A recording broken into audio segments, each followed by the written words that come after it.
What is good, people? It's Revival of Wisdom. Today we're going to be talking about Saturn. I've done this video in the past. However, this video is going to contain a lot more in-depth explanation of Saturn.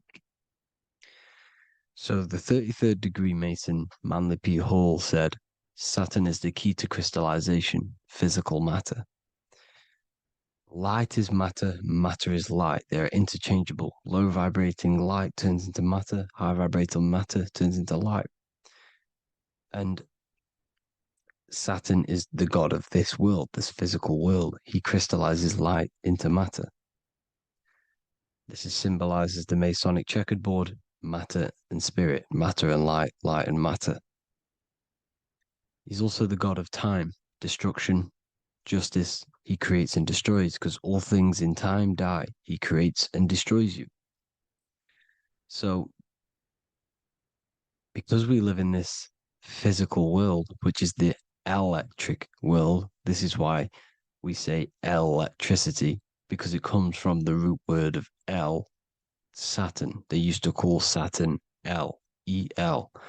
This is why we used to say Elohim is God. The real God of this world is Saturn, but it's being hid. This is being hid. Jesus is Saturn. All of this is Saturn. It's all Saturn worship. It's the real God of this world, So, physical matter is a result of two opposing forces equalized on the plane of inertia, because everything is created out of electromagnetic toroidal fields. And these two poles equalize on the plane of inertia, which gives you planet Earth, plane of inertia. The plane of inertia is what Saturn is. It's the ring around the center of the plane of inertia. Thank you to Walter Russell saying, physical matter is a result of two opposing forces on the plane of inertia.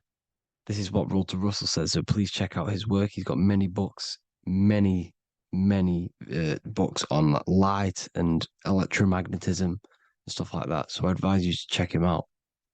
So the torus field gives you the binary code 0 and 1, the female vagina and the male phallus. This is the code for this world. Saturn crystallizes physical matter.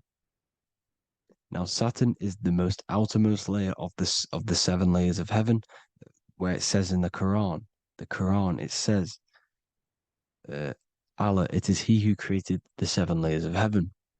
Saturn is the outermost layer. He's the top. He's the most high. So when we say the most high, we're referring to Saturn. He's the most high before the firmament, before the stars. So Saturn is the god of this world. He's the Lord of the Rings. He wears the crown. The crown is the rings. Crown, Kronos. So the planets are luminaries. They are lights. They are beings. They are energy, conscious energy. And we're in the heart of the solar system. Saturn is the outermost layer. He is the one of this world. He's the god of this world.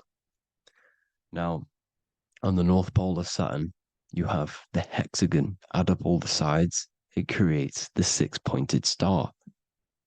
Or it can be created as a cube. The cube is very important. The 6-pointed star is very important.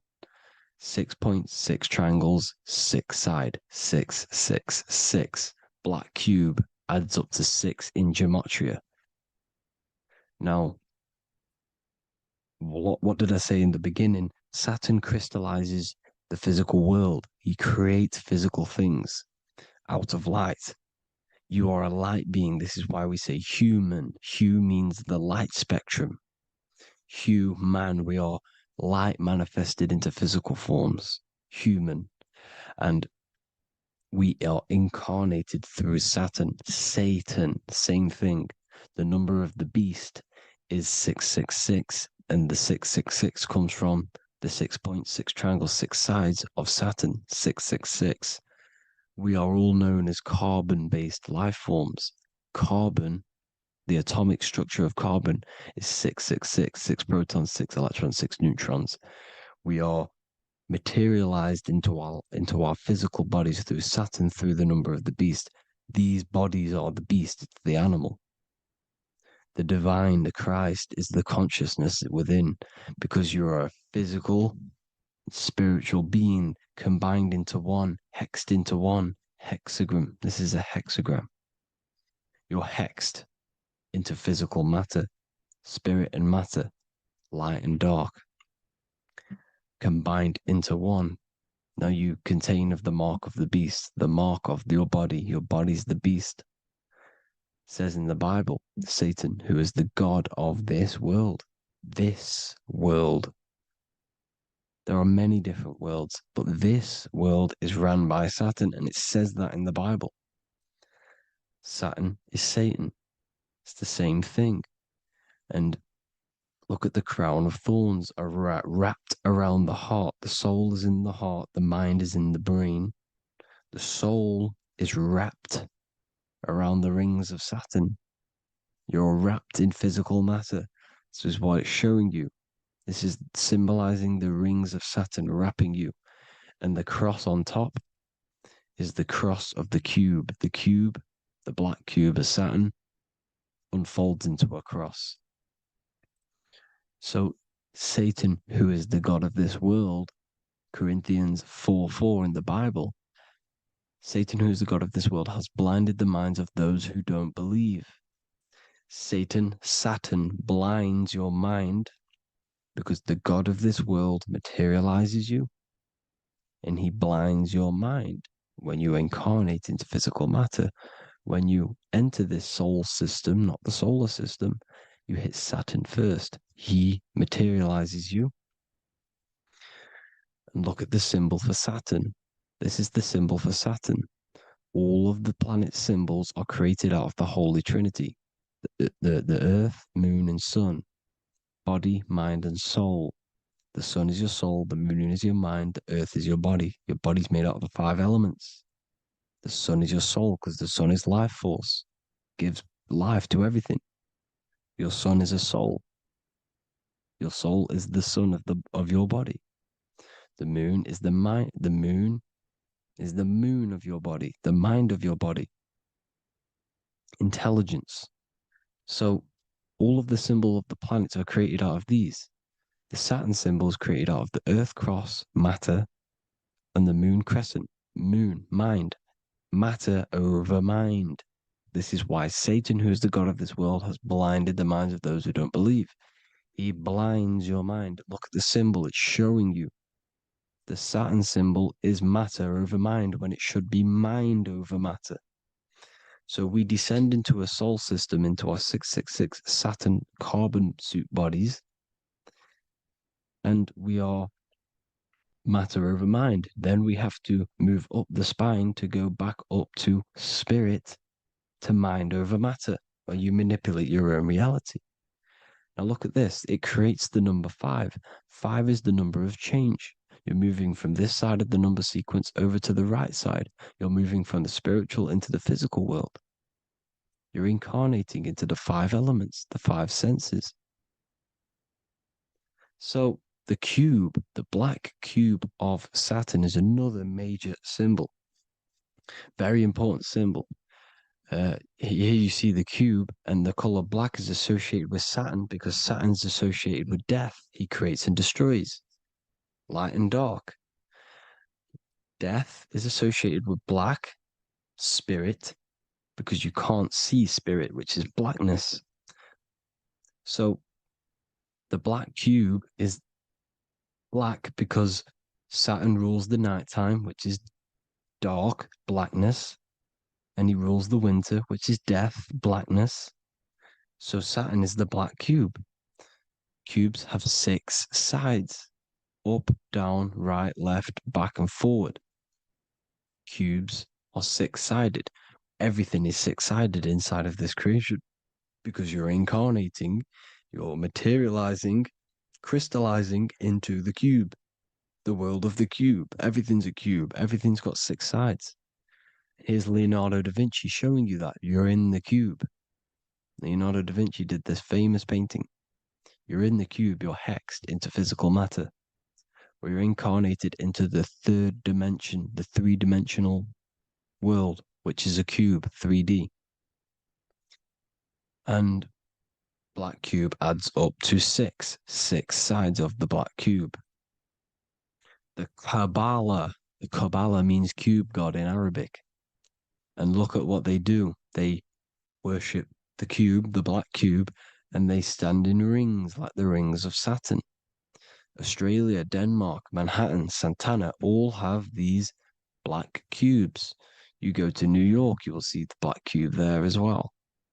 These black cubes are everywhere because it is the real God of this world, So look at the cross. The cross unfolds into the cube. Xbox, Nintendo GameCube, Sega Saturn, anything to do with a simulated gaming reality, they put Saturn in it because we're in the simulation of Saturn. This is a simulation. And this is why they reflect this through the Xbox, GameCube, Sega Saturn, anything to do with gaming, simulations, is all Saturn. Because we're in the cube of Saturn, the black cube. We're in the GameCube, the Xbox, the Sega Saturn. As above, so below. So they reflect it through the simulations that they create inside of this simulation. Cubes have 8 points for the 8 points of time and space. 8 is the number of time. Everything's cycling, infinity.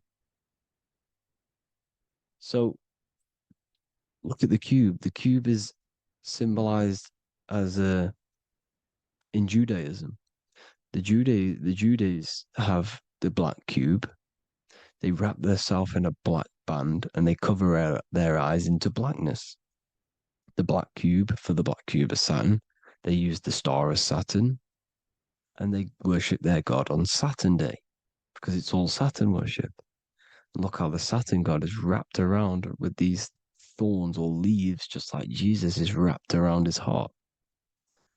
And Jesus on the cross is us on the cross. We are in the cross. We are in the cube. The cross is the cube. And the cross is even in the Saturn symbol. This is another symbol for Saturn. There's two symbols. You got this one, the one I've just broke down. And there's this one. This is the cross of Saturn, the cube god, the simulation, the game cube. Now, Chronos is another word for Saturn. Chronos means time. When you clock into work, you go to the Chronos machine. Well, I did anyway. And I tap my card on the Chronos because Chronos is time. Anything to do with time is Saturn. He creates and destroys. Look at the artwork of Saturn with the sand, the time. Look at this, how he's cutting off the baby's wings. He's crystallizing the spirit into matter. He's cutting off your wings. Satan, in the Bible, he falls from heaven into earth and he loses his wings. He becomes a serpent. You see, it's all symbolic for us. We are the fallen angels, fallen angles of light. We're fallen angles of light. We are light beings. Now we're fallen into physical matter. Saturn's chopped off our wings. He's chopped off our spirit wings because when you astral project, you can fly. You will fly around. He's got the Reaper staff here, always depicted with the Reaper staff. Now look at the clock. Saturn Day is the 6th day, the number of the beast, 666. Look at the clock. 6 take away 12. 12 take away 6 equals 6. 7 take away 1 equals 6. 8 take away 2 equals 6. 60 seconds in a minute, 60 minutes in an hour, 24 hours in a day, 2 plus 4 equals 6. That's 666. Everything's 666 because it's time. Saturn all goes to Saturn. He's the god of time. We're in time now. We're in time. We're in the time, which is God, the god of this world, the god of time. Now look at this. The Reaper is also depicted as the Reaper with the staff, the black cloak, Black symbolizing death, spirit. Judges wear black because Saturn is the law. He's the god of this world. He's the law. This is why they wear black cloaks. When you graduate from university, you wear a black cloak and a black cube on your head. You've been hexed. Funerals, you wear black because it's all to do with Saturn, Father Time, Father Crystallization. Now, Saturn, here's another one of him cutting off the wings of a child. Because he cuts off the wings. He creates and destroys your body. We're in the electrical world. Everything that is electrical vibrates. All vibrations have to come back to a standstill point, which is death. This is why your body dies. Your atoms stop vibrating. Corona. Look at the crown. The crown is the corona. Corona means crown. And look at this is an alcohol brand for beer. You can see the staff of Saturn in the symbol with the moon crescent. Corona, which is the crown, Saturn, the crown on Saturn, the rings. And then you've got the staff. It's all Saturn worship.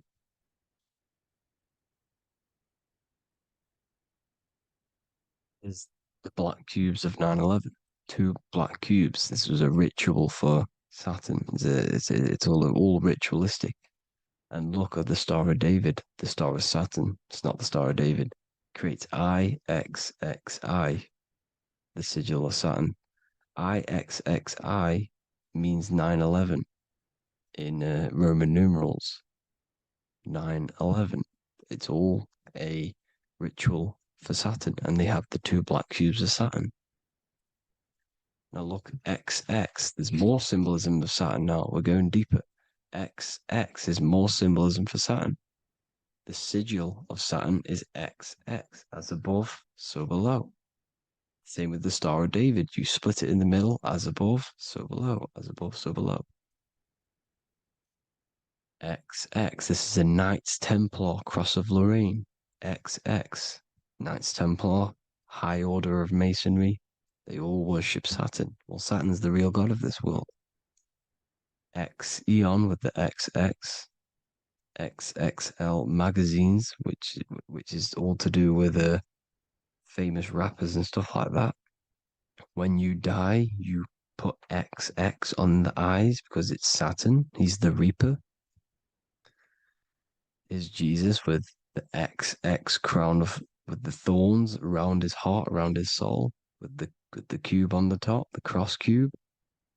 Le Lucifer with the XX Cross of Lorraine. Jay-Z with his alcohol brand, XX Cross of Lorraine. The X Factor with the rings of Saturn. All Saturn worship. The seal of Melchizedek is also Saturn. This is the cube. This symbolizes the cube with the 8 points for the 8 points of space and time. And this is the cube. It's another ancient symbol for Saturn. Here you see the star of Saturn with the Melchizedek symbol around it, which is all to do with Saturn. Here you see an altar, the Holy Grail, the Melchizedek symbol on it, and they're worshipping it. This is why we wear rings, wedding rings for the rings of Saturn. It all goes back to Saturn. Earrings. The 8-pointed star of the ancient Sumerians is all Saturn.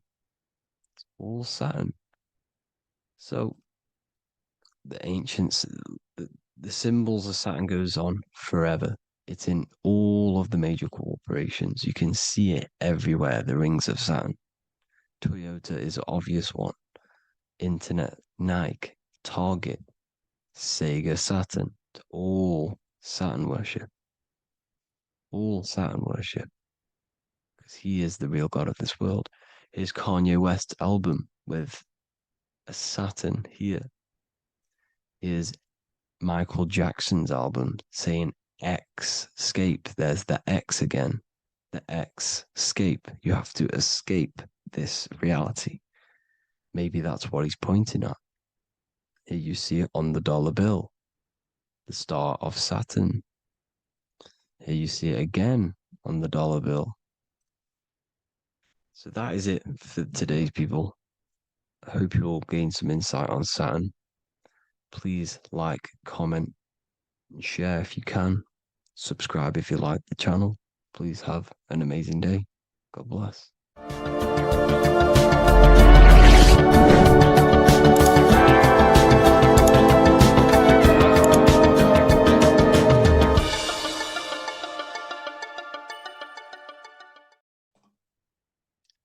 So this is known as the bag of the gods. This symbolism is widely known, but no one knows what it truly symbolizes. We see this in ancient Sumerian artwork. We see this in the Mayans' artwork. We always see this bag with the gods. What does this actually represent? Okay, so the bag itself represents carrying. Carrying what? It represents information, it represents knowledge. Your mind is the carrier of the information. So this is why in his left hand, he carries the bag, and the right hand has the pine cone. This represents carrying of information. Why is it a bag? A bag can be passed on to someone else. The information can be taught to someone else. This is the information of activation of the pineal gland or higher consciousness of humans. Because as humans, we all possess an animal nature, the nature that tells us to eat, to steal, to gain material wealth, to survive, to hate. This is our animal self. This is our animal behavior. But we also have a divine nature of consciousness, which we have access to, the higher planes of consciousness, the planes that manipulate this material world and create all things in this material world. The human mind has access to. The animal does not. The animal has no idea he exists. The animal has no inner dialogue, but humans have the inner dialogue. Humans can create infinitely. We can expand our minds infinitely into new realms of thought. So we have this higher divine nature and a lower nature. This bag of the gods is basically just representing the knowledge they possess of higher consciousness, of the higher aspect of life. Okay? Which is the activation of the pineal. The pine cone. The pine cone is in his right hand. The right represents wisdom. The left represents intellect, knowledge. Knowledge and wisdom are two separate things. Wisdom is applied knowledge. It's a feminine aspect. Knowledge is just gained information that you know, which is masculine. So in his right hand, he holds the pine cone. The pine cone can be opened and shut. The shut pine cone represents the asleep human being, the human being that exists in his lower nature, that just basically survives, lives on eating, consumption, material lust, living in chaos with his emotions, living in a place of hell. This is the animal nature. Then we have the awakened human, the one who has consciousness of himself, the one who looks within himself, the one who knows there is more to him when he looks in the mirror. He is far more than just the physical body. He is a divine spiritual being, a divine being who has limitless potential of creation into the material plane. So this represents the awakened. This represents the asleep. This is why he carries the pine cone in his right hand. It represents applied knowledge. This is the information. This is the intellect he possesses. And this is the applied knowledge of the awakening, of activation of the pineal gland. Because remember, the pineal gland is not your consciousness. The pine, pineals, the same root word. Pine cones were always symbolizing the state of consciousness one was living in, whether he was asleep or awake. We see this at the Vatican. We see the pine cone over the two pillars. This is the two pillars of Freemasonry, and the dome. This is the Royal Arch of Freemasonry. This represents your head. This is the two pillars, the two hemispheres, and the pine cone in the middle, which is the pineal gland. What is the pineal gland? The pineal gland is not your consciousness. It is not the third eye, and it is not the mind. It's not the mind's eye. The pineal gland is a radio receiver. This is your body. Your body is an antenna. Most people think they are this body. This body is nothing but a receiver and a downloader of consciousness. Your brain does not produce consciousness. You are not this brain in your head. This brain is a downloader of consciousness.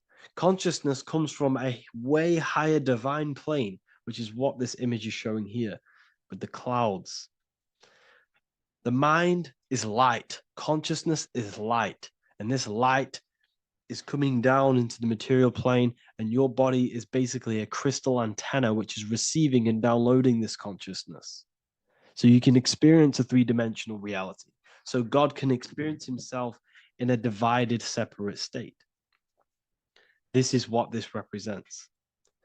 Now, the pineal gland can be activated, okay, and stimulated, because the pineal gland has physioluminescent crystalline jagged-shaped cells on it.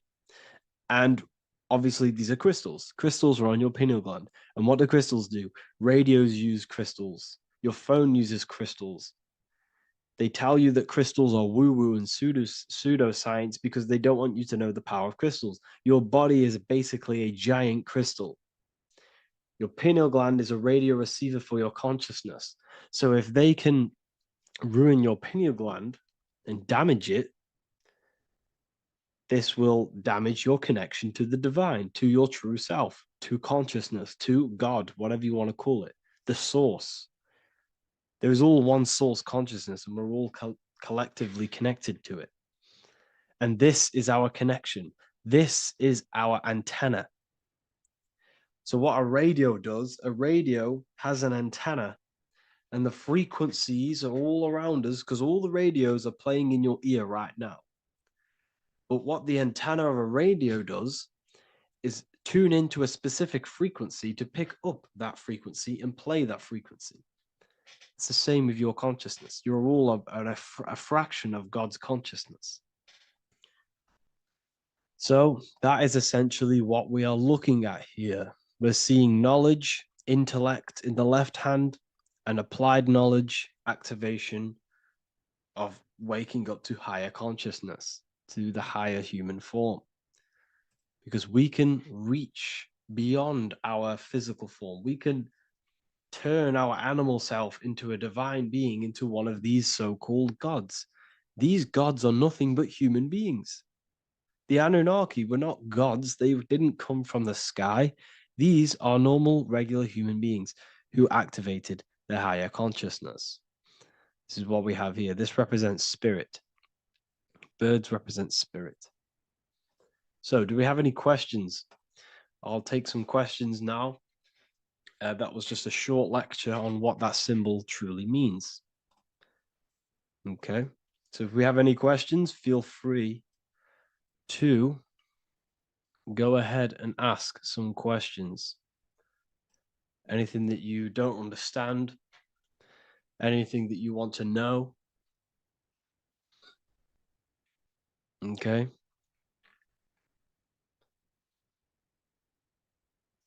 So base reality would be where source resides. Yes, the base reality is your consciousness.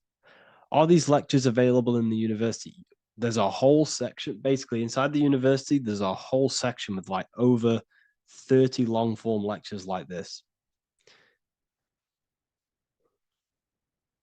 So the base reality is where the source resides. Yes, the base reality is your inner world, your consciousness. That is the only thing that exists. Your outer world is just an effect of your consciousness. Your consciousness, everything that has gone on within the mind and emotion, is pushed outwards into your reality. You have thought and felt your way into your external circumstances. Your life is a direct correlation of every thought you thought in the past. Therefore, your inner world of consciousness is creating and molding your outer world.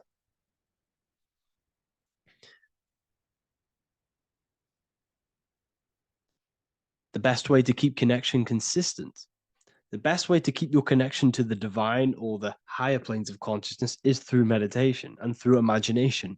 Imagination is the fourth dimension. It is the astral plane. That screen that you have in your mind is not a physical screen.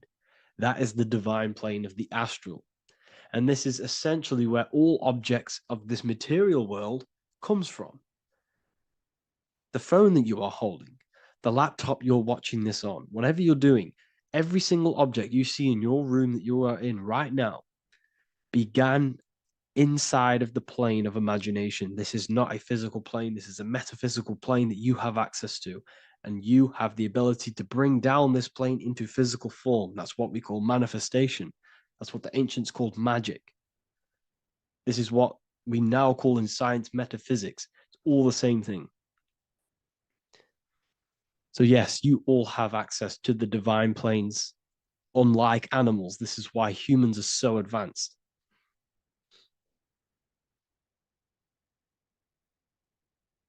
Okay. Is the pineal able to constantly activated, or is it just a temporary experience? I don't fully understand that question, unfortunately. Maybe you could word it in a different way. The real meditations on the university, legit, y'all, yes. In order to connect to consciousness, you need to sit in meditation and turn off your feelings, and the feeling of unity will come. Do I understand correctly? Yes, that is correct. So when you sit in silence and in stillness, stillness, I highlight the word stillness because stillness, when you are still, no information from your nervous system is being decoded by the brain. So when your body is still and does not move, your nervous system starts to relax and comes to a balanced state. Your brain starts to relax, it comes to a balanced state. The left and the right brain stop working, the nervous system stops working. Then, once the body, the material body is shut down, you then have access to consciousness. You can't access consciousness if the body's in such a busy state. If electricity is being fired every 2 seconds, your whole body's electrical. When you move your foot, that's electricity being fired from the brain to the foot instantly through the nervous system. The brain, your whole body is a technological machine. So you must shut down the technological machine to access the divine that exists beyond the technological machine. Do you understand that? Did we create ourselves from the higher plane? When you say yes, you created yourself, you manifested yourself in this material form for a reason in this specific time and place. Wisdom books, are these available inside the university? Yes, they are. So anyone who joins the university, they all gain 50% off the store. So you can get anything off, anything you want inside the store for 50% off.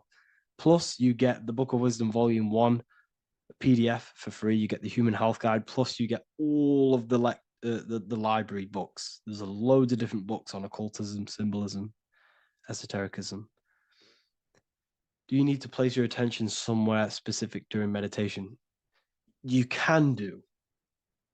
Okay, you can do.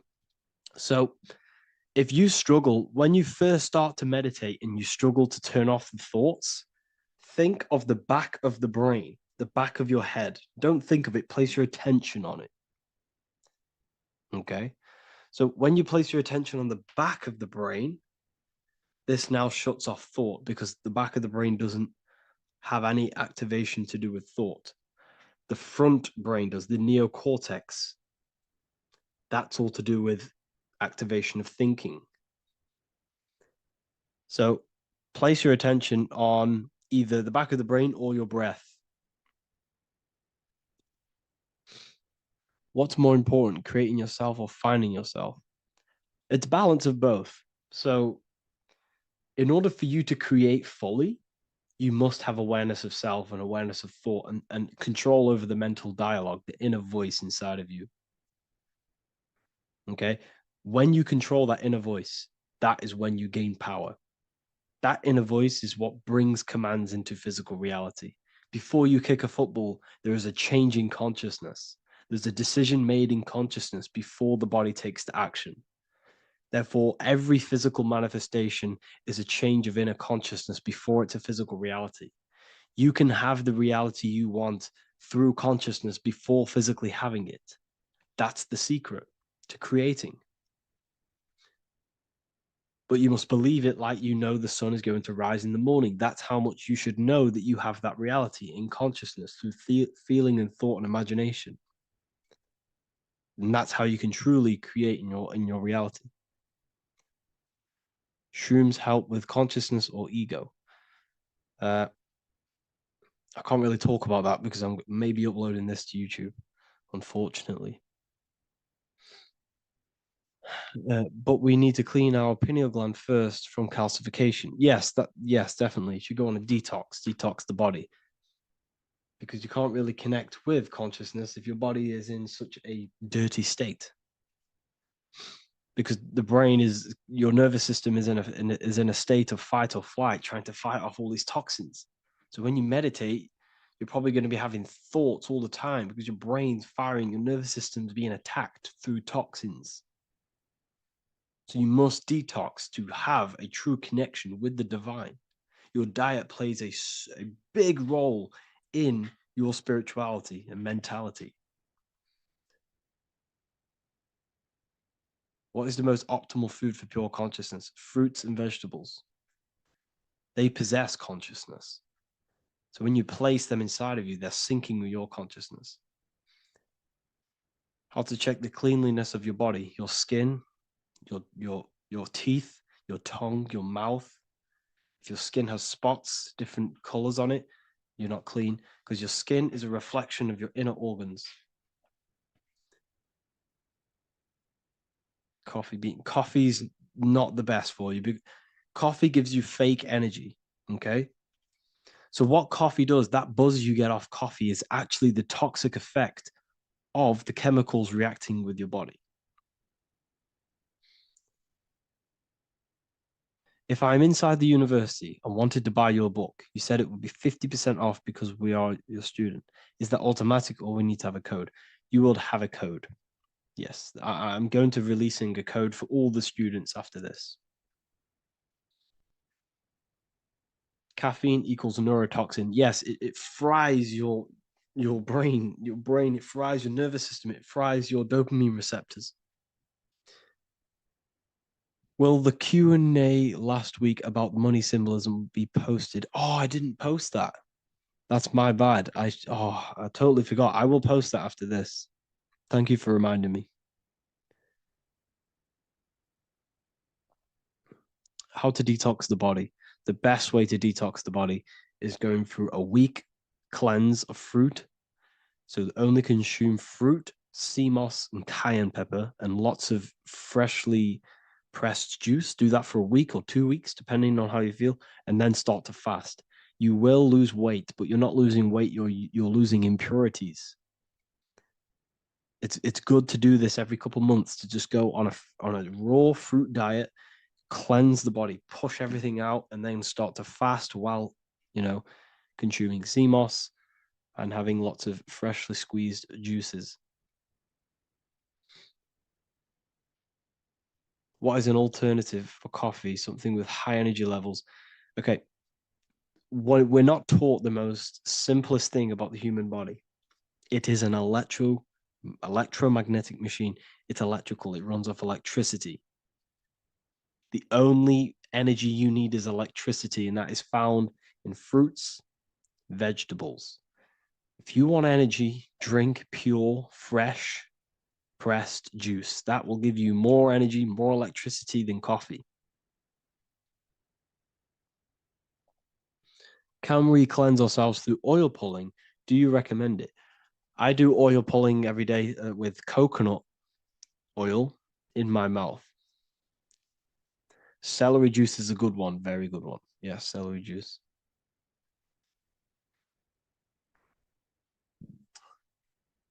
Any more questions? What kind of music do you listen to when lifting? For me, rap, hip hop push me work harder, but I know it's terrible for my subconscious. Yes, very. At least you're aware of it. You know, you should be definitely try and stay away from the hip hop music. Try and stay away from anything that's talking about anything negative because it's all programming your subconscious. And your belief system is your reality, people. Your belief system is your reality. Okay. So look after your subconscious. That's what's controlling your actions. 90% of your actions on a daily basis are controlled through your subconscious beliefs. Okay. I listen to a lot of Pastel Ghost. I listen to a lot of let me get my playlist up. It's all like background music for TikTok. Do you know what I mean? Like Pastel Ghost. That's mainly what I listen to. That sort of music. I don't know what it's kind of called. I don't know what that genre is called. Does anyone know what that genre is actually called? Because there's not much words in it. The reason I listen to it is because there's not much words in it. And, you know, it helps the subconscious. And I just love that music.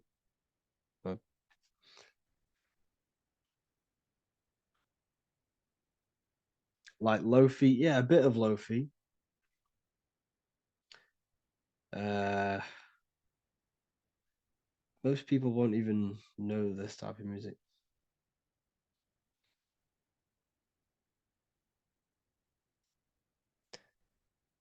Can you tell us how you use cayenne pepper? So I mix it with freshly squeezed orange juice every morning. So the first thing I have, empty stomach, I have a teaspoon of cayenne pepper, mix it in and just down it every morning and sometimes at night. The feeling you get in your stomach after putting cayenne pepper on an empty stomach is absolutely amazing. It tingles in your stomach. It kills parasites. It kills all horrible organisms.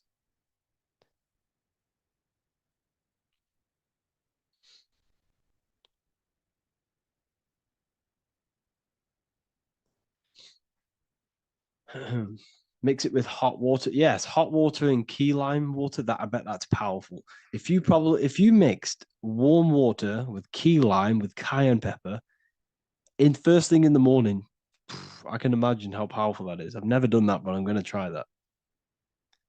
Do you use sea salt? I don't know what to think about sea salt, to be honest. I try and stay away from it. I don't know whether it's good, don't know whether it's bad. I'm kind of mixed on it, mixed information. Uh, you know, I've heard people have benefits. I've heard other people say stay away from it. So I don't know. I just stay away from it. Just I'm not too sure on it.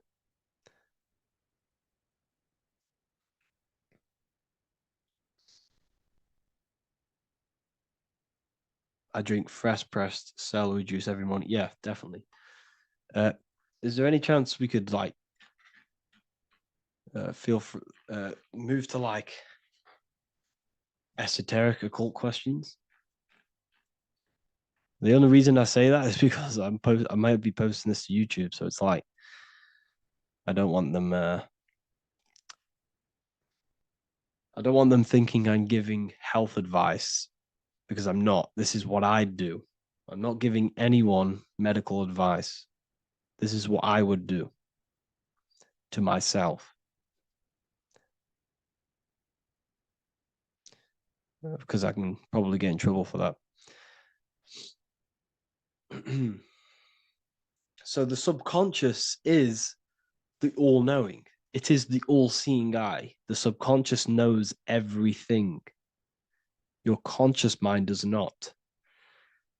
Your subconscious knows every single cell in your body. Your subconscious is making your heart beat. It's talking to your heart. It's talking to every organ, every cell in your body is being connected and spoken to by your subconscious mind. It is the all-knowing. The subconscious has access to the astral plane, imagination, the fourth dimension. It has access to the mental plane, thoughts. It has access to the ethereal plane, energy. And has access to your physical body. It's the door. It's the portal. The subconscious is the portal to the divine. You must go through the subconscious in order to access the divine. Any coupon codes for book 2? Yes, inside the university, there will be a 50% off coupon code. Speaking of ancient civilizations, why did they use symbols to give us true knowledge? This is a very, very good question. Very good question indeed. The reason they use symbols is because symbols are their keys. They hide meanings. They hide things. For example, if it was written down, if all of this sacred knowledge that I'm speaking now was written down, it can be easily taken. It can be easily misused. Someone can take it, read it, and steal it and misuse it and abuse the world and create horrible things. The reason they use symbols is because they're hidden. They hide the teachings. Only the ones who possess the key, that possess the knowledge, can read the symbol.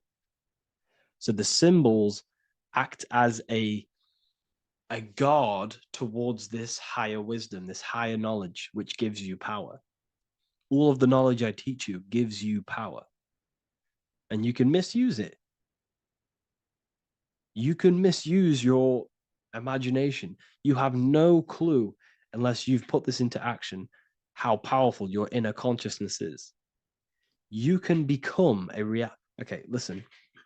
If you hate your job, it's not the job that you hate. Think about it. It's not the job that you hate. The hate is coming from your inner consciousness. It's the state of consciousness that you hate. So what does that tell you? You can change that inner consciousness to another reality, the feeling of another reality. You can become that consciousness within before you actually externally have it.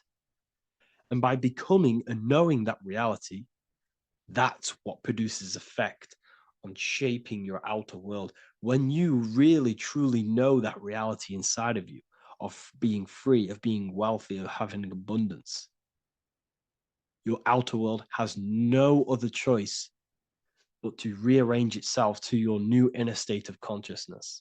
That's what magic is. It's manipulating your inner state of consciousness. It's convincing yourself that you already have it, not believing it, knowing it.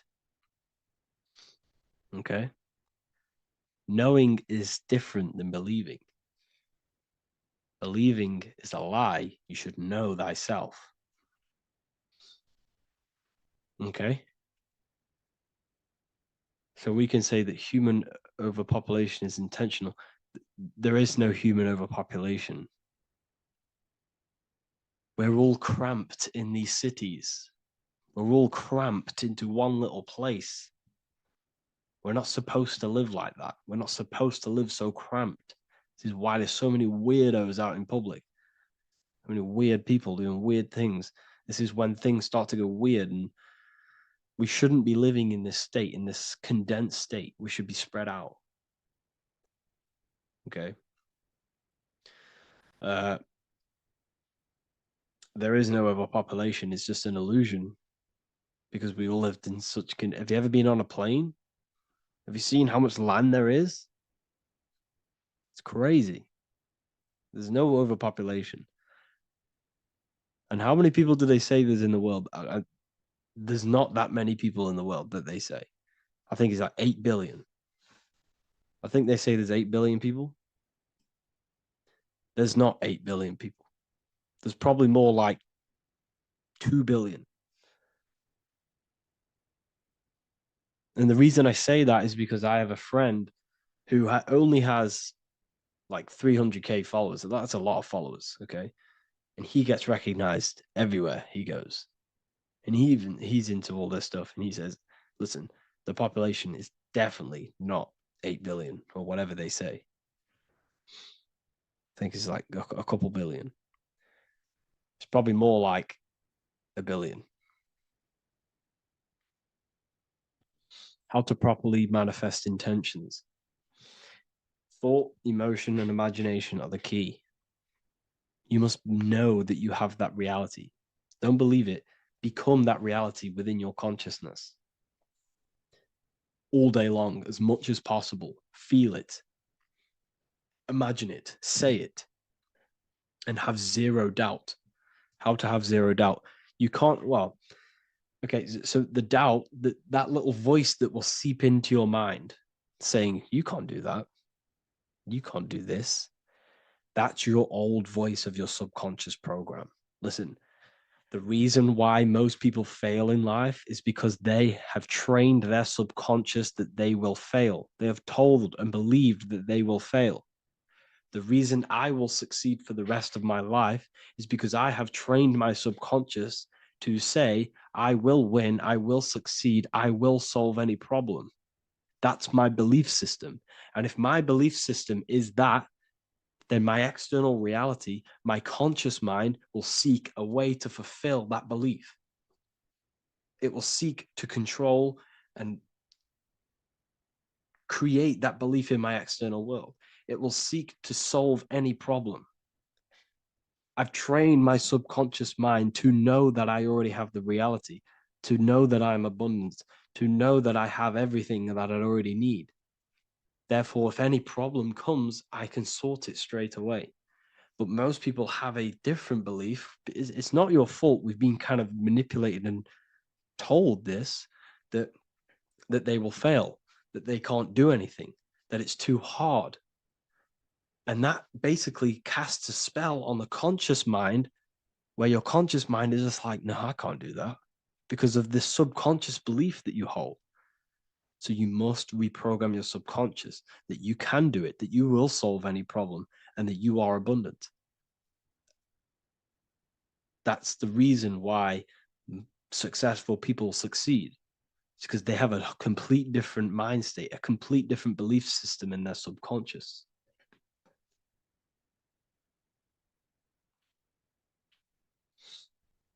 Do you offer mentoring?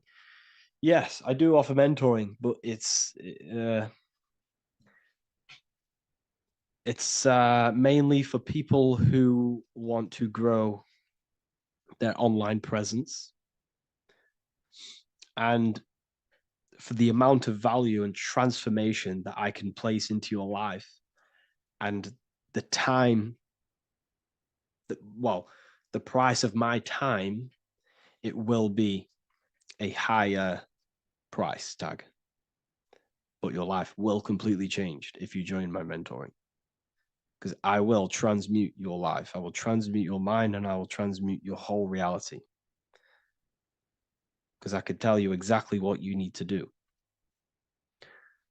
How to have super genius power pulling information from the source.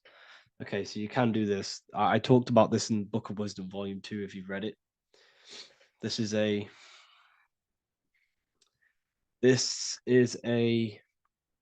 technique that Albert Einstein used. This is a technique that Thomas Edison used. This is a technique that all of the ancient geniuses have used. So you get on a chair, you place metal below you or plates, and you hold a metal ball in your hand, and you fall asleep. And every time you fall asleep on the chair, you're going to drop the ball because your body will become unconscious, and you will basically drop the ball, and it will wake you up because it's going to hit and make a loud bang on the plate. And every time you go to sleep, basically what this is actually doing is shifting your consciousness from conscious into the subconscious. So from physical into the astral, your consciousness is shifting between these two planes. And as you do this, you can bring down great ideas from these higher planes. So when you fall asleep, have an intention. And when you fall asleep, you'll drop the ball. And when you wake back up, you'll have an idea and you just got to write it down.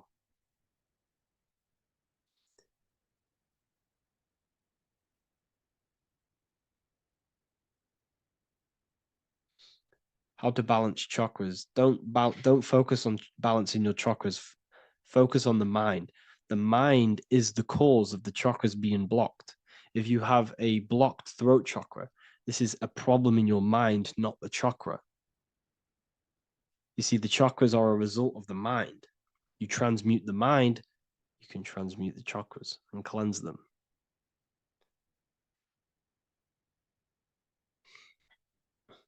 So was Jesus a real man that walked? Okay, so I'm going to tell you something. Like, some of the things that I say in my reels, they are to catch attention. So if I say the first thing on the reel, Jesus never existed, straight away, you see that, it's going to trigger you. It's going to trigger Christians, it's going to trigger people. So yes, I do say things to catch attention. The reason I do that is because I have to in order to catch attention. Maybe there was a Jesus who walked. So in the past, I have said Jesus never existed. Yes, this is to catch attention, to boost the reels, views, and comments and stuff like that. Maybe there was a man who was called Jesus and walked the earth. But listen, he was not the Son of God. You are all the Son of God. Jesus represents an archetype. He represents morals. He represents a way of living that you should embody in your life, not to worship. We shouldn't be worshiping this man. We should be embodying his qualities into our lives so we can become Christ consciousness, so we can live in harmony with our mind, emotions, body, and spirit. Okay? He was not the Son of God. You are all the Son of God. We are all God experiencing himself in a three-dimensional divided form. God is oneness, and he created a divided world so he can experience himself. Why do you quote from the Freemasons oft times? I don't recall me looking at Freemason quotes and quote them. I just simply, when I post a quote, I literally just, whatever comes to my head, I just whack it into Telegram or Twitter. Are dreams tied to your subconscious, and how do you understand them? Okay. Dreams and astral projection are two different things. Astral projection is your soul leaving this plane into the collective consciousness, into the collective mind, the collective astral plane. But dreams are basically the astral plane, but it's your personal astral plane in your personal subconscious. So when you dream, you're entering your own consciousness, you're entering your own subconscious. Every character, every event that happens to you, everything that is said to you, everything that happens to you in your dream is yourself pushed outwards, and you're basically experiencing your own mind. If something scary comes up in your dream, this is your belief, this is something in the back of your mind materializing and coming to you and showing itself to you. So in order to understand your dreams, it's basically suppressed emotions, suppressed thoughts, all lingering in your subconscious materialized. Okay. A few months ago, I'd have concurrent dreams of getting in a car crash that lasted for months. Then one day out of nowhere, I got into a really bad accident, and that low-key bugged me out. I didn't know if my mind was trying to warn me or what. You can explain that. Okay. If you are having dreams about having a car crash, this is a belief. Okay, so let me tell you something. Let's say you're a drug dealer, okay? And you live in fear every single day of the police coming to you. This dealer every day is worried, he's scared, and he lives in fear of the police getting him. He was believing it. This fear, this emotion he was feeling on a regular basis, repetition, and the emotion is basically impressing your subconscious. It's impressed his subconscious that deeply that he now believes it. It's now become a belief. So one day the dealer gets caught and he goes to prison.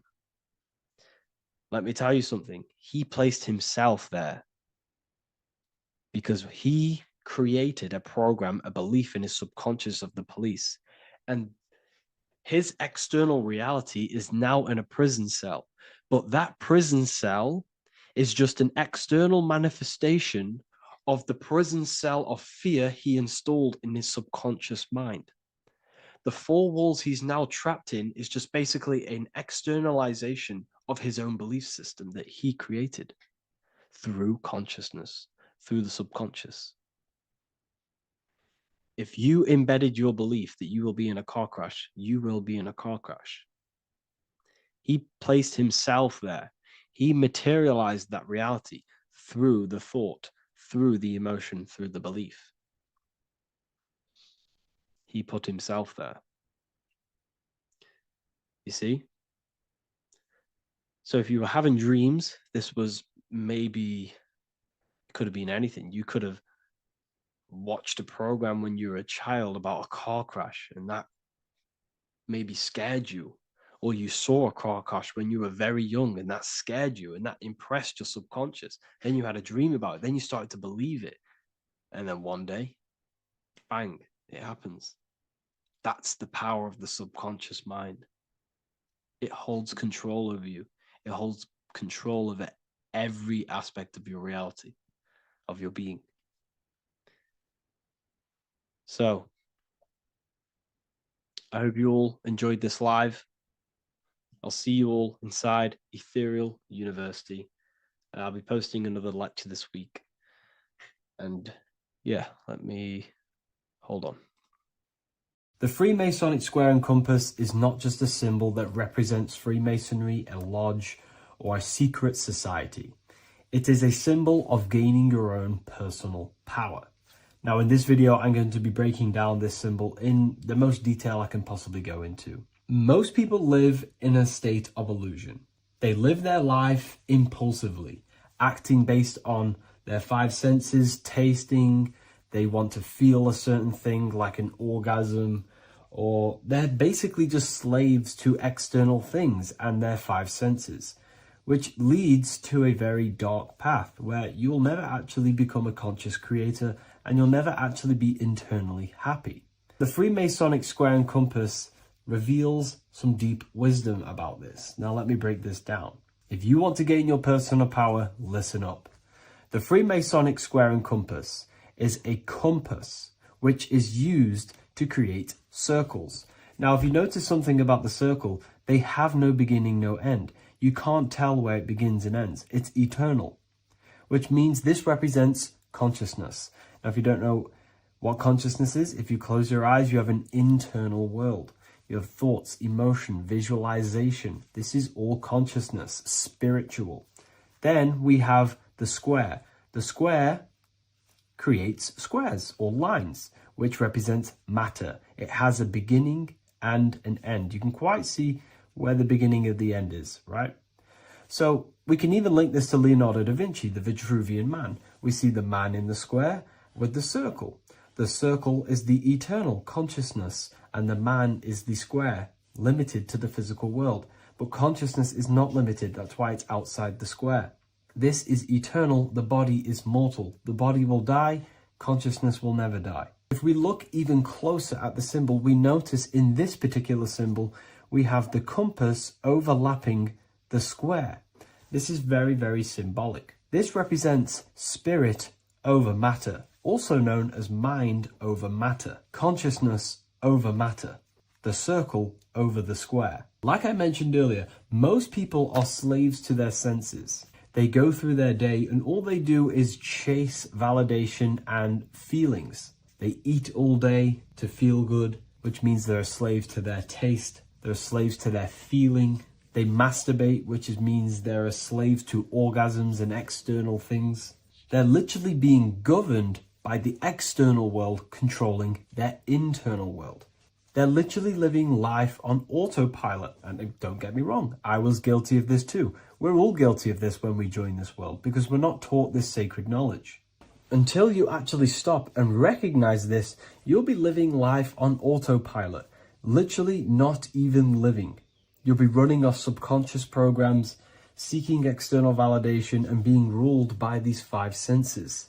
The square underneath the compass represents consciousness on top of matter, which means the internal world is controlling the external world. It is the mind controlling matter and not matter manipulating the mind. In the occult and esoteric world, it's very important that you are conscious of every action that you are taking in your day-to-day life.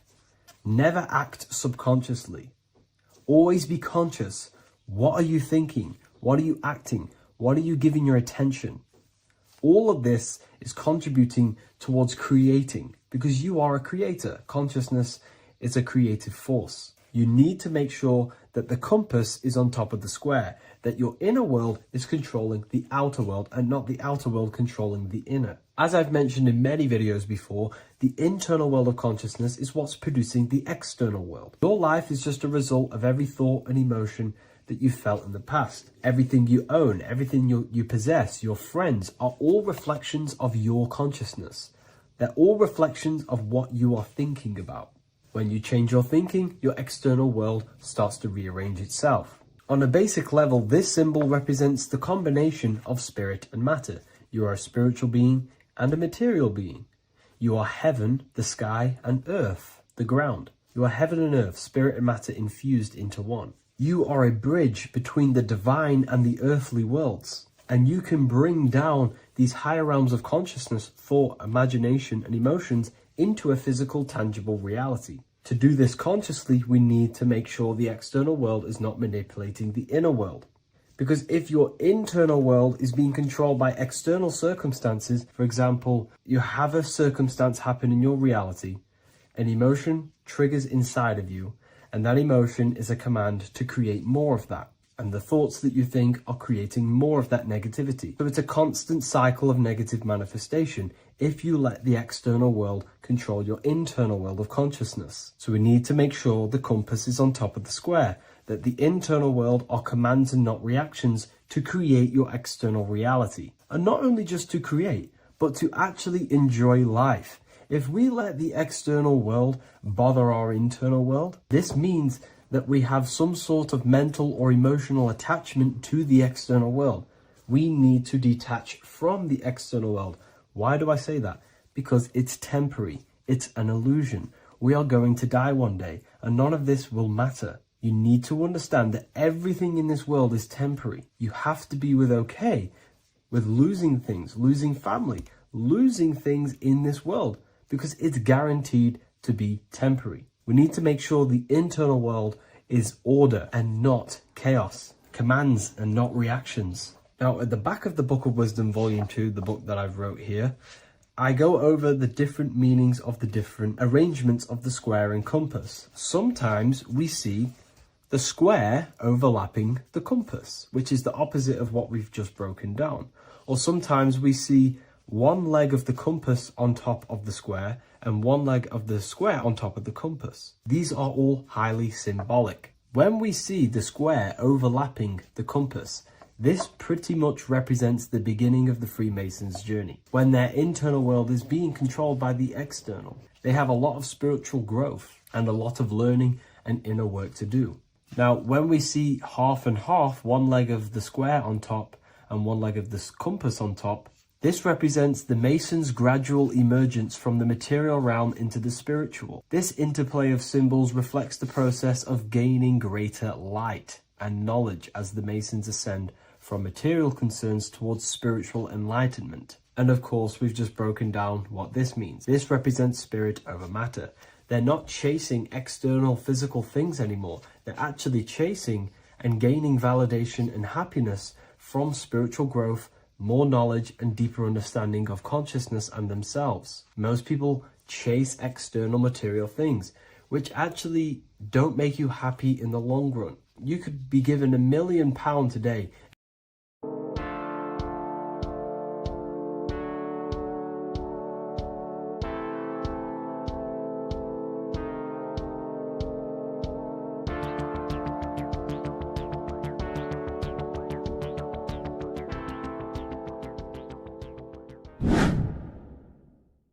What is good, YouTube? Today we're going to be talking about the astral plane and how the cosmology fits into the astral plane. Okay, so first let's go over the astral plane and go over the different layers of reality so that you can understand reality more. You are a multi-dimensional being. You are not in these, you are in all of these realities at the same time. They all interweave into one big reality. But there are different planes. They are different vibrational dimensions. There are different dimensions of reality. The mind is the root cause of reality. We're living in the mind of God. Everything is being thought into existence from the root cause, from the universal mind. This is why the ancient Egyptians said, all is mind. We're living in the mind of God. And we are a microcosm of this mind. This is why we all have the same mind. This mind is the world of thoughts. Now, this world of thoughts is just the thought alone. For example, it is the thought of a chair. But then when you start to imagine this chair and you start to mentally see the chair, you're now manifesting the thought, the singular thought, into some sort of form. So now you're imagining the chair. You're imagining the form of this chair, which is then manifesting into the astral plane. The astral plane is the world of thought forms manifesting. So when you are imagining something, you are seeing into the astral plane. Okay? Your third eye, it is an eye because it sees the astral plane. It is seeing the other side through imagination, through dreaming. Well, we'll go over dreaming later. So the thought of a chair is a singular thought. The imagination of the chair is the manifestation of the chair. And in the astral plane, it's basically the world of all the chairs that could ever exist. So you're thinking of the chair as a singular thought, which is the mental plane. The astral plane is the imagination of that chair, is the thought, the manifestation of it.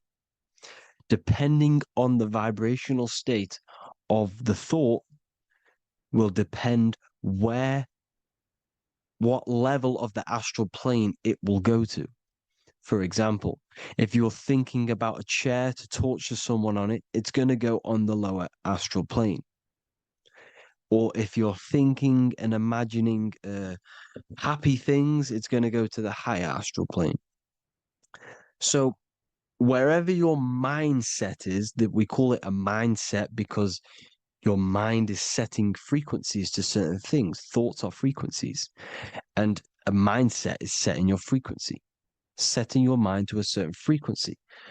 So when you set your mind to a certain frequency and you imagine something in that frequency, you're going to match everything in the astral plane that are on that similar frequency, just like you would in the physical world. Because we're all in these worlds right now as we speak, but we can't see them with the two physical eyes. We can feel it though. When you're around someone and you've just met a new person, for example, you can feel their vibration, and if you're not on a similar vibrational match, you will not get along with that person, or you just won't not get along, but you won't connect with that person because you're on two opposing frequencies, not matching. And this is something you can't see, you can only feel because it's the astral plane. It exists within the astral plane. Everything in the astral plane is made out of vibrations. So if you do astral project, and if you already know how to astral project, you will see beings and people and things that are on the same frequency as you. This is why before you astral project, you need to sort your vibration out before you enter, before you astral project, because you are projecting your consciousness into this. It's the mind. The mind is the bridge. It can move between realities.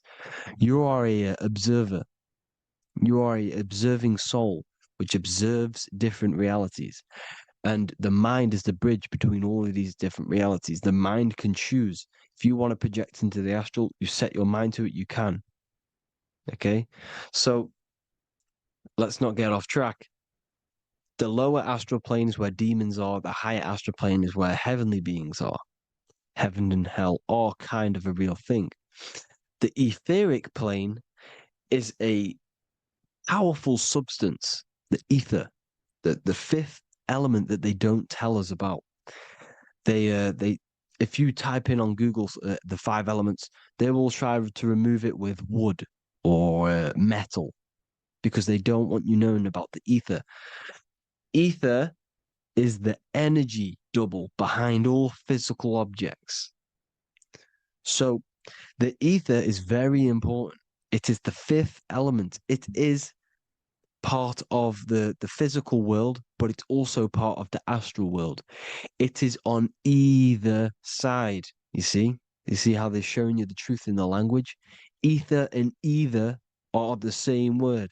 The ether has 1 foot in the astral and 1 foot in the physical world. It's a substance that connects the physical to the astral world. It is the either.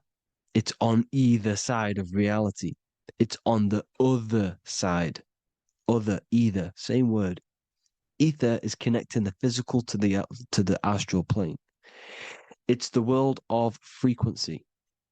Frequencies, EMFs, torus fields are in the etheric plane. It is the energy plane. It's where energy moves through the ether. Okay? So then you have the physical world, the world of effect. Everything you see in the physical world is the effect of the higher planes. Each plane is a product of the plane above. So, and it melts into each plane. The physical plane is the lowest plane, it's the most densest, and the highest is the most fluid. This is the most fluid, this is the most dense. This is where we get the saying, as above, so below from. As above, so below comes from the different planes of reality. And magicians understand this. This is why magicians always say as above, so below. Because they understand if you manipulate the higher planes of reality, you manipulate the lower planes. Because the astral plane is a direct copy of the physical world, but in the astral plane. It is mirrored. The physical world is mirrored in the astral plane. They are both the same world, but there's different vibrational states of the world. Kind of. It's hard to put this in words, people. So just try and understand. The astral plane is the double. It is whatever happens in the astral plane happens in the physical plane. This is why magic works. This is why demons work.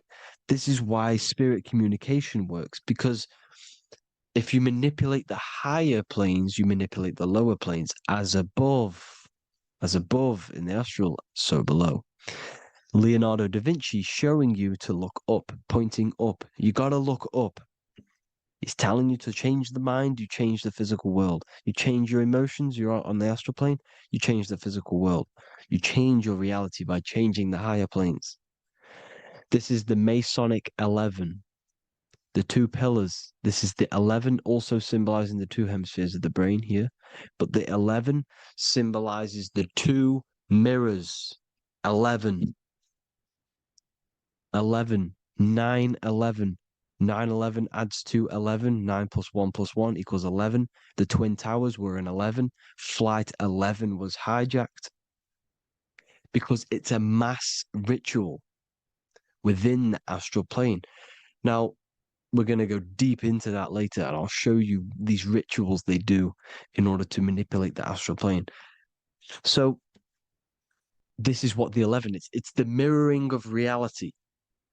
If you contact spirits and conjure spirits, or sorry, you can either summon or attract demons and spirits. Summoning is creating a spirit. You create demons. Okay. Like I said here, the mind is the root cause of reality.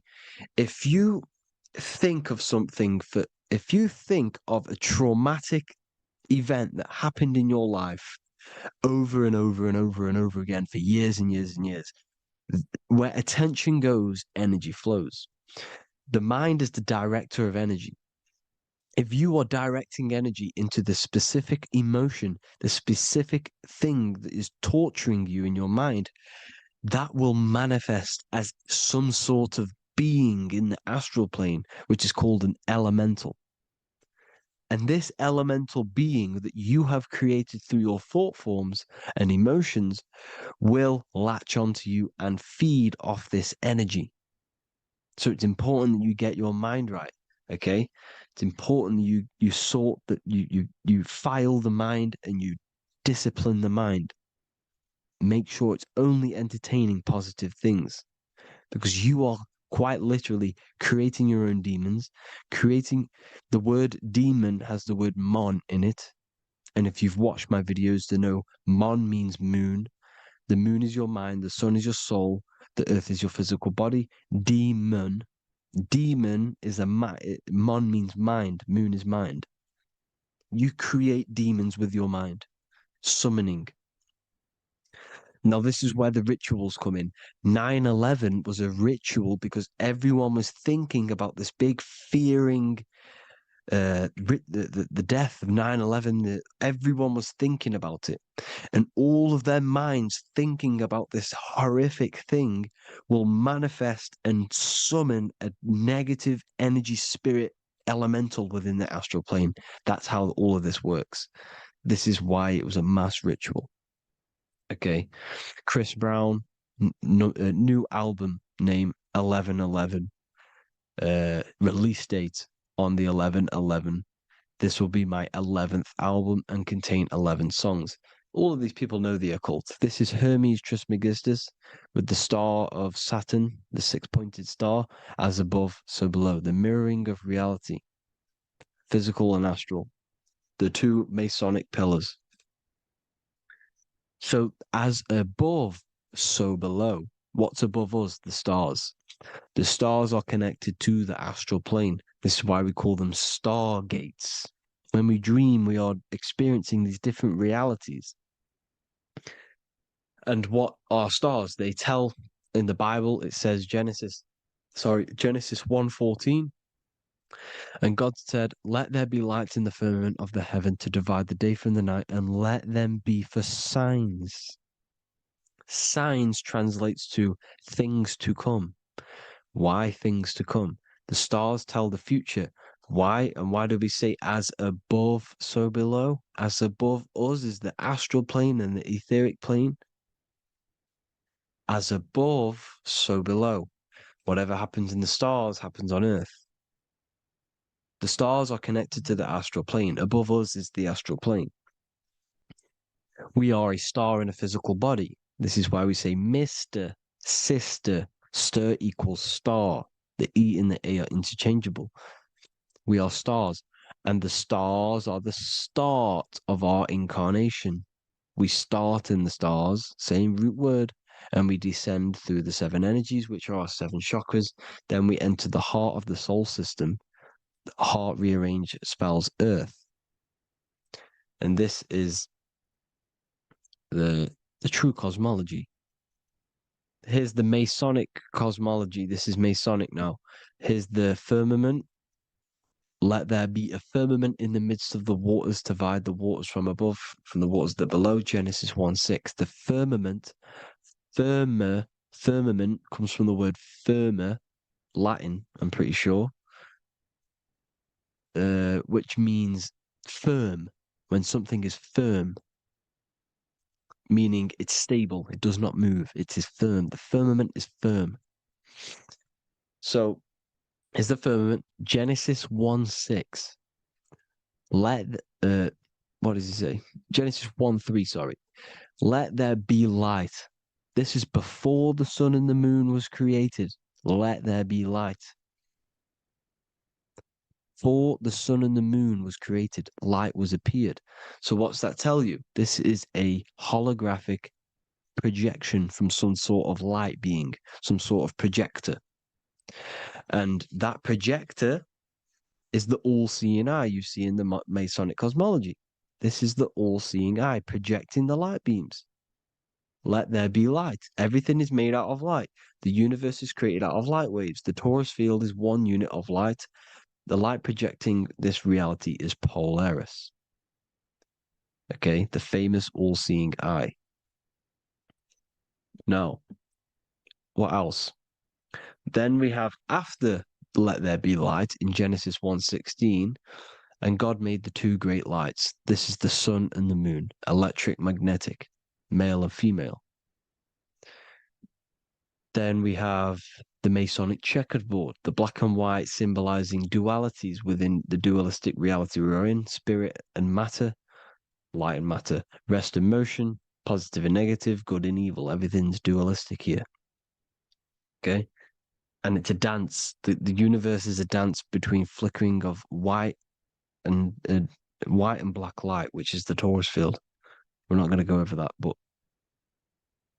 this is all connected to the astral plane. This is the true cosmology.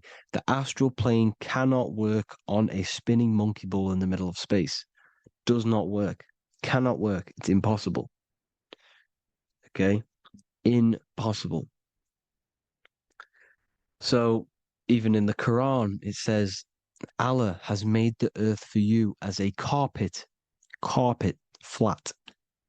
Quran 15:19. And the earth we have spread out like a carpet, set there on mountains, firm and immovable. It is immovable.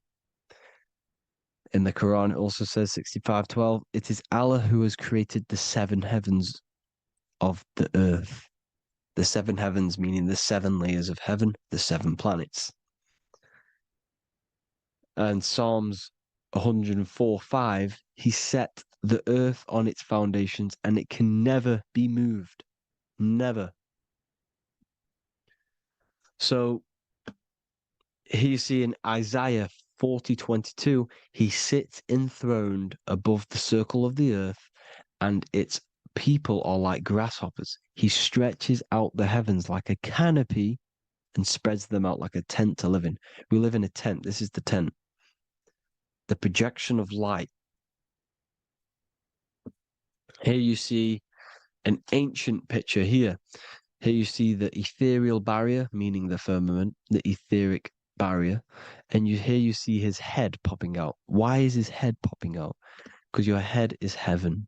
Your heel is hell. Your head has access to the astral plane. This is why your head is heaven.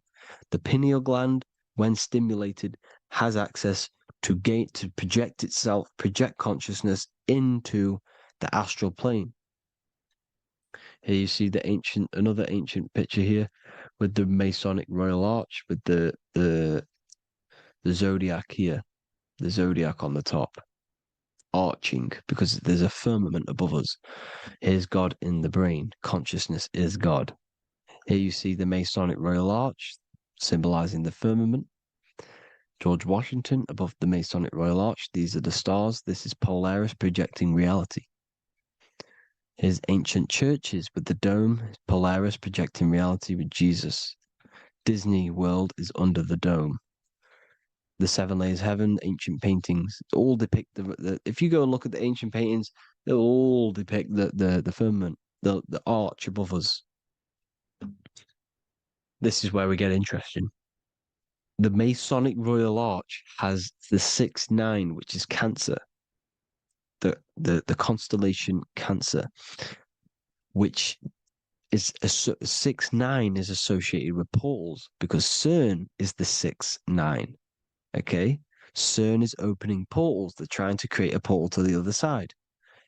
Cancer has the word CERN within it, so there is a link between Cancer and the opening, the firmament opening above us, to seeing, to ascension. Here you see the Masonic art with the Royal Arch and the light and the opening.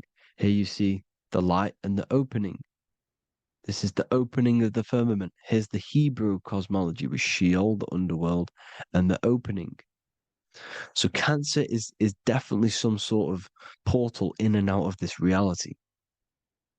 I'm just connecting dots here. Now, we're going to go change a bit now. These celebrities that you are seeing are, they have not sold their soul to Satan, okay? They have not sold their soul to Satan. Satan is a demonic, low vibrational energy that has been summoned over the thousands and thousands and thousands of years of evil occult arts. So since Babylon was summoning this demonic energy, and this demonic energy in the astral plane will grow and grow and grow. It has no form. It has no physical form. Okay? But you can see it in the rappers. If your third eye is open, you can see clearly that these people are demonic. You can sense the energy that they're manifesting. Selling your soul is not what you've been told. It is gaining, because your soul is pure love, okay? Your soul does not want to do anything bad.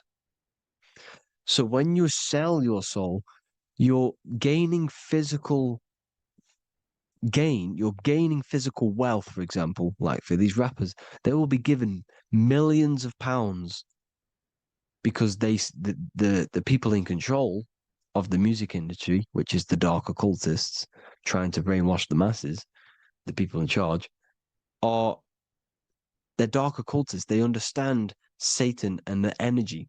They are satanic energy, which has been summoned in the astral plane. They see that they have influence over the masses, so they will go to them and say, "I will give you this amount of money forever if you manifest this satanic, demonic energy through the music and through social media to blind the masses, to brainwash the masses into this demonic energy." Because when you listen to music, music is frequency. Whatever you listen to, you become that frequency. So if you're listening to these people, they're throwing energy, this demonic, satanic energy that they sold out to. Soul, same word. When you sold something, you've got your soul involved.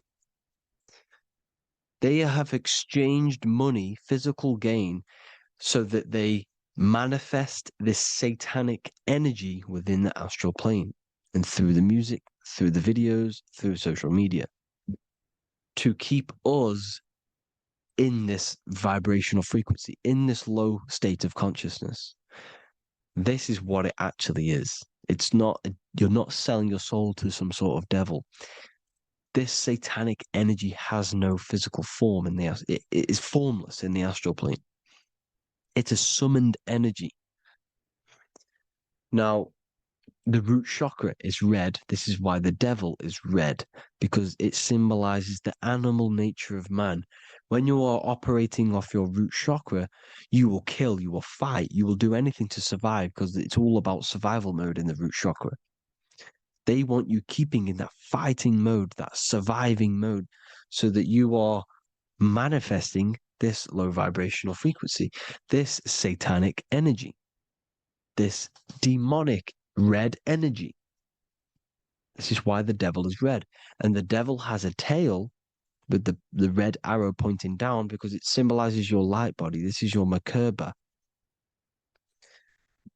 Your Merkaba is your light body. Mer equals light, Ka equals spirit, Ba equals body.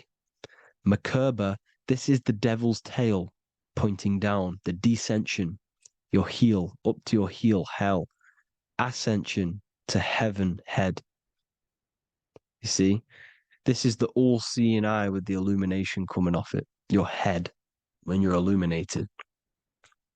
The Merkaba is your celestial sphere to portray different planes of reality. It is the vehicle of ascension. It is what it's your light body. It's in the word Kabbalah. Kabbalah.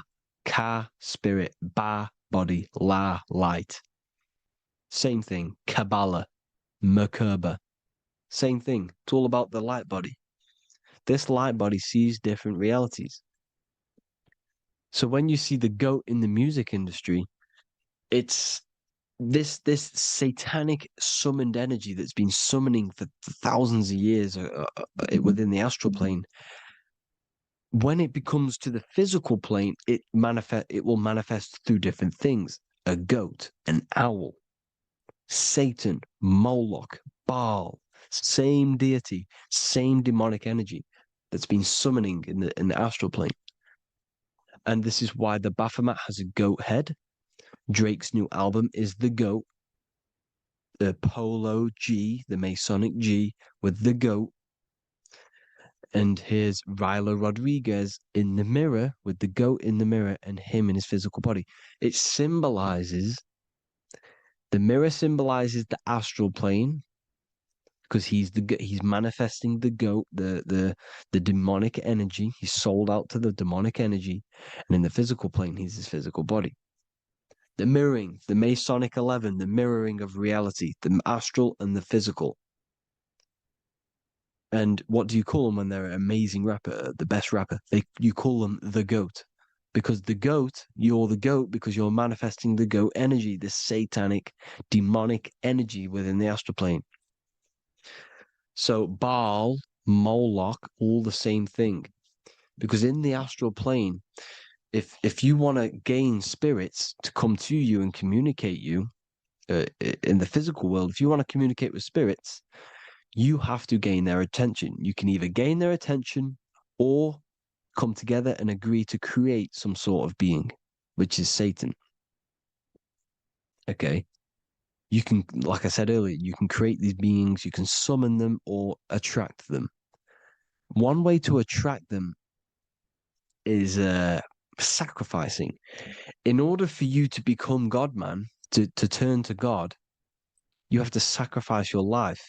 You have to sacrifice, not drinking, not doing things, not doing anything demonic, not doing anything bad, not eating meat. You have to sacrifice yourself to become the light. However, if you want quick, instant gains in the physical world, you can sacrifice something else to communicate with these spirits, because these demonic energies feed off demonic energy, your demonic energy. So these dark occultists will give away babies, they'll sacrifice, torture babies so that they gain, so that they can communicate with these spirits for physical exchange. Yes, you can do this. These powerful spirits, these powerful demons can give you powers. They can give you certain things. And this is what they are doing. They're summoning and attracting these demonic energy. This is why, trafficking is one of the most, Balenciaga. Baal is the demonic energy in the astral plane, which requires child sacrifice for his presence. Balenciaga, and they were trafficking children. They were trafficking, killing them, and offering them to the spirits. This is what they are doing.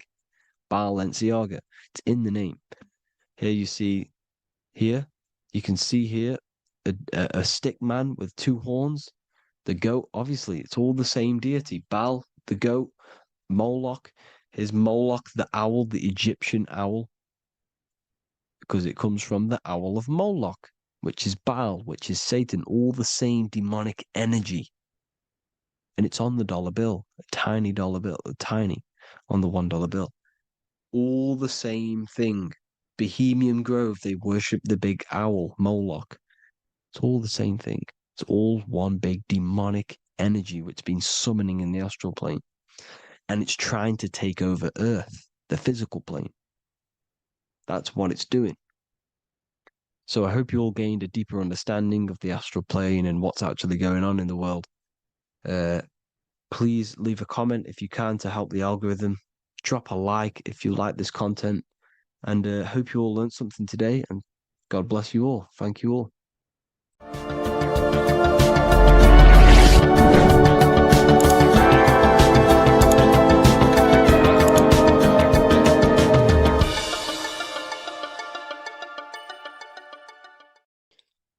What if I told you you don't have one body? You in fact have four. There's a secret hidden right in front of you, and most of you overlook it. And by learning these teachings today, this will change your perspective on life, on yourself, and completely change the conception of yourself. This is the key to your highest potential. If you stay with me today, you will find secrets about yourself that will change your life. But I warn you, once you step this path of esoteric knowledge, there's no going back. Once you see, you can't unsee. So stay with me, and we will discuss the four bodies of your soul and how you can master yourself to reach your highest potential. The first thing we must understand is that there is a sun. And just like the sun gives life to the earth, there is this life force within the sun that gives life to all matter. We must understand that that matter itself is dead. It has no life potential. It has no ability to create or destruct anything. All of the life comes from above, from the sun, from the life-giving power of this infinite energy source we call the sun. No matter what model you believe, the sun still gives power to this physical realm, giving life to all of the crops, giving life to animals, giving life and growth to all things that the rays come in contact with. This is a macrocosm process. We must understand the teachings of as above, so below. This means that the macrocosm repeats itself in a microcosm form. Now, what do I mean? Humans are made in the image and likeness of God. You are a miniature version of God, a spark of the divine consciousness made in human form, in physical form. Just like the sun gives life to all physical matter and growth to all crops on the earth, your soul is a miniature sun. And your soul is giving life to the body. Your body is a miniature earth, which also goes through the cycles of the four seasons of the sun. We feel different in each one of these seasons. It's because our body does not only go through these cycles externally, but these cycles happen within ourselves, within consciousness. Your soul is the sun. The sun you see in the sky is an externalization of your soul. Your soul is the life force. You are the soul, not the body. And like the sun gives power to the earth, the soul gives power to your body. So first, let's look at the etymology of the word sun.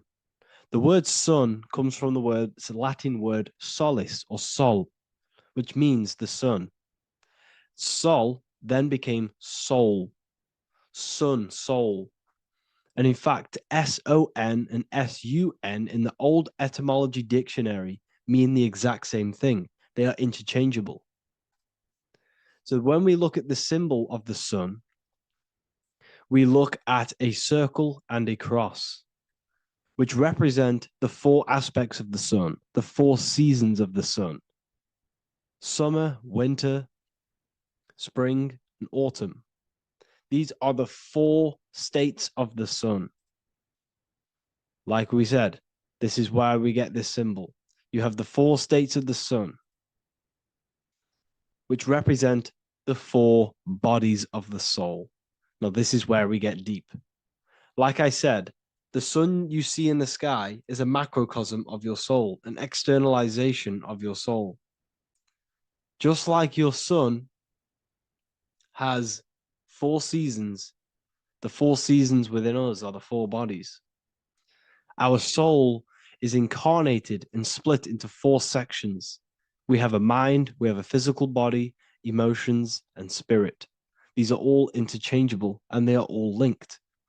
In ancient alchemy, we have the exact same symbolism of the four stages of alchemy. But in this case, they're symbolized as the four elements: earth, water, air, fire. In this ancient alchemical symbol, we have the pentagram with the top one representing the soul, ether. Our soul then has the four bodies with the human here. We have the man, the eagle, the bull, and the lion. We see this on the tarot card, the Wheel of Fortune. The man, the eagle, the bull, the lion. We see this in Matthew, Mark, Luke, and John. The lion, the bull, the man, and the eagle. We see this with depictions of Jesus. Jesus, the man, the bull, the lion, and the eagle. These represent the 4 fixed signs of the zodiac. Taurus, the bull. Scorpio, the eagle. Scorpio was symbolized as an eagle. It's an ancient symbol. Now it's been changed to a scorpion, of course. Leo, the lion. Aquarius, the man. These represent the 4 fixed signs, which are 4 different elements. Taurus is an earth sign. Scorpio, a water sign. Leo, a fire sign. Aquarius, an air sign. Taurus is the earth. As above, so below. The earth is the physical body. Leo is fire. Fire is the spirit. Scorpio is water, which is the emotions. Aquarius is the mind, which is an air symbol. Air is the mind. That's why we call people airheads. Okay? So what we're actually looking at here are the 4 aspects of our soul. We have the sun in the middle and the 4 bodies of the soul. This is what Jesus is symbolizing. Jesus represents you. God made flesh with the 4 aspects of the soul. The 4 gospels are all depicting Jesus in 4 different ways according to the different body of consciousness. The Wheel of Fortune are representing the 4 bodies of the soul. This represents the 4 bodies. Now, how are they 4 bodies? They are 4 dimensions of consciousness. The mind is not made of the same substance of the emotion. The emotion is not made of the same substance of the physical body. The spirit is not made of the same substance as the physical body also. They exist in 4 dimensions of consciousness. They are 4 bodies of our soul. And the most important teaching here is what I'm actually getting to, is the powerful one. This is what gives you power. Most of us live in chaos. Our mind is thinking of doing something. Our emotions are feeling something else. Our body is lusting and wanting to do something else. And our spirit's energy is completely off. Most people live in unbalance. None of these 4 bodies are working together. This is why we produce chaos in our lives. When these bodies are in balance, are not working together. So in alchemy, they symbolize the 4 elements, which are the 4 bodies of consciousness. These are the furnaces with the fire. They represent transmutation of each body. We have to sync these bodies. We have to sync the mind with our emotions, and our emotions with our actions, the physical body, and with our spirit. These 4 key bodies need to be in line in order for us to create consciously in our life. Because each one of us is a creator, a miniature version of God, creating our own earth, creating our own material reality. And in order for us to create consciously and with effect and power, we must have these bodies unified so that we can create consciously and not create chaos. So this is very, very important. And this is a secret teaching found in all ancient societies. But this is what the hidden symbolism of astrology actually is. The sun is our soul, and the 12 zodiacs are 12 aspects of our soul. And we have the 4 aspects of the 4 main bodies. This is what we're looking at. We're not looking at the sky. We're actually looking at aspects of ourselves, aspects of our soul that we must master and transmute in order to become our highest potential. So I hope this makes sense. And it may take a while for you to fully understand this, but the key knowledge in order for you to understand any of these teachings that I've gone through today is the major, major teaching of as above, so below. What is above is below. What is within is without. Your inner reality projects the outer reality. What is inside of you is outside of you in some form or way. Whatever trees, whatever roots that go down will always shoot up. When you throw a bouncing ball, you shoot it down, it will go up. As above, so below. As within, so without. God did not make a creation separate from himself. We are all extensions of the divine made in physical form. And we are incarnated into 4 sections. Our soul is separated into 4 sections. These are the 4 corners of reality. These are the 4 pillars of reality that we must control. So in order to access our soul in meditation, we must turn off these 4 things. Turn off the mind, the emotion, the spirit, and the body. And then we access the soul. So I hope this video helps today. And you can learn all about this in the Book of Wisdom, Volume 2. This book is a revolution in consciousness. I do not recommend everyone reads this book. This book is only for people who are serious and want to transform their lives. This book is a book that will change the scope you see reality. It will change your perspective on yourself because you will resonate with this. This book does not just give you information. It gives you a sense of well-being. It gives you truth, and you will find your power from this information. This information is not just information, it's a key to your path of enlightenment and transformation. So you can find this book in the description of this video. And if you are part of the university, I will see you on the live calls. Thank you, everyone. Please leave a like, subscribe, and a comment, and let me know whatever videos you want me to make next. Anything that you fail to understand or have any confusion with, I can make a video on it. So let me know in the comment section any reviews or anything I should do. Thank you all, people. Have a great day.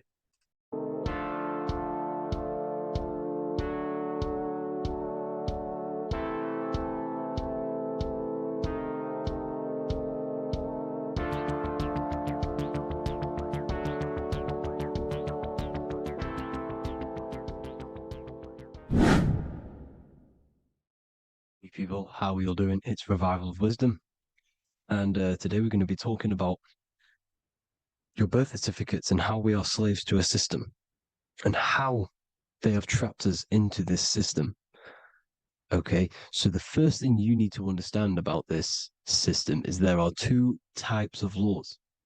You have the law of water, which is Admiralty law, and the law of the land.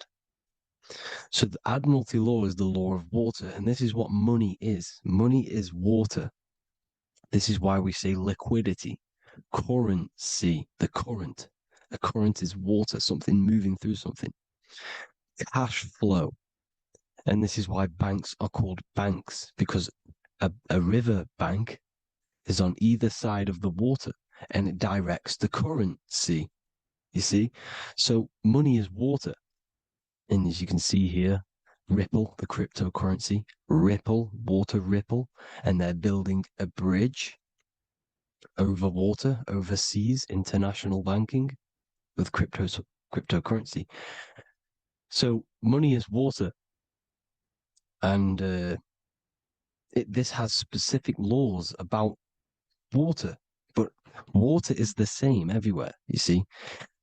What the difference is with the law of the land is that you can have different laws in different lands. I can't do certain things in the UK that people can do in America, for example. You see, that's the law of the land, but the law of water is the same because water is everywhere. Now, this is very important to understand when it comes to, these birth certificates. So, Pope Gregory, this is where we're going to start off. Pope Gregory in 1582 took the Orthodox Eastern sunrise calendar and changed it to his own Gregorian timeline, not a calendar, a timeline. This timeline was copyrighted by Pope Gregory under the name of the Vatican. So the Vatican owns the timeline that we are using today, 2023. They own it. They own the title of this Gregorian calendar. Okay? Therefore, anyone who is born under this copyrighted timeline, not calendar, they are subjected to Rome because Rome owns the timeline. They have a patent, a copyright for that timeline. What is on our birth certificates? That timeline. We are born underneath, we are subjected to the Vatican. This is why all birth certificates go to the Vatican. They own every single birth certificate. Okay? So when we use this timeline, we are subjecting ourselves to this timeline. Okay? Which the Vatican has a claim over. This calendar or timeline is set to sunset, not the sunrise, which is associated with death, darkness, and the moon, lunatics. You see, so this is a sunset calendar timeline. Okay, this is now, they've changed a couple things, right? They say that the new year is January the 1st. Okay, when we know this is in winter. January is winter, which is associated with darkness, death, the death of nature. So this is a death cult, people. These people are evil. They're so evil. The Vatican. And this is why we use April Fool's Day, because April is in Aries, and Aries is always the start of the zodiac. This is why Aries rules the head region. 12 zodiacs, 12 systems of the body. Each zodiac is associated with each part of the body, and this is why Aries is the head, cerebrum. But we're not going to talk about it in this video. But yes, that is what April Fool's Day is. They're putting it in your face. April Fool's Day is the real start of the year, when the sun starts to rise again, when the risen Savior is resurrected, when it's born again. This is when the Jews celebrate the Passover. This is when the Christians celebrate the resurrection of Jesus, and they eat lamb. The Jews eat lamb because we're in Aries, the new year. The sun is now born again, our risen Savior, the light of the world. So yes, this is what April Fool's Day is. It's the first day of the year, which they changed. Pope Gregory changed. So you need to understand is that you are in the womb. You are inside of a ship, because every ship, literally a ship, every ship is female. This is why they say she delivers the product, because she does deliver the product, you, the baby. Same thing with a ship, they deliver products. They are a she. And when they pull up to the bay, like you can see on this picture, they're pulling up to the bay. This is now called the birth canal. The ship is now in birth on paper. Okay, this is law. And when they pull up, they tie up to the bay, and now they get a certificate of manifest certifying all of the products which are on the ship and what they are bringing into that nation. Okay, so you're bringing in this many of that, everything's on the certificate of manifest. And this certificate of manifest is also your birth certificate, because you are traveling through water when you are in the birth canal of your mother, because you are in water when you are in the womb, and you travel through the birth canal. And when you arrive, you get a certificate of manifest with the name, how many, the quantity, that's your birth certificate. Okay. And this is what it is. We are a we're not a corporation, but we represent a corporation, which is your name in full capital letters. That is your corporation. You cannot physically tax a body, but you can tax a corporation. This is why we get charged. This is why we get taxed, because it all goes down to the corporation which our name represents, which we are subjecting ourselves to. We are my name. I am subjecting myself to this name, and that name has a corporation which I represent, which I subject myself to. You see, this is how we are attached to this straw man, this character that they have built on paper. So it's a character which is on paper. This is what we represent. So when the woman gives birth, she delivers the baby, and then she has another substance. Now I'm going to break down how they attach this name to us, how they do it. Okay. Our mother is carrying us the product in the womb, the water. And it goes, for example, it goes from the United Kingdom into a state-owned, corporate, federal-owned hospital, which is government-owned. She does not declare the package when she enters the building. Aha, so keep that in mind. When she delivers the package in the federal territory, she does not declare the package either when she leaves. Therefore, there is no evidence that we exist when we arrive on paper. On paper, there is no evidence that we came into the building or left the building. We have not been declared. So we do not exist on paper at this point. When the woman gives birth, she delivers the baby, and then she has another substance, which is called the afterbirth material. Okay? This afterbirth material has the same DNA as our physical body with the body, mind, and spirit. Okay? This is how they get this corporation. Hold on. The afterbirth material does not get claimed by the mother nor anyone. Therefore, they salvage that substance because we are under the Vatican. Every state is all Catholic. Your birth certificate is Catholic. No matter what religion you think you are, every single birth certificate is Catholic because we are subjected to Rome. All roads lead to Rome. Rome runs all of this. Okay, we're still under the Roman Empire. Okay, so Rome are Catholic and they believe in salvation. This is how religion comes into this. This is how they use religion to get this.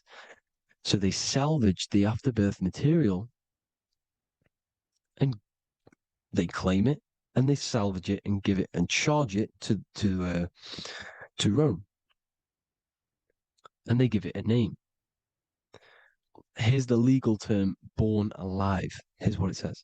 Each product of such birth is considered live, born, and fully recognized as a human person. So each product of such birth, so that could be anything, the afterbirth, the person who actually comes out, the baby. So your afterbirth, which we do not take with us, we take the baby with us, they keep that in the hospital, they collect the afterbirth, and they salvage it, and they give it the name, which, it is us. We are a representative to that afterbirth material, which they put the name on, they claimed, which is subject to Rome. So we are walking around our whole lives as a representative to that claimed salvaged afterbirth material, which the federal state have. Okay. We are under the Catholic Church, Vatican. Therefore, the afterbirth material is a child of God. See, on paper, therefore, they believe in salvation and salvage the afterbirth material. This material has no mother or father. The state pick it up. It becomes a war to the courts and gets charged to the state. So we are a representative to that character they salvage because it is the exact same DNA as you. Subject is the name or the title, and the matter is the physical aspect left behind in the hospital, which represents us. You see? So now we're moving on to Unum Sanctum. Unum Sanctum was in 1302, a very, very important year. Very important year. Unum Sanctum says this is basically how they claim everyone in the world. So the Vatican had all this power, all this gold, all these people under them. They need to get a claim for them so then they can rule over them and make them slaves. So what they did, they created Unum Sanctum. Pope Boniface VIII did this. And it says, the spiritual man judges of all things and he himself is judged by no man. The spiritual man, keep that in mind, unless he invent like Manichaeus, two beginnings, which is false, and judged by hereticals, since according to the testimony of Moses, it is not in the beginnings, but in the beginning that God created heaven and earth. Furthermore, we declare, we proclaim, we define that it is absolutely necessary for salvation that every human creature to be subjected to the Roman pontiff. So they are claiming us in unum sanctum, and it's in the vaults in the Vatican. They will put a spell on it because they are sorcerers, they are magicians. They put a spell on it, they lock it up, and whatever goes on that piece of paper goes. And this unum sanctum is claiming all of us. So what does it say in the beginning? The spiritual man judges of all things, and he himself is judged by no man.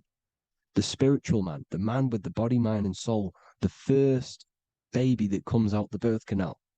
That's you, your body, you, body, mind, and soul. You have the Christ, which is I am, which is grace. Grace means here now, in the present. You have the Christ, which means I am. Therefore, you have a soul. If you can say I am, you have the Christ. You have a soul. But a creature can be anything with no soul. You see, so no man can judge the man with the soul. However, as it says in the second part, we proclaim, we define that it's absolutely necessary for salvation that every human creature to be subject to the Roman pontiff. So they are subjecting the afterbirth, not the man with the body, mind, and soul, but the afterbirth to the Roman pontiff, to the Roman Catholic Church. We are the ones who are claiming to be the afterbirth material, which is our birth certificate, which is our representative. We represent that because it is our DNA. This is how we are stuck. We are stuck because we represent this DNA, which is on paper, recorded. You see? So we, being untaught, uneducated in these subjects, we are subjecting ourselves to this system, to this slavery, because we just want to live. We just want to live happily, just peaceful. Think about it. Where's all this coming from? Where's all this war, all this killing, deaths coming from? We just want to live. It's coming from the Catholic Church, these evil death cult, which has subjected us, which has used us as slaves, and we are still slaves, and it's just going to get worse and worse and worse. So this is how we have subjected ourselves to be the slaves to this system. It's a lot to take in, and there's a lot more deeper stuff which goes into this. I'm just going over the surface. I'm going quite deep, but there is little details that I still need to learn myself. But this is the general how that we've been stuck to this slave system. So we are batteries, okay? This is why we get charged. When you go in a court, you get charged, okay? Because you're a biological battery. This is why cities look like motherboards, because we are feeding energy to this matrix. Okay, when we look outside of ourselves, when we give power to so-called Jesus Christ, worshipping idols outside of ourselves, where attention goes, energy flows. We are feeding the matrix with energy. By looking within, placing your attention within yourself, you are taking back your power. Because the I am is Christ. The you, the soul, is Christ. It's God. The awareness is God. Okay? However, we are subjecting ourselves to this system. We're subjecting ourselves to this system and the feeding of our energy. So what we need to look for the future is that, think about it, with the end goal is to change our DNA, is to literally make us robots, transhumanism, slaves. This is why we have smart cars, smartphones, smart watches, smart meters, smart cities. And all of this is going to be connected by the smart grid, which is 5G. This is why 5G is rolling out. 5G is going to connect all of these technologies to one. It's like a big net system. And you know why they're doing this? It's because all of this is going to be connected through AI, through this 5G, and that 5G is going to be controlled by the elites. So you say anything wrong, you do something wrong, you say the wrong thing online, they'll turn off your car, they'll turn off your phone, they'll turn off your smartwatch, they'll turn off your TV, because it's all going to be connected and controlled by the smart grid. And this is what the Great Reset is, people. But they're going to trap us inside of these 15-minute smart cities so we can't leave the area, because they're going to use climate change as a tool to enslave us to not travel because of so-called climate change and the fumes that we are putting into the air, which is all BS. They're doing this to push these new cities, to push all of it. But listen, they're trying to get inside of your body. The only way they can do that is to get you addicted and using this technology. First, they got on the body with the smartphone. Well, first of all, we use the technology. We get used to it with it in our hand. The next step for them was to get on the body, which is the Apple Watch, as you see down here. They have now successfully got onto the body. The next thing is to get inside of the body. This is the brain chip. You see how they've slowly lured their way in, slowly got you addicted to this technology, got you dependent on this technology. And what they're going to do is that they're going to mold society to be dependent on the brain chip. So in order, for example, if you want to go and pay for food, you're going to have to get a chip to pay for the food, because it's all going to be digital money. And that digital money will be connected to the chip, and you'll need the chip to pay for things. You see? So this is how they're slowly transhumanizing us. These phones, these apps, these things which are all which are all using, was created by Freemasons. Mason means traveler, because they travel the depths of the mind. They understand human consciousness. They understand the brain. They understand the mind. By the deepest root cause, they understand it. This is what Masonry is. It's the occult. So these technologies is designed by these people. This is why they're so addictive, because they understand how it works. They understand how to get people addicted, because they understand human consciousness, the brain, the body, and the mind. So this is the advantage Freemasons have over us. And these secret societies, which have gone through the orders of Freemasonry and progressed onto these secret societies, which are the evil side, because I'm not saying Freemasonry is evil, okay? But the societies which they go beyond Freemasonry, because you can go beyond the 33rd degree into these secret societies, and they use this knowledge for the bad, to enslave people. And this is what's going to happen. Transhumanism. So I hope you all learned some insight for today. Please do a bit more research on, the birth certificate and stuff like that, the straw man. And have an amazing day, people. Please like, comment, and subscribe. Peace.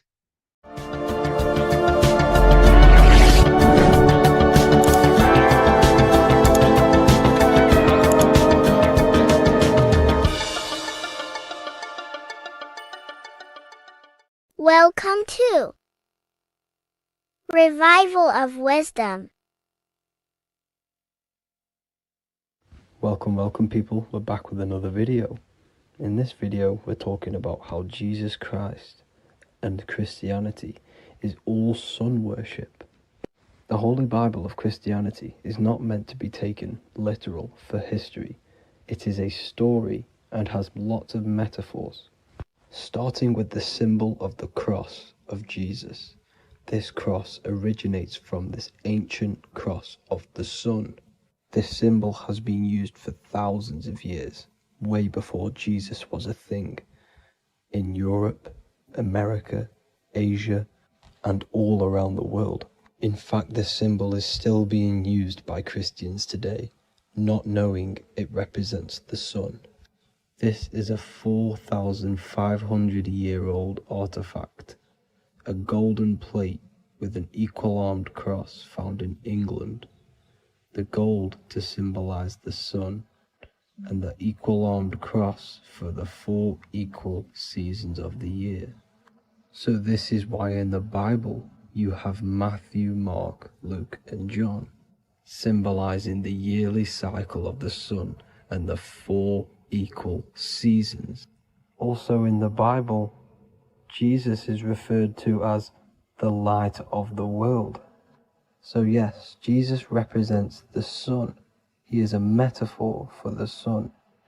Hence why in all of these pictures and images and paintings of Jesus, there's always a sun behind his head, and some even with the sun cross behind his head. Jesus also has 12 disciples, which represent the 12 zodiac signs and the 12 months of the year. This is the Last Supper by Leonardo da Vinci. As you can see, the sun, being Jesus, is in the center, because the sun is in the center of the zodiac signs. There are 4 groups which symbolize the 4 equal seasons. Each group contains 3 people symbolizing the 3 months and the 3 zodiac signs in that season. There is only one female in the painting, which is Virgin Mary, who symbolizes Virgo, the astrological sign. So yes, Jesus symbolizes the sun with his 12 zodiac signs and 4 gospels for the 4 seasons of the year. However, there is another phenomenon. The 25th of December is known as the birth of Jesus Christ, which is known as Christmas today. Jesus symbolizing the sun and is born on December 25th. This is the day the sun moves 1 degree northward, bringing back the warmth, the growth of crops, the life and light back to the northern hemisphere. Everything is springing back to life, as we call it, spring. So it is said that the sun is born again on the 25th of December, and Jesus is known as the risen Saviour, because the sun is our risen Saviour, because it gives life to the whole of this realm, the warmth, the crops, and without the sun rising in the morning, we'd all die in about 2 weeks. And we all know how Jesus died on a cross. The sun also dies on a cross in the southern hemisphere. It dies on the Southern Crux constellation.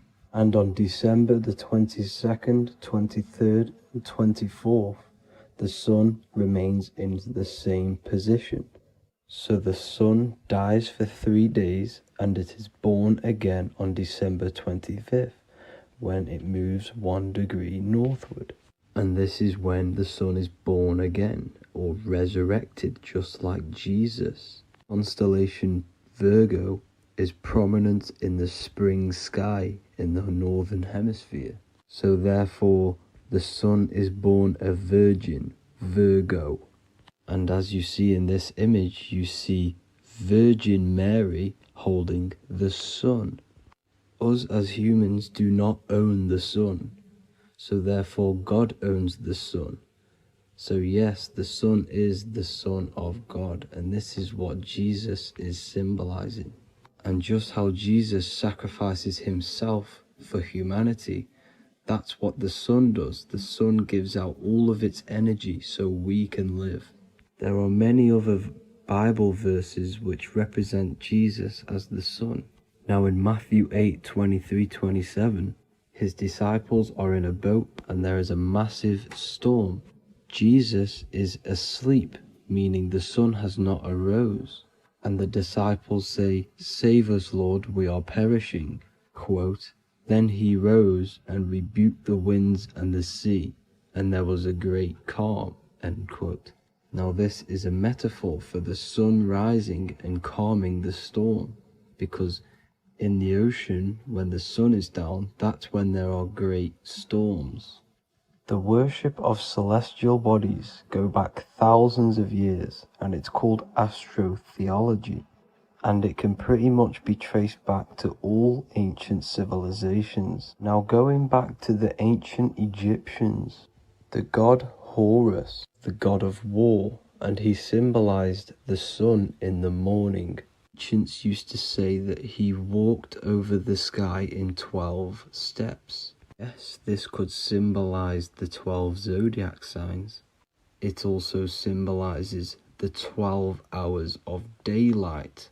So we have 12 hours of Horus, but now they've rearranged the word to hours. Horus and hours. And when the sun rises, Horus rises, we say horizon, which is Horus is rising. That's the etymology of horizon. Another Egyptian god called Amun-Ra was known as the god of all creation. He was the first god of them all. Amun was also a sun god.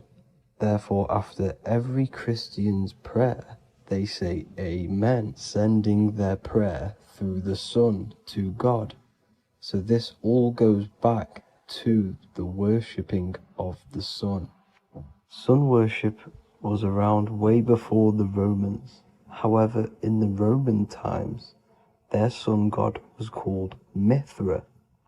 Mithraism was the main religion before Christianity came into play. Mithra was the son of God.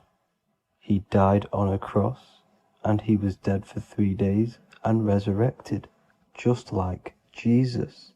So the Catholic Church was not made in heaven, it was made by the Roman Empire. They mixed all the sun religions of Judaism, Mithraism, and other Arabic religions, and combined it into one, so Caesar, the Roman Emperor, could gain his own religion. So yes, Christianity was a political move to gain more control over the masses, because it was a worldwide government at this point in time. So here is a Sumerian helmet with the rising sun symbol. And then the Romans also used this rising sun symbol on their armor. So sun worship has been going on for thousands of years, and it still goes on today.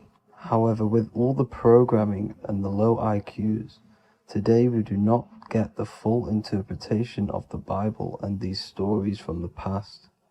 And Christians and other religions are all brainwashed to not question their religion and not realize their true origins and where they come from. I do advise you all to do your own research and come to your own conclusions.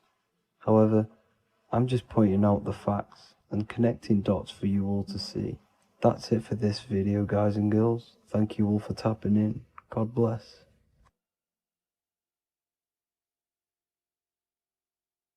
Welcome to Revival of Wisdom. This video is going to be about the flat earth and the breakdown of the whole cosmology. We're going to be digging very deep. I've got a lot of pictures and images to show you, and a lot of dots to connect.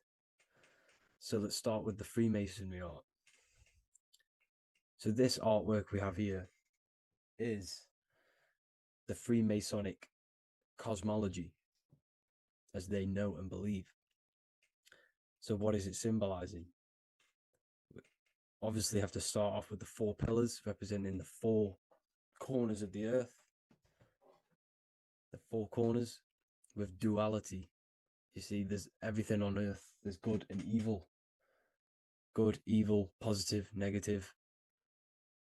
Good, bad. This is the checkerboard. This is what it symbolizes. Okay. Obviously, we have the sun, the moon. The sun gives you energy. It's the anode. The moon is the cathode. It's the opposite. It takes your energy. So therefore, you become sleepy when the moon comes out. You see, everything on Earth, everything in the universe is balanced. There's complete balance symbolized by duality. There's always two opposites. We have the all-seeing eye, and obviously 7 stars representing the 7 planets, but not planets as in we know planets. They're not physical spinning balls of gas. They are energies. They are lights emitting from the realm above this realm. They are lights through the firmament, through the electromagnetic field. So let's go through that again. The 4 corners, duality, positive and negative, cold, dry. Everyone on Earth has an opposite. Everyone, there's 2. Okay, and then we have the sun, the moon, the 7 planets with a 5-pointed star. What's the 5-pointed star? Of course, it's the 5 elements: spirit, water, earth, fire, and air. Okay, that's what the 5-pointed stars symbolizing, the 5 elements of Earth. And then, most importantly, we have the compass. The compass is very, very important, hence why it's in the center. The compass is symbolizing many, many things. And one of the most important things, but we'll get into that after. We have a boat with water outside of the Earth. So we have a boat on water, symbolizing the waters separated by the firmament, the waters above, separated by the firmament from the waters within the firmament, the Earth. So this is what it's symbolizing. So the compass, what's the compass? This is where the compass comes from. The Polaris, the most important star there is, because it's in the center of Earth. The sun, the moon, and the black hole, black sun. Because all creation comes from center, the seed center. Okay, but we'll get into this after. But also, this is a very important Masonic symbol because they use this symbol a lot. This is one of their main symbols, hence why Neil Armstrong has the Masonic ring with the compass on it. The people who supposedly went to the moon, which obviously they faked to push this globe model, because the globe model is based upon fear. Because the globe model, if they can sell you the globe model, they can sell you anything then. You don't know where you actually are. The globe model is to push fear upon the masses, because the globe model means there's not enough resources. There's also risks of asteroids hitting the planet. There's also risks of space extraterrestrial invasions, global warming, asteroids. You see, this is all the fear that they can gain off selling you the globe model. Okay, because they don't want you to know that this is an intelligent design. And also, they're hiding God, the creator, the source. This is why they are satanic. They are opposites. They are lefty, Lucifer, right, righteous, godly. Hence why they do the symbolism on their eyes. 666. This is another famous, famous astrologer,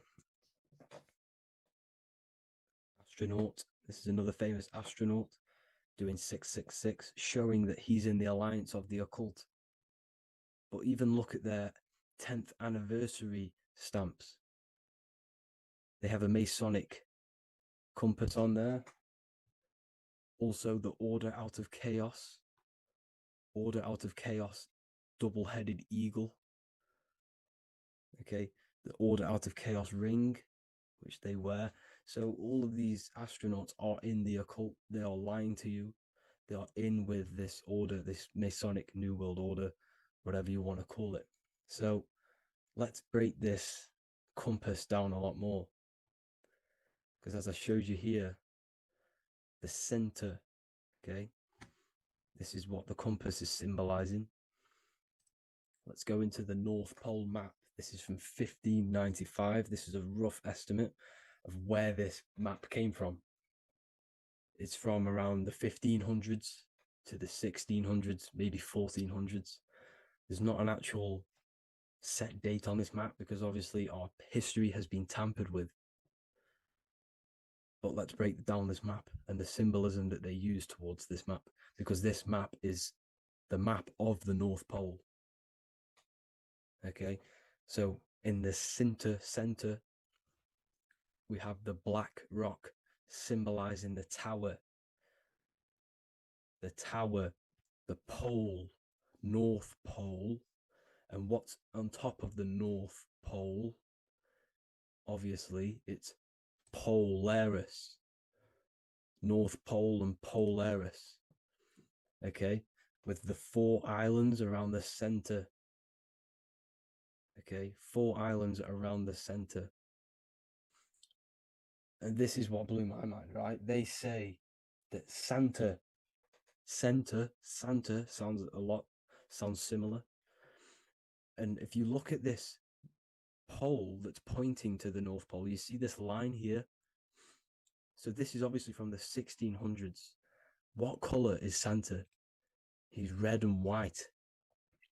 Just like this map pointing to the center is red and white, and Santa comes from the North Pole. So it's not a coincidence that they use red and white. They're mocking this map because obviously they took over after the 1500s, 1600s. They took over around the 17, 1800s. So they're mocking this map with Santa coming from the North Pole with this red and white line to the North Pole.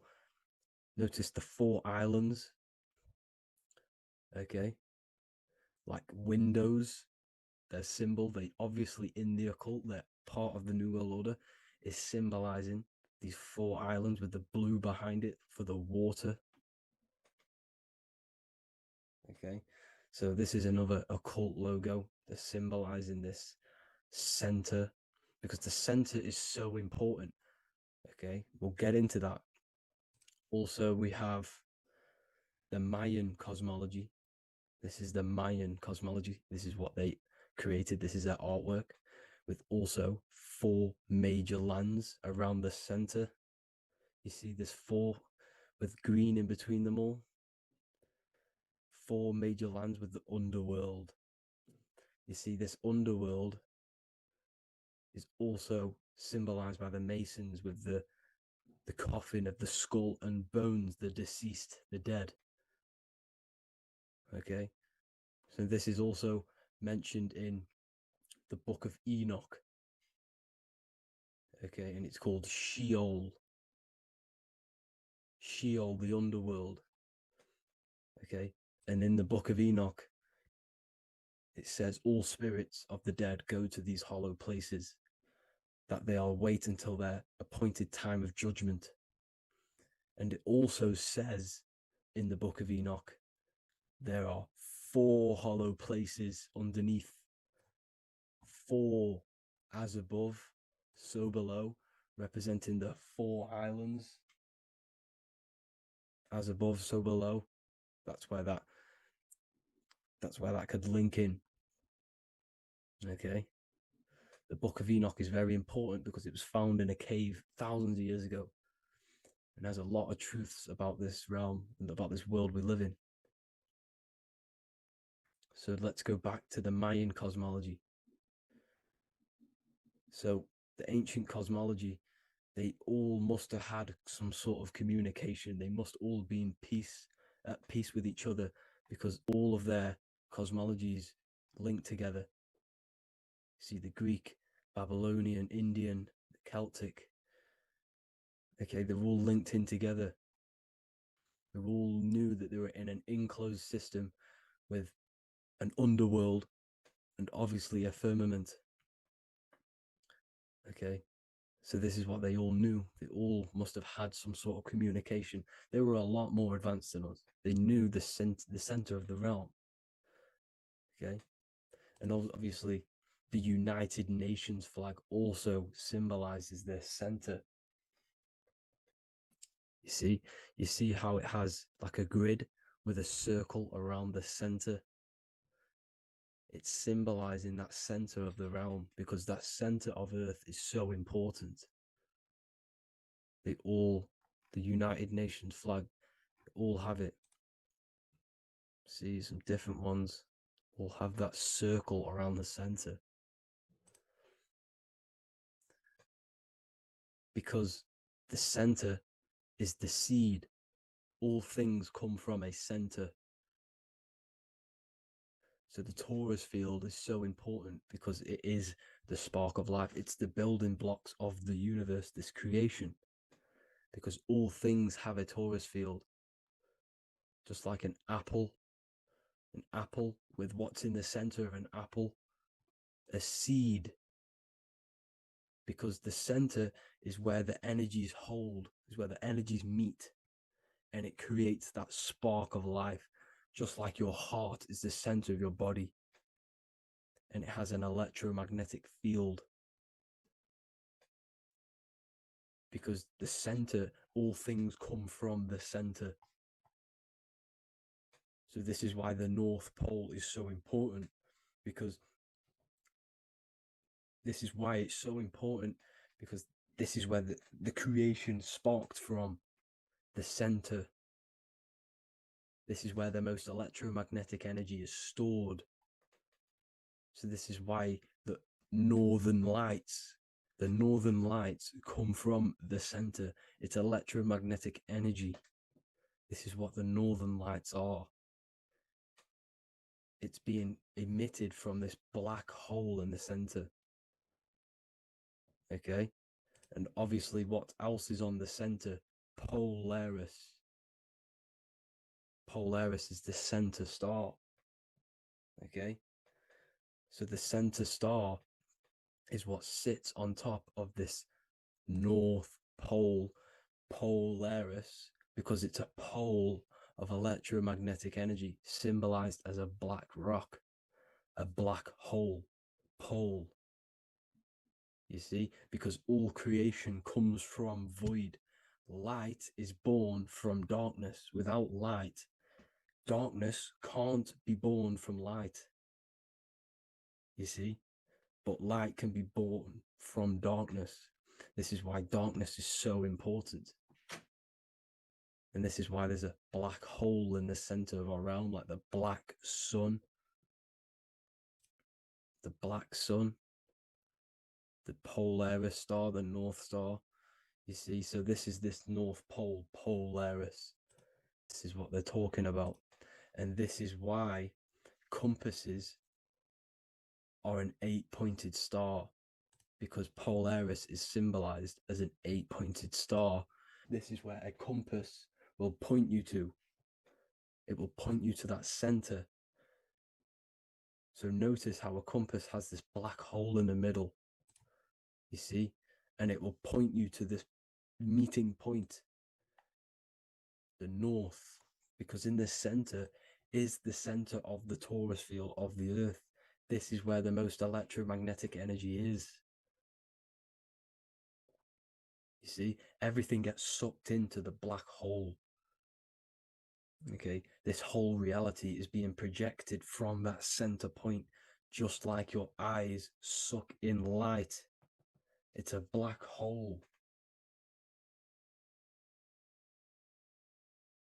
Your eyes suck in the light of this light being emitted from this center place, this electromagnetic energy at the center, which is the seed of everything, of everyone.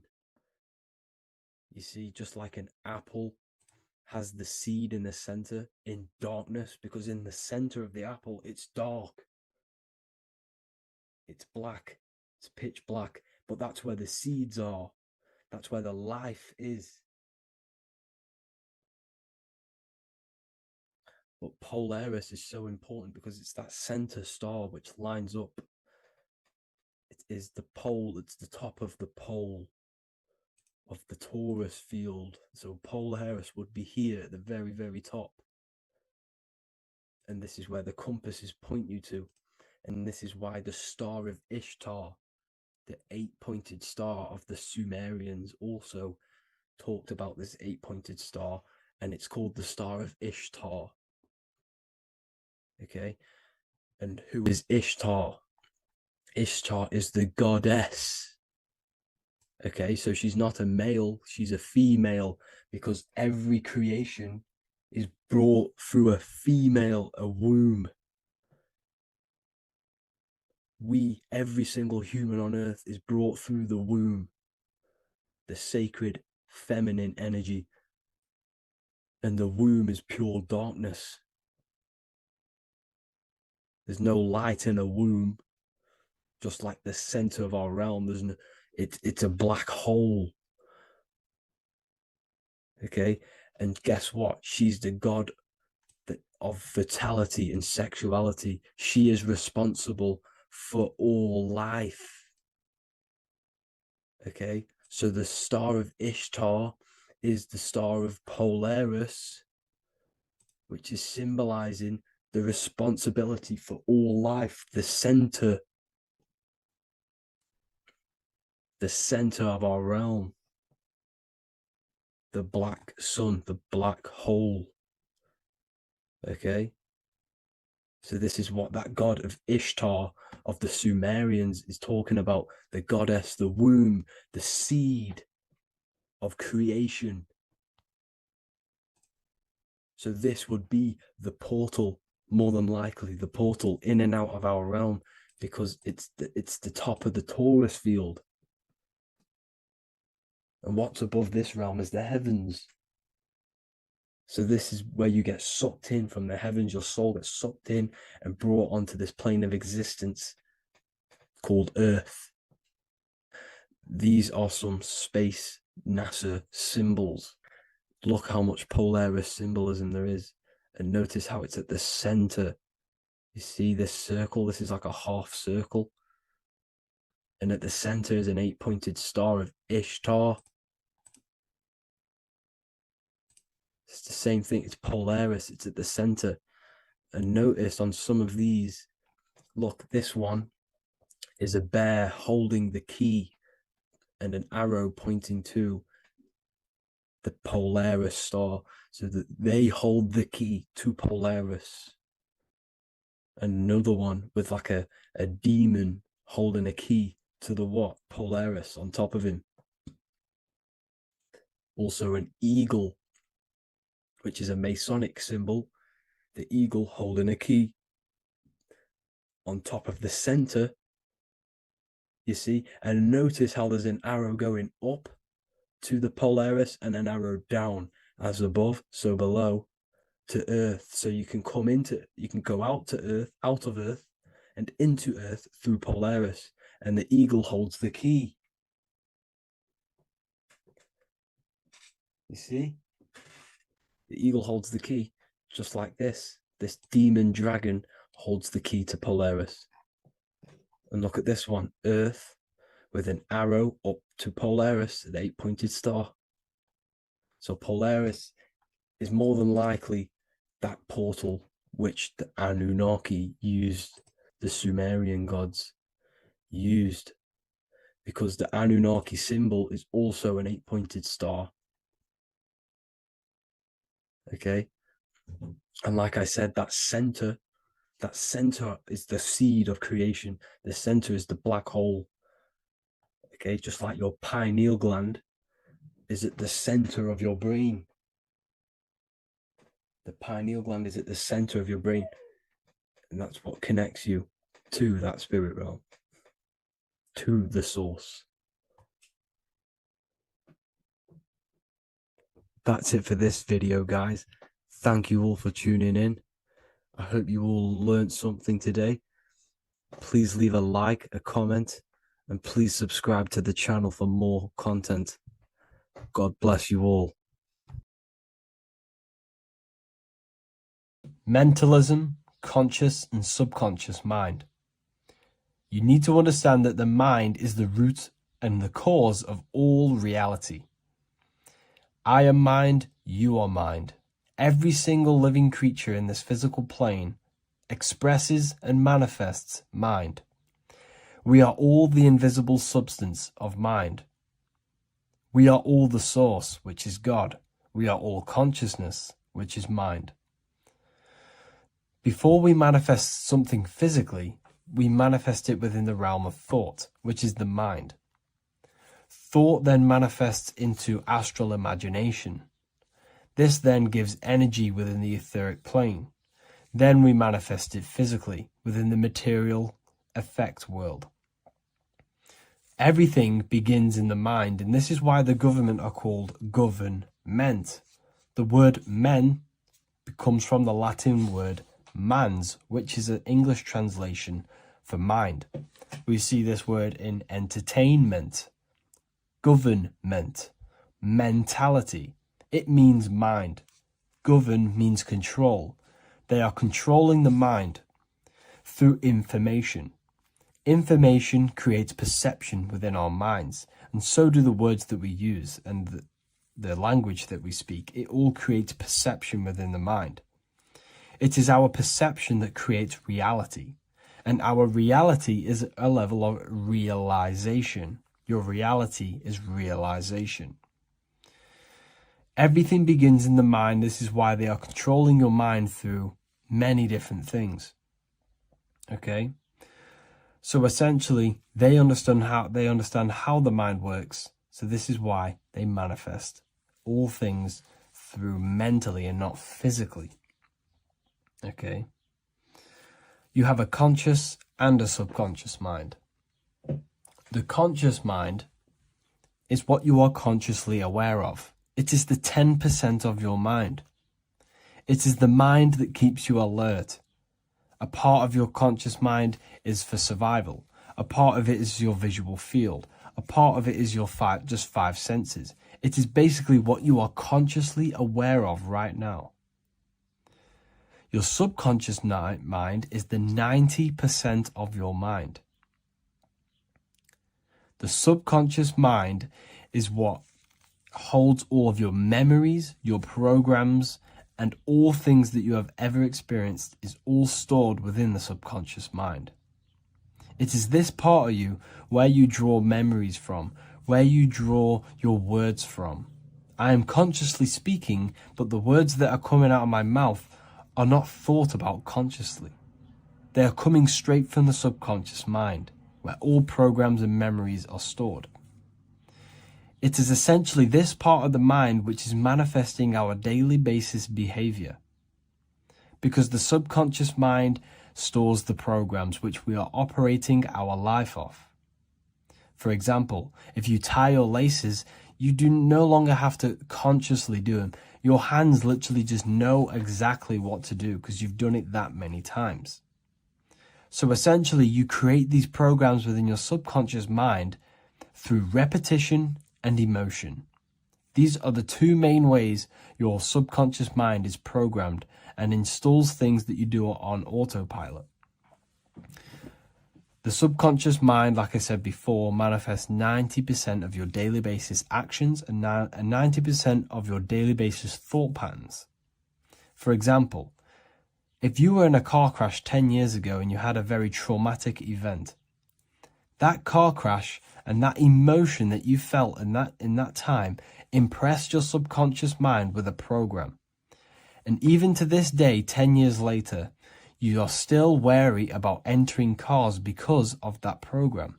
Even though you may be not thinking about the car crash, you are still wary about entering cars because of that program, because of that emotion impressed upon the subconscious mind.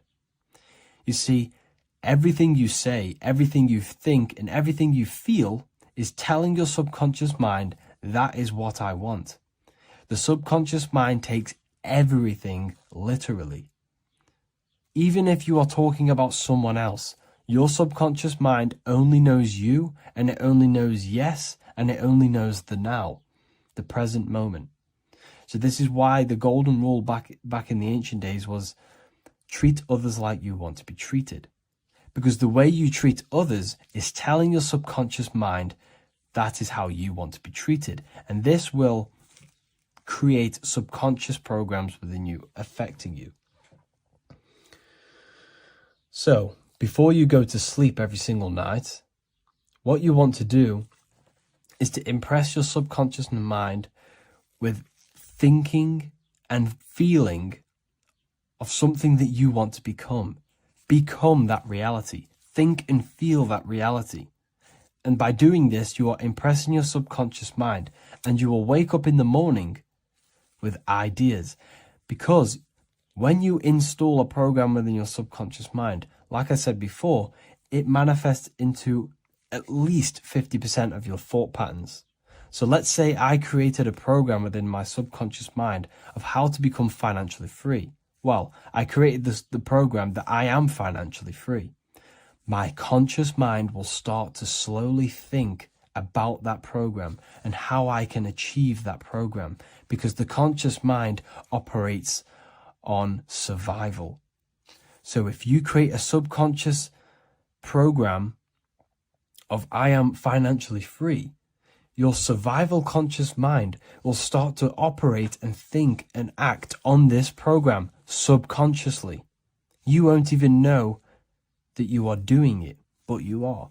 And this is the power of the subconscious mind. You have to reprogram it properly. You have to be careful of the things you think, say, and feel, because all of this is contributing towards molding your subconscious mind, which essentially molds your reality. It draws things to you. Welcome to Revival of Wisdom. Today, we're going to be talking about portals, portal symbolism, what portals are, okay, and how they show them to us, because they have to tell you the truth, guys. This is the thing with the universal law. They have to tell you the truth. And they tell you through symbols, they tell you through movies, and different things like that. But let's jump straight into this. So first, I want to talk about the Freemasonry symbols. Okay, so first we got, obviously this is some Freemasonry art, but notice how you've got the ladder with a key. Okay, so this is ladder symbolism with a key. So maybe this is talking about ascending. Okay, because look, because this is ascending into the heavens, because it's a ladder with humans going up it with a key. In order to ascend, you must have the key. Okay, so what else do we have with a key? Well, the Netflix show Lock and Key, which is all about portals and keys. Because what do keys do? They open doors, gateways. Okay. So what's interesting about this is that they've got this key here, which represents the Kundalini energy rising up the spine. Okay, but we'll come back to this. But it's that same portal key symbolism. We've also got the Vatican. The Vatican is in the shape of a key. Okay, so you can see the start of it here and the end. So this is key symbolisms. Keys open doors. And notice how it's got the 8-pointed star. Okay, what is the 8-pointed star? Okay, we'll come back to this. This all ties in, guys. I'll break it all down for you. But then you've also got the god Janus. Janus, okay, is known as the god of the doorways. He's an ancient god of Rome, and they worshipped him. However, he's not a god, he's more like a high-level ranked demon. Because he is the god of the doorways.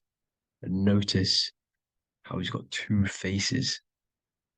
Because doorways always have two sides. You're going into somewhere, there's always two sides of a door. And he's always depicted with two sides of a face and a key, because he holds the key to the doorways, to the portals, to other worlds and realms. Okay, as you can see, he's always got two faces and a key. Okay, so now we have the Sumerians, the Anunnaki, and they are always depicted with the two faces. Why do they have the two faces? Because they're symbolizing doorways, and the Anunnaki come to Earth through doorways and portals. So these are what these gods are symbolizing in their artwork. But they always have the 8-pointed star. Okay, what is the 8-pointed star? You see how they always have. Look, let me try to find another one. It's the 8-pointed star. This 8-pointed star is Polaris. Okay, Polaris, just like the Vatican has the 8-pointed star with a key. Polaris is the center star. Polaris is a fixed star. It doesn't move. Okay. So the Anunnaki's symbol is also the 8-pointed star. So this is symbolizing the portals and doorways that they come through in order to get to the earth. But Polaris is that center star which does not move. It's always symbolized with the 8-pointed star, just like a compass. Why is a compass the 8-pointed star? Because at the center of our realm is where the most electromagnetic energy is stored. As you can see, we have an aura field, an electromagnetic aura field. So does the earth. And in the center, so like our heart, for example, is where the most energy is stored. And like the center of the earth, this is why all compasses point to the center, because this is where the most electromagnetic energy is stored. It's at the center of our realm. Okay. So like I was saying with the lock and key series, see this here? The Kundalini energy rising up the spine, just like your Kundalini energy rising up the spine. Let me try. I can't zoom in. But you know what I'm trying to say here. Let's go back to Polaris. Because at the center is where pole. Can you see the pole of electromagnetic energy? Polaris, the North Pole. It's symbolized. The truth is in the words. It's like a pole of electromagnetic energy. And this is where the aurora borealis comes from. Notice how it's got the word aura in it, because it's the Earth's aura, electromagnetic field. Just like you have an aura, also known as the northern lights, because it's coming out of this center hole in the center of our realm, where the black sun is. And this is where the electromagnetic energy is coming up from. And this is what the aurora borealis is, or the northern lights. It's just electromagnetic energy. And it's symbolized through our symbols, the original O. Okay, because it's like a hole through the middle. Polaris. So this Polaris is the sky vault. It's the portal into this realm, because this is what the Anunnaki are always talking about, always symbolize it with the 8-pointed star. And just like a compass, it's the 8-pointed star pointed to the center, to Polaris. Okay. See here on the Sumerian tablets with the 8-pointed star again. And how we know it's talking about portals with this 8-pointed star is because CERN 666 are opening up portals to the underworld, letting in demonic entities into this realm. How do we know it's a portal? Because their Hydra Collider has 8 points, just like the 8-pointed star. So they are creating synthetic portals to the underworld to let these demonic entities into our realm. But what is the key?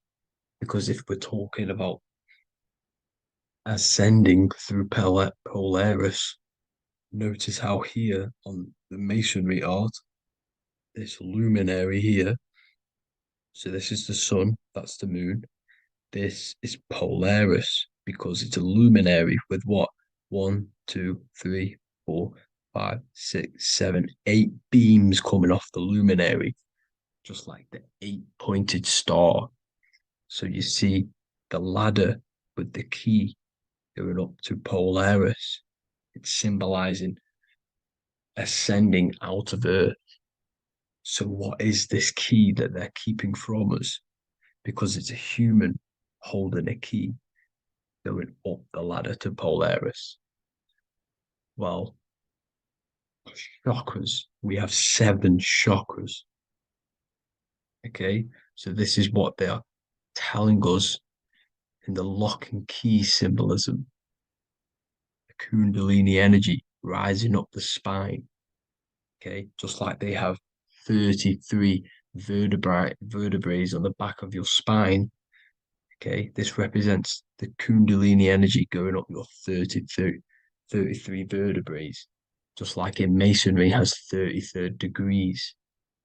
Okay, so what is the key? Your chakras.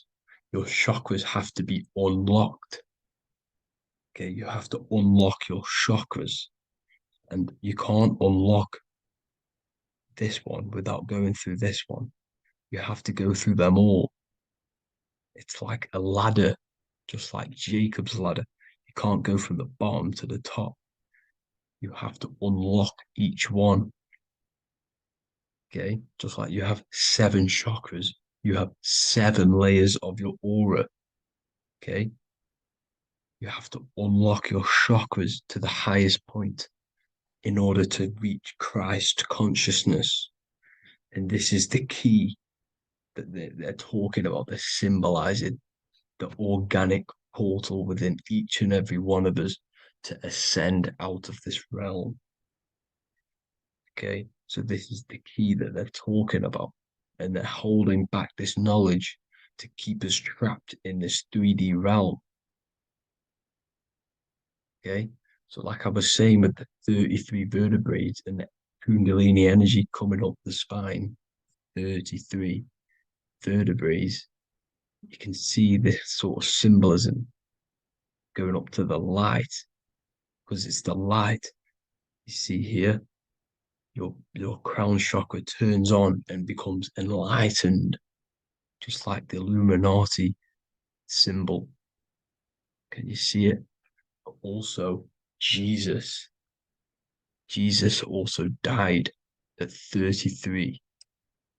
So this is symbolizing, okay, they're symbolizing the death of the ego, the body. So once you open up your chakras and reach Christ consciousness, which is your 33rd vertebrae, once your Kundalini energy goes up your 33rd vertebrae, your body technically, not physically, but spiritually dies, because you then become formless. You reach Christ consciousness.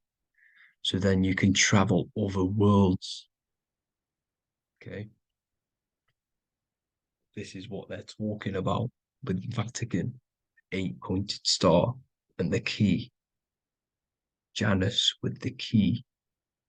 The Sumerians with the 8-pointed star. Anunnaki, the 8-pointed star. Polaris 8-pointed star. So Polaris is the way out of this realm, which is at the center pole, North Pole. Okay, so the key is that they're hiding from us is the knowledge to unlock our chakras. Okay, and without this knowledge that they keep from us is trapping our souls in this reality to keep reincarnating. Okay, well, thank you all for tuning in. I'm going to leave you all there. Make sure to leave a like and a comment in the comment section. Let me know some topics to talk about so I can break it down for you. God bless you all.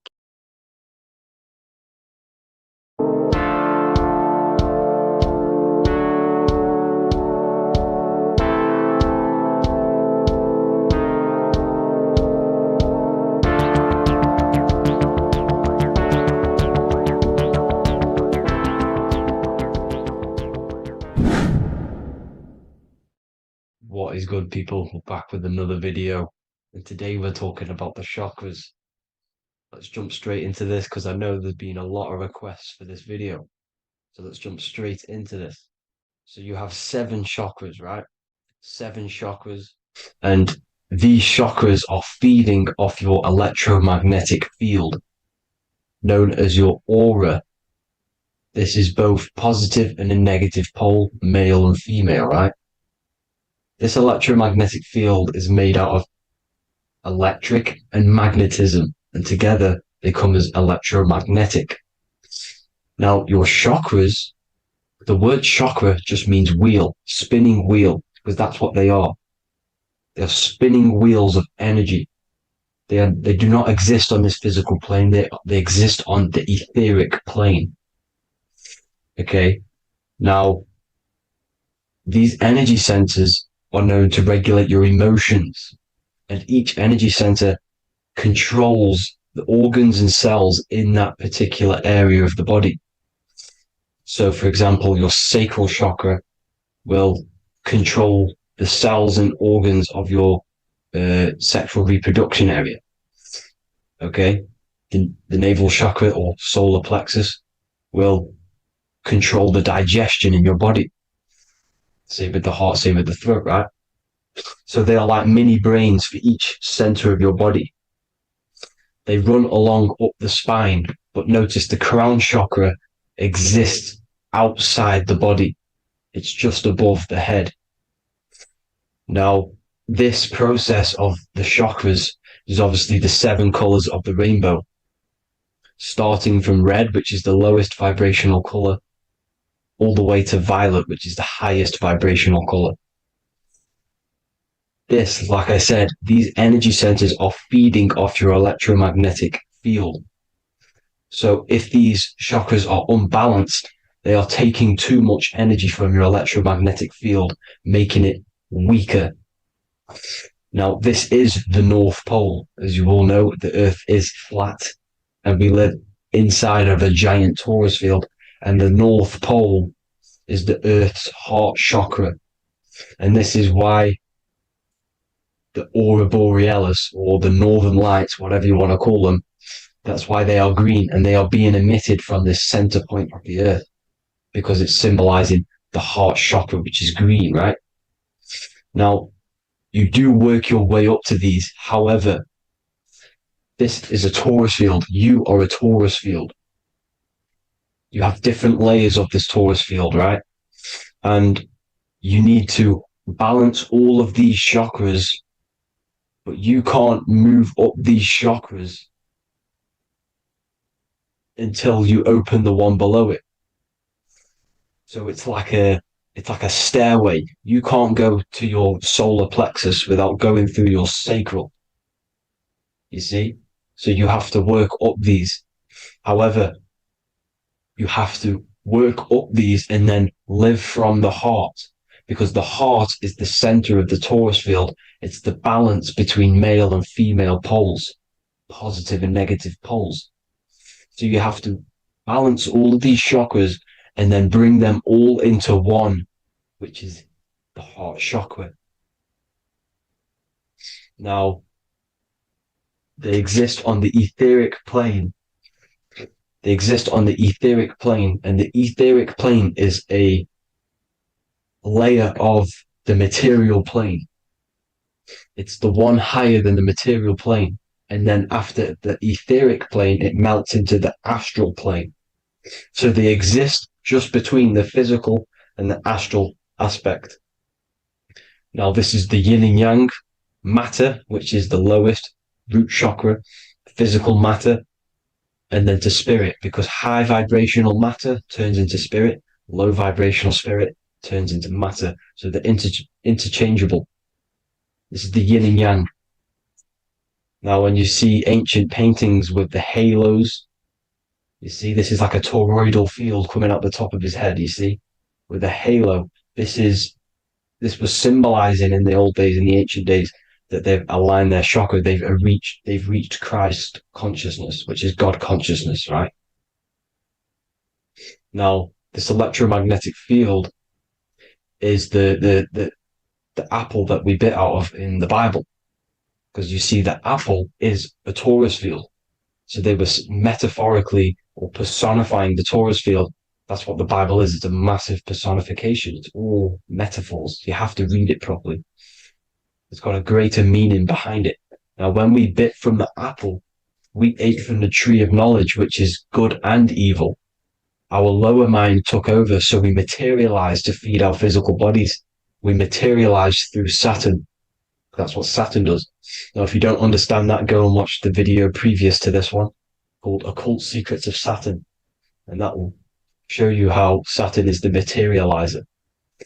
Now, this is one of the secrets behind the Masonic compass, electric and magnetic, male and female, duality, positive and negative. Now, like I said, they teach you about the torus field, about a magnet in school, but they don't teach you about your electromagnetic field. Everything alive has a torus field. It is the building block of this creation. Absolutely everything has a torus field. There's not one thing without it. And as you can see here at the center of the apple, that's where the seed is. That's where the life is.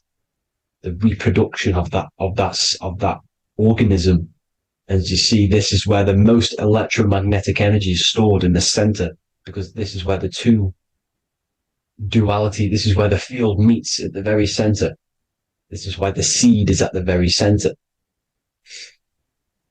Now, your spine is a elongation of the brain. The brain is heaven, and the bottom of the spine is hell. So this is Saturn, which is the root chakra. The 7 planets are associated with each chakra. Moon equals mind. Okay. Now, Saturn is physical matter, as I've just explained. This is the lowest vibrational color. And they want you trapped down here, which is your hell state, your animal nature, your physical nature. They want you to identify as the physical body. They don't want you to reach these higher states of consciousness. Okay? Now, in the brain, you have 12 convolutions. Now, this is what they were symbolizing in the Bible with the 12 disciples. And obviously in the Bible, it says the upper room where Jesus met with his disciples. This is heaven, the brain, the higher states of consciousness. Now, this is your North Pole. This is Jacob's ladder. Okay. This is why you have 33 levels of Freemasonry, because it's symbolizing the 33 vertebrae, which are these little things here on the back of your spine. Because once the Kundalini energy from the bottom of your spine rises to the top, this is when you get enlightenment and opens your third eye. Spiritual enlightenment. As you can see here, this is Jacob's ladder. This is the Kundalini symbol, right? And they're even showing you this in the medical symbol. They're putting it in your face. The serpents are wrapped around the spine. Now, the serpents symbolize how the energy moves around the spine because it's a torus field, you see? At the center of the torus field, it wraps around the center pole. It wraps around it, and this is how the energy moves up. So they're symbolizing it with the serpents. Okay? Now, every religion has a sacred river. For the Egyptians, it's the River Nile. For Christianity, it's the Jordan River, right? This river is the canal, the energy canal at the center of your spine, all the way leading to heaven, to the Holy Land. This is the chamber which the energy rises up, right? Now, they used to say the gods descended from heaven to man. This is just heaven. This is the mind state. And they said the gods were connected by a rainbow bridge. That's the chakra system, the rainbow bridge. Okay, now the ancients called this place Midgard, Earth, where both evil and good live, right? Midgard. But you can go to heaven, which is a pure mind state, because once you're in heaven, nothing negative can ever bother you. That's completeness, pure Christ consciousness. Now, this is why Jesus dies at 33. He didn't actually die, but it's symbolizing the death of the physical body. Not the death of the physical body, but his consciousness rising above the physical body to, as I said here, matter to spirit. Matter died off and he came spirit consciousness. This is symbolized by the 33 vertebrae, which is obviously the 33 levels of Freemasonry. And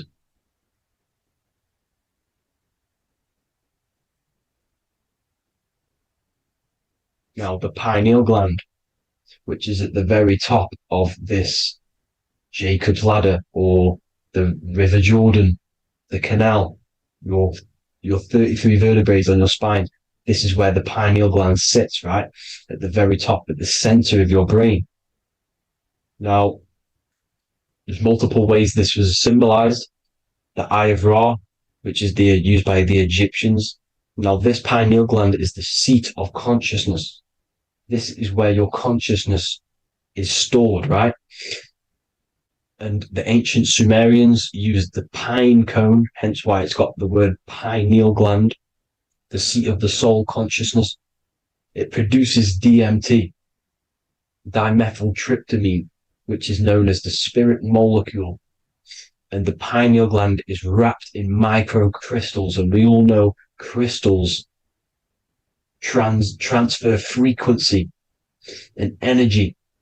Now, radios use crystals.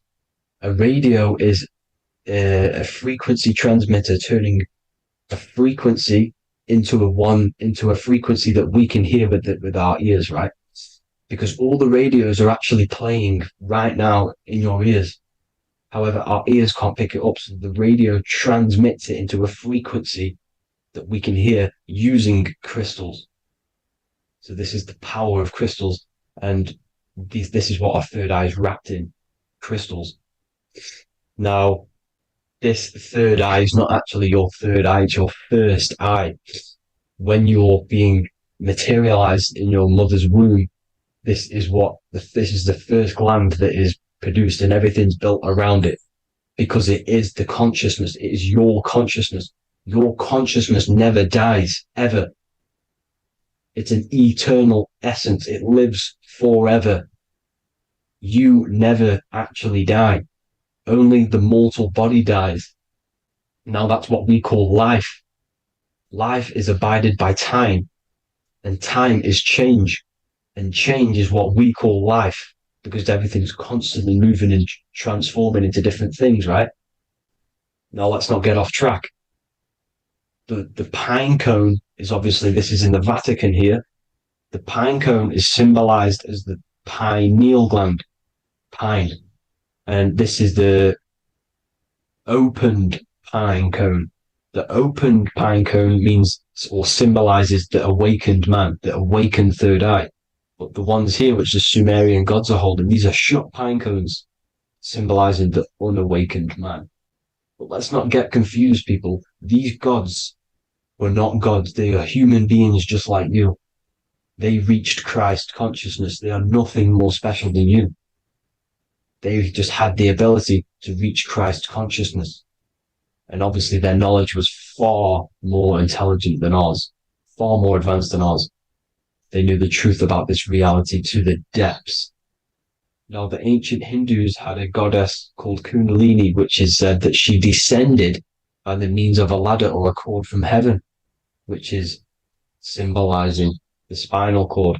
Now, this is what hickory hickory dock, the mouse went up the clock and came back down. This is all these stories, like Santa as well. Santa comes up and then down the chimney. This is symbolizing the Christ oil. There's an oil which is produced in your pineal gland, right? And this oil travels down the spine. And once it's down on the spine, you must have to raise your consciousness, just like I said, but the chakras, you have to raise your consciousness, raise your vibration to heat up this oil and turn it into a gas. And it travels back up the spine through like the serpents up the spine, and this awakens the third eye once it's coming back up the spine and hits the pineal gland. This is the secret behind Santa and hickory hickory dock, because Santa comes down and feeds the presents and goes back up the chimney, and he lives in the North Pole, the positive pole. This is the North Pole, people, and the presence is your sacred oil. This oil, your physical body is the furnace. It's the spiritual furnace, which you have to heat up this oil by raising your frequency and turning it into a gas to rise up this chamber, the River Jordan, to your third eye, right? Now, this is an alchemical process.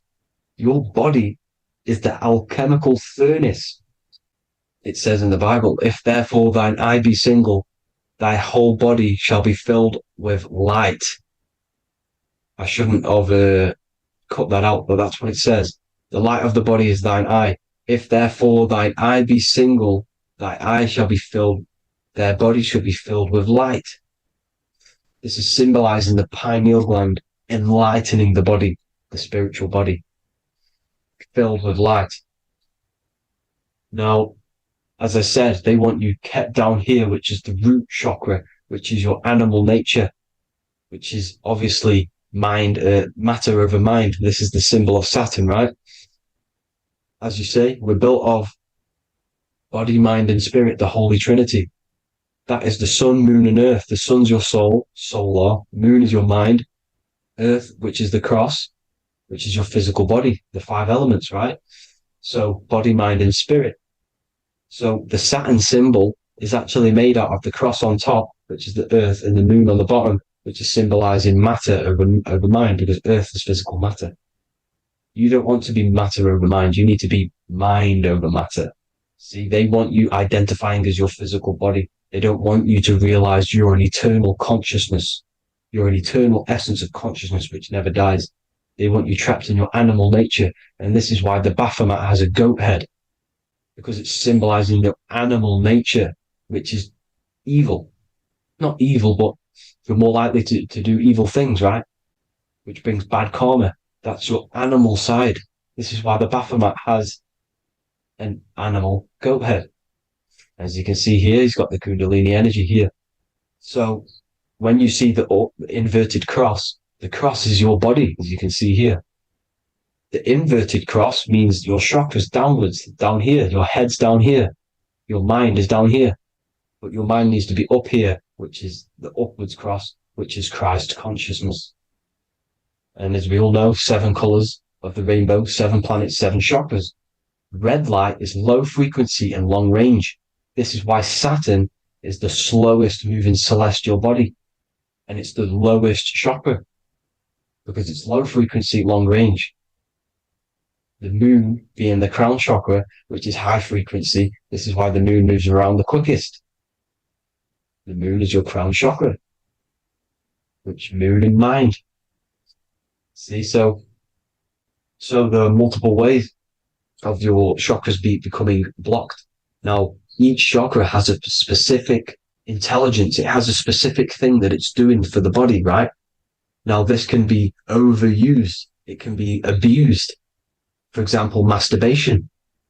That keeps you down here in your sacral chakra because you're abusing the energy center. You're abusing your sexual energy, which is then becoming unbalanced. So this is how energy, this is why these centers are pulling more energy out your electromagnetic field, because these centers are wheels. The chakras just mean spinning wheel of energy. So when you're abusing these certain centers, you're pulling energy out of your electromagnetic field, which is making your field weaker, which is making your frequency lower, which makes you prone to diseases, prone to lower negative energy, right? So you need to align these chakras. You need to unbalance them. And as you can see here, you can screenshot these to see how they're blocked. I'm not going to go over each one because it'll take me forever, but have a little read yourself. This is why they're blocked. Now, the ancients used to say Aum when they meditated. Now, these are the 7 vowels. There's not 5 vowels, there's actually 7. Now, when they say Aum, they're aligning all their chakras by saying this when meditated. This is where the Aum originated from. Now, emotion is energy in motion. So if you're feeling a certain way, that's the energy you've put in motion. It's a reflection. We live in a mirror reality. Everything's mirrored. Everything's mirrored. As within, so without, as above, so below. Everything's a reflection of some sort. So whatever you're feeling, you're doing something wrong. It's telling you you're doing something wrong from the root cause. Because your energies are the effect. You're feeling the effect of something you've caused. The law of cause and effect. Nothing escapes it. Now, the Jehovah's Witness believe that exactly 144,000 faithful Christians go to heaven or be resurrected, right? This is not true. This is symbolic. 144,000 go to heaven. Now, the petals on the chakras, this is the root chakra, this is the crown chakra. Now, if you add up the first 5 chakras, the petals, add up the petals on the first 5 chakras, you get 48. And then you get to the third eye, which has 2 petals. 48 times 2 equals 96. 96 plus 48, which you got from here, equals 144. The last chakra has 1,000 petals. Times 144 times 1,000, you get 144,000. This is a frequency. This frequency is the frequency of the ascension up your chakras. This frequency is a high frequency, which turns that oil into gas, which rises up the spine, activating your third eye. Right? So this is all the religions are all symbolic for this sacred secret of Christ consciousness. As it says in the Bible, the kingdom of God is within. It's not out there, people. You must look within yourself. You are God. You are a spark of his consciousness, infinite consciousness, right? So 144,000 is a frequency, and you must achieve this. Like I said, these people in the past, they're not gods, people. These were just humans. Nothing special. They just reach Christ consciousness. Now, they keep you in these lower vibrational states with the food, right? And as you can see here, all of these fast food restaurants are mainly are red and yellow, which are these lower states, these lower 2 chakras, lower vibrational colors, because they want you trapped down here in matter. And these foods are so low vibrational, they will keep you down here, because your gut produces, I think it's like 80% of melatonin. Melatonin is your feel-good hormone. These foods will not make you feel good. This is very low vibrational. Meat. It's not meat, it's raw flesh. These animals are stripped from their family, put on a conveyor belt, watch their friends be tortured, and then get slaughtered in a slaughterhouse. Think of all the fear that's running through their blood, all the hormones, all the fear, and you're going to go and eat that very low vibrational energy. As you can see here, this is the light photons within fruit. You can see the life force in this fruit. You must think, feel, and do positive to raise your vibration. As you can see, earth equals heart. If you rearrange it, everything in nature is green, right? The aurora borealis is green. You must align all these chakras and then live from the heart, because the heart's the center of the Taurus field. You must become the consciousness in the center. So that's it for this video, people. Thank you all. God bless.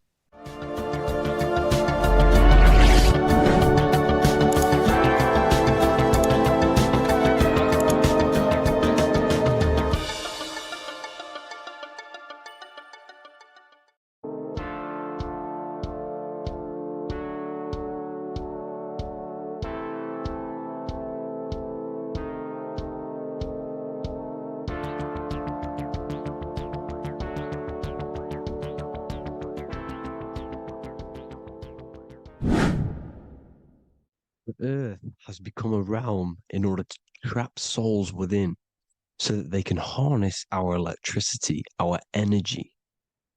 Even the Bible is talking about how this realm is controlled by the wicked one in John 5:19. We know that we are the children of God and that the whole world is under the control of the evil one. Ephesians 6:12.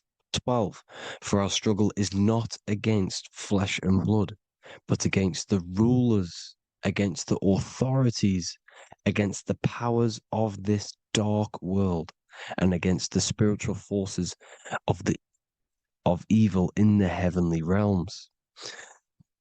So the Bible is telling us that this is not the only world.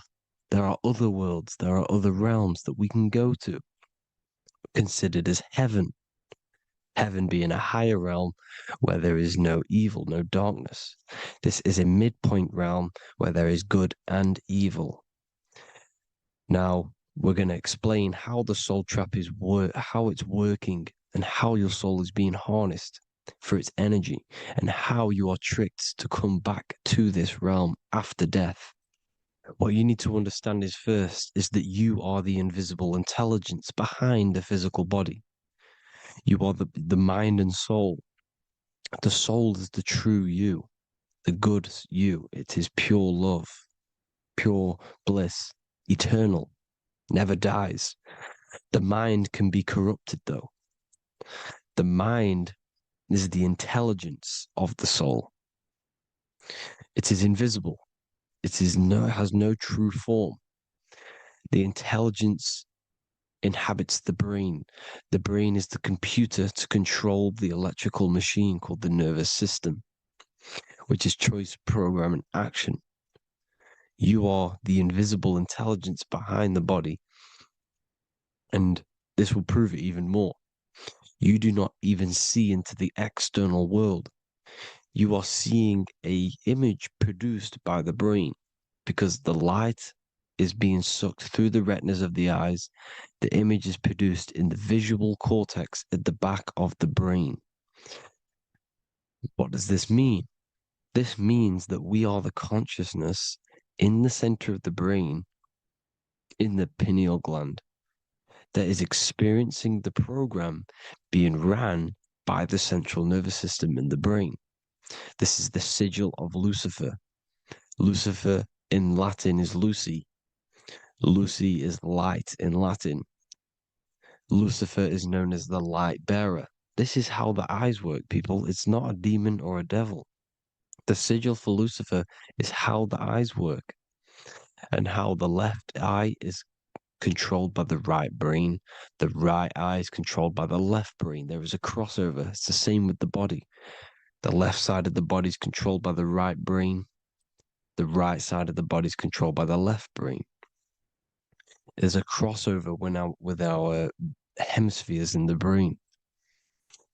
Now, this empty chamber in the center of the brain is where this universal cosmic intelligence is held, known as the most holy place in the Bible, the throne of God. Okay? This is above the 33 vertebrae on the spine. As you can see here, you are the being in the center of this point. All of the nerves are being sent back to this one particular point, which is the seat of our invisible intelligence. You can see it's an empty chamber. Our consciousness, our intelligence is not a physical thing. This intelligence is the true voice inside of your head. This is why your head is heaven, your heart is earth, your heel is hell. Your head is heaven because this is the seat, the throne of God. God is in heaven because the consciousness, this divine intelligence that's controlling the body, is sat in the center of the brain. The brain is taking commands of this invisible intelligence. When you close your eyes, you can feel your awareness, your consciousness, your intelligence is all in the brain. Your awareness is not in the feet, the heart, the legs, the arms. It's all in the center of the brain. Now, if you meditate deeply, you will find that you are beyond the mind. You are the being observing the thoughts. You are the soul observing the thoughts. Now, with this being said, you are the consciousness experiencing the program being ran by the central nervous system in the brain, because you're not seeing into the external world.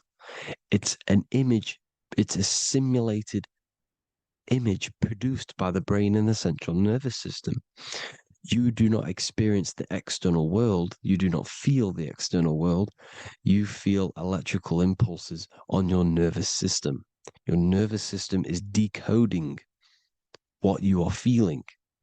So the only thing that you truly feel is the electrical impulses on your nervous system. This is why the nervous system is the tree of knowledge of good and evil, because it gives your invisible intelligence, your mind, the knowledge of good and evil.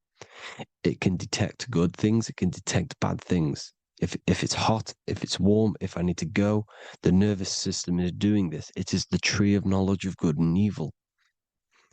Okay? Now this universal intelligence is symbolized as the single eye. Okay? Matthew 18:9. It is better for you to enter life with one eye than to have two eyes and to be thrown into the fire of hell. What does this mean? It's symbolic, it's metaphorical, people. It is metaphoric. Your universal intelligence is the single eye, the one eye. It's the balance between the two poles, between the left and the right, the good and the evil. It knows the right thing to do all the time. This is our inner guide. The inner self is the inner guide. And when you are operating your life off duality, using your two eyes, you'll be thrown into the fire of hell, heel, lower states of consciousness. Because you're split. You need to live in oneness, even, balance. Matthew 6:22, the light of the body is the eye. The light of the whole body is the eye. You are a light being. Human. Hue means an attribute of a color. Man is the word manifested. We are light manifested into physical form. Depending on your vibration is depending on what color that you are vibrating on, which is a hue, a human. If therefore thine eye be single, thy whole body should be full of light. Again, it's talking about the single eye, oneness, completeness. When you balance the hemispheres of the brain, we'll go over that later. But anyways, the body is the earth. This is what we need to understand, people. The body is running the simulation, the program that our consciousness is experiencing. So when we leave the body, during death and astral projection, we leave the earth. This is how it works. The body is the vehicle for the earth, for this realm. Everything exists within our mind. You have the soul, mind, and body. The soul is the observer, the watcher, the true being. This is why she has many different heads, because the soul inhabits different bodies. This is the serpent, which means knowledge, which is the mind, wisdom. And this is the body, soul, mind, and body, Brahma, Vishnu, Shiva. The mind is the bridge between the soul and the body. So what do I mean? When you astral project, you are using your mind to project your awareness, your observing consciousness outside of the physical body. The mind is the projector, projecting consciousness. By using your mind, you can project your consciousness outside of the body, which is known as the astral realms, which is known as walking on water. Jesus was never walking on physical water, people. It's metaphorical. Believing the physical body. The water is the ether, which is the veil between the physical and the astral realm. It's a fluid substance. It's on either side. It's physical and astral. The ether is the fifth element that they hide from us. Why? Because they're trapping you in the physical. They are hiding all of these realms. Etheric, astral, and mental. People think their mind is their brain. It's two separate dimensions. These are completely different dimensions. The mind is way more intelligent. The mind is formless. There is no form to the mind.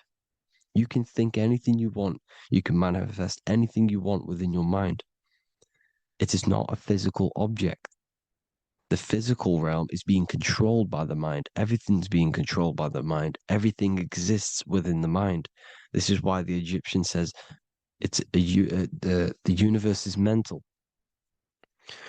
So when we project our consciousness outside of the physical, we go to the astral. The ether is the water that Jesus is walking on. This is the veil between the physical and the astral world. The word together has ether within it because it joins the two worlds together, together, the astral and the physical. The word either is ether because the ether is on either side, physical and astral, physical and spiritual, physical and non-physical. In the astral realm, the mind can manifest anything we want. We incarnate to restrict our minds. This is why Saturn, if you go and watch my video on Saturn, how Saturn is this simulation, okay? Our minds can manifest anything we want in the astral plane in the click of a finger. However, when we incarnate in matter, we now have to labor for our manifestations. This is why Saturn's known as the great teacher in astrology, because he teaches you a lesson. When your mind incarnates into matter, it's teaching your mind a lesson, the knowledge of good and evil. This is why the Bible says, you shall be gods and know the knowledge of good and evil. When you incarnate here, you have to know the knowledge, you need to know the knowledge of good and evil to become a god. Okay? Now, the square is the physical plane. The triangle's the ethereal plane. The circle's the eternal plane. The circle has no beginning, no end. It's eternal. The physical plane is the square. It's limited. The square is limited. The cube is the geometric shape which gives rise to matter. Now, the term think outside the box has truth in plain sight. You have to think outside the box to project your consciousness, use your mind to project your consciousness outside of the box, the physical plane, into the astrals.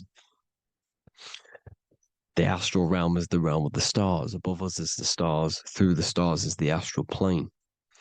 This is why astral has the word star within it. The devil is the de-veil. When you sell your soul to the devil, quote unquote, it's metaphorical. The devil exists in the physical plane. It's the lowest state of consciousness. The de-veil, you de-veil yourself into the physical when you are the devil. The de-veil. The ethereal plane. Now, we also know what the famous symbol of the all-seeing eye, right? The all-seeing eye with the eye in the triangle. Look at the Masonic artwork showing you the triangle above in the sky. This is symbolizing the ethereal planes. The eye in the triangle symbolizes your invisible intelligence, your mind, which has the ability to see on either side. Because the triangle's the ethereal plane. The eye is your consciousness, your intelligence. And this intelligence has the ability to see in the physical plane and to see in the ethereal planes, in the astral planes. This is why it's above the earth, it's above the ground. Because it can see here, it can see in the heavenly realms. Now, the stars are, well, this is known as heaven, the realms of the astral planes. This is some quotes from the Emerald Tablets of Thoth. Out of the darkness ye must rise upwards, one with the light and one with the stars. Man is in process of changing to forms that are not of this world.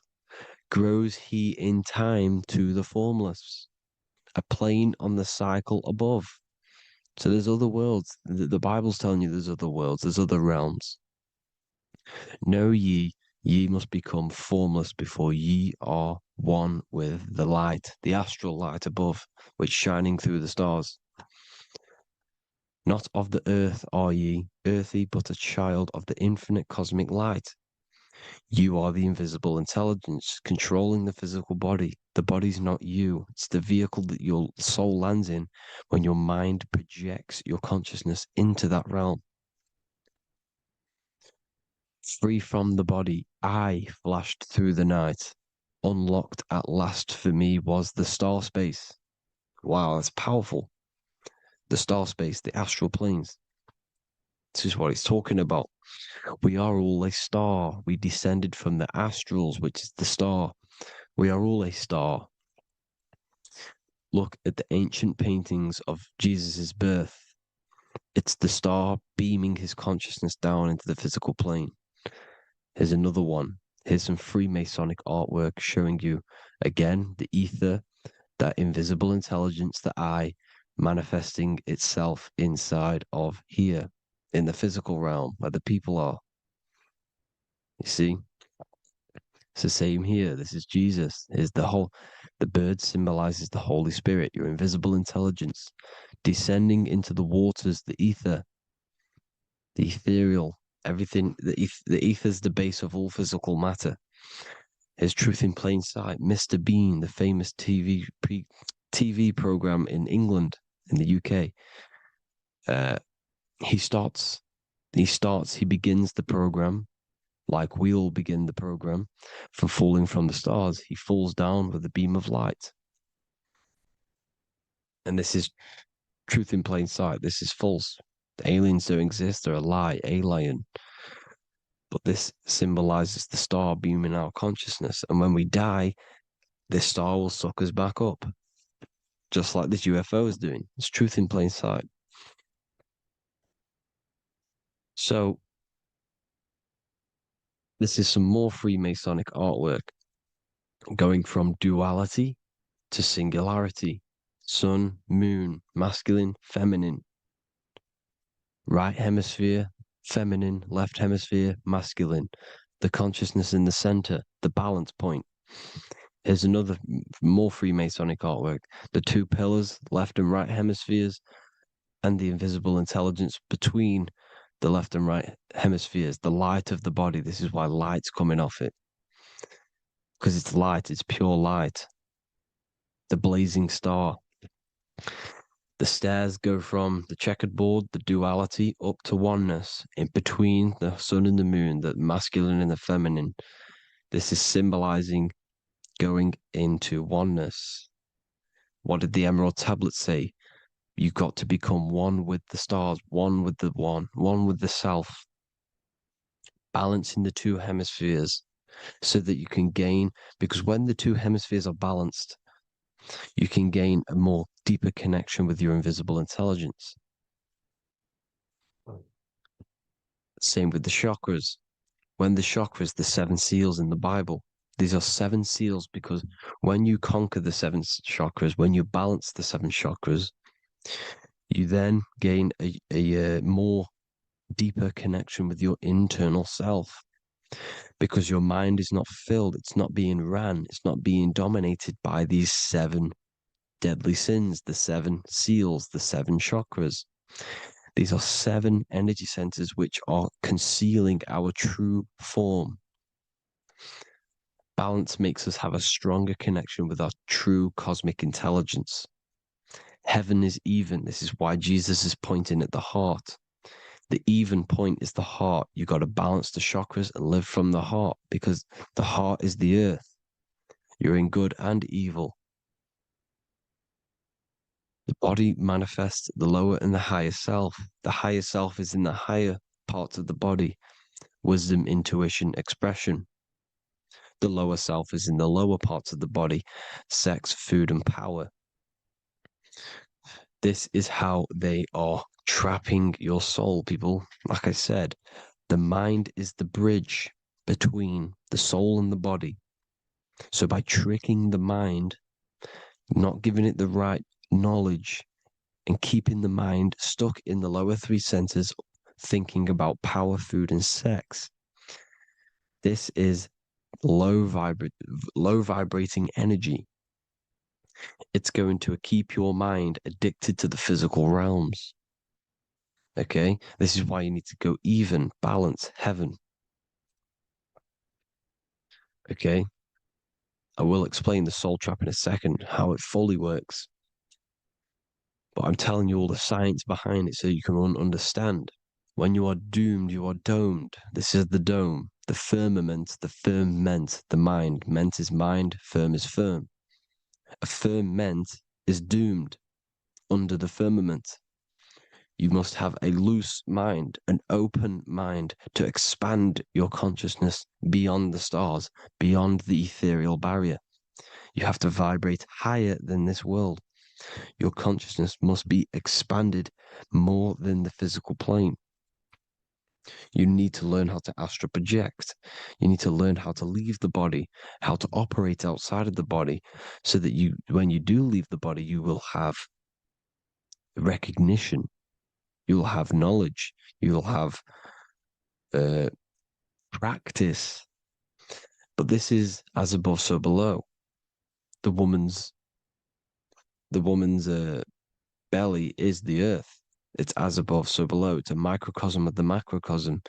We are the children in the womb. We are the people in the earth being ready to be born into the heavenly realms. As above, so below. It's a microcosm, macrocosm. Everything is in everything on a bigger and a smaller and a larger scale. Now, when the baby figures out that there is a world beyond its mother, what happens? The baby starts to move around and tries to get out of the mother. Because once it starts to hear the external world, starts to hear people, it's going to wonder, what's outside of why am I in here? What's outside? So the baby will force its way out of the mother. It's the same with our minds, as above, so below. When our minds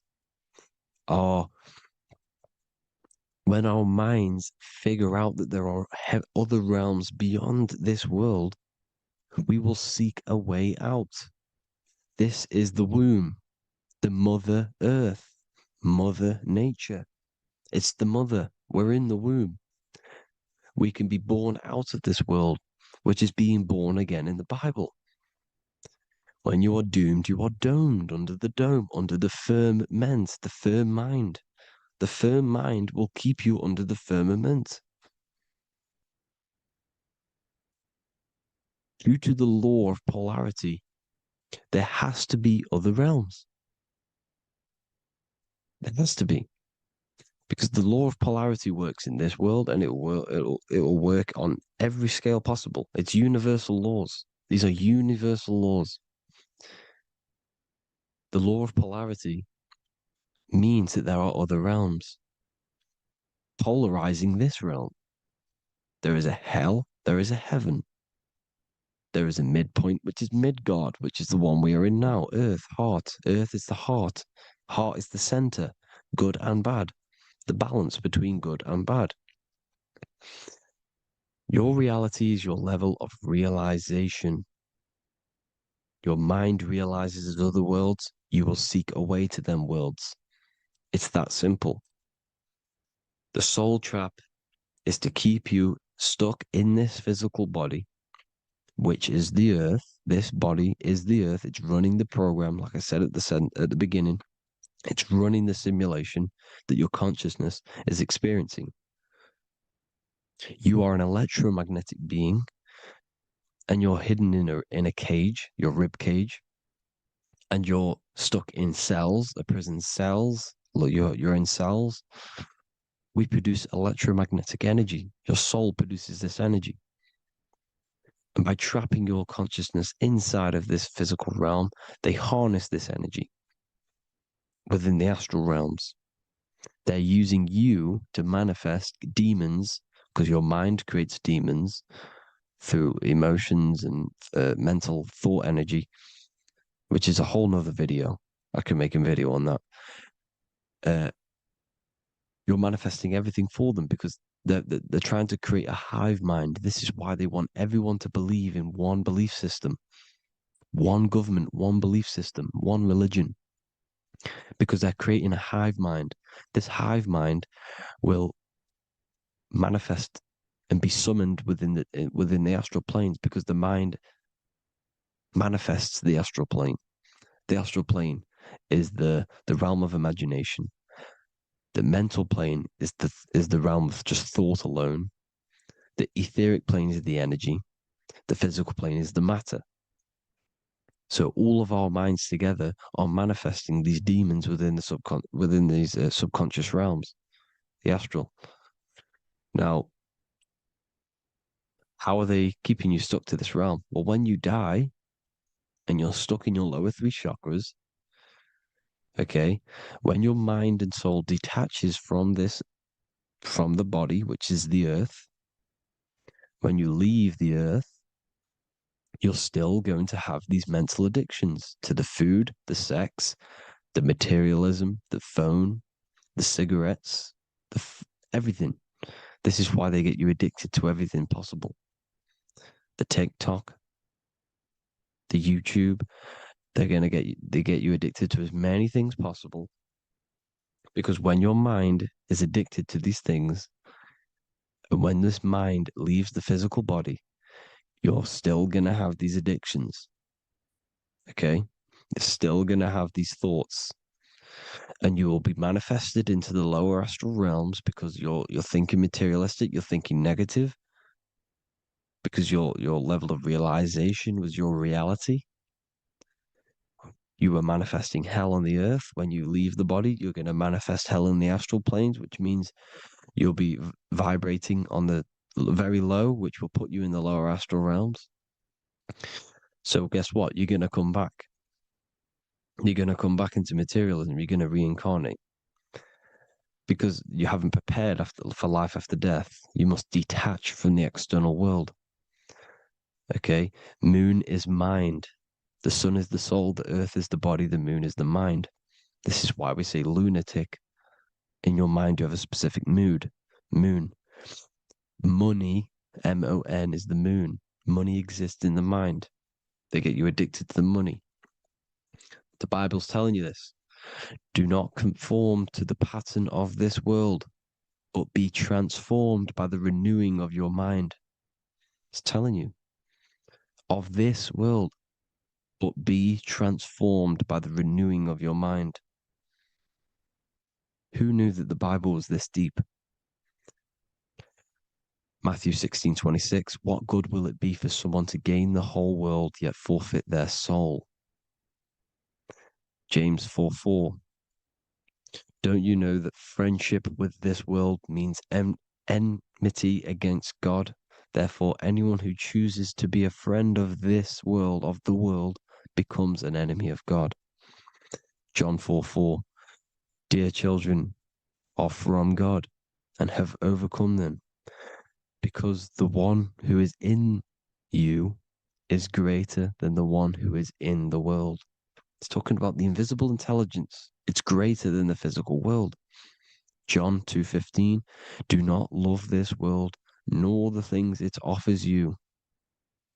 Because this world will create you to, if your mind has attachments to what this world offers, sex, money, and power, pretty much, you will reincarnate here. You will come back here. Because when you leave the body, your mind will still have these addictions. Do not love the world, nor the things it has to offer you. All of this is in my newly published book. The paperback versions are now available.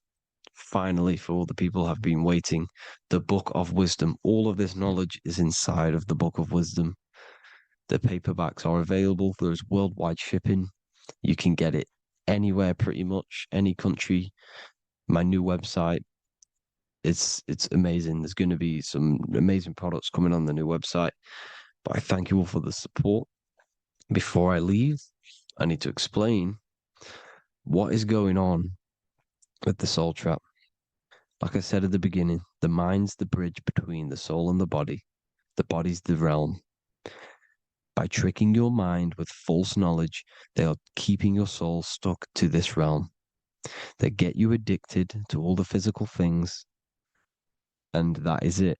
As soon as you're addicted and you die, you're going to come back.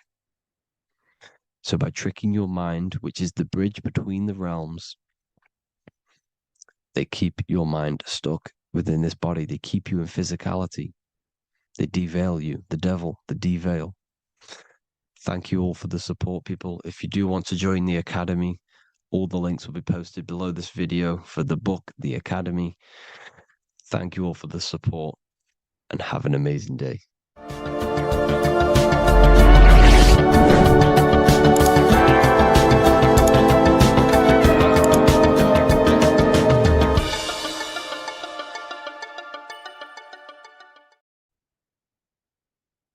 In this video today, we're going to be breaking down some Freemasonic artwork, what we have here on the screen. And particularly, this is called the Freemasonic Royal Arch. Now, this is the archway that we're going to be breaking down. Now, this is what we call complex symbolism. Now, what do I mean by complex symbolism? This consists of many different symbols all together producing one piece of artwork. It's many symbols used together to portray one meaning. Now we have checkered floor, we have pillars, we have an eye, we have an archway. This is all complex symbolism. It's painting a picture, an overall symbol.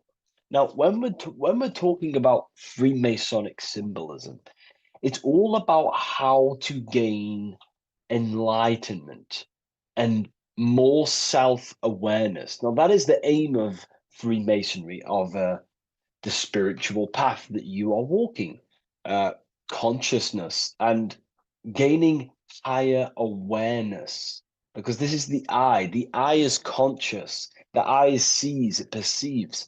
It's about gaining more consciousness, more light, more awareness of yourself, understanding of your power, the power of the mind, the power of yourself, the power of the body. Okay, so this is symbolism and instructions. These symbols are hiding instructions on how to gain higher awareness, which is symbolized as light. Okay, so when we look at this image, the thing that stands out the most is that we have these two pillars. We have a left and right pillar. The left pillar represents masculine forces, because normally we have like a sun here and a moon here in their different artwork, but in this one we don't have a sun and moon. Okay, so everything in the universe has masculine qualities and feminine qualities, including consciousness. Okay, so remember, this is all about gaining more consciousness, gaining more understanding. We have masculine traits of consciousness and feminine forces of consciousness. Okay, so the left masculine force of consciousness would be direct action, the physical world, the physical body moving. That's a masculine force. Okay. And what else? We have action. We have the material world, the material body. This is what we can see with our two eyes, the material world. We can see our action. We can see physical reality. However, we have a right pillar, a feminine pillar, which represents what we cannot see. This is the feminine pillar. This is more of things that we can't see, the forces of consciousness that we can't see, such as thoughts, emotions, visualizations. These are internal qualities. Because remember, we don't have one world. We're not this material body. We're not the external world. We are the internal world also. The internal world is a mirror of the external. The external mirrors the internal. So this is why these two pillars stand the same. However, they're different. They are mirrors of each other. Your internal world of consciousness produces the external world of material reality. It is the inner forces of thoughts, emotions that shape our external experience and our external actions. Okay? So essentially, what this is showing you here is these two masculine and feminine forces within us. The inner world, the feminine pillar, more emotional, intuitive, and the external world, the action, physical action, what we can see. Okay. And they're mirrors of each other. However, most people on surface level base consciousness is what the occult and esoteric call it. That conscious state that we're in when we just wake up, we realize we have consciousness and we realize our mind is not powerful because we have divided thoughts, we have divided actions, our mind and body are not working together. We have a very negative. When we become awakened, we realize that we're in an animalistic state, a divided state of consciousness. This is what we're looking at here. This chessboard, the checkered board. It's black and white. It's duality. It's opposing. This symbolizes consciousness. Remember, symbols are symbolic of you, nothing external, but the state of your consciousness.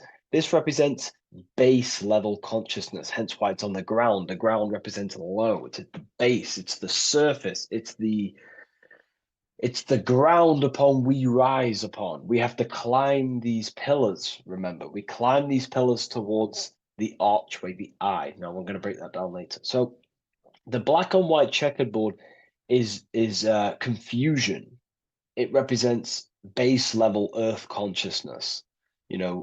It's me versus you thinking. A lot of the world is stuck in this. They think, they're stuck in their ego. It's me versus you, when in fact we are all part of the whole. We're all part of an infinite awareness, an infinite consciousness. We're all actually one.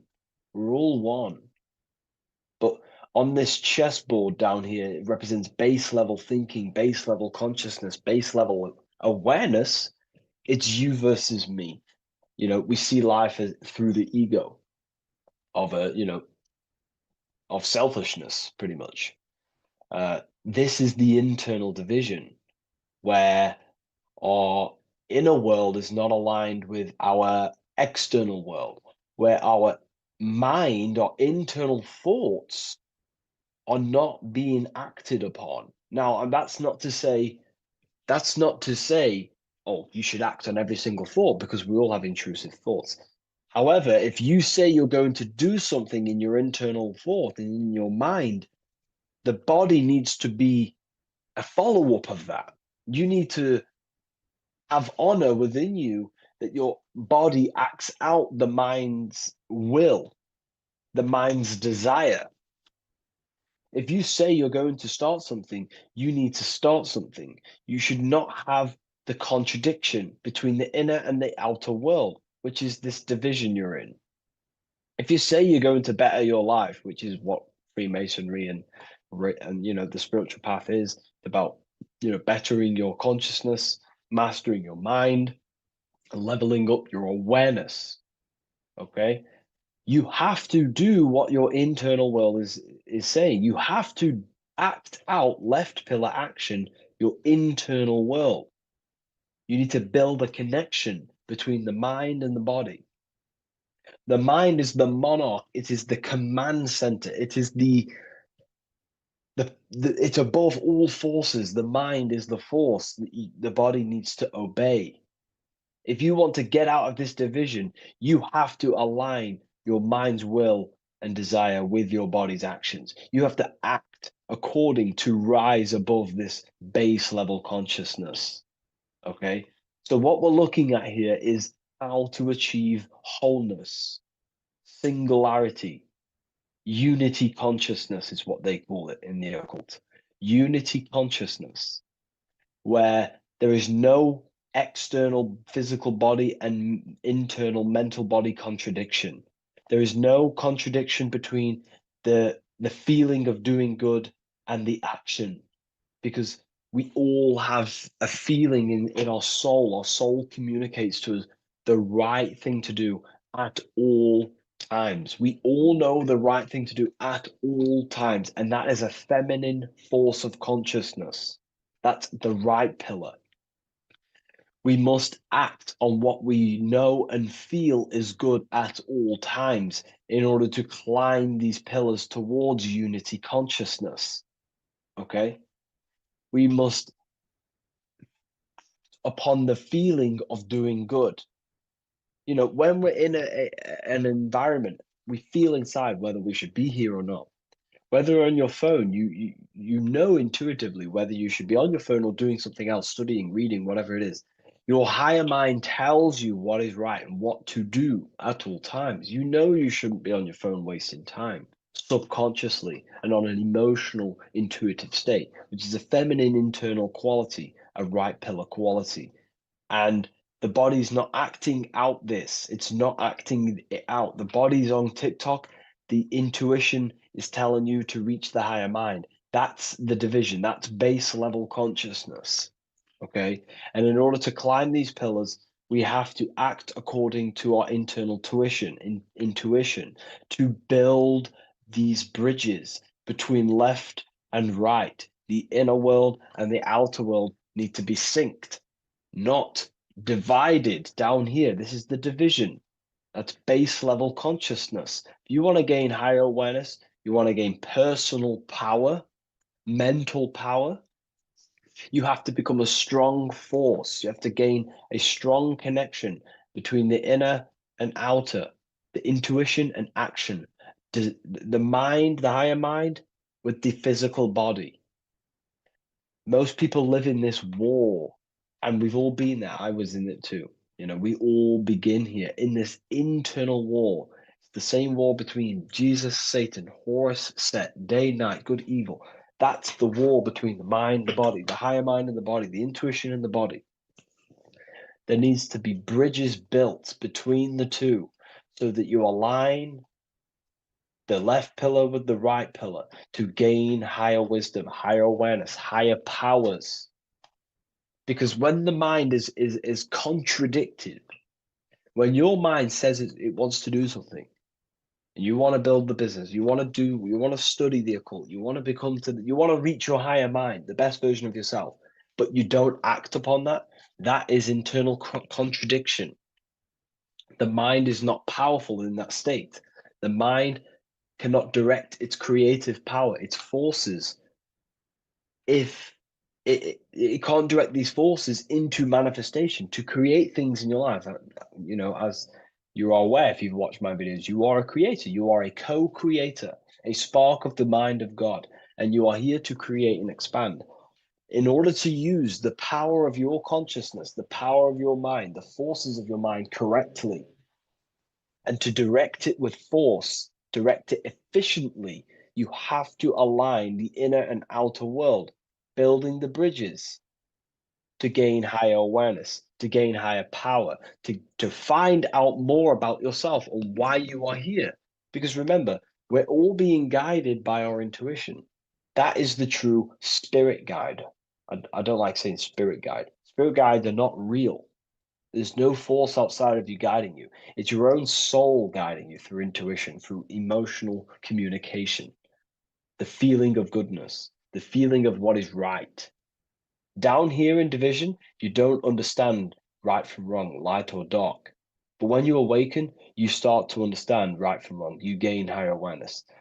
And this is what you need to act upon to climb these pillars, to align the left with the right, the inner and the outer, the masculine with the feminine, the action with the emotion. Okay? And this is why we have this symbol here. Because remember, let me draw this for you. Upward triangle represents fire, which is masculine, left pillar. The downward triangle is water, which is feminine. And together they combine to create this symbol, which is, again, symbol of unity consciousness. And when you gain unity of the inner and outer world, and you climb the pillar, which takes time, you don't just take one action and you end up all the way here. It takes time. You have to go up and up and up. Then you build the bridge between the left and the right, the inner and the outer, and you gain power. This is the unification. This is why these two angels are holding hands here. They're unifying, they're holding hands, they're working together. This is symbolic of the collective consciousness also. Our life is shaped by the collective consciousness. We need to work together. The elites are using this symbol as chaos. It's a symbol of chaos, internal division, chaos. And they keep us divided. They keep us on the chessboard. Why? Because we're weak on the chessboard.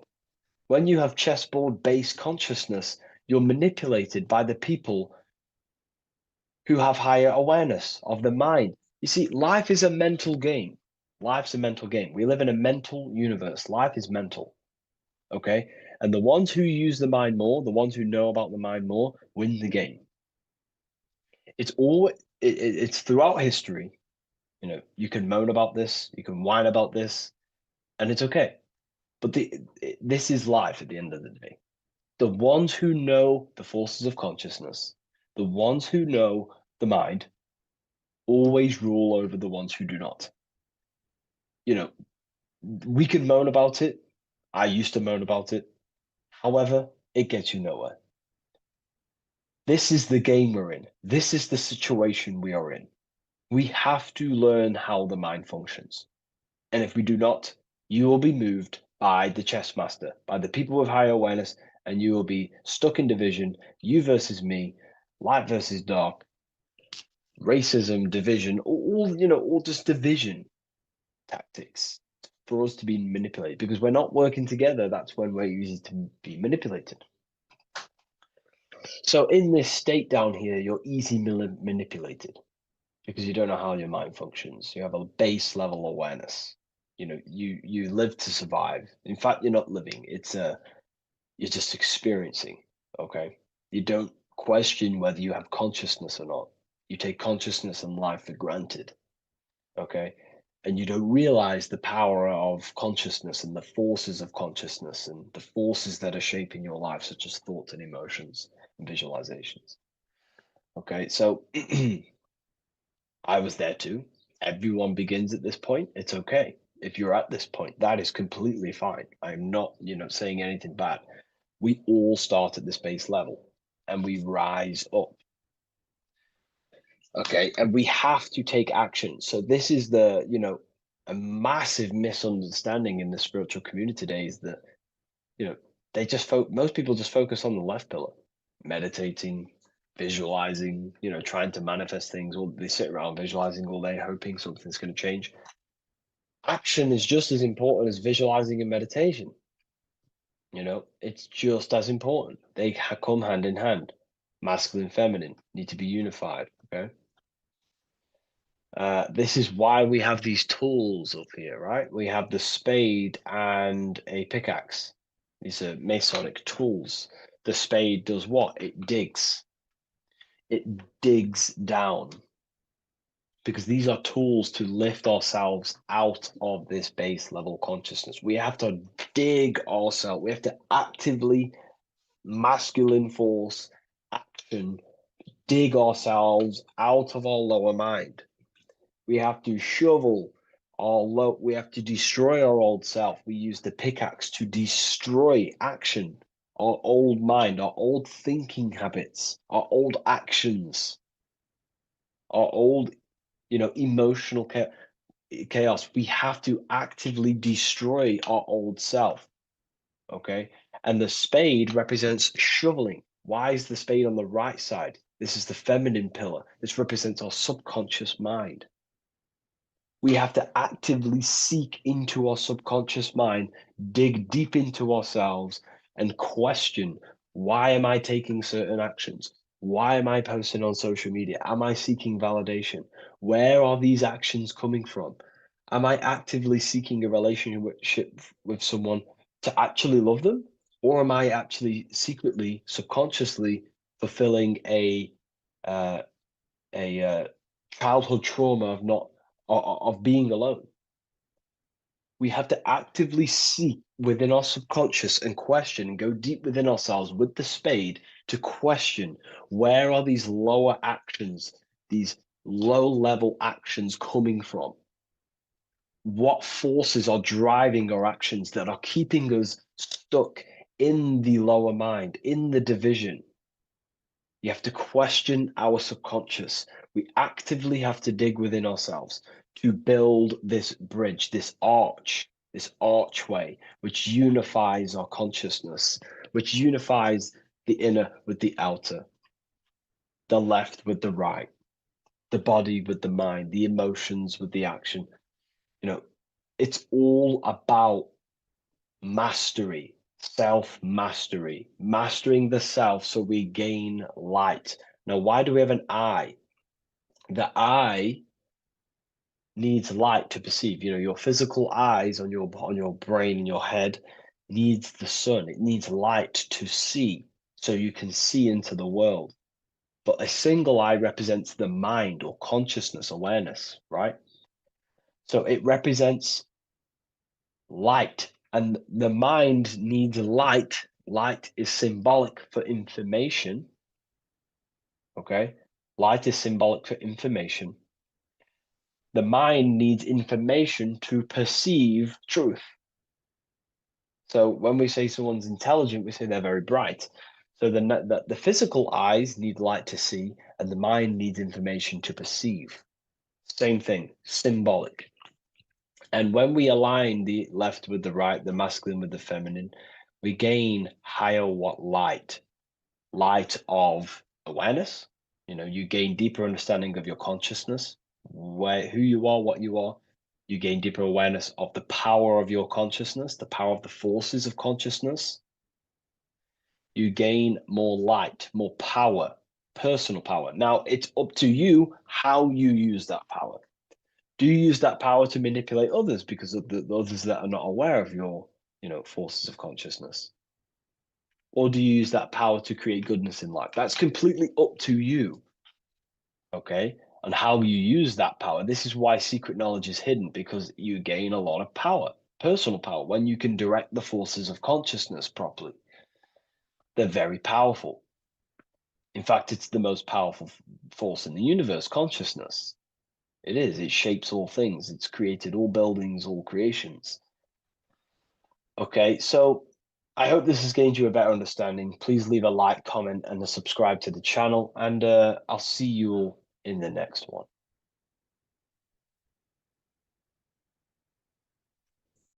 In this video, we're going to be talking about the evolution of consciousness. You are born human, however, you possess consciousness, which is the awareness behind your being, the awareness behind your thoughts, the experiencer behind your five senses, the experiencer, the observer behind your thought, emotions, and senses. You are an eye, an invisible consciousness looking through a lens which is your body. Your body produces this physical world that you experience. Your brain produces this world. Your brain and body is a technological computer. However, you are an infinite, ever-expanding consciousness behind this physical body. And there is an evolution of consciousness, a cosmic journey of expansion. And this is why we see so much pyramid symbolism in the occult and esoteric world, and especially within Freemasonry. Because the pyramid represents climbing, an evolution, a raising state of consciousness, a journey. Steps symbolize a journey upwards. This is the raising and the evolution of consciousness, our inner world, the transmutation of our inner selves, of our souls and consciousness and our minds. So when we see this pyramid, we're seeing a evolution, a way up to source consciousness. And the eye in the pyramid represents your source consciousness. It represents illumination. It represents divine guidance through this evolution of consciousness. This is why we see the ladder. Consciousness is ever expanding on an infinite journey of evolution. Each individual is a part of this cosmic process, contributing towards the ongoing expansion of both mind and awareness. As we evolve, we collectively explore deeper levels of existence, expanding the boundaries of thought and consciousness. The mind has the ability to expand infinitely into new realms of thought, into new dimensions of mind. The mind cannot be filled up. It is not a physical substance. The body can be filled up because it is a physical thing, but you cannot fill the mind. Therefore, the mind is constantly expanding, ever expanding into new fields of thought. So what we see in Freemasonry, the ladder, is again a journey, an elevation of consciousness. When we are born with an infant consciousness, and as we gain older, we gain an adult consciousness. Our inner world, our inner mind, and our emotional intellect changes and evolves. We are significantly different from when we were very young as an infant. It's because our consciousness evolutes, it changes, it alters like water. So, just like this evolution of your own consciousness as growing up, there is consciousness of beings existing in cycles beyond our own. And their consciousness is unimaginably different from ours. They operate on a higher level of understanding and knowing, experiencing reality in ways that transcend our current comprehension. Our minds right now cannot comprehend the highest states of consciousness. There are entities, there are beings beyond our own, existing in higher dimensions of consciousness that we cannot comprehend because they have expanded. They are on a further way up the ladder of consciousness. However, we are all on the same journey. None of us can take the same journey. There is one ultimate goal, reaching source consciousness. However, this is always ever expanding. However, we are all on a different journey. There is one truth, one source, one goal. However, there are billions in different ways of reaching it, and we are all on these different paths to source consciousness, to this ladder, this evolution of universal evolution. Okay? Their awareness is attuned to new dimensions of existence, reflecting a more advanced stage in the cosmic journey of consciousness evolution. So when you take DMT, you are shot into these higher realms of consciousness where you meet these beings who look similar to these images. They are not speaking to you physically. They don't speak to you three-dimensionally through vibration and words. They speak to you mentally. If you have done DMT, then you know this. And if you have met these beings, then you know this. You might have even met some of these types of beings on mushrooms or any psychedelic drugs. Because ultimately, when you take these mind-altering substances, it's altering your consciousness. It's merging your consciousness with the spirit of that substance. And you are essentially attuning your mind to higher dimensions of consciousness. That's why we say we're getting high when we take these substances. Therefore, when you meet these beings on DMT, you are essentially meeting beings who are attuned to higher dimensions of consciousness, and they speak to you mentally. They speak to you telepathically through thought, because the universe is mental. Everything exists within the mind. The way you are now, your physical existence, is a state of mind. Mind, thought creates matter. Spirit and matter are two opposing ways of thinking. If we have a very spiritual mind, we have an expanded mind, we are a spiritual person through the mind. However, if we have a very low state of consciousness where we think about food, sex, lust, and all physical things, then we have a physical consciousness. Matter and spirit are two opposing forces, two ways of thinking. The mind attunes itself to different levels of understanding in different dimensions. So, essentially, this is what we're looking at. The body is a vessel for the fluidic, formless consciousness, a temple that houses the essence of our awareness. While the five senses are limited to perceiving only the physical plane, the mind transcends these limitations, capable of perceiving the full scope of reality. It is through the mind that we access deeper truths beyond the material, tapping into boundless nature of existence. Physical existence is a thin band, a thin layer of reality. It's like 0.001% of reality. And your five senses are only tuned into this layer of reality. But the five senses are, by design, only allowed to perceive physicality. But the mind has the power to expand beyond this physical five sense state. The mind has the power to expand and evolute. It is a conscious decision whether you want to take this path or not. You can stay in a three-dimensional way of thinking, or you can expand your consciousness from within. It's not an external journey. There is no God going to save you. You must save yourself. Therefore, behind every single one of these eyes is the same source consciousness. However, we are all different cells in a different journey. The organs in your body, the cells in your body are all alive. They all possess same consciousness, universal consciousness. However, we are all on a different journey of evolution. As above, so below. As the baby is in the mother's womb, when the baby becomes conscious, there is a world outside of its mother. What does it do? It presses and seeks a way out to be born in the other world outside of its mother. It is the same with your consciousness, your mind. When your mind becomes aware that there is realities beyond the immediate surroundings, it seeks a way out. And this is exactly what I'm doing to you now. I am now expanding your mind and telling you there is other ways of reality. There is other dimensions of consciousness which you can access through inner transmutation, through different ways of thinking, spiritualism, and meditating and connecting with yourself and detaching from external things. We can upgrade our consciousness. Your body is a womb. Why Jesus says you must be born again to see the kingdom of God, because you are born physically and then you must be born again spiritually, awakening your inner consciousness.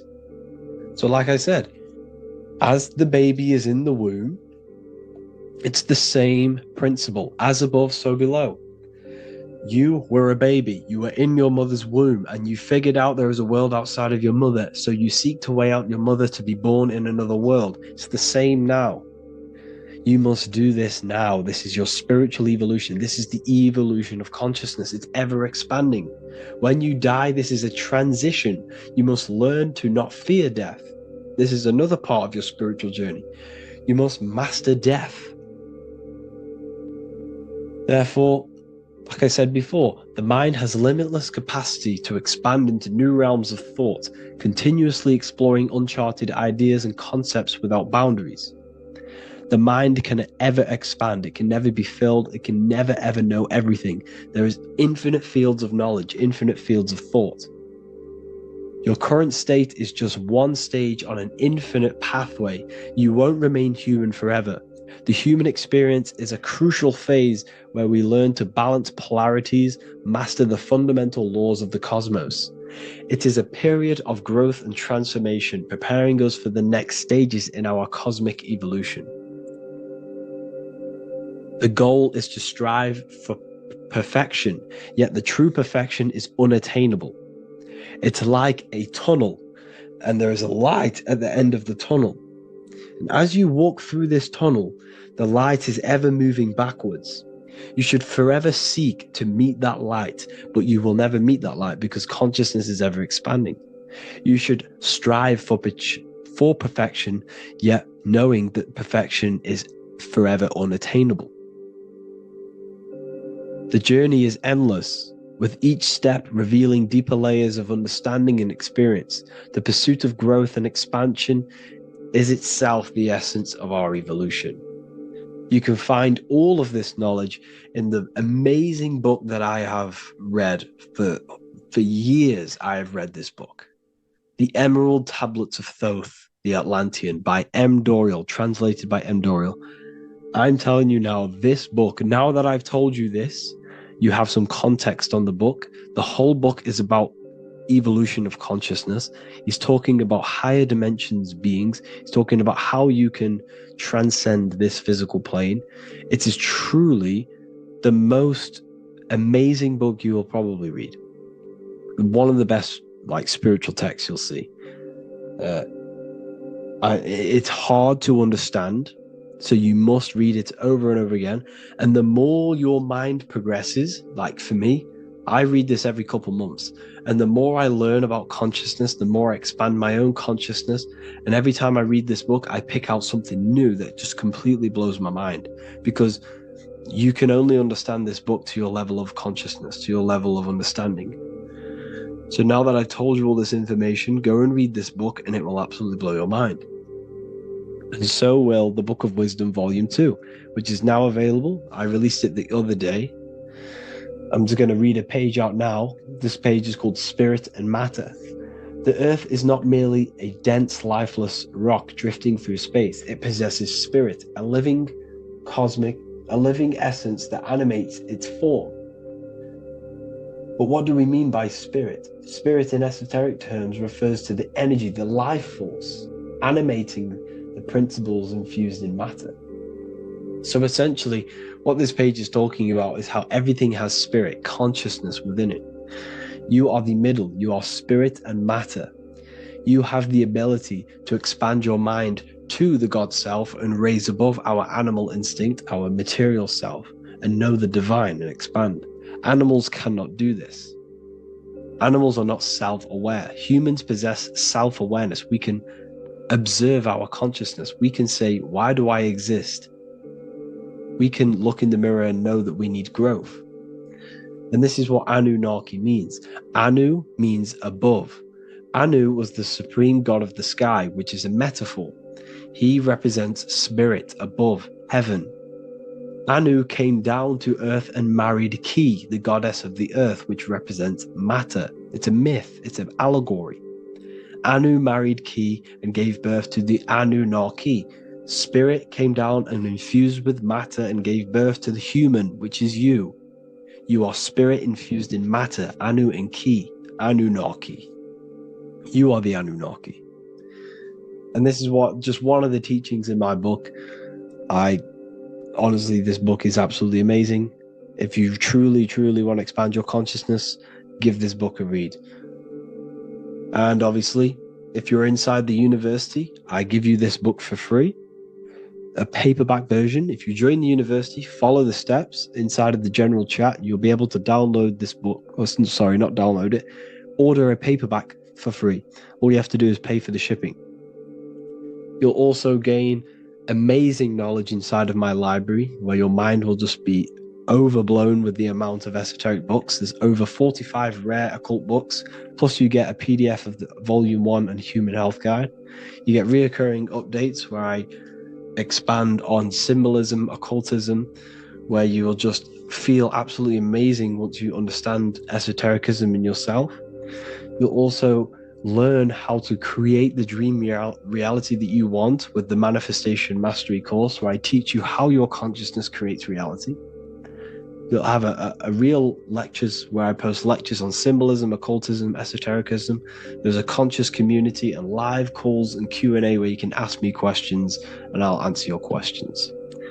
I just want to say thank you to everyone who has joined the university. Thank you for even liking and watching this video. Any support I just appreciate every single one of you. Please, if you can, leave a comment and a like on this video and let me know any videos you want me to make in the future. And I will start uploading a lot more to the YouTube. So yeah, thank you all for tuning in today. Have an amazing day.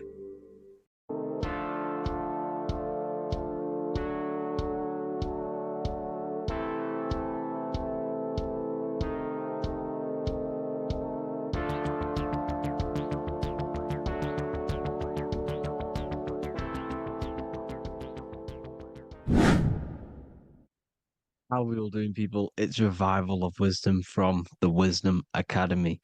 Today we're going to be breaking down God, consciousness, and the higher and the lower self, and how to overcome the lower self. Now, the first thing you need to understand is that you are the invisible intelligence within the brain, within the body. This invisible intelligence is known as the mind.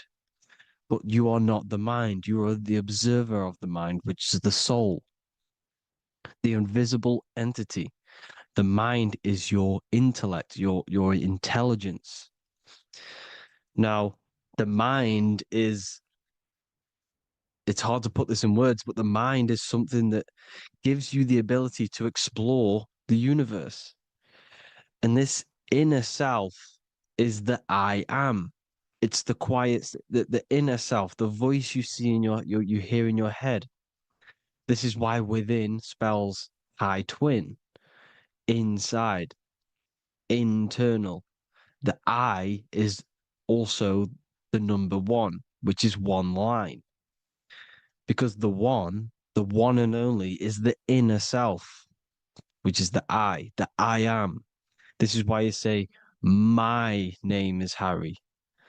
You are not Harry, you are the I, the inner self, the intelligence. Okay, this is why Jesus in French is I am. You look with the two eyes and you see with the inner eye. I and I, the same thing. Okay, because the I inside is what gives you the perception of what you're looking at. So when someone's trying to explain something and then you catch on saying, I see now, it's because you're seeing with your inner eye, the one that gives you perception, gives you intelligence, gives you the ability to understand things. This is the internal I, the invisible self, which the physical body is nowhere near as complicated as this inner self. It's in infinite potential. God, G-O-D, generator, operator, destroyer, soul, mind, and body. Brahma, Vishnu, Shiva, the Father, the Holy Spirit, and the Son. They're all, the reason why you see God is always a triad is because it represents yourself. Your invisible intelligence is God. Me and you are the same invisible intelligence. We are the invisible intelligence experiencing the program being ran by the central nervous system and the brain. I always say this in my videos, but I have to, in order for you to understand the things that I'm going to say later on in the video, you need to understand this concept, is that you are the consciousness experiencing the nervous system, the tree of knowledge of good and evil, which is you here. You would be in this invisible intelligence right here in the center of the brain. Now, this is why the ancient Christians show God is in the brain. This is the brain stem. This is the brain. This is also the brain stem and the brain. the brainstem and the brain. It's all depictions of the brain because the brain's the computer, the electromagnetic computer, which decodes the demands created by the invisible intelligence, the I, the inner self, you, your true self. The person if you observe what someone moving, this is going to sound, but if you observe someone walking, it's not the body. The body is moving, but the thing telling it to move is the invisible intelligence. Before you kick a football, a decision is made within your invisible intelligence, your mind. And this consciousness, this invisible intelligence, is either stuck between the lower self and the higher self. Okay? When the invisible intelligence, meaning the true self, identifies itself with the physical body, it will trap its mind within physicality. This consciousness that we have is either operating in the lower self or the higher self. It's either feeding the material body or it's feeding the spirit. Okay? But because we are physical and spiritual, we need to be even. We don't want to be meditating all day long because we do have a physical body as well whilst we are here. We are playing a game in physical matter. Okay? Now, the reason that you incarnated here is to learn a lesson because the mind can manifest anything it wants within the astral planes, within the world of imagination. It can manifest anything it likes, but it incarnates into matter, into this game, so we can understand labor, because anything in matter you have to labor to manifest. But in the astral, you can manifest at the click of a finger. You come here to learn the knowledge of good and evil. And your consciousness, I came out a bit off topic there, but your consciousness is experiencing the lower or higher self. The lower self is manifested in the lower parts of the body.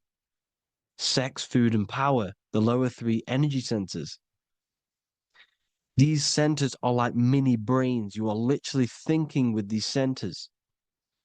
And when your mind is stuck within these lower centers, you'll think, have you ever heard the term of thinking with your penis or thinking with your, you know what, as a man? Even females maybe, but mainly this is a boy saying, you're thinking with your penis. This is a truth, it's truth in plain sight. You think with these energy centers. When you're living off the lower three centers, all you care about is sex, food, and power. Eating, sleeping, and greed. Power's kind of like greed. Now, when we move up to the higher parts of the body, when we live our life within the higher parts of the body, this is considered heaven. Love, expression, intuition, and wisdom. This is what we need to be aiming to do, moving out of the lower half of the body and living our life within the higher self, the higher parts of the body, thinking with the higher energy centers, thinking with love, expression, intuition, and wisdom, spreading love, expression, intuition, and wisdom to others. Heaven is even. This is why Jesus is pointing at the heart chakra, always pointing at the heart. Earth rearranged his heart because in earth you're manifested as a physical being. You're in the heart, good and bad. You need to be balanced between the good and bad. Because love can be a demon too. That's a whole nother video, but love can be a demon. Now, the seven chakras are known as the seven seals in the Bible. When the Lamb opened the seventh seal, there was silence in the heaven for about half an hour. This is a verse from the Bible. The Lamb is Aries, which is the higher brain, the cerebrum, Ram, Aries. Because when the Ram opens the seven seals, you enter the kingdom of heaven. Because these chakras seal your invisible intelligence. They seal your true self. You are behind these seven seals, your true invisible self, your true consciousness. Because behind these seven seals, you do not think about anything materialistic. Your intelligence is not material. It's not physical. It's not from the physical world. It does not desire the physical world.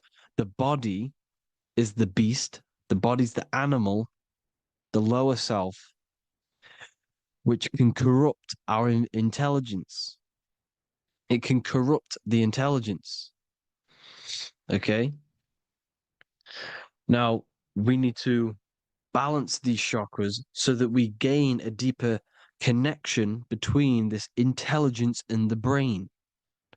Because when there's a strong connection between the brain and the intelligence, your body and the intelligence, you have a strong connection. Therefore, you can manifest what the intelligence is saying at all times. Meaning, when, for example, your higher self, this is intelligence, the higher intelligence is always speaking to you. It's always guiding you.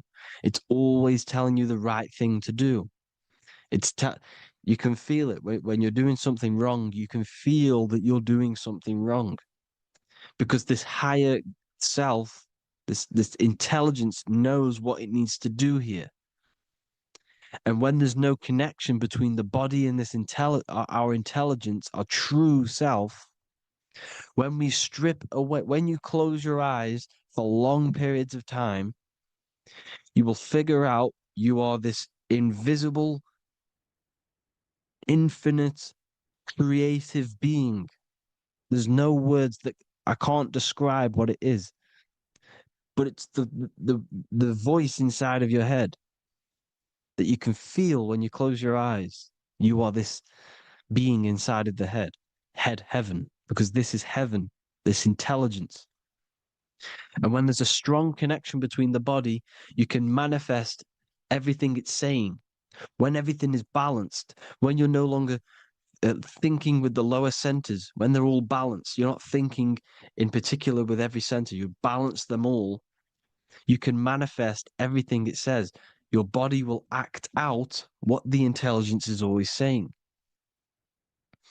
This is God in the brain, the intelligence, trying to touch Adam, representing the lower self. This is why they're not touching.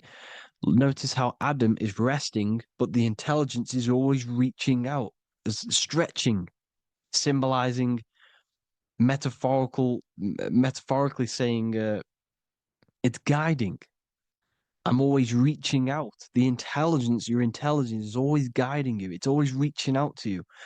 But Adam is ignorant of it. The lower self is ignorant of it. And that's why he's so relaxed and God is so stretching out. Because at our highest self, that when you think of when you want to better your life, that highest true version of yourself is God. When you're manifesting this, your highest self, this is God. Your truest form, your most perfect form, that is God. Your highest version of yourself, that is God. Emotions are not what you've been taught. Emotions are not something that should be reactive, okay? You should not let the emotion be you, except that you should experience them instead of letting them become you. You need to understand there's a separation in our consciousness. You have the soul, which is the person who is observing your thoughts. When you think a thought, who's the one observing that thought? The soul, you, the I am, the I, the inner self, the one and only. And inside of every single body, inside of me, inside of you watching this video, there is this same intelligence that is inside of me, inside of you. And it's the exact same intelligence, experiencing a different body. And this is what we mean by the universe is mental. We are all sharing the same ball of consciousness in a different body. The animals, the fish, the cells, all expressing this one consciousness. Me and you are the same. This is why the golden rule is treat others like others should be treated, because I am you and you are me in a different body. Now, going back, you need to identify that there's different levels of consciousness: soul, mind, emotion, and body. Okay? Your emotions are on a separate layer than the body, the mind, and the soul. So when you identify there's a difference between all of these, you do not let them become you. You do not let your mind rule you, because your mind can be corrupted. Your soul is the one that is pure good, pure love, but your mind can be corrupted. Okay? Your emotions can be corrupted. The body can be corrupted, but the soul can never be corrupted, only layered on top. You can only throw piles of programs within the subconscious, layering the soul down, but deep, deep down inside of every single one of you, there is a loving being. Because the love comes from the heart. Love is the universal emotion, expression. Now, your thoughts can become bondage, your emotions can become bondage. Now, what do I mean by bondage? By conquering the lower self, we need to conquer our own mind, because the mind is what's manifesting the lower self. When you're thinking with the lower half of the body, when you're becoming your emotions, you need to experience the emotion, not become the emotion. Do not let the emotion become you. Do not let your thoughts become you, because your thoughts are tools that you can manifest. Your thoughts are the idea. Your emotion is the energy that you can use to manifest that thought. Your emotion is energy in motion, emotion. You use emotion to manifest, to feel as if you already have the thought. Therefore, you become that vibration. Therefore, your emotions are actually a creational force that is given to you to manifest things, because you're a human, a manifester. You're here to manifest things. You're a creator. You are a god. Your inner self, your intelligence, your I am, the one and only inside of you, the inner self, the quiet one, the one that's deep, deep down, the invisible intelligence, is it's creating things all the time. All the time. Speak no evil, see no evil, hear no evil. This is the astronauts, they're Freemasons, but they understand this, because thinking, seeing, and hearing can corrupt your mind. And when you have a corrupted mind, you'll have a corrupted subconscious. The subconscious will manifest into the body, because 90% of your behavior comes from the subconscious mind. So you got to speak, see, and hear no evil. But sin, what is a sin? To overcome our lower self, to overcome our lower self, the 7 deadly sins are not something that goes against an external God. A sin is something that goes against your inner guide, your inner conscience, the inner self that is always speaking to you. It's always telling you the right thing to do. A sin is something that goes against this inner guide. And this is why you can feel something where you can feel you're doing something wrong, because the inner guide is speaking constantly. And when you commit these 7 deadly sins, which are 7 internal states which keep your invisible intelligence bound to your physical body. Because evil, right? Evil love bondage. This is why they stay in this realm and they control this realm, because they love the bondage of the body. They like matter.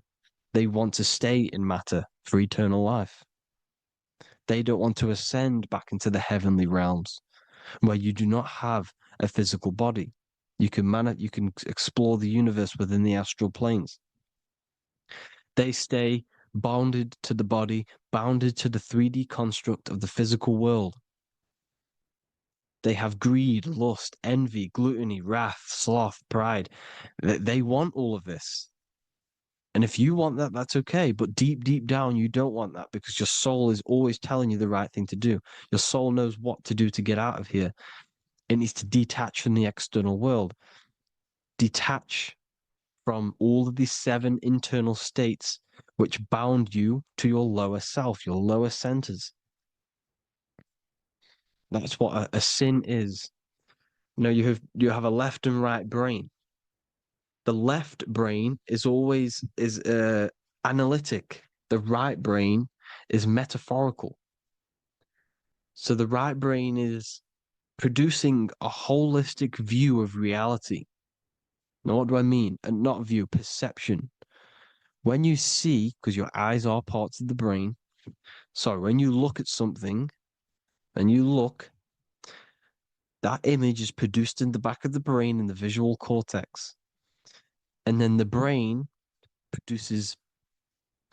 right brain produces a perception, a holistic, it breaks down what you're seeing into a holistic image, a holistic perception. So, for example, if you're in a woods, the right brain sees the whole woods as one big woods. The left brain is breaking that perception down into individual trees, branches, and leaves. So the left brain's to do with duality, the right brain's to do with wholeness, unified. The left brain's dualistic, analytic. This is necessary so that we can pick things up and manipulate them and break things down. We need the left brain, we need the right brain. I'm not saying any of them's bad, but the left brain, sinister in Latin, means left. Because when you're left-brained, you see everything in dualistic. You see everything is dual, when everything's actually one. We need to be focusing and strengthening our right hemisphere. I'm not saying sit in the right hemisphere all the time, but we need to be strengthening our right hemisphere. And this is why left is sin and right is right. Because when you focus on the right hemisphere, you see the holistic perception of creation. The right hemisphere sees humanity as one unified consciousness. The left hemisphere sees everyone as individual persons and egos. Because the left hemisphere is dualistic.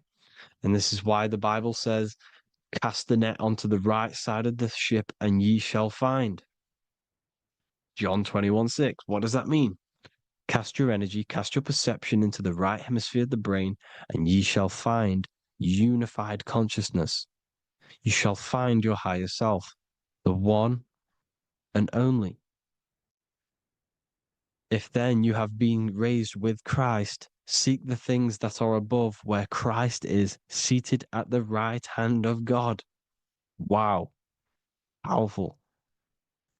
What does this mean? Seek the things that are above, where the Christ is seated at the right hand of God. God is your consciousness, your invisible intelligence between the 2 hemispheres. The right hand of God is the right hemisphere. Seek the things that are above the heart. Love, intuition, expression, and wisdom. Seek the things that are above the heart, the higher self, the higher part of the body. Because when you seek the things of love, expression, intuition, and wisdom, you create a strong aura. You attract the same frequency. And this frequency is heaven, God. This is the Sumerian artwork showing the lamb. This is a step symbolizing stepping upwards, raising up. He's stepping over the lamb up to the bird. His hand is going to the bird. The lamb symbolizes the lower self. Okay? The bird with the wings is in the sky. It represents the higher self. This is why angels always have wings, because it represents the higher self in the sky. The lamb is a ground animal, symbolizing the lower self. He's stepping over the lamb to the bird, his higher self, his invisible intelligence. Horus and Set, Jesus and Satan. Look, Horus has an evil brother, Set, just like Jesus and Satan. Horus is a bird, higher self. Set is a ground animal, lower self, which is the devil and the angel on your shoulder. You see? The right and the left hemisphere. The two wings. So the devil and angels always speaking to you. The higher and the lower self. It's the battle between the higher and the lower self, between the invisible intelligence and the physical body, because the body's the one that wants the sugar, it wants the pleasure, it wants the sex, it wants the porn, it wants all of the materialistic things, it wants the 7 deadly things. Okay, it wants this. There's a battle between the higher and the lower self, your intelligence and the body. This is why you need to become balanced, so that there's a deep connection between the body and the invisible intelligence, that I am. You need to master your mind with discipline, and you gain a connection between the brain, the body and the intelligence. Resurrection, transmuting sexual energy. Okay, this is important. Res is Resh, which is Hebrew. The early Hebrew Resh symbol is the head. This is the head. Resh, erection. Erection is a sexual stimulation. Resurrection is rise-erection. You got to raise your sexual energy up the base from the spine to the head. This is the Christ, the Christos. Because there's a psychophysical germ, psychophysical oil produced in the brain every month. Go and watch my other video on raising the chrism. Okay? And every month there's this fluid produced in the brain, which takes 2 trips, because one's produced by the pituitary, one's produced by the pineal, magnetic female, magnetic and electric charge. And it takes 2 trips down the spine to the solar plexus, the bread of life in the Bible, or Bethlehem in the Bible, because the River Jordan's your spine. Goes down to Bethlehem. It gets born in Bethlehem, just like Jesus. Because when this oil travels to the solar plexus, it creates the seed, the seed of life, and it feeds the body, all the central nervous system, all the cells. It regulates the blood, does all sorts of good things for the body, this oil. Now, when you save your sexual energy and you raise your resurrection, you awake the Christ, you raise it from the solar plexus or the sacrum bone up to the brain, you activate 100% of the brain, and this is the true resurrection of Christ. Instead of wasting the energy and giving away your sexual fluids, because behind the fluids is the energy. So when you release that fluid, the energy is out there. You've released the energy. Your sexual energy is the most potent emotional force a human could possibly feel. Same with any animal or anything. The sexual urge, the sexual emotion is the most powerful, potent emotion that you can feel. It takes over the whole body. When you feel sexually aroused, it takes over everything because it's so potent. And when you fight the serpent, when you fight the sexual energy, which is shown here in the Egyptians, the cat cutting off the head of the serpent, or Hercules fighting the serpent, or in the Greek mythology fighting the 7-headed dragon, the 7 chakras. The serpent is your sexual energy because it symbolizes your kundalini. When you fight it and you transmute this energy, instead of releasing it, instead of acting sexually on it, you can transmute the energy, transfer it from the solar plexus up to the brain. You can do this with other tasks. Instead of releasing it, instead of raising it from the solar plexus to the brain, you can use it for other things. So, for example, you want to think critically. You can use it for critical thinking. You can use it for going to do exercise. You can transmute sexual energy into anything. But you can do this, you can raise the sexual energy, and you can use this energy to push the cerebrospinal fluid from the solar plexus up through the spine, up the 33 vertebrae to the brain, and it'll activate 100% of the brain. And this is the resurrection of Christ. Jesus was never dead. Jesus was never rose from the dead. It symbolizes the Christ, Jesus Christ. Christ is Christos, which means oil in Greek. The resurrection of the Christ, the Christos, the oil. And when it activates 100% of the brain when it's raised, and it can regulate all the systems, it can regulate all the blood, it can regenerate the body.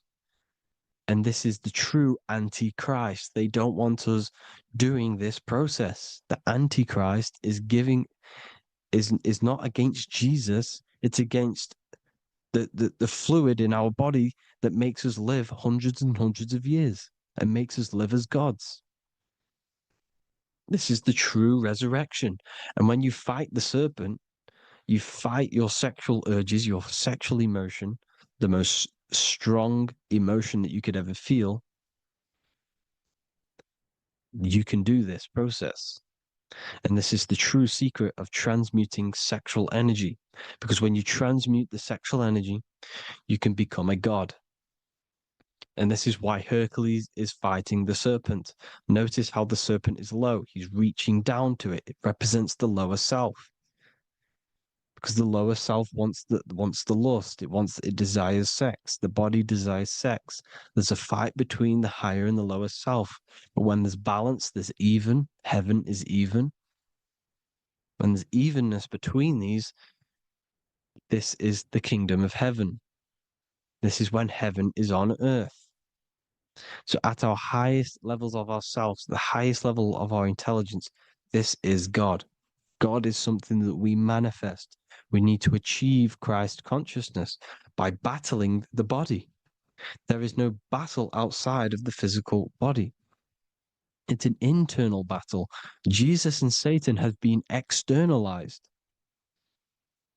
Nothing exists outside of you, because I explained in the beginning how you are the consciousness experiencing the central nervous system. Therefore, there is nothing outside of you. It's all internal. Jesus and Satan have been externalized. Why? Because it's business. The church is a business. It's all a business. They've created these figures to be historical when they're not historical. The Bible's not historical. It's all externalized. It's called exoteric, when the truth is esoteric, internal teachings. So anyways, people, balance the chakras, balance the two hemispheres of the brain, balance the conscious and the subconscious. Balance is perfect, the yin and yang. You are spiritual and physical.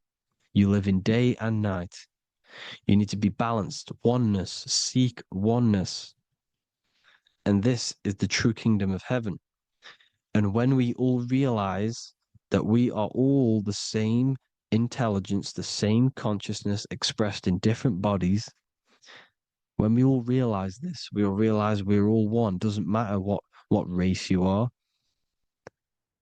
It doesn't matter what race you are, where you're from, your nationality, because none of you are actually from here. None of you are from the physical world. You're manipulating the physical world through the physical body. You are the I am. We all have a soul. Every single one of you has a soul. We all have souls.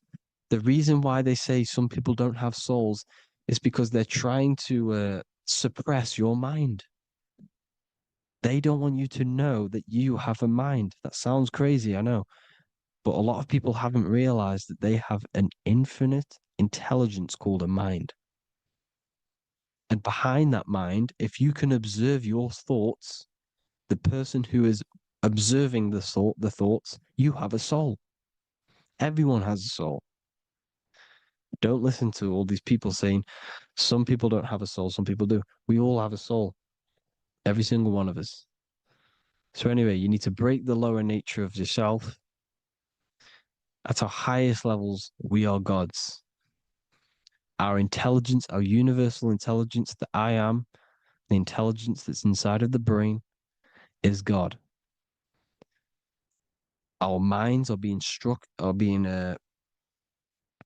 corrupted within believing that you are the body,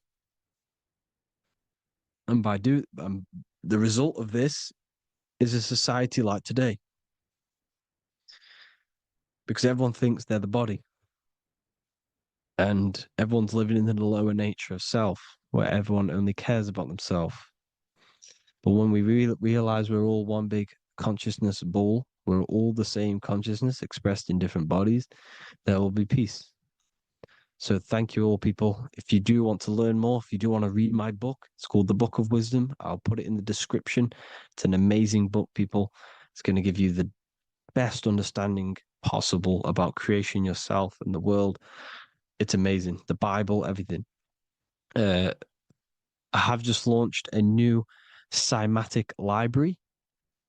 A friend of mine has just added this to the website. He creates beats, and he creates the purest beats. So they are actually the frequency that it tells you.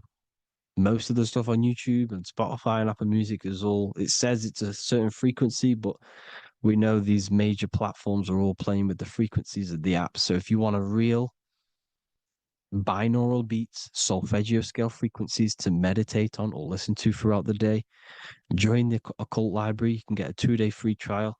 I'll put the link in the description. Thank you all, people. Hope you all enjoyed this video. God bless you all.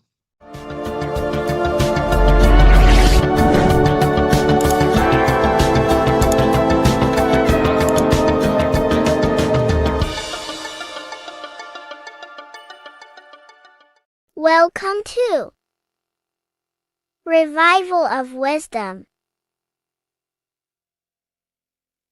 Welcome people, we're back with another video, and this video is about Freemasonry and their connection to the Illuminati.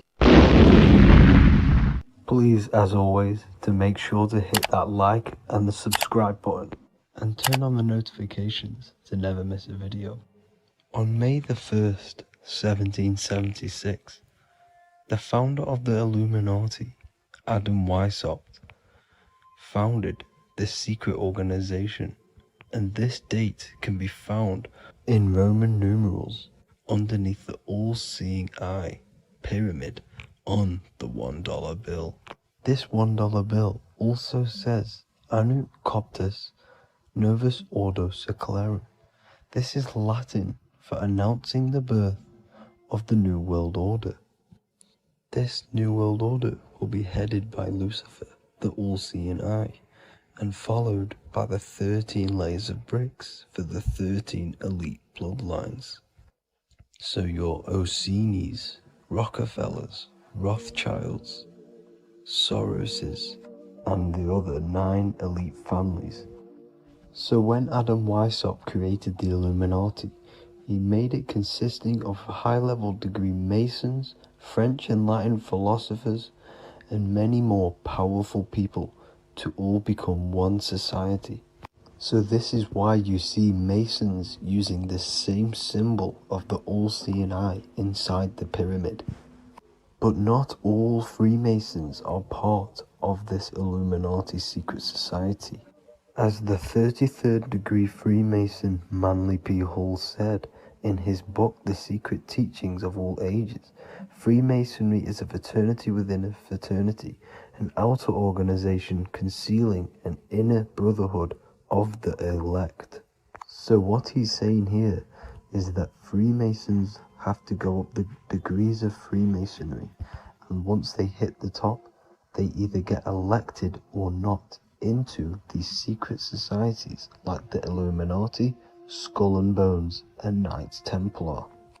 So when you see celebrities doing this one-eye symbolism, either covering one eye, doing the triangle, or doing 666 over one eye. This is showing and reflecting the symbolism of Freemasonry. They have taken the oath to never speak on anything they learn about Freemasonry. Duncan's Ritual of Freemasonry book states the oath they have to take. Quote, I ... of my own free will and accord, that I will hail, ever conceal, or never reveal any of the secrets, arts, points of Master Mason's degree to any person whomsoever. All this most solemnly, sincerely promise and swear. Now, this is what happens when they break the oath, stated in this book, quote, myself severed in two, my bowels taken from thence, and burnt to ashes. So this states that Freemasonry comes first, before any law of the land. It has the right to kill you if you break your oath. This is the hand gesture they have to do every time they enter the ritual room inside the Masonic lodge. This is the cutthroat symbol, showing you and reminding you of the oath and what will happen if you break it. Now in this book, Richardson's Monitor of Freemasonry, it states, if you break your oath, binding myself under no less penalty than to have my throat cut across, my tongue torn out by the roots, and my body buried in the rough sands of the sea. If they do not decide to kill you, this book states this by pointing him out to the world as an unworthy vagabond, by opposing his interest, by dearranging his business. In other words, they have the power to frame you and destroy your reputation to the world and destroy your business if you break this oath. So yes, they do kill to keep this truth hidden, because this truth of this reality is what keeps them in power. They have the ability to manipulate people because people do not know what manipulates them. This is why they call themselves the government. They govern the ment, which is the mentality, because the mind is the root cause of reality. They control what you perceive to control what you manifest. By knowing the truth, you are set free, and you no longer need no controller above you. So this is why they are willing to kill and do whatever it takes to keep the truth concealed within these high-level degrees of masonry and these secret societies. However, going back to Manly P. Hall's book, it states, part of the symbols are displayed here to the initiate, but he is intentionally misled by false interpretations. So this is saying even Freemasons are intentionally misled and told lies to conceal the truth, to make sure the truth is hidden in the high degrees of masonry. So that's it for this video, guys. Thank you all for tapping in. Please leave a like and a subscribe. God bless.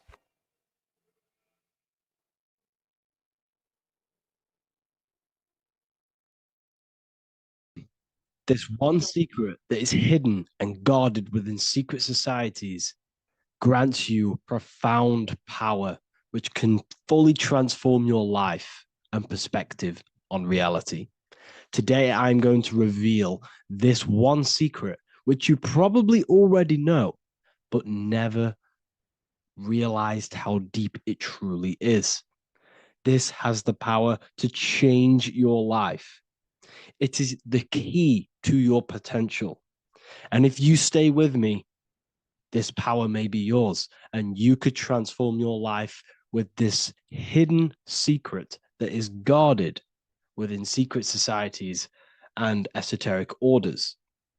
And this secret is not really a secret, but something people overlook, that the universe is mental. Everything we experience and interact with and perceive originates within the mind.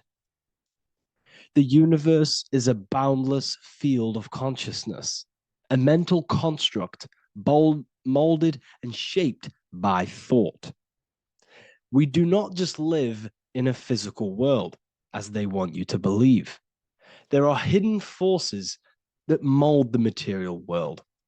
They want you to believe that you are only a physical being inside of a physical universe. But this is completely wrong.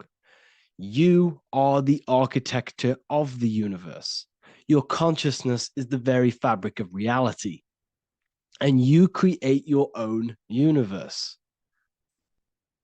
The universe is an infinite field of consciousness, a vast and limitless mental construct, intricately woven and shaped by the power of thought.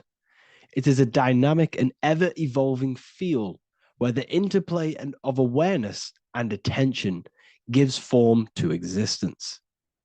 Within the boundless realm, every idea, perception, and belief contributes to the creation and transformation of reality itself. Each thought holds the power to transform reality.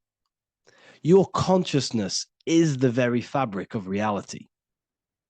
And this is shown in the symbol of the flower of life.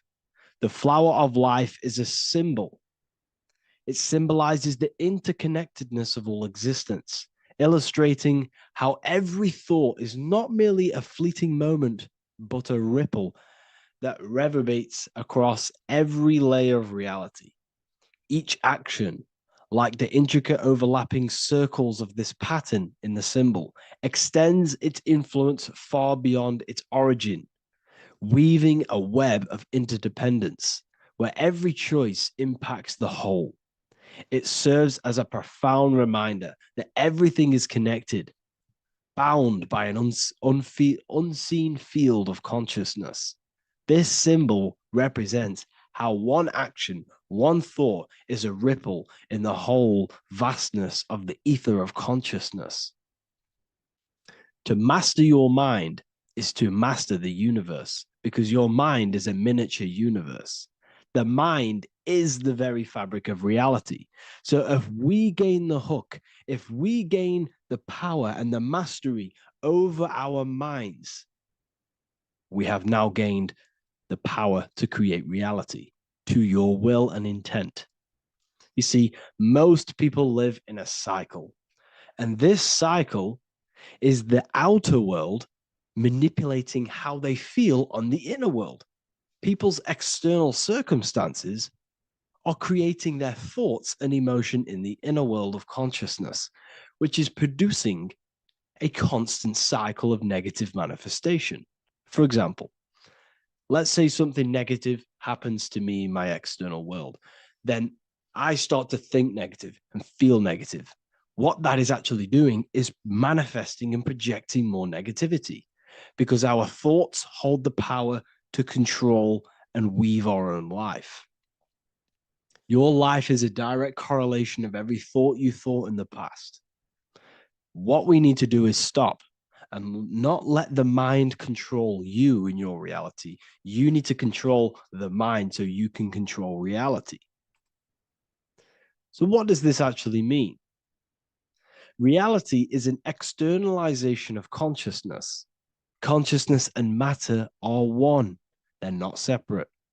They are inseparable and interconnected. Everything we see, experience, and observe is a manifestation of thought, beliefs, and consciousness, shaping the world around us.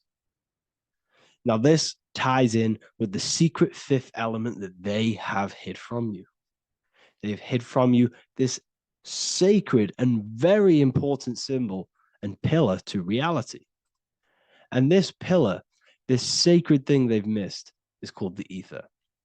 And they've held this from you for a reason, a specific reason. This is the true fifth element. Why do they hide the ether? Because the ether has the power to shape and manifest whatever we imprint upon it.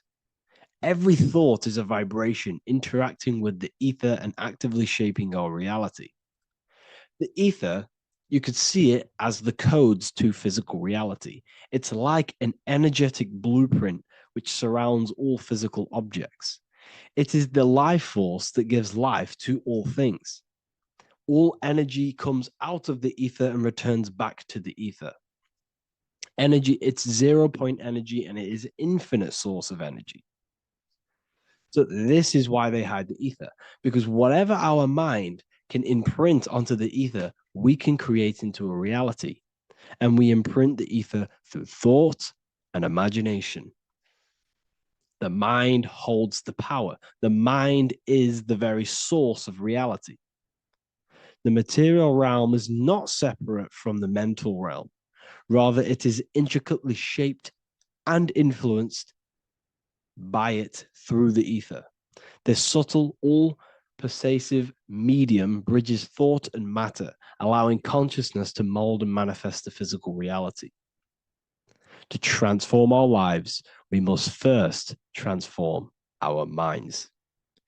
True change begins within, as our thoughts, beliefs, and perceptions shape the reality we experience. By shifting our mindset, we unlock the power to reshape our world and recreate the life we desire. This is the power of the mind, and this is the power that's been hidden from you. We're not taught these things in schools for a reason, because they don't want us all to be conscious creators. Instead, they feed you your beliefs. They feed you your thoughts through the music, through the entertainment, through the movies, through the news. They're controlling your thoughts with this information. They're installing beliefs and information into your mind. So you are producing their reality. But this is what we need to stop. We need to take control. We need to stop consuming their music, their movies, their information, their news, because all of this is contributing towards your reality. They have the collective consciousness at the tip of their fingers. They do not create the world. We create the world by believing their beliefs and their thoughts and installing their information into our minds. You see, it's mind over matter, and most people live in matter over their mind. Most people let matter, the external circumstances, dictate their mind, when it should be the other way around. It should be mind over matter. This is the mental plane. This is the astral. This is the etheric. This is the physical. The mind holds power over the emotions, over the imagination, over the physical, and over our spirit. It holds power over everything. It's mind over matter.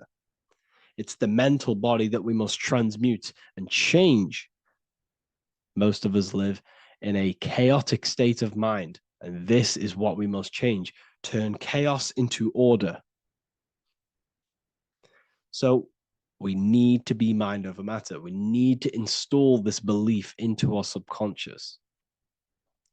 I, Harry B. Joseph, have created the ultimate esoteric school on the earth. As a member, you'll gain access to live mentoring calls twice a week, along with new lectures, books, and exclusive content released every week. Additionally, you'll have a full access to all my life-changing programs.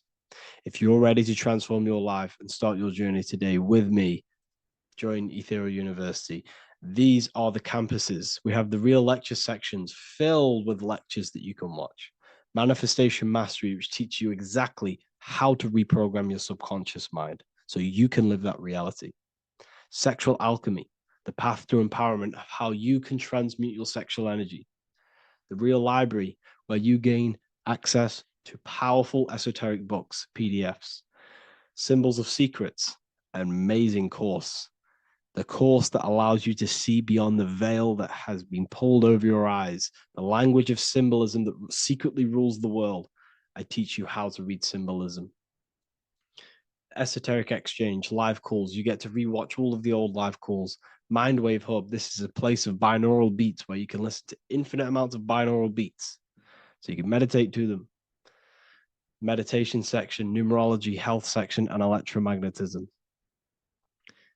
This is a life-changing place. And if you are serious, we only accept serious about changing your life and studying the occult and esoteric, this is the place for you.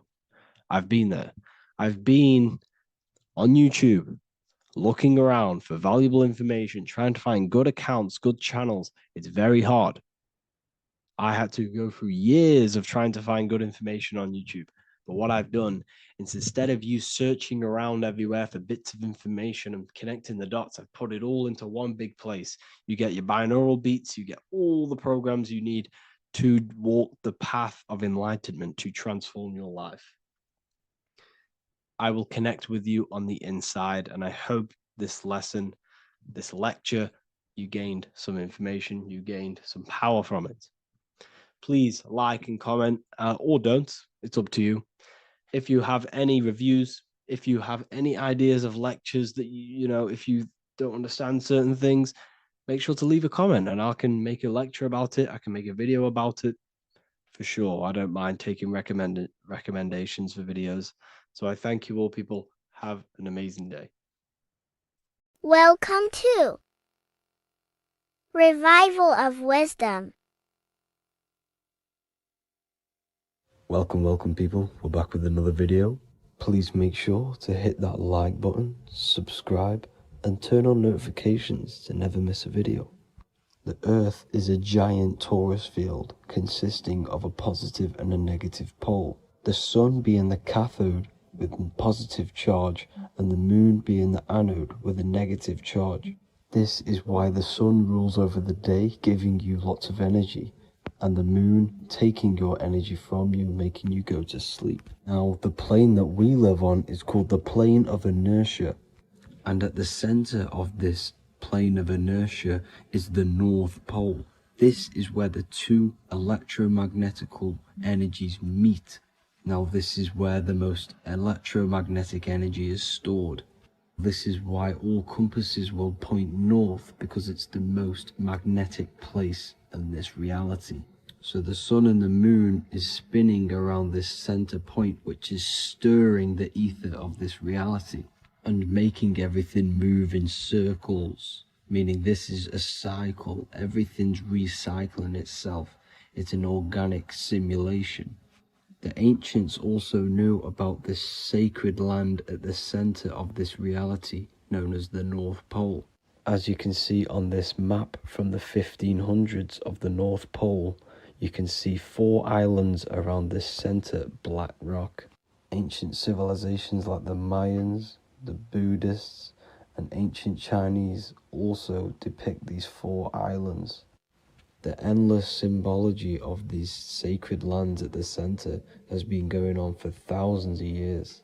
These sort of secrets are now kept by the elites, but as always they have to show the truth in plain sight, and this is what they are doing with the Windows symbol and also the Wizard of Oz. Now in the Wizard of Oz, as you can see, there's something called Munchkin Land. Munchkins are these unusually short people. Then on the ancient 1500s map it says Pygmy, and then the Pygmy people in mythology are also these unusually short people. Just like Santa and his elves, they come from the North Pole, and elves are these unusually short people. These stories that we are told about Santa and Munchkins are putting truth in plain sight about this sacred land. This sacred land at the center of the earth is where the aurora borealis comes from and is being emitted from this black hole in the center, also known as the black sun. The aurora borealis is the earth's aura, hence why it has the word aura inside of it. It is the life-giving essence to all life within this realm. As this dualistic reality we live in consists of both physical and spiritual, the black sun is like our sun for the spirit. It's our spiritual umbilical cord, connecting us to the spirit realm. And the rising sun is the opposite. It's our sun for our physical 666 carbon suits, known as our human body, our physical aspect. As it states in the 40,000-year-old emerald tablets, deep in Earth's heart lies the flower, the source of the spirit. The flower of life is as thine own place of spirit, and streams through the earth as thine flows through thy form. giving off life to the earth and its children. So the North Pole is the core of this spiritual reality, and the closer you get to it, the more spiritual and lucid it becomes. So the elites have covered this up in order for us to forget the true nature of this reality. And they did this cover up by introducing the globe model. Nicholas Copernicus was around in the 1400s, and he introduced the globe model. As you can see, he is a Freemason. He depicts himself with a globe and a Masonic compass in all of his paintings and portraits. Galileo was also a Freemason, as you could see in all of his portraits with a globe and a Masonic compass. He was also a massive part of introducing the globe model after Nicholas Copernicus. So yes, the globe model was a spiritual and political move to gain more control over the masses. After the globe model was then introduced, they introduced the theory of evolution by another Freemason, Charles Darwin. See how these two theories go hand in hand? They both degrade humanity, and they make you confused of where we actually came from. By hiding the true form of this divine creation and hiding the true power of each and every one of us, they maintain control over the masses. Now this is order out of chaos, known to be the 33rd degree slogan of Freemasonry. Now this is the Masonic cosmology, and as you can see, you have the checkered board for the duality, the 5-pointed star for the 5 elements, the 4 corners for the 4 pillars, the all-seeing eye, which is Polaris, the sun, the moon, and the 7 stars. So even Freemasons are taught the flat earth cosmology and the true form of this reality. Now the true nature of the sun, the moon, and the earth is shown and reflected through the Masonic compass. The Masonic compass is the sun, the moon, Polaris at the top, and the black sun at the bottom. It makes sense why all the scientists who introduced the globe model all used the compass and the globe together, because it's truth in plain sight. As I explained in my other video, all Freemasons have to take the oath. So it goes to show, why are we all learning these theories from Freemasons who can't talk about certain topics that they learn about? Why should we believe their theories when they're holding back the real truth about this reality? Now going on to NASA. NASA means to deceive in Hebrew, and they are also funded by the government. They are not a private company. The old owner of NASA, Werner von Braun, on his grave has the Bible verse Psalms 91. The heavens declare the glory of God, and the firmament showeth his handiwork. Now why would the owner of NASA put this on his grave? Seems a bit suspicious to me, alongside with the NASA astronauts are all Freemasons. And not to mention the countless mistakes they've made on their live videos in space stations, the moon landing, and the CGI footage of the Earth, which is obviously photoshopped. Just by tricking the masses that they live on a spinning ball, the elites gain the perception of the masses. Not only does it hide the divine creation we're inside of, it hides the divine spark within you. It hides the creator, the source.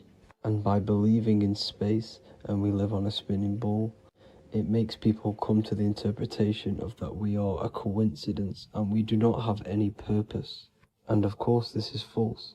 When you come to realization that we are all a divine creation and we can create our own divine life in this reality, life becomes more sacred and you start to enjoy little things. The elites want you to believe everything exists only in the 5 senses. They want you constantly looking outside of yourself because they know that will keep you on lower states of consciousness. Now this brings me to our next point. By tricking the masses into the heliocentric model, the elites started to advertise aliens in the movies, in cartoons and magazines in the late 1940s. Now this is subconsciously programming us about aliens and extraterrestrial threats, which then they can use to their advantage. And this is something called Project Bluebeam. They are more than likely going to fake an alien invasion to push this 2040 agenda, which is for one government and one ruling currency. That's it for this video, guys and girls. Hope you all enjoyed. Please make sure to leave a like and a comment. God bless you all.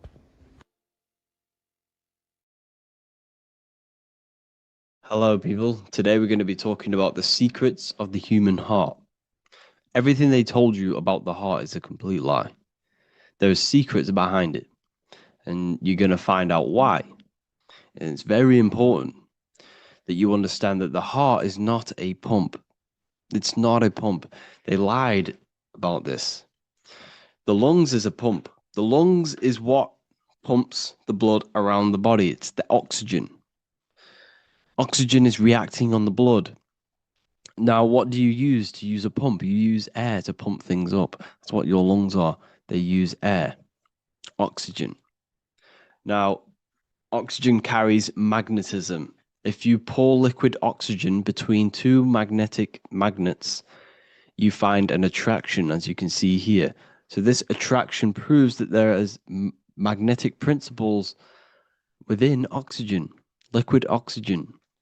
So when we breathe, we are essentially breathing in magnetism. Magnetism is the force driving this world. So your heart is a chestahedron. It's a seven-sided shape in geometry, and each side is pretty much equal. It's a chestahedron. Look at the word chestahedron, chest, where your heart is. And it looks very, very similar. So this is the sacred geometry of the heart. And when a chestahedron is placed in an angle, when it's placed in a box, a cube, it sits at an angle of 36 degrees off center. This is the same angle which the heart sits within the chest. That's why it's called a chestahedron, because that's what the heart is. It's a chestahedron. And when you place a chestahedron into water, it causes a spiral. It causes a vortex motion, because your heart is essentially a vortex generator. So the heart is not a pump, it is a valve. This is where blood goes into. And when the blood goes into the heart, this is what causes it to vortex, because the heart is in a shape of a vortex. Look at the tissues, everything's wrapped around, everything's spiraled. See this here? This is the spiral of magnetism. So all of the valves and the cords and the fibers are all wrapped around each other. It's a vortex. And if you take off the tissue of the heart, you would see this. It kind of looks like the Holy Grail. And this is essentially the vortex spiraling of the heart tissues. And if you unraveled the heart, because your heart is one tissue, it's one muscle. Look at it here. This is a heart unfolded. And it's just spiraled together to create this. That's what the heart is. So the heart's tissues is spiraled here, and the heart itself is all wrapped around each other in a vortex, in a spiral. Because all spiraling is all to do with magnetism. So the heart is a vortex generator. The heart takes blood, so blood enters the heart. The heart charges this blood. It reacts with the heart. The blood is turned into the heart moves through the blood moves through a vortex motion within the heart and then goes back out of the heart. So there is something going on inside of the heart which is very, very crucial that we might be missing. So the heart is spiraling blood, and there's a reason why it's doing this. When you spiral something, it gives it more energy.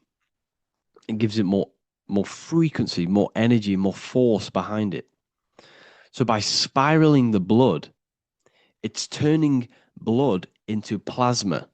That's what the heart is doing. It reacts with the heart, it turns it into a vortex and turns the blood into the fourth state of liquid or fourth state of matter. which is plasma. Okay, plasma is proved to be in the blood. Plasma is a part of the blood that carries platelets and red blood cells and white blood cells around the body. Plasma makes up approximately 55% of the blood. So plasma is a state of matter, which they'll never tell you about because they try and hide plasma as much as possible. It's ionized gas. And that's what's going on in the heart. The heart is a vortex energy generator for the blood. And the blood and the body is being fed by plasma. Plasma energy, the fourth state of matter. And if you go and read the Emerald Tablets will tell you this exact same thing. Emerald Tablets of Thoth. They're supposedly thousands of years old, or it was supposedly written by M. Doriel, who was an occultist.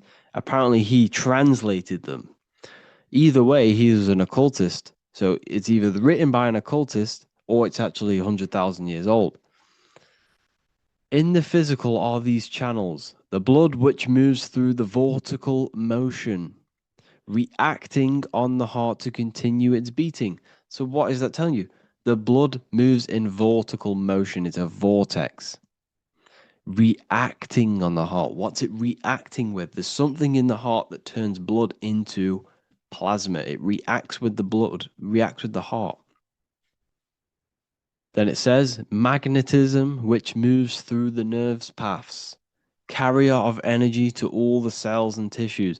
So your body's being fed by magnetism, people. They'll never ever teach you this in school. That your whole body is running off magnetism and plasma. You're literally you are an energy being. When you understand this, you are made of energy. You're running off spiritual, etheric energy that you cannot see. They just teach you in school that you're running off blood and oxygen. It's way deeper than this. We're being run by magnetism. Magnetism is the driving force of all creation. Magnetism, which moves through the nerve paths and carrier of energies to the cells and tissues. Akasa, which flows through the channels, subtle yet physical, completing the channels. Personally, I think Akasa is plasma. Okay, plasma is Akasa. Completing the channels. Each one of the three attuned with each other, each affecting the life of the body. So all of these three things, okay, the heart, magnetism, and Akasa they're all working together to create the body, to create the life. Form they the skeletal framework through which the subtle ether flows. So it's telling you ether is real. Ether is the substance that connects the physical and the astral. It's your etheric body is where your chakras are. So your chakras are your etheric energy body. And these energies, these seven energies, is what gives life to the physical form. They feed energy into the physical form. So the ether, subtle yet physical, is charging the body through the skeletal framework. So it's telling you this, and even the word heart has ether within it if you just rearranged A and the E. Put the H on the beginning of, put the H on the end of heart and you get earth. Because what the heart is actually doing, it's taking the energy of the electromagnetic field around us, which is everywhere, that everything is filled with magnetism and electromagnetism. The earth is a giant electromagnetic torus field, and all of this energy from the center is feeding directly into your heart. Because the center of this earth is the heart of the earth. The center of you is your heart. And the center of the aura borealis, whatever you want to call it, this energy that's emitted from the center of this earth is feeding directly into you, and your heart is transmuting this energy from the earth to react with your blood, and your blood is then feeding your physical body through plasma. That's what's going on. You yourself and your heart is directly connected to the earth. That's why your heart rearranged is earth. You're directly connected to the cosmos.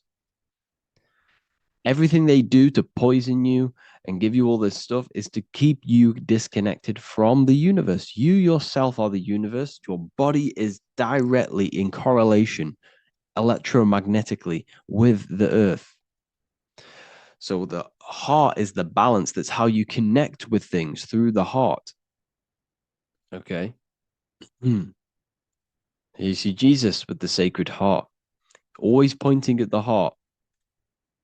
Matthew 6:21, for where your treasure is, there your heart will be also. What's that telling you?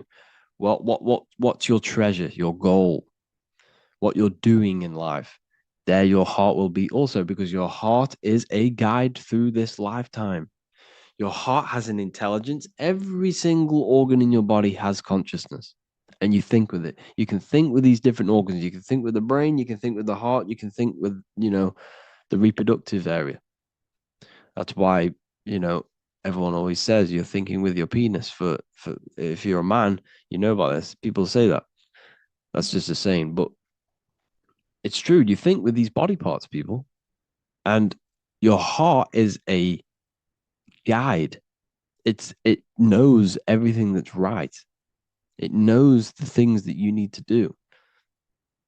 So that's why your heart is called a chest, because your treasure chest is in the chest. Sorry, your treasure is in the chest. And what's the treasure? Your heart. All of the wisdom, all of the understanding, all of the guidance is inside of that heart. And you need to follow your heart. That's why we say follow your heart, to find your treasure in this life. Find your purpose. That's what your treasure is, your purpose in this life. So the heart is also producing your electromagnetic field around your body. And the heart is all to do with emotion. So thought happens in the mind, which is not the brain. Then the thought in the mind produces brain activity, electrical signals, and then these electrical signals are sent to the heart, which produces an emotion. So essentially, the brain and the heart are directly connected. You need to sync them. You need to sync the brain and the heart. Why? Because you need to be thinking with emotion behind it. If you think with lack of the heart thinking, also, if you think without the heart, you are only thinking for yourself and not for the empathy of others. You have to think before you take action of the emotion of others, and have thought of people's feelings behind. So you must sync the heart and the brain. The actions you must take must be in line with your heart. Your heart tells you everything. Before you do something, you can feel whether it's right or wrong. You can feel it deep down within you. When you quieten your mind, you can feel it. Where when you're doing something wrong, especially when you're a child, because as you get older and you constantly do negative things, then yes, you can block out the heart completely. But deep down within people, they know what they're doing and they know whether it's right or wrong. You feel horrible when you do something bad. You feel it inside of you. And Manly P. Hall said, every time you go against the heart, you are destroying your electromagnetic field. It kills the magnetism of your body every time you go against it. Obviously, I don't know if this is true, but I agree with this.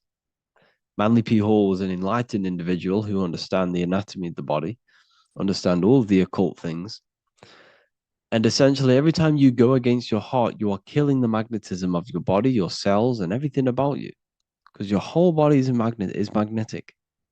You have magnetic attraction all over you. So there's a saying, well, obviously in Christianity, what happens in heaven happens on earth. Well, what happens in the brain happens in your heart. Heaven is the head, earth is the heart. Every thought you think produces an emotion in the heart. Every single thought triggers an emotion. You know, when people say they got a broken heart, because all of that emotion is in the heart. Not in the heart, but in the invisible intelligence behind the heart. You must understand there's a consciousness, an invisible spiritual consciousness behind every physical thing. So your brain is dual, your heart is single. Your brain consists of two hemispheres. So when it comes to decision making in the brain, there can be confusion between the left and right hemispheres. This is why when people are confused. But the heart is a singular organ. And if you go onto Google and type in brain cells found in the heart, there are 40,000 neuron cells in the heart, the exact same cells which are found in the brain, in the cranial brain. This means that your heart is essentially a brain for your emotions, what it is. And your emotions tell you what is right and what is wrong. So every thought you think produces an emotion, and whether that emotion is good or bad will tell you whether something is right or wrong. So the heart is the guidance through this life, and your higher self resides in the heart. You have to follow the heart. You have to do what the heart tells you all the time. So I hope you enjoyed this video, people. Please feel free to contact me if you have any video ideas or anything like this. And welcome to the university. I look forward to connecting with you all.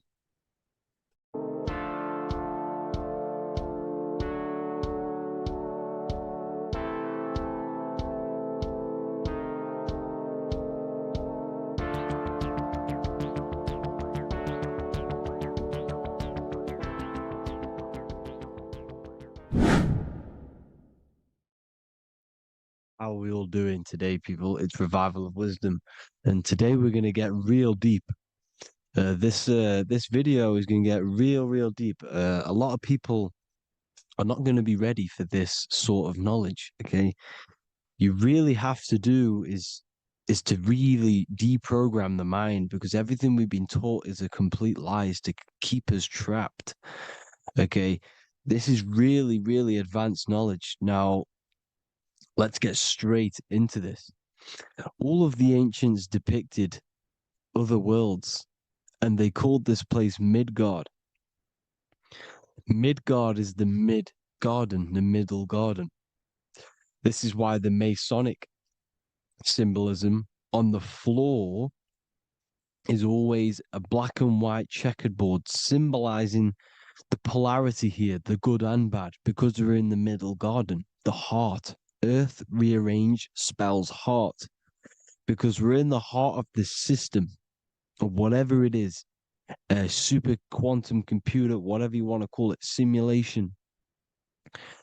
Now, in the Quran, it talks about the 7 layers of heaven.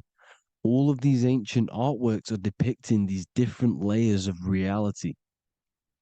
Okay, and look at the Egyptians here with the boat outside of the firmament. Boats travel on water, and this is exactly what the Masons are doing. So they're still using the same symbols. Why? Because it's the same knowledge, just hidden. The Egyptians have the same knowledge as the Freemasons. It's just hidden. Now, this cosmology that they're showing here, which is probably made maybe 100 years ago, this painting or artwork, is the exact same as the one we see here, with the arch, the boat. You know, it's similar, because the boat is symbolizing traveling these other worlds, because the ether is also symbolized as water, because if you look up at the stars through a telescope, it looks like it's water. It's shining through water, because this ether, whatever this substance is outside of this world, was symbolized as water. Okay, and look at all these ancient depictions showing these different layers of reality.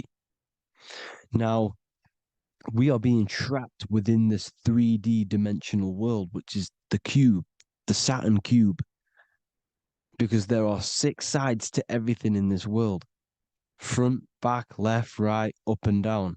6, which is the cube, because we're in the Saturn, Saturn's world. Okay, now, always been depicted as a tree of life, the tree of The tree of the universe has always been depicted as this tree. Because let's get a bit deeper. Now, the cosmology of this reality is the sun, the moon, and Polaris, always in the Masonic art. The sun, the moon, and Polaris, the all-seeing eye. If you go inside of the temples of the Masonic temples, they always have this star in the middle, shining light beams. Okay? Look here. The light beams coming from the big star in the middle, which is Polaris. This eye is God. It's God's light shining down from his abundance. Now, when you astral travel, you will see this big ball of light above you, and this big ball of light is God. But you cannot travel towards it until you are pure. It doesn't work like that. You have to become formless. You have to become pure before you can become one with the light. In all these Masonic artworks, it's all depicting the star in the center. This star is Polaris, because Polaris is the way out of this place. And this is why you see the stairway to heaven all the way up to the light beam, the light source. What does it say in the Bible? God is light, because everything is made out of one substance, and that substance is light. And it symbolizes the eye because God is an eye. All things that are alive have an eye. And we all say, I am. We all see these realities through eyes. God is an eye. He's the all-seeing eye. He sees all things at all times. And he is projecting this light. And this light comes down to create all the different levels of the worlds. And this is what the two pillars symbolize the number 11. 11, the number 1, is just a vertical line. It's the one. It's a 1 point. 11 symbolizes the mirror nature of reality. Everything's mirrored. As above, so below. Now, the 11 also symbolizes openings, doorways. And as you can see here, an opening to the all-seeing eye. And you see here again, an opening to the stairway all the way up to the light. This light is the light of God in the astral worlds, beyond this world. Now, Polaris has also been symbolized as the UFO. They put the truth in plain sight. So, you know, in the films, how the UFOs suck people up. That's what Polaris is doing. If you ascend beyond this world, if you do not ascend beyond this world, you will be reincarnated in this world. The whole thing is to outgrow this consciousness to the plane above. And I'm not just making this up. I'm going to be bringing in scriptures after this. But you can see with the Christmas tree, we always put a high, big star at the center, at the top, which is the star of Polaris, which is exactly what the Masons are doing here. The star at the top. And it's on top of our Christmas trees. And all of these symbolize the other stars, because Polaris is the most high star. And all the other stars are wrapped around the firmament lower than Polaris. And that's exactly what the Christmas tree is. And it's a triangle. It's a triangle, just like light beams travel from one point in the triangle, just like the all-seeing eye.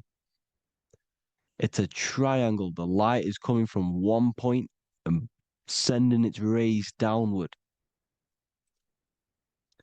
You see, it's kind of like you see here with the water. And the lower you go, the darker it gets, the more evil it becomes. And this is what the ancients would call hell. Now, this all-seeing eye is Polaris. And below Polaris is Mount Meru, the North Pole, the magnetic North Pole. The Tower of Babel, which is in the Bible. The etymology of the word Babel, Ba meaning spirit, which gives the ability to move the soul through the worlds, which is that's the ancient Egyptian description of the word Ba, meaning of the word Ba. You have the Ka, the Ba, the Ak, but the Ba is the one that gives the ability for the soul to move through the worlds. Your soul can't speak into a world without incarnating into it. Now, the Tower of Babel symbolizes Mount Meru because it's the word Ba is the spirit which gives the ability for the soul to move through the worlds. The Tower of Babel is the magnetic North Pole, Mount Meru, which gives the ability to move through these different worlds. And you can see the ancient Tibetans always showing this depiction of these different worlds coming from the center. Because we have to ascend our consciousness. It's not about how good you are to reach heaven. It's about how you expand your consciousness, you expand your mind. So they teach now that you have to be good in order to reach to heaven. It's about expanding the mind, expanding your consciousness to these different planes, these different realms. So that's what it's about. And Jesus was known as the fisher of man. Now, Jesus is a massive part of this. He was known as the fisher of man because he was fishing. He could have been fishing. He could have been one of these deities that had come down from these different higher realities and pull people up. So they would so they called Jesus the fisher of man. And he says unto them, follow me and I will make you fishers of men.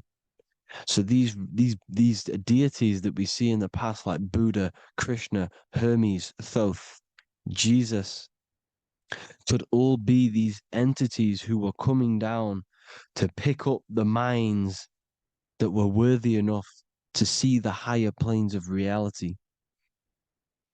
And this is why they called him the fisher of man. Now, when Jesus walks on water, there is a parable with Paul. And he says, but Jesus immediately said unto them, take courage, it is I, don't be afraid. He's talking about astral travel here. He's talking about leaving the body.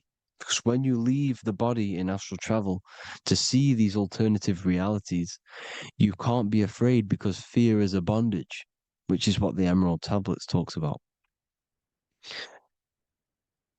Lord, if it's you, Peter replied, tell me to come to you on the water.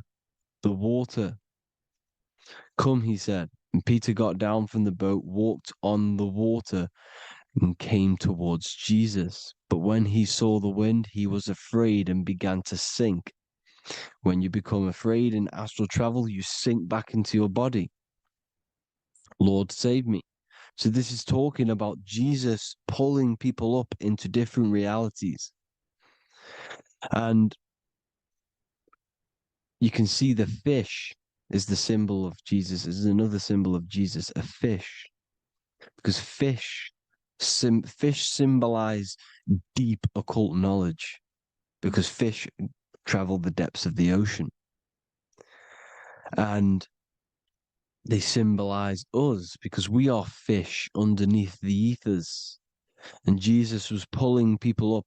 You see, so the Bible is a people today believe the Bible is a book telling you how to reach to heaven, how to become godly and reach heaven. But you've got to become the Jesus Christ to see these alternative realities. Now look at the Emerald Tablets is a massive part, and it speaks so much about these different realities. Look what it says here. This is in Emerald Tablet 3. Then in my heart grew a great longing to conquer the pathway that led to the stars, which is exactly what the Masons depict in all of their art. Look, the ladder to the stars.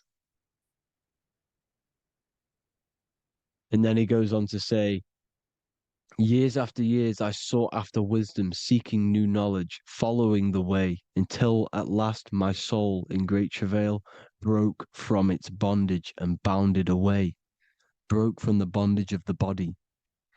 Free was I from the bondage of earth men. Free from the body, I flashed through the night. The stars. The stars are a massive part in the astral world. Each star is a different reality. And the true astrology is the star that you came from. You came through a star to reach this, to reach here. There is a reason why you are here. There's a reason why you have the personality traits, because your soul came from a specific star. This is why we call them stargates, because they are gates in and out of this reality. And Polaris is the way out to the higher worlds. Now look, far into space, my soul traveled freely into the infinite circles of light. Beyond knowledge were some planets and great gigantic beyond dreams of men. Then he goes to say, lift up your flame from out of the darkness, fly from the night and ye shall be free. Lift up your flame. Your flame is your soul, because it has to be lifted up out of the darkness. This is the darkness, this world, this body is the darkness. Because it's a bondage. You need to break free. You need to learn how to astral travel, people. You have to learn this. If you want to get out of this world, you have to learn how to astral travel and see the other realities.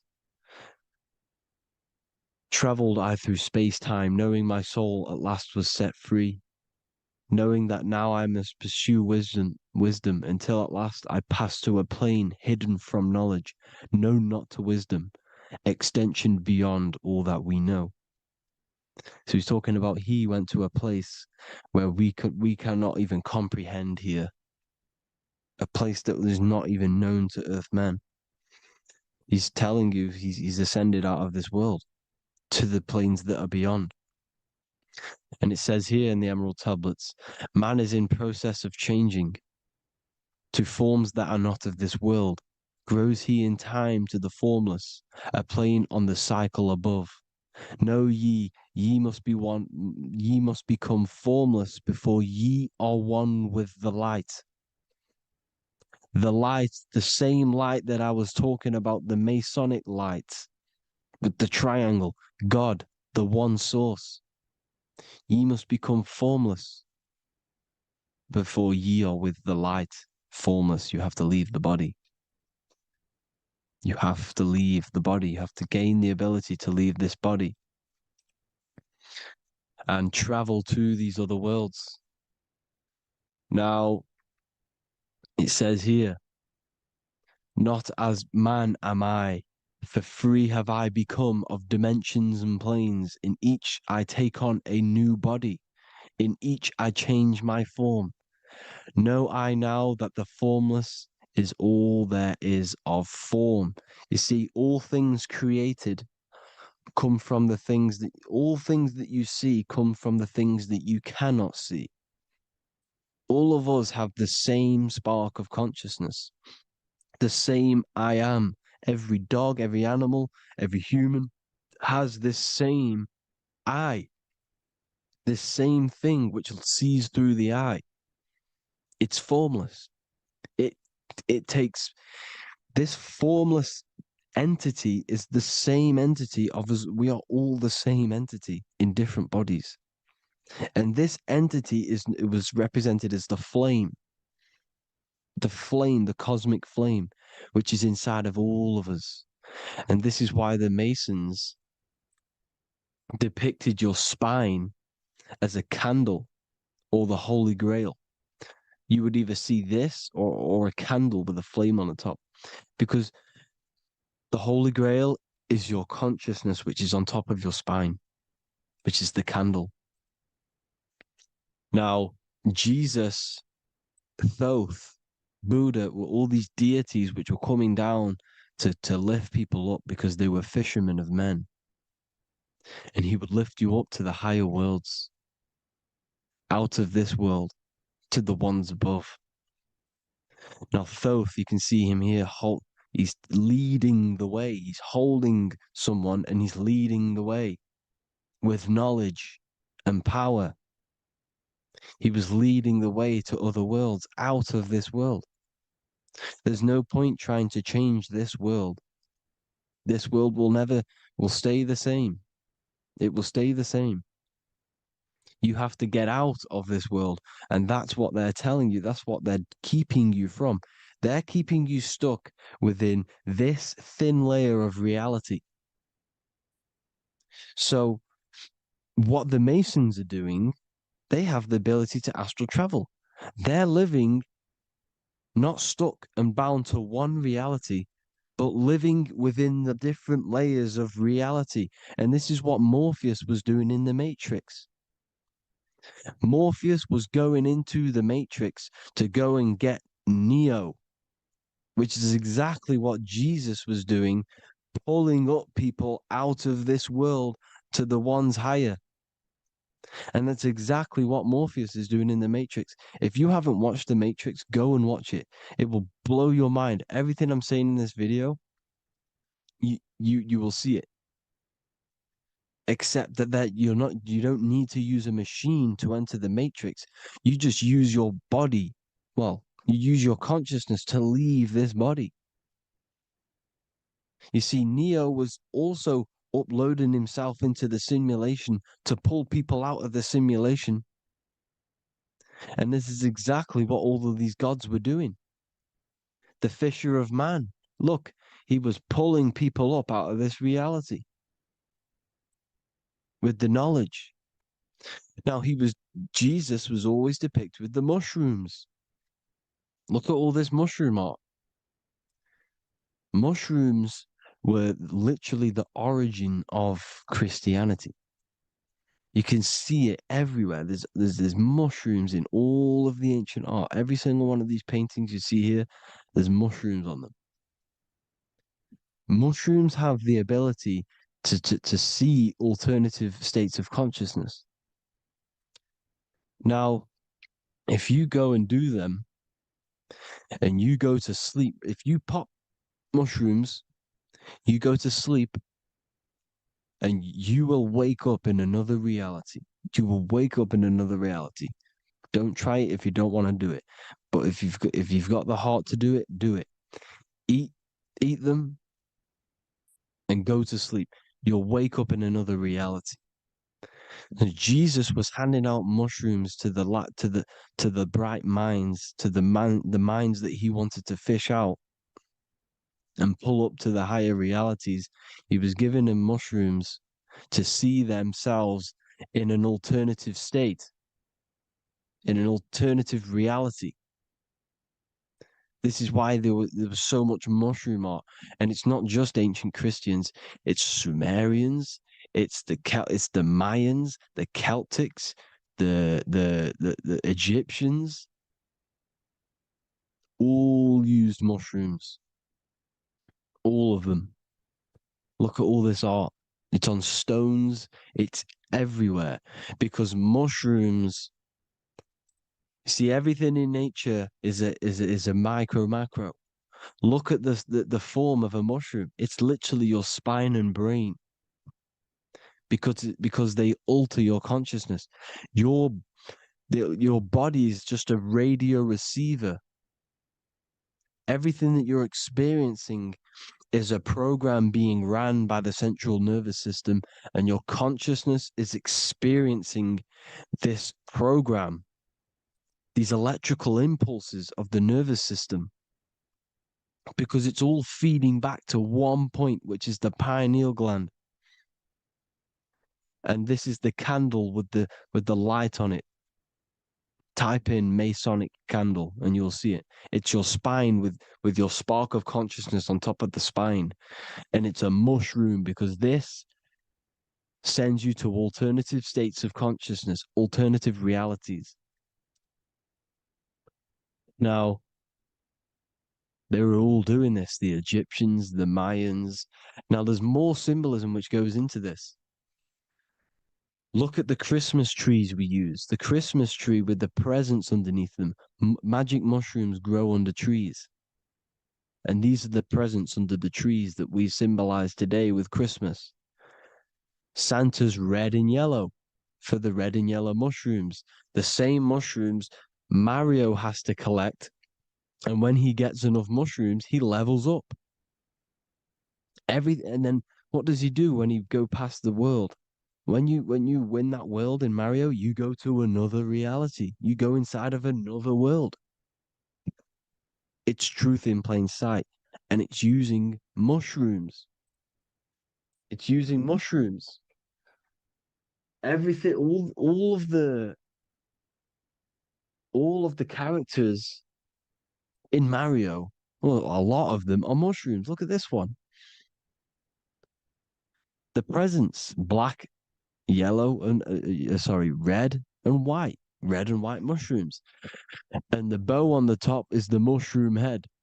That's a bit of a reach, but you know, the symbolism never lies, is what you need to understand. And it's as above, so below. Now look at the Sumerians. The Sumerians were also multi-dimensional beings. Okay, look at how they have the double faces. They had 1 foot in this reality and 1 foot in another reality. And look at this one, a double-headed god inside of like a portal. You see? Because and look at these with the wings, the astral travel. Birds, ancient birds symbolize the soul. Because the soul is a bird, it flies to different worlds. It flies around the cosmos. And mushrooms gave you the ability to see these alternative states of consciousness, these alternate realities, because you exist in infinite realities. You exist in infinite realities. Now look at the 33rd degree Ordo Ab Chao badge. You get this badge when you become a 33rd degree Freemason, and it's a double-headed eagle. A double-headed eagle. And you can see this in Sumeria first. Sumeria have the same symbol, a double-headed, bird. You can see it here as well. And the Masons are still using this symbol today. And when you become a 33rd degree, 33 vertebrae on the back of your spine, above the vertebrae is your consciousness, and it's a double-headed eagle. One reality in one. You become a multi-dimensional being in the 33rd degree. And I've heard many interviews of Masons say it becomes Luciferian. You see, they speak in code. These Masons can't tell you about what they learn about, but they will speak in code. They said it becomes Luciferian. The word Luciferian is lucid. The root word of Luciferian is lucid, and lucid is lucid dreaming, alternative realities, dream worlds. You become a god. Luciferian means you're becoming your own god, pretty much. Because you are becoming a multi-dimensional being living in between the different layers of reality at the 33rd degree of Freemasonry.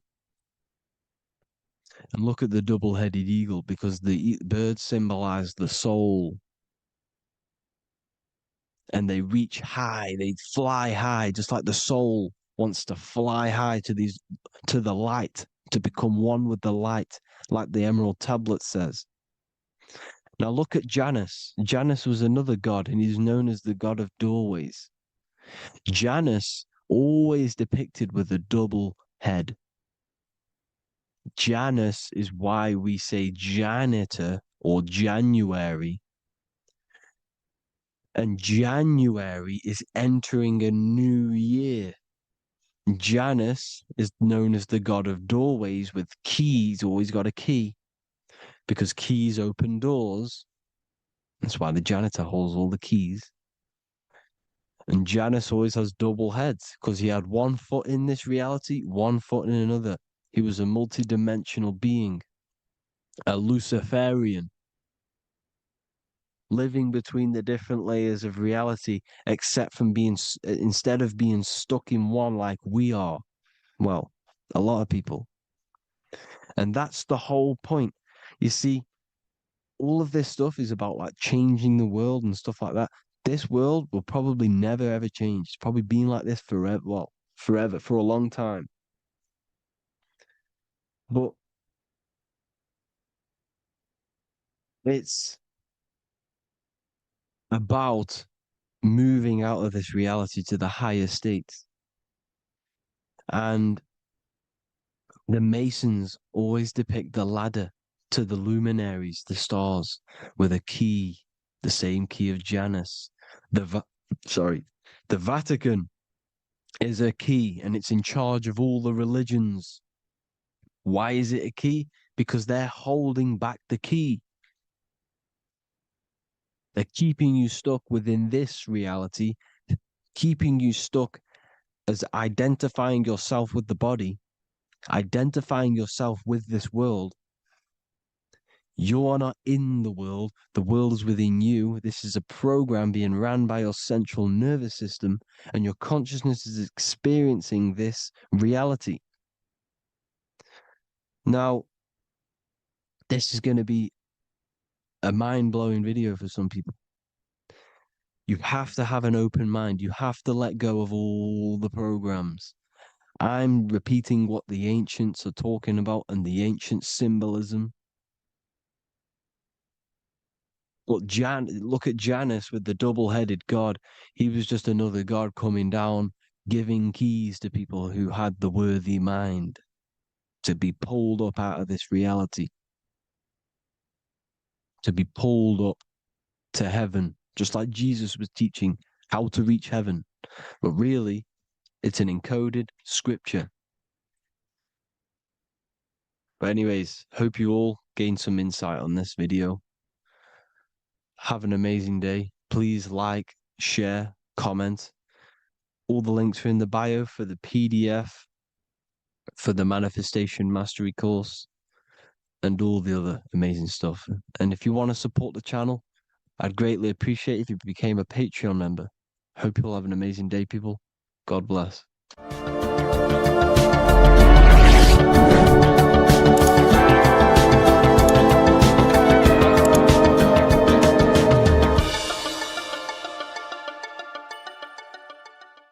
Hey everybody, welcome back to Living Life with Miss Faye. And today I thought I would talk about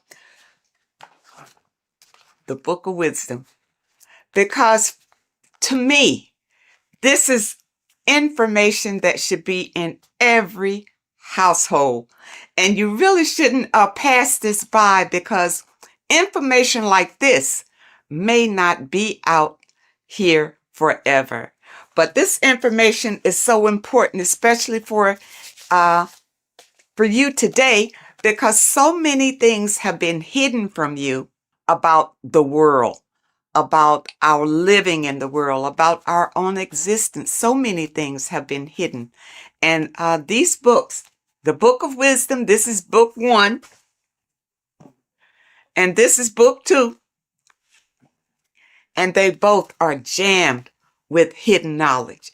Now, I realize, I have been promoting this material for some time, because I wholeheartedly recommend that this material should be in everybody's home. Your children should be exposed to this material, because when they go to school, they're taught one thing. They're taught to be not to be free thinkers. They're taught to be followers in school. And this information goes into why that happens, and why the system keeps you in the dark. All right. And also your religion has a lot to do with it. Now, even in your religion, a lot of things have been misconstrued, and some of it is just downright lies that have been told to you. But in this material, it tells you exactly what's going on. It really does. And it tells you the meanings behind a lot of the artwork that we've seen, and the beautiful figures and the way that the chapels are painted. There's a meaning behind all of that we are not privy to. But this information reveals it. These people have really dug deep into finding the truth. And I am a truth seeker. So I am all about finding out the truth. Now, in book 1, it's an overall summary, and it really opens your eyes about a lot of things. Look at this. Know thyself. Do you really know who you are? Do you really know who you came from? Do you really know how powerful you are?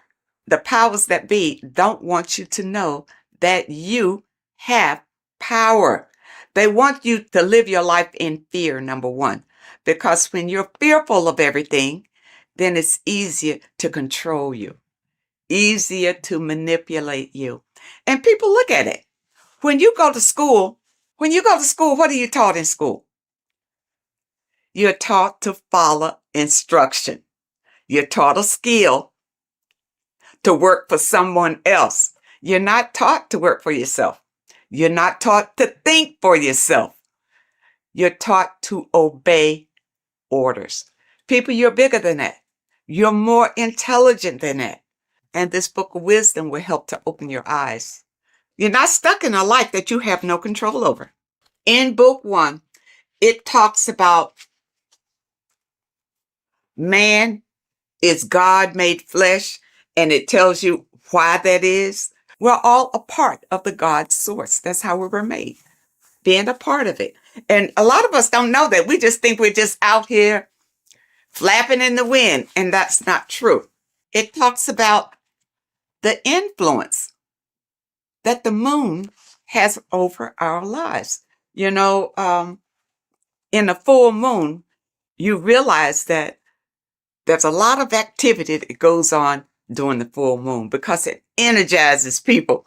It energizes, and a lot of times there's a lot of crime that goes on because people are energized. They don't know what to do with that energy, but they're being affected by the moon. And it tells about Saturn and what Saturn has to do with your religion and what Saturn has to do with our existence. Okay? This book goes into all of it. And what it does, like I said, book 1 is more of an eye-opening summary of it all. And it says here, this discerning wisdom doesn't merely offer easily assimilated insights. It serves as a guide, illuminating the intricate threads weaving between our essence and the cosmic expanse. It provides an abundance of information to facilitate the evolution of your mind, your body, and your soul. This is genuine awakening. The author is Harry B. Joseph, and I know a lot of you, if you're on social media a lot or whatever, you've probably seen where he'll tell you some inserts from these books. And volume 2 is a more in-depth look at it. So if you want to go really deep, then you want volume 2. Now, one thing in volume 2 that I thought was interesting, of course, everything in here is eye-opening. But I wanted to bring this one to you because it's about the significance of sex. It says sex is a sacred ritual that transcends the physical realm and also takes place in the astral plane. So, that saying, as above, so below? Everything that happens here on this plane happens in the astral plane. So when you have sex with someone, you have bonded with them in the astral plane. And that's why You can't just walk away from a sexual experience and not have the energies from that person, because you have shared energies during this sexual ritual. And really, that's why it's better to wait until you are married to have sex and not have casual sex with all sorts of people. Because even here it says, casual sex, often driven by superficial desires such as greed, lust, and monetary attraction, tends to vibrate at a lower frequency on the astral plane. Now, what does that mean? If your casual sexual experiences are vibrating on a low vibrational astral plane, well, what's in a low vibrational astral planes? Demons, low entities that will attach to you, because that's where you are. They will attach to you and make your life miserable. You see, that's one way how we get these entities attached to us like parasites, because of casual sex. You got to be careful of that. And the only way that you can break the tie from a casual sex is through a spiritual awakening. See, when you have casual sex, these entities feed off of that energy. That's why they attach to you so easily. This is what you need to be aware of. And a lot of you don't understand why your lives are in the toilet. It's because of the things that you are doing and the people that you are interacting with.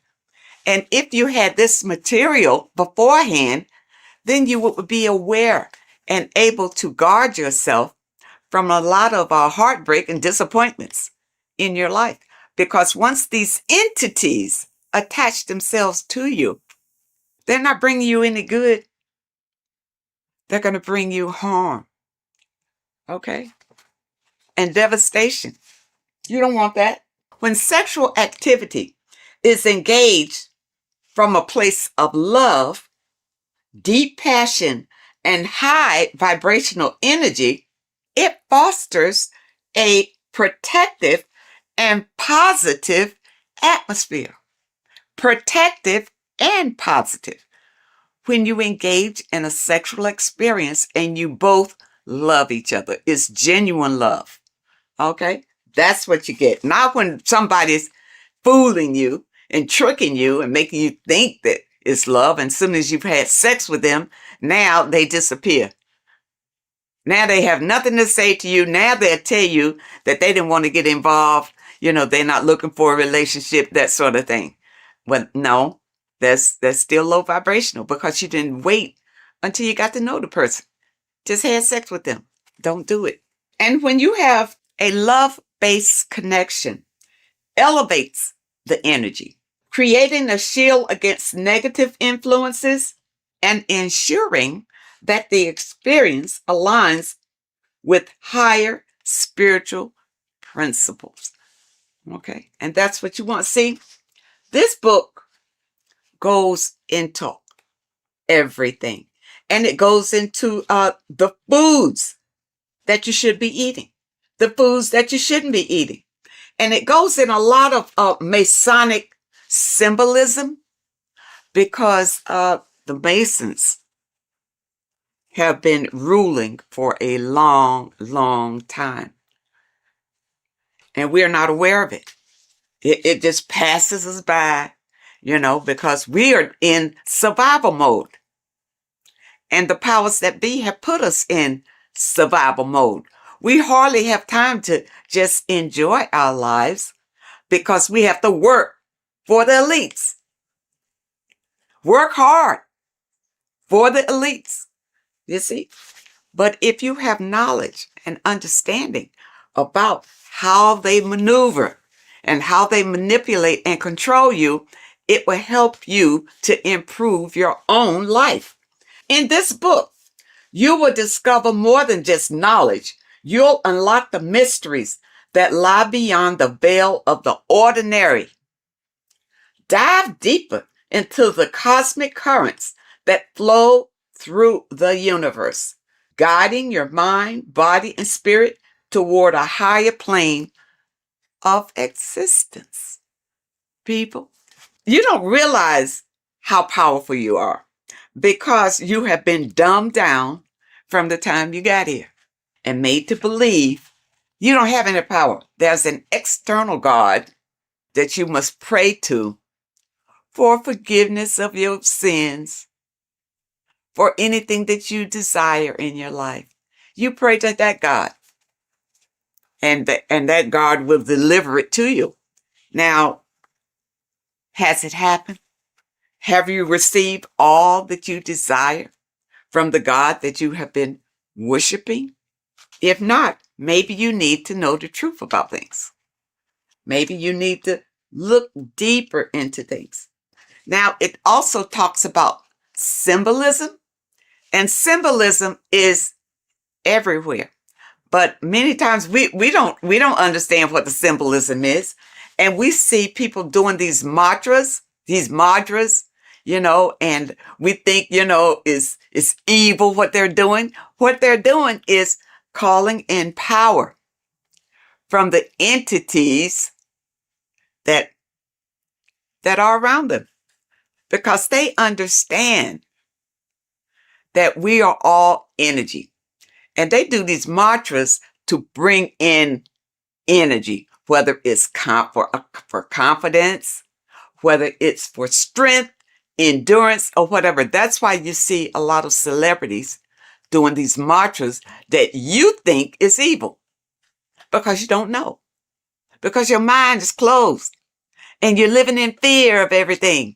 You don't understand, but you see them progressing and doing better and better and better and doing all these evil signs.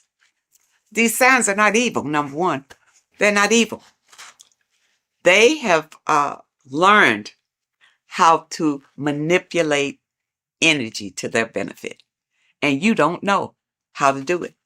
That's why you need the information. You need the information to learn how to manipulate the energy that's already here to better your life. The first book will open your eyes to it. When I first got this, I tell you, when I first got this book, I was so impressed by it. I bought my people a book, sent them a book, whether they can understand it or do something with it or what. But I think it's so important just to have it in your home, because somebody is going to pick it up and this information will resonate with them and put them on a path of enlightenment. And those of you who have your book, spend a little time every day reading and understanding, because there's so much information, even in the first book, that it will take you a while to go through, where you can understand what it's saying in every page. The advertisement on social media talks about this book. He goes through some key points, but don't think that he's covering all of this information. It's too much information to cover in a 1 or 2 minute stint, but it's information that can change your life. This is the thing, people. It's worth every penny, even if you don't have much. If you don't have much, you need to save enough to get these books. Get both of them. You see, I got both of them. Start with this one. If you never dug into this kind of information before, start with this one. This tells about the black cube. These things are in the world today that you don't know what it means. You don't know anything other than what your leaders have told you about it. Well, who's to say they're telling you the truth about what it is? Okay? It's all here. Okay? All here. It talks about the scam. It talks about scams in here. And what this one is, you see NASA right there? You remember the moon landing? All of this is to deceive you. And this information brings out the truth, the absolute truth. And volume 2, you see, volume 2 is thicker than volume 1 because it goes deeper. It goes deeper. And even if they come out with a volume 3, I'll be ready for that one too. This one opened my eyes to so many things that I had questions about, as far as heaven, hell, the gospel, the Bible. For a long time, I just rejected the Bible totally. I rejected it because the stories in the Bible didn't really make sense to me. It really wasn't logical. Going through this material, I realized that the Bible is written in parables. All right. It's like morals to a story. It's like lessons that you learn from the stories that they tell. Okay. Because think about it. In the Bible, it says that, the apostles wrote these chapters in the Bible. During those days, those apostles couldn't even read or write. So how they write that? Okay. But from whichever documents that they pull certain information out and put the Bible together. All right. But the Bible, and I'm going to use this little slogan that I heard that I really like. The Bible is basic instructions before leaving Earth. It's not for you to take the stories literally. It's to take the meaning behind the story and apply it to your life. And because many of us have not read the Bible, and many of us have. The Bible is written in a way to it's hard really to understand. That's why you go to Bible study, so somebody can tell you the meaning of it or whatever. And most of the times when you go to Bible study, they don't know any more than you do. They haven't ventured out into research to know exactly what those scriptures mean. In this information, it goes through it. It goes through your scriptures and tell you what it really means. Okay? And it leaves no stone unturned, really. And it opened my eyes so much to the Bible until now I can embrace it. I can embrace the Bible because I understand that these are stories for you to learn from. But you got to understand the meaning and what it means. For instance, water is emotions. Okay, it's not just water. It stands for something. It stands for your emotions. The light is the Christ energy. The Christ energy is light. And we all want to embrace the light. All right, so people who follow the Bible, understand the Bible, understand what the Bible really is. Don't be deceived by the interpretation of the stories. Many of the interpretations that you are given is to put you in a subjective role, a slave than a master. Puts you more in a slave role if you take those stories literally. And that's why you're not encouraged to go out and look for other information, especially in your religious institutions. They don't encourage you to venture out for other information because they'll tell you the information. Just keep coming here. We'll tell you all you need to know. You see, but I understand about religion because I was raised Christian. And the thing about it, even when I broke away, it took some strength because your mind, you have a mindset about it. Being raised as an infant in the church, that's all you know. Every Sunday, you go to church. You go to church. Your body is used to going to church. But then when you decide, well, no, it's not working for me. I'm not, my life is not changing. My life is the same. I just come here on Sunday, maybe to be entertained and maybe not, but it's really not worth it.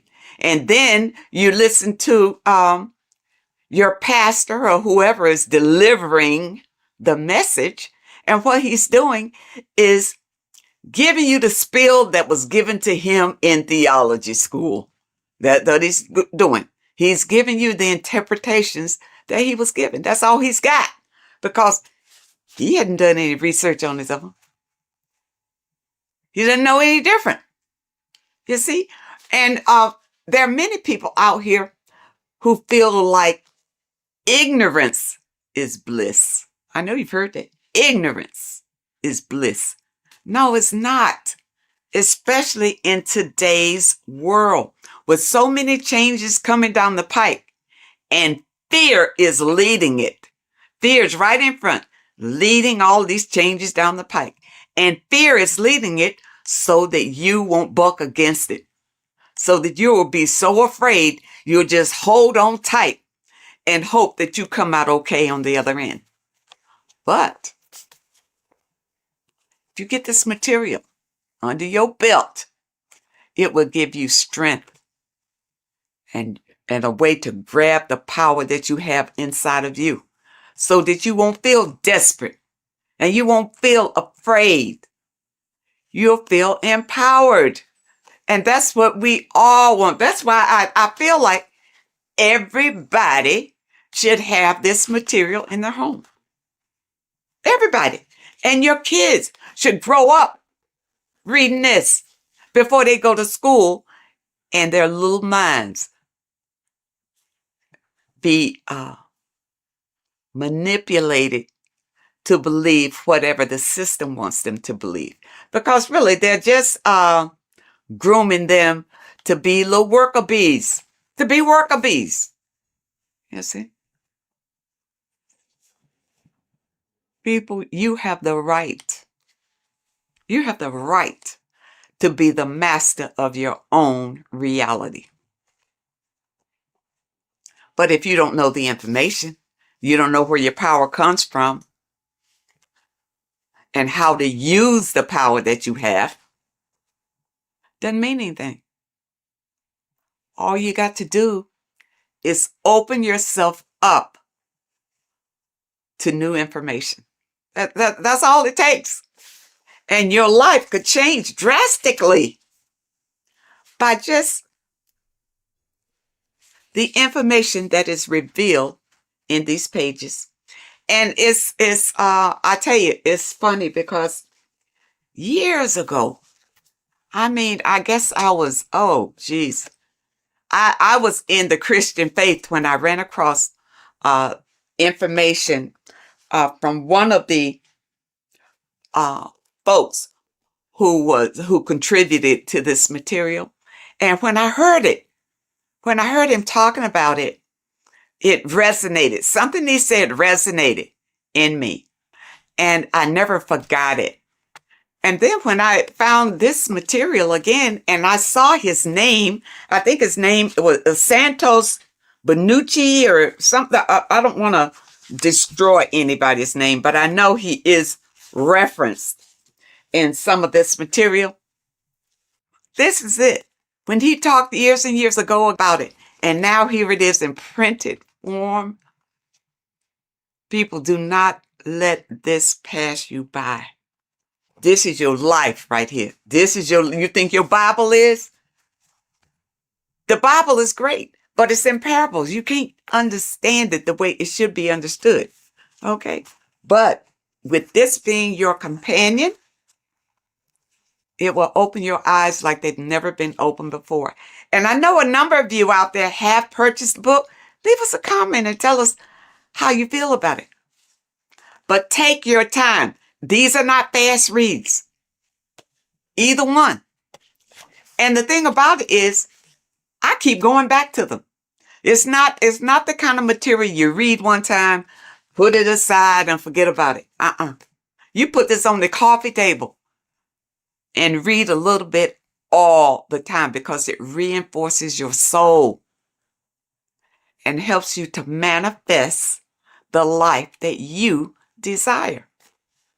Okay, people, I hope that you understand and I hope that it helps. And of course, I will leave a link in the description where you click on the link and you can get either one. You can get book this volume 1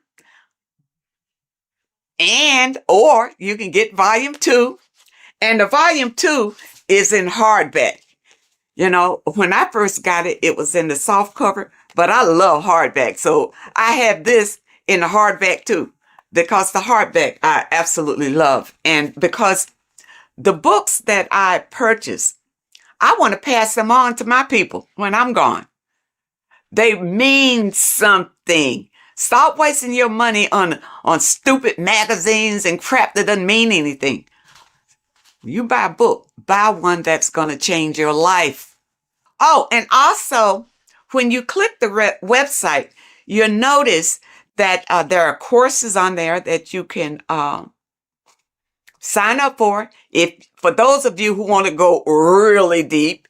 And also, there's a PDF on food. And I'm waiting for them to come out with the book on that. I don't want a PDF. I want the book.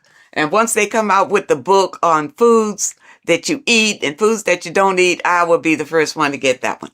So I encourage you to add these to your library. This is the best material that I have found to date that opens your eyes to what life is really all about, and also opens your eyes to who you are and the power that you have to create your own reality. I thank you so much for joining me today, and I really hope to see you next time. Neo is plugged in on the back of the neck, which is the reptilian brain stem. The reptilian brain is all to do with survival mode, survival state. It's always scanning the environment for safety, whether that's physically, emotionally, or mentally. It does not think. It is instant. For example, do I smack the guy or run off? If something happens to you, like a car's coming really quick to you, you do not think about this. The reptilian brain is the animal instinct that will instantly move your body on the instant reactions. Hence why it's the closest brain to the rest of the body. It has instant access to the electrical nervous system to control the body at instant reactions. Now, Neo is plugged in on the back of the neck, which is the reptilian brain. Therefore, the matrix is the body itself. It is the lowest state of consciousness. This is what it represents. The word matrix means womb. It translates to womb because your body is a womb. Your body is a vessel for universal consciousness, for God consciousness.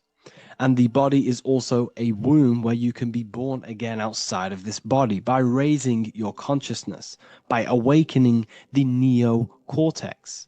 This is why Neo is called Neo, because it represents the neocortex. This is the higher aspect of our brain. This is all to do with new things, higher reasoning, higher thinking, new learning. You see, the brain is a receiver for universal consciousness. Now, what do I mean? It is a radio receiver. Think of it like this. You have a radio tower which emits frequencies. And each little frequency, 00.1, 00.2, 00.3, each 00 point is a different person. We are all the same universal consciousness, encapsulated inside of a different vessel. This is why our body is the temple of God inside of the Bible. Your body is a sacred temple of the divine essence of the universe. However, consciousness is controlling this physical body. And I'll show you this diagram here. Consciousness consists of imagination, emotions, thought, and memory. All of these things are not physical. They're not made out of atoms. You cannot think with atoms. If I split open your brain while you are thinking of a cheesecake, I would not see a cheesecake. It's because these things exist metaphysically within consciousness. They are not physical. The body is physical. It's part of matter. It's part of time. You see the Leonardo da Vinci, the circle and the square. The square represents limitation, beginning and end, because when you draw a square, there is a beginning and end. It represents the body, the mortal self, the ego, the echo. Then you have the spirit raised above, which represents spirit over matter, mind over matter. Invisible forces create physical forces. Everything physical exists in non-physical. This is also the Freemasonic square and compass, why the square is below the compass, because the compass creates the circle, which is spirit or mind. Then you have the square, which is matter. Mind and matter are the same substance. Mind creates matter through thought. Everything in this physical universe manifested through thought. Everything began as thought. So you are spirit and matter. You have a material body and a spiritual body. And you are right in the middle. This is why humans are very, very important. Because we have an animal nature, the reptilian brain, and a higher consciousness, the neocortex. And we must awaken out of the matrix, which means womb, which is the body. And Neo is waken up from the lower self, the reptilian brain, and moves into the neocortex. Because the brain is a radio receiver for consciousness. Now, what do I mean? I went over this before. Your consciousness is controlling the brain. The brain is a computer. And when our consciousness, our imagination, our emotion, our thoughts, and our memories are all contributing towards just survival things, food, safety, fear, all of these things, and our consciousness is locked into a survival state, we are using the reptilian brain. We're no longer thinking. You don't think with the brain, but the consciousness is thinking, which activates the different parts of the brain. When we think for higher reasoning, we use the neocortex. It stimulates the neocortex. When we think about survival, we're using the reptilian brain. So therefore, when Neo wakes up, he wakes up to the higher aspects of consciousness, which is only utilized by the neocortex, by learning new things and expansion of the mind and expansions of consciousness. Okay? So the whole matrix is to keep you designed, well, the whole matrix is designed to keep you in a survival state, in the three-dimensional awareness. They want you constantly scanning for safety, scanning for food, scanning for emotional safety in relationships in other people. You see, they do not want you to think. They want you stuck in that reptile, that animal state, that beastly state that most people are in. Most people, all they do is eat, listen to music, consume, have sex, lust, desire. This is all the reptilian brain. So when we say the world's being ran by reptilians, it's symbolic. There is no physical reptilian humanoid beings controlling, manipulating human consciousness. We are all the same consciousness. However, there is a corrupted state of consciousness running this world. And this consciousness worships the physical plane. And they control the physical plane. So by doing that, they keep you stuck in a reptilian way of thinking, the animal state, to keep you stuck in the lowest state of consciousness. Now, this is the god Osiris, which represents the reptilian brain. None of the Egyptian gods ever existed. They are all symbolic for the brain and anatomy of the human body. Osiris represents the reptilian brain. As you can see, this anatomy compare to the brain stem and Osiris statue found in Egypt. And we also see an ancient artwork of Osiris with green skin and two reptile crocodile alligators next to him, which also symbolizes the reptilian survival state of human consciousness and the activation of the reptilian brain. This is what it symbolizes. Now, this is what the Matrix is all talking about. It's talking about the awakening, the expansion of consciousness. The word divine is dive in because you connect with the divine by diving inward.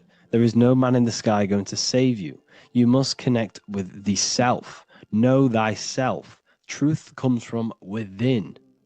All of these things I'm telling you comes from within you. I'm just pointing it out. All of this is self-realization. A lot of people say, well, what are my sources? My sources is knowing thyself, observing thyself, using the neocortex of critically thinking, sitting down and thinking about yourself and having deep realization of yourself. You can realize that your thoughts are not of this physical world. It's quite simple. The brain does not think. The brain does not imagine. The brain does not hold memory. All of these things exist in consciousness, the one consciousness, but we are all fractal, infinite parts of. This is the eye on the triangle, consciousness being given down to the rest. This is separate. Consciousness is separate from the rest of the pyramid. The pyramid is your body. Neo is the one consciousness. This is the Egyptians symbolizing the one consciousness giving Ankh, which is life, to all the different life forms. However, you can see that the central sphere is giving a big Ankh to the humans, because humans, like I said, possess the advanced consciousness, an advanced brain that allows us to turn above our reptilian animal self. For example, we can go against our reptilian lower animal nature and turn to our godly nature. Animals cannot do that. They are stuck in instinct. They are stuck in a reptilian animal way of thinking and operating. Everything they create is to survive. We can turn against our lower nature and create for amazing things like buildings, architecture, technology. We can use our creative consciousness for anything we wish, not just survival needs. And it's the same with your spiritual journey. You can raise your consciousness beyond this animal state that they try to keep you in through fear, consumption, food, and the reptilian brain. We must awaken, start to think critically, and awaken to our divinity, because the mind, the consciousness within you has infinite potential to expand. There are infinite fields of knowledge that you can explore. The mind can never be filled. It can never ever be full of knowledge. It always expands, and that's why you are alive. That's why you are part of this universe. That's why the science always says the universe is always expanding, because the universe exists in your mind, and the mind is always expanding into new fields of thought, new fields of knowledge and information. And that is your whole sole purpose, of expansion of mind and expansion of consciousness, and the exploration of the mind of God. We are living in the mind of God. You are a thought in the mind of God. You must awaken out of this body. This is why Jesus says you must be born again to see the kingdom of God. You must be born again. You must raise your consciousness beyond physical limitation and awaken to your divinity. And this is pretty much it for this video. I hope you all understand this, that this is all symbolic for consciousness.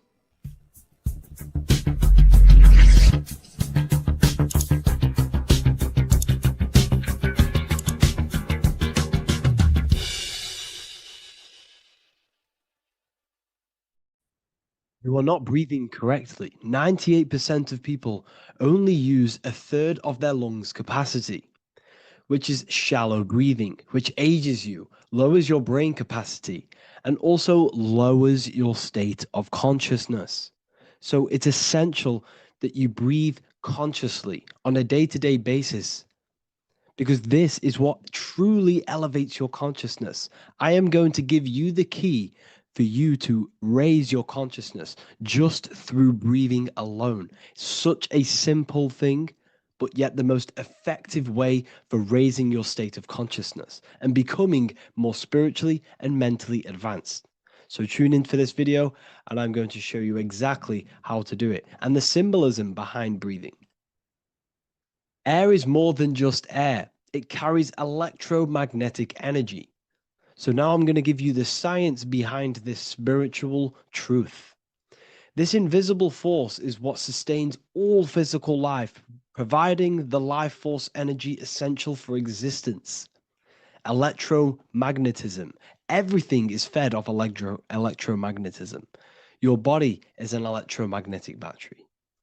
Now, we can prove that air carries electromagnetism just by doing a simple test, a simple scientific experiment, by getting liquid oxygen and pouring it between a north and south magnetic pole, two polar opposite magnets. We see that the liquid does not fall straight through it.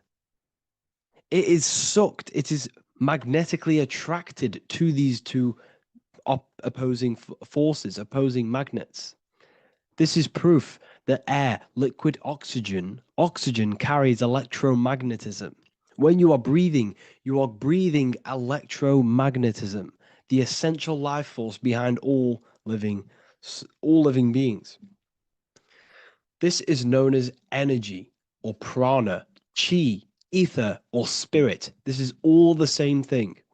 Air is not just empty space, it is energy, it is prana, it is life force, it is spirit, it is ether, chi, prana.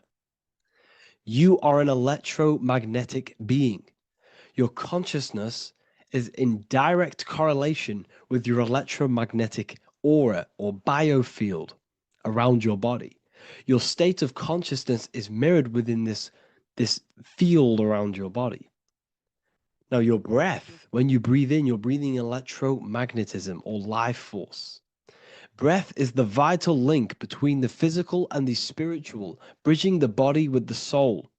Through breath, we connect with both tangible world and deeper, the unseen realms of energy and consciousness. Breathing deeply and properly elevates our consciousness, enhancing the brain's functions, heightening the sensitivity of our five senses. It also brings a profound calmness to the mind, creating a state of clarity and inner peace. Like I said earlier, breathing properly is the fastest way to elevate your consciousness. It is the fastest way because breathing, when you stop breathing, what happens? You lose physical consciousness. Your body will shut down if you do not breathe in this vital electromagnetic energy in the oxygen. If your body does not get this for 5 minutes or however you can last without breathing, this makes you lose physical consciousness. Your body will not survive without this essential life force energy. Therefore, air is one of the most overlooked things. This is why we see the symbolism of Buddha having a big belly. Why does he have a big belly? Because it's symbolizing breath work, proper spiritual breath work, the certain teachings of breath work, of when you breathe in through the nose, you have to breathe in through the nose. You don't want to breathe in through the mouth because the nose acts as a filter which catches dust particles and filters out the air before it enters the lungs. The mouth does not do that. The nose is for breathing inward. We breathe in through the nose, and when we breathe in, we breathe into our belly, not our lungs. When we breathe into our belly and our belly expands outwards, we are then moving this energy down from the nose down the spinal column. And when we breathe back out, the belly goes in, which is raising the energy up the spinal column, back out through the mouth. This is the true way of breathing, because when we breathe, we are moving energy. We are moving electromagnetic energy. When we breathe in through the nose, the energy travels down the spinal column. And when we breathe out, we are raising this energy back up the spine, some of it going out the mouth, and some of it reaching the brain, activating dormant brain cells in the brain. But when we breathe, we need to make sure we are using 100% of our lungs' capacity, because the lungs is what transforms this special energy into consciousness, physical consciousness. So this is why Buddha has a big belly. It's not because he was fat. It's not because he was overweight. It's symbolism. It's symbolism of breath work. So try this. Do this for 2 minutes while you watch this video. Breathe in through the mouth as hard as you can until you no longer can fill any more air into your lungs and belly. Breathe it into your belly, not your lungs. And breathe out through the mouth. Do this for 5 minutes or 2 minutes, however long. I promise you, breath affects your consciousness. You will notice the difference. If you do it quicker, the quicker it'll affect your consciousness, and you might go lightheaded. But that lightheaded is you activating your spirit, your energy body. So try this just when watching this video. When you breathe consciously, you are renewing both your energy body and astral body, aligning your consciousness with a higher state. This practice feeds new life force energy into the body, revitalizing and enhancing your overall well-being. Like I said, your brain requires the most amount of oxygen. When we have shallow breathing, this is reducing the brain's capacity. Because when we are not breathing properly, which 98% of people are only using a third of their lungs capacity, we are essentially only using a third of our consciousness, because your breath is directly correlated to your consciousness, your state of consciousness. When you breathe in through the mouth, out through the mouth, out in through the nose, out through the mouth, consciously and deeply for 5 minutes, you will notice that your senses are more powerful and sensitive. Your brain is quicker.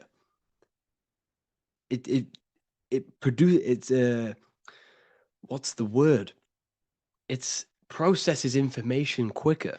You become quicker. You become a superhuman, and you feel more spiritual because it activates your spirit, your astral and energy body. So when we meditate, it's definitely important to breathe in through the nose and out through the mouth as deeply as possible to align with a higher state of consciousness. And this is the easiest way to separate your consciousness from the body. When you breathe in deeply for long periods of time, while meditating, while taking no thought, when no thought is present and you gain a rhythm of deep breathing, this is the gateway. This is the gateway to opening your consciousness. Because when you stop thinking, other aspects of your consciousness can open up. All of our lives we've been thinking, which is blocked off the higher states of consciousness. So breathing is very, very important. It affects our overall well-being. And this is Yahweh, the in and the out of breathing. When we breathe in, this is Yah. You can hear it. It sounds like Yah. And when we breathe out, that is Way. This is the name of God, apparently. But God is within you. You can connect with God. You can connect with source consciousness within you by breathing, by raising your state of consciousness through breathing and meditation. This is why the Bible tells you the Spirit of God has made me, and the breath of the Almighty gives me life. You are consciousness. You are God. You're an extension of God's consciousness. Job 27:3. As long as my breath is in me and the Spirit of God is in my nostrils. The Spirit of God is through breath. John 20:22. And when he said this, he breathed on them and said to them, receive the Holy Spirit. The word spirit means breath. In Greek, Hebrew, Latin, it all means breath or wind or air. The Holy Spirit is a certain way of breathing, a breathing technique that elevates your consciousness, that syncs you up to a holy consciousness, an elevated state. That is the Holy Spirit. That's why it tells you in the Bible, when he said this, he breathed onto them. He breathed onto them and said, receive the Holy Spirit. You must breathe to receive the Holy Spirit. When you breathe, you are renewing the body's energy. You're taking in new life force, which is regenerating your cells, regenerating your brain, nervous system, and also connecting with consciousness, pure consciousness. This is not something that we should be doing during meditation. Yes, it is. We should be doing it during meditation, but this is something that we need to apply all of the time. This is the fastest way you can raise your consciousness. I just want to say, all of this knowledge is inside of the Book of Wisdom, Volume 2. Make sure to give a like and a comment on this video to help the algorithm. And let me know what you think about the last book or this book if you have read them, to let the new people know what they're looking at with this book. This is truly life-changing, the Volume 2 and Volume 1 is truly life-changing. You can get them in a bundle also. Learn hidden knowledge inside of the Ethereal University. This is where truth seekers belong. I'm not here to try sell you this, but this is the place for truth seekers. And if you are serious about your spiritual journey and serious about gaining knowledge, which gives you the advantage over life, join Ethereal University. This will definitely help you. Thank you for watching this video. Please leave a like and comment. Make sure to give me any suggestions on videos you want me to make in the future. Thank you all. What if I told you that reincarnation is real and that there is a metaphysical, spiritual science behind this? Most people leave this world just as lost when they entered it. That they carry their fears, attachments, and addictions with them, only to be born again, trapped in the same cycle, repeating the patterns of lifetime after lifetime. This lecture is not just about preparing for death.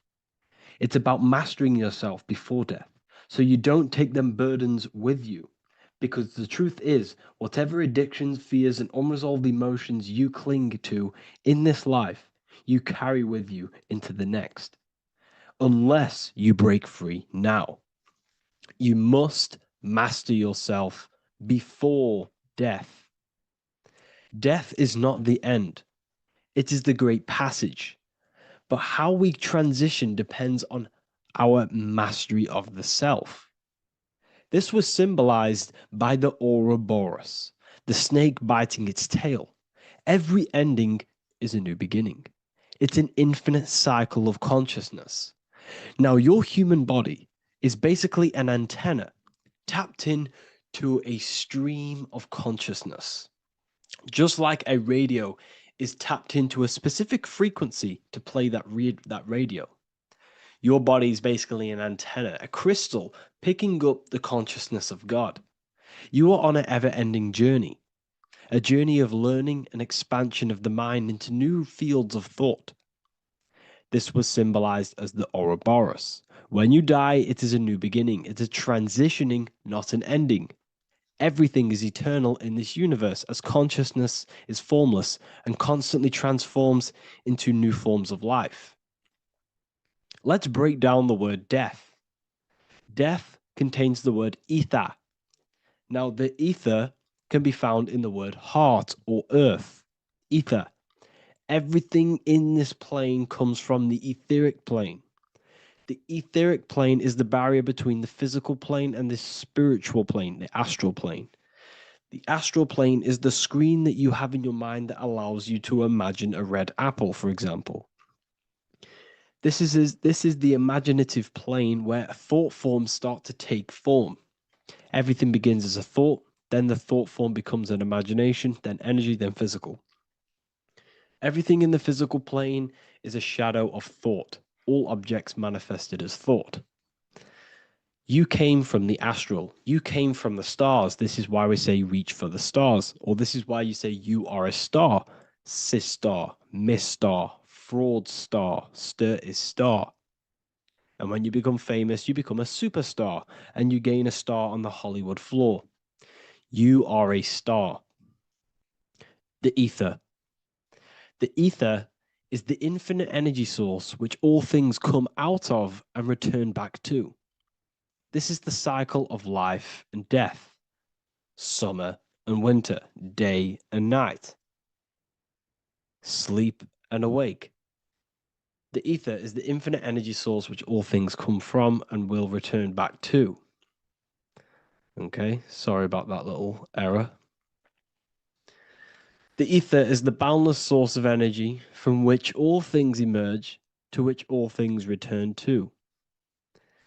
We can see this in the cycle of the sun. The sun does this wave of creation. It rises and it falls. We have the day and the night. The daytime represents our conscious mind when we are alert. The nighttime represents our subconscious mind when we are inside the spiritual realms. The nighttime is spirit, the daytime is matter, spirit and matter, awake and asleep, conscious and subconscious. We see this in the yearly cycle. Summer is life, winter is death. Spring is the morning, summer is midday, autumn is evening, winter is the night. Everything is a macro and a micro cycle of being born out of the ether and returning back from life and death. Life and death is manifested within the cycles of the sun and everything outside of you, as within, so without. This is why we say sleep is the cousin of death. The macrocosm is death, the microcosm is sleep. Every time you go to sleep, you are essentially it's a miniature death.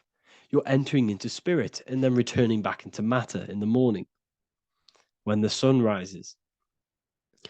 Everything is a reflection of the macrocosm cycles. Preparation for death. The first thing we must do in order to prepare for death, for life after death, in order to stop being reincarnated in this cycle of materialism, in order to progress as a soul, because remember, you are a soul in a body. Just like the sun gives power and life to the earth, your soul gives power and life to your body. When you say I, you're referring to the soul. And your soul can be stuck underneath layers of false identifications.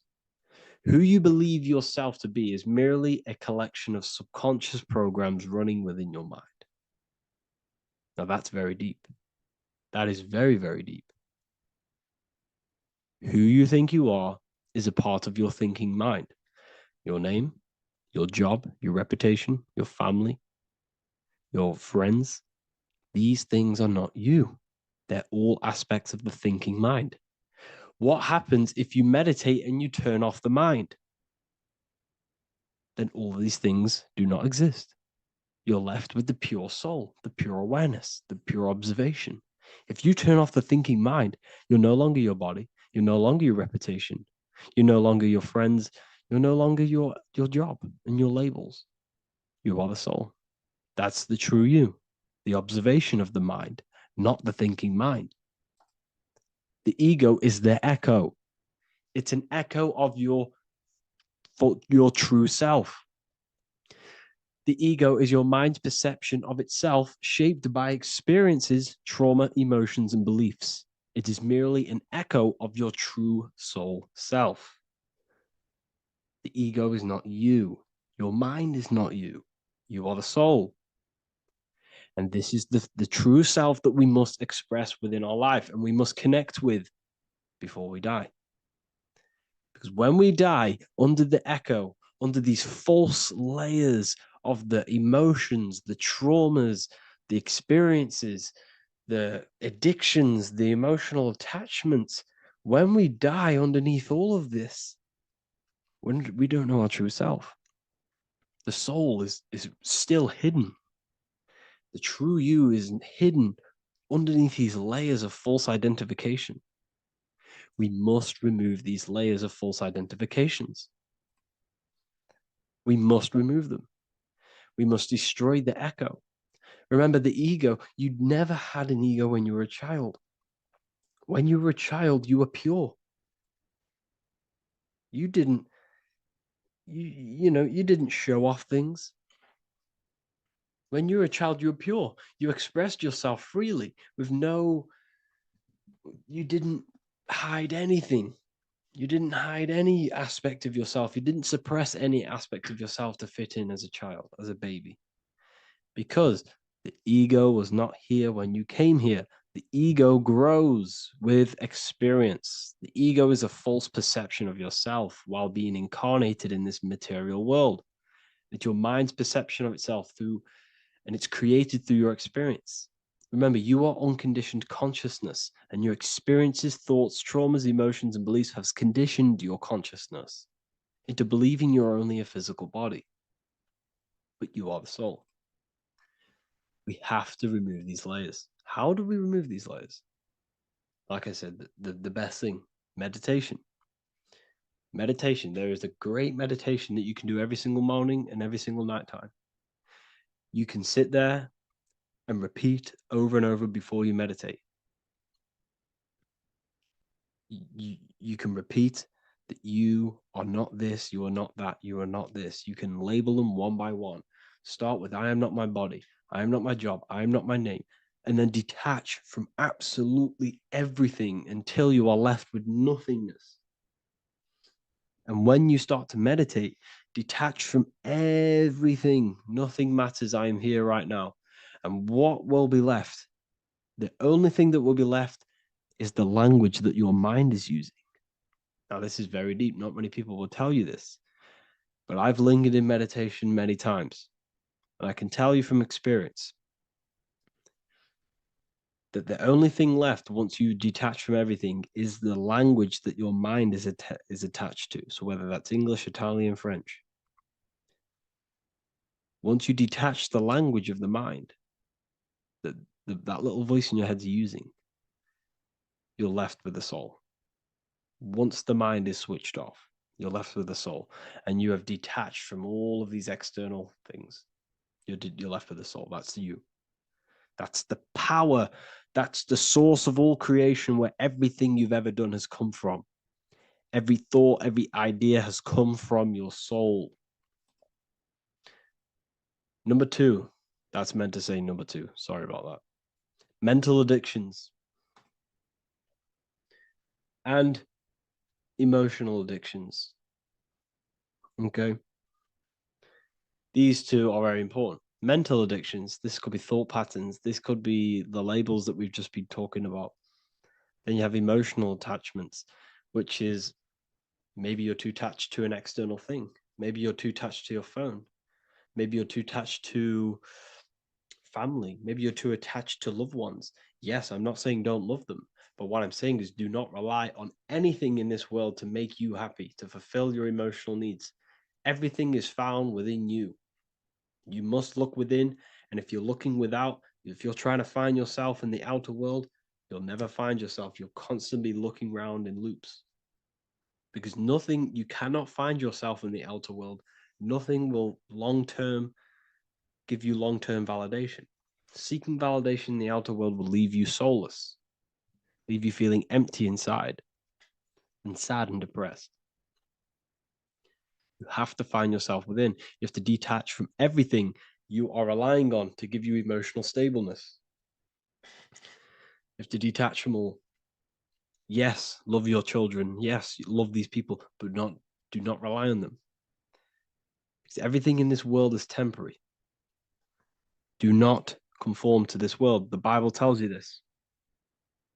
Everything in modern society nurtures the body, but neglects the soul.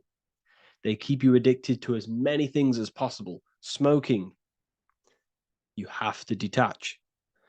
Drugs, you have to detach. Alcohol, detach.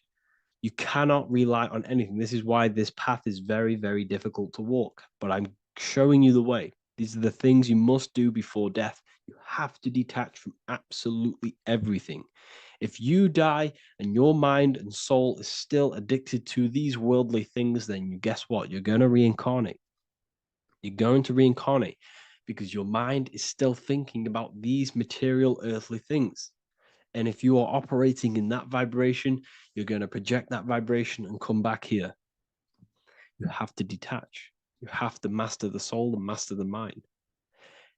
Like I said, the Matrix is designed to keep you addicted to as many things as possible. Your phone, food, smoking, drugs, alcohol, clubbing, all of these things. Everything in society is made to trap your soul and reincarnate in this world. That's why it's very, very, very difficult to walk this path. Very difficult. Matrix, matter tricks. John 2:15 to 17. Do not love this world, nor the things it offers you, for when you love the world, you will lose God. Do not love this world, nor the things it offers you. Do not conform to the pattern of this world, but be transformed by the renewing of your mind. Great quote. Do not conform to the pattern of this world, but be transformed. Let this world transform you. Learn from this, expand from this. But do not be mentally and emotionally attached. Okay? What good will it be for someone to gain the whole world yet forfeit their soul? Like I said, everything in the Bible is telling you the truth. You just got to read it correctly. This is spirituality. This is spirituality. The Bible is spiritual. It's a spiritual text. We must disconnect from everything outside of us and connect with the true soul. Here we have the Egyptians showing you the soul leaving the body. Here we have the soul here. Here we have the Masons showing you the soul coming out. The soul is real. You are the soul. And when you leave this physical plane, you will go into the astral plane. That's where you came from. You came from the astral. You came from the stars. You incarnated into this physical body. Your consciousness fell into this material form to experience limitation, to experience a 3D world. So in order to ascend properly before we die, we have to let go of all the attachments. Every addiction you have, write them down. And one by one, tackle them. Before you die, you have to, or else you will reincarnate. This is the teachings of Egyptians. This is the teachings of Masonry. All of these addictions contribute towards life after death. Everything must be controlled. And we must be attached to the soul. I'm not saying I'm perfect. I'm not saying I'm perfect, people. We're all not perfect. We're all under psychological operation by the government. We're all in a very difficult situation with this awakening. I'm simply pointing out what I know from my journey and what I've been learning through occultism and research and reading lots of books and many different things. I'm on this journey just as you are. Maybe I'm further. Maybe you're ahead of me. We don't know. But this is what I'm sharing with the world. This is what I'm sharing with my research. And this is what makes sense. It's common sense. Look at everything around you. Everything's made to feed the body, not the soul. So my beautiful watchers and fans and supporters, I appreciate every single one of you, and I hope this video has supported your journey.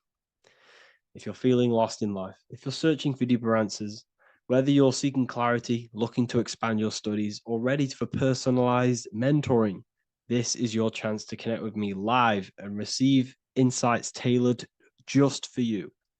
Start your path to self-mastery and enlightenment inside the world's best esoteric school. Your journey starts now. Tap the link in the description if you want to join Ethereal University, or feel free to check out my books. I thank you all, and I really appreciate for 100,000 subscribers on YouTube. I love every single one of you. Make sure to drop a like, a comment, and subscribe to the channel if you're new. Let me know some ideas for, lectures, anything that you want to know. I can make lectures on them. Just drop it in the comments. I appreciate every single one of you. Take care.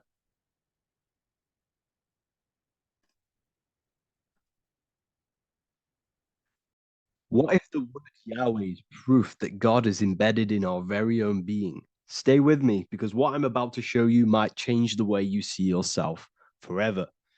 Today's topic is decoding the mystery name of Yahweh, the sacred name of God from the Hebrews.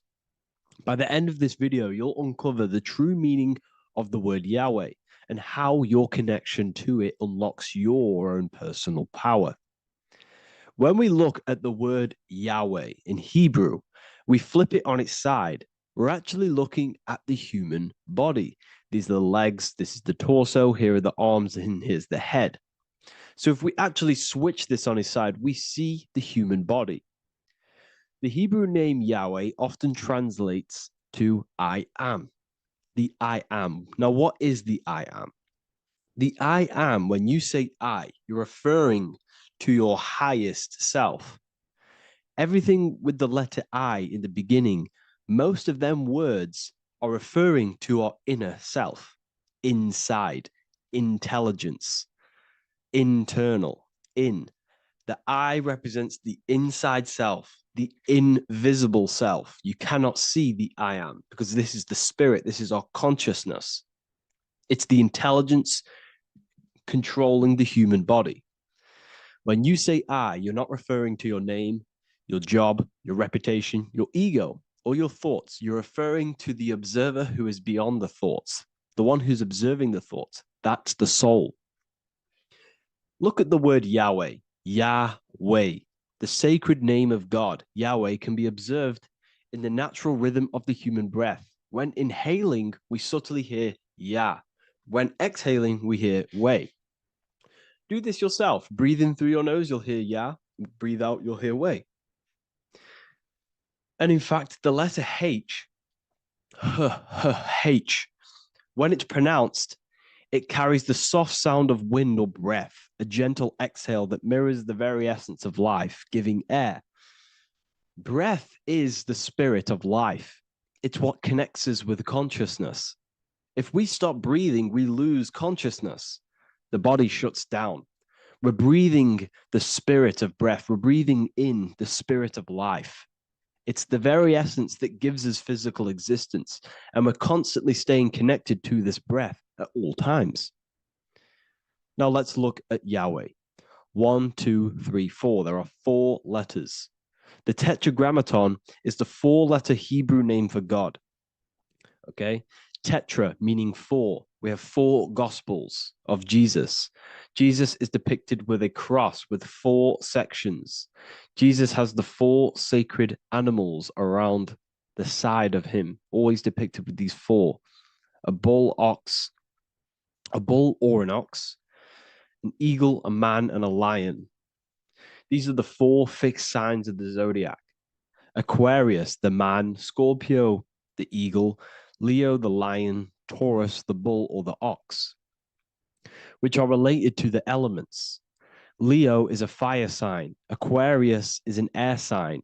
Taurus is an earth sign. Scorpio is a water sign. These are the 4 elements. And the 4 elements correspond to the 4 bodies of consciousness, as we see here. This is fire.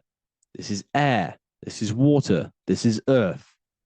So we are made out of the 4 elements, which represent the 4 bodies of consciousness: mind, emotion, spirit, and body. The soul is incarnated into 4 sections.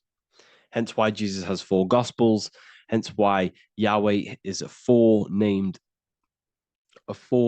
word, because we are tetraform. We have 4 bodies of consciousness. There are 4 pillars to reality: the mind, emotion, spirit, and the body. So what we're actually looking at here is the name of the very essence of the self. Yahweh represents the universal consciousness that we're all tapped into, because the body is like a radio. The body is basically a radio antenna, which is picking up the stream of consciousness, and we're all the same consciousness, just experiencing it in a different body. And Yahweh is the name for this intelligence that we're all acting out, that we're all manifestations of. So now let's look at the word Yahweh, where we read it this way in Hebrew, which is 10565. 10565 in the Hebrew letters and the numerical values. And the DNA is made up of 4 bases. These 4 things which create the DNA. This basis is the genetic code for all living things. Each DNA strand is held together by sulfur bridges that appear in a repeating pattern of 10, 5, 6, 5. This pattern matches the numerical value of the Hebrew letters of Yahweh, Yod, He, Vah, He, which are 10, 5, 6, 5. This means the structure of DNA, the code of life, follows the same number sequence as the sacred name of God, Yahweh. This is a factual observation. So we're looking at 10, 5, 6, 5. So let's look over this one more time. Yahweh represents the breath. Yahweh, inhale, exhale. It translates to I am. It's written in our DNA. The word Yahweh on its side looks like the human body. Now, this is where things get a little bit deeper. 10, 5, 6, 5 adds up to 26. The number God, well, the word God adds up to 26. Allah adds up to 26. There are 206 bones in the human body, 26. 26 adds up to 8. 8 is the number of infinity. We are all the infinite consciousness. Consciousness will never die. It's immortal. It's infinite. We are all infinite. We are not these skeletal structures. We are Yahweh, the universal consciousness. The creator of all things is our essence. We're all God with individual identities, but the highest versions of ourselves is God. The ego is our own personal experience of God. Does this make sense? So in conclusion, Yahweh is not the name of a separate God from us, but rather the reflection of the divine consciousness manifesting through the human form. The human body is like a receiver acting as an antenna that tunes into the infinite intelligence and life force we call consciousness or God. This means that rather than being external, the divine presence is within us, expressed through our very existence. It's very interesting when we look into this, and what religion has done is flipped all of this knowledge. All of this sacred knowledge has been externalized. They've externalized God so that we worship God and we view God as something separate from the human experience. They do this so that we don't find the God within us, so that we don't find that we have the power of creation. The mind is the creative force of God. The body is the will to act out that thought. They don't want us to figure out that we are creators and we're all creating our own earthly experience. We're all projecting this reality.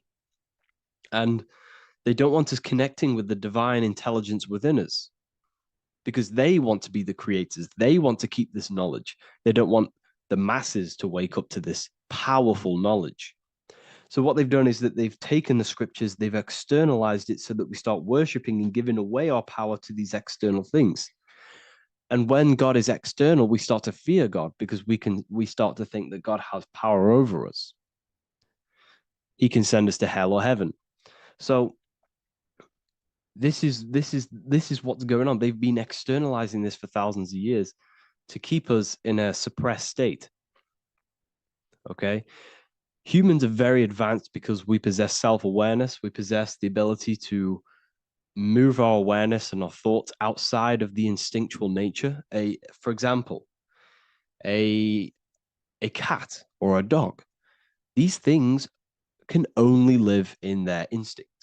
They live based on instinct. They smell, they eat. That's pretty much what they do.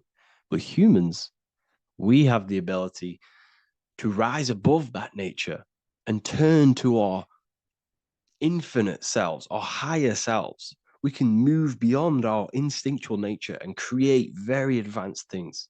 That's why humans are made in the image of Yahweh. We are literally God in human form. So this is what we all need to realize. And I hope this video has helped. Please leave a like, a comment on inside of the description. I'll have some links to my books and my university.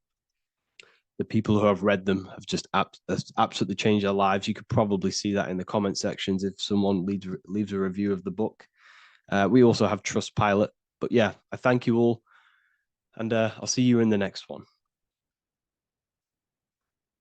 Religions were made to hide the truth about yourself, God, and the universe. You see, religion teaches there is a God separate from you. He created the universe separate from himself. They did this to truly disconnect you from consciousness, from God, and from yourself.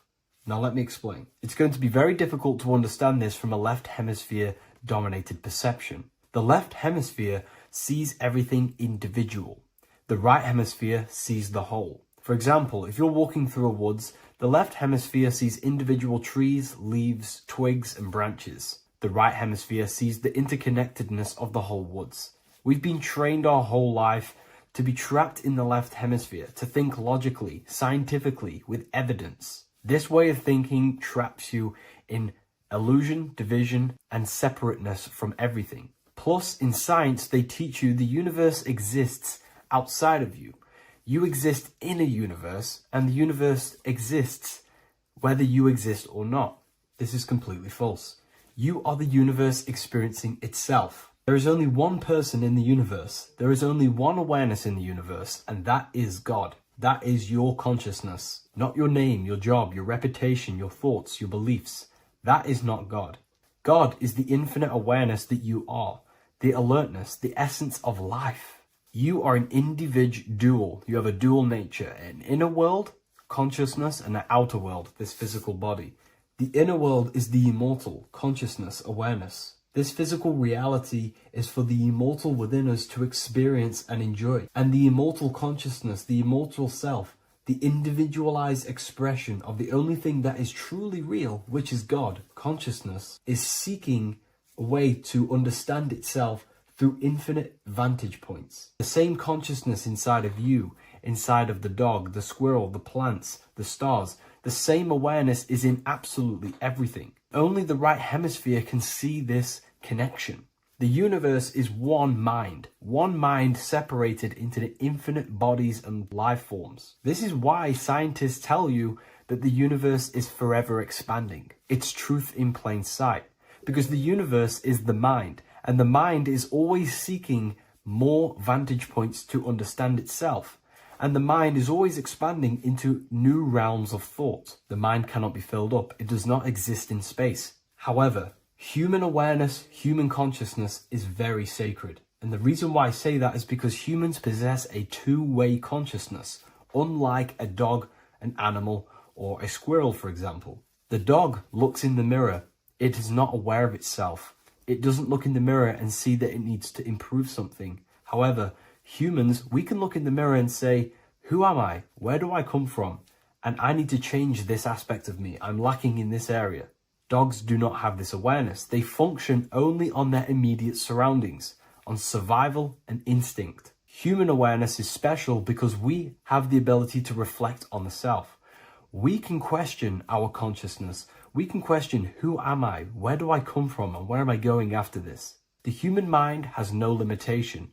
We can surpass our animal nature and rise to a godly nature. This is the whole purpose of reaching Christ consciousness, which is just an ideal consciousness where we have control over self and we know who we truly are. Humans have been given the tools to awaken. Our five senses are locked only to perceive the physical world. But the mind holds the gateway to understand the unseen aspects of reality. The mind holds the secrets to the universe and consciousness. We just have to study ourselves to understand God. We are all individualized aspects of consciousness. There is only one pure consciousness in the universe, but we're fractaled into infinite life forms, experiencing this consciousness in a different form, molding this consciousness into individual egos and individualized consciousness. Me and you are made of the same fabric. However, I have thought different things, believed different things, experienced different things, which has conditioned my consciousness to be my own individualized aspect of God. And that's what makes me, me, and you, you. God is the creative power within us to turn thoughts into physical reality, to create things. We are a creator. Each one of us is a miniature earth, creating and building in this physical 3D reality. Our consciousness holds power over the 3D reality. We can mold it and create anything we wish. However, we have been conditioned to live like a animal, living in our animal nature, eating, surviving, lusting, and these low-level desires keep us trapped from figuring out our creative power. This is why the ancients always depicted God inside of the brain. Even in ancient Christian artwork, William Blake, Anton Raphael, all depict God inside of the brain. Why is this? Because God is our creative power. The spinal column acts as a type of ladder of consciousness. If you just think about sex and act on sex, eating, consuming, and living in a survival animalistic state, then your consciousness is functioning on the lower end of the spinal column, where your reproductive organs are and your gut organs are to consume food. In order to activate the God within us and to us to truly know God, we have to be aligned with the God consciousness. We have to unlock the God within us so we can truly actually experience God and understand it. However, God exists beyond our personal consciousness, beyond our human identity. In secret societies, satanic rituals and satanic societies, they are seeking a way to escape the human identity through ritual work, meditation, and trance-like states. A trance-like state is like the state that you enter just before you fall asleep, where there is no thought present in your mind, because you are not the mind, you are the observer, you experience the thoughts. And when we escape the human identity through rituals, meditation, or trance-like states, we can actually experience beyond the veil of this material world. However, satanic rituals do this in a negative way. Satanic rituals include ways to make the human mind tap out by pushing the human minds to the limit through pain, suffering, and even torture, to allow the mind to pass out so you can temporarily pass on the veil of the physical world and escape the limitations of the human identity and the human thinking mind. Now, you do not have to do it this way. You can experience the divine and beyond your human identity through many different ways, such as deep, deep meditation, rising above your thoughts, and setting 3 alarms, one for 6 a.m., one for 6:30, and one for 7:30. And when you wake up at these times, what you need to do each time you wake up is allow your mind to stay awake but your body to fall asleep. And you will enter this trance-like state. And you can gain ideas, experience lucid dreams, and maybe even astral project. All of these rituals in secret societies and satanic societies is all about escaping the human identity and experiencing the divine planes beyond the physical. To wrap all of this up, this is all about consciousness. Consciousness is the infinite awareness of the universe, just fractaled into separate bodies. And this consciousness is seeking a way to understand itself in infinite angles and vantage points. And religion was made to cut off your connection to the divine planes beyond this world and beyond your self-identity. Therefore, if you want to know God, you have to study the attributes and qualities of God, such as geometry, numbers, consciousness, the mind, the subconscious, human anatomy. All of these things are aspects of God. We have to study ourselves and study nature so we can see God. God is the infinite awareness of the universe. If you love this video, please leave a like and share it with a friend. I'll leave a link in the description for the Book of Wisdom, Volume 2. Welcome to Revival of Wisdom. Welcome people, we're back with another video. Please make sure to hit the like, the subscribe button, and turn on notifications to never miss a video. The Vatican is a giant key from a bird's eye view, and it also contains an 8-pointed star. The Anunnaki Sumerian gods also depicted this 8-pointed star. The sky god Anu from the Anunnaki also uses the 8-pointed star for his symbol. And even Freemasons depict an 8-pointed luminary with a ladder and a key. This is symbolizing the key to ascension up to the 8-pointed star, which is Polaris. Polaris is always depicted as an 8-pointed star. Polaris is the standstill star at the very center of our realm, which is perfectly aligned with the North Pole. The Earth is a giant torus field, and at the center is where the most electromagnetic energy is stored. This is why all compasses point to the north.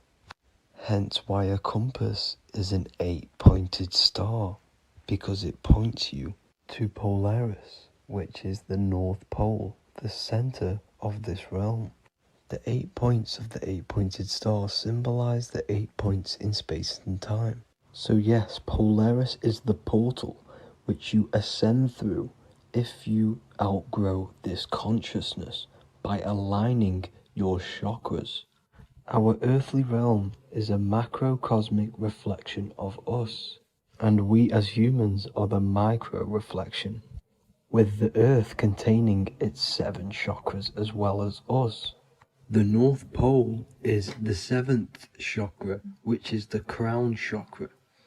So the key to ascension is held by the Vatican, hence why it's a giant key, because they mislead the masses through their religions, which teaches the masses to look outside of themselves. As stated in the 20,000-year-old emerald tablets, written by the Egyptian god Thoth. On Earth, man is in bondage, bound by space and time to the Earth plane. Encircling each planet, a wave of vibration binds him to his plane of unfoldment. Yet within man is the key to releasement. Within man may freedom be found. So the 7 planets are associated with each 7 chakras. The lowest chakra being the root chakra, which is associated with Saturn. This is why the elites love Saturn and reflect it in all of their symbols. Because the chakras are an ascension of spiritual principles, starting from the material and ascending up to the spiritual, the crown chakra. However, evil love bondage, and they are trapping souls in the physical realm by stopping and provoking the ascension process. They do this by abusing the energy of Saturn, and Saturn is associated with the lowest chakra. The lower 3 chakras are associated with survival mode, which keeps the consciousness in a constant state of fear and only aware of its surroundings. Once you start to ascend up your chakras, you become more consciously aware of spiritual deeds. And this is the process of returning back to your true spiritual form. Going back to Polaris and its connection to ascension, Kanye West symbolizes this on his music video 24. As you see him rise up into the sky, you see an 8-pointed shape around him, which symbolizes the 8-pointed star, as you see the beam of light. And even NASA symbolize this in their Space Delta logos, a bear holding a key with an arrow up to Polaris, the 8-pointed star. Here's another NASA logo of an arrow from the Earth to Polaris. The series Lock and Key on Netflix is all about portals and doorways, and they have the Kundalini energy as one of their keys. Kundalini energy is the energy which rises up the spine, the 33 vertebrae, and activates the third eye. The third eye is the spiritual gland which connects humans to other spiritual realms. We are not the body. Our spirit, our soul inhabits the body. We exist physically, spiritually, and mentally. Therefore, we are multidimensional. The intellectual and spiritual inhabit the body. Therefore, this is just an avatar within this timeline. However, within each and every one of us, we all have the key to releasement, as says in the Emerald Tablets. This releasement is ascension, up until higher states of consciousness. As stated in the Emerald Tablets, man is in process of changing to forms that are not of this world. Grows he in time to the formless, a plane on a cycle above, And another one saying, "Man is a flame bound to a mountain, but we in our cycle shall ever be free. Know ye, O man, that when ye have progressed into the cycle that lengthen above, life itself will pass to the darkness, and only the essence of the soul shall remain." That's it for this video. I hope you all enjoyed. Please feel free to leave a like, subscribe, and comment any subjects you want me to talk about. God bless you all.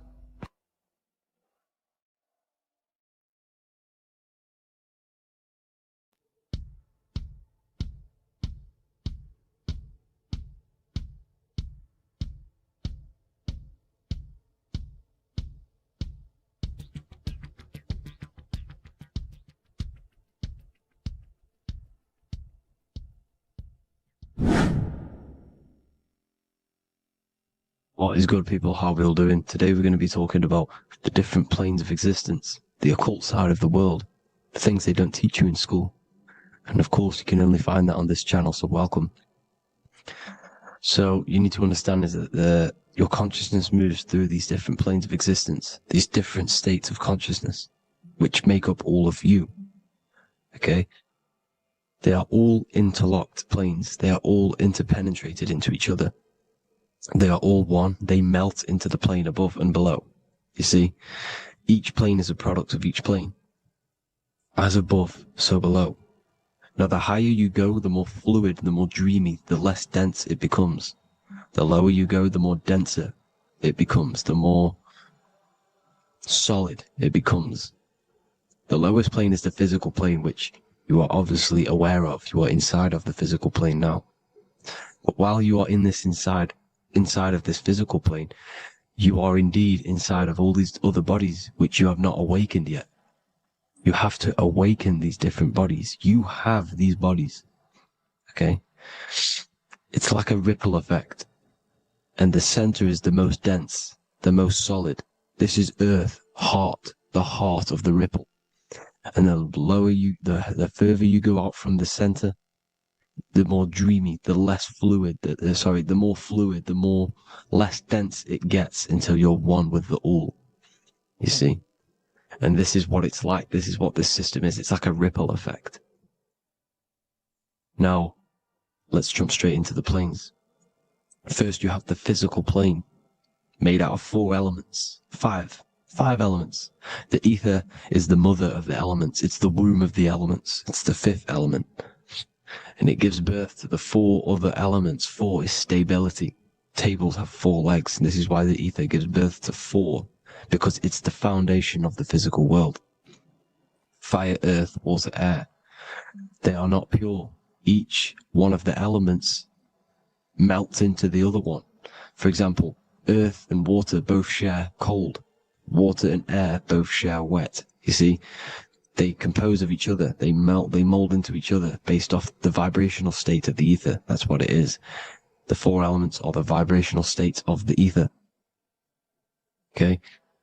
So you have the 4 physical elements making this, physical world. It's the lowest world. It's the world of effect. This world, whatever you see, whatever you experience, it's the effect. You can't change anything by manipulating this world. You got to manipulate the higher worlds to affect this world, you see? As above, so below. This is the lowest plane. It has 3-dimensional. It's the 3rd dimension. Space, height, and thickness. That's all it is. Front, backwards, upwards. You see, it's 3-dimensional. We cannot perceive the hidden side, which is the interior of this existence.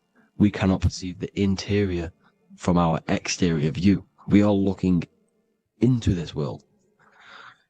Okay? This is the exterior view. We can't see what's inside of that. That's the 4th dimension, which is the next one. It's the most gross and dense plane. 4 states of matter, the most slowest vibrational molecules exist in this plane. Above this plane, you have the ether. Okay? The word ether and either are the same thing, because either connects 2 scenarios in languages. I either support Manchester United or Liverpool. Either is connecting them 2 scenarios. The ether is doing the exact same, as you can see here on the planes of existence. It connects the astral world, which is very important, to the physical world. It's connecting these two worlds.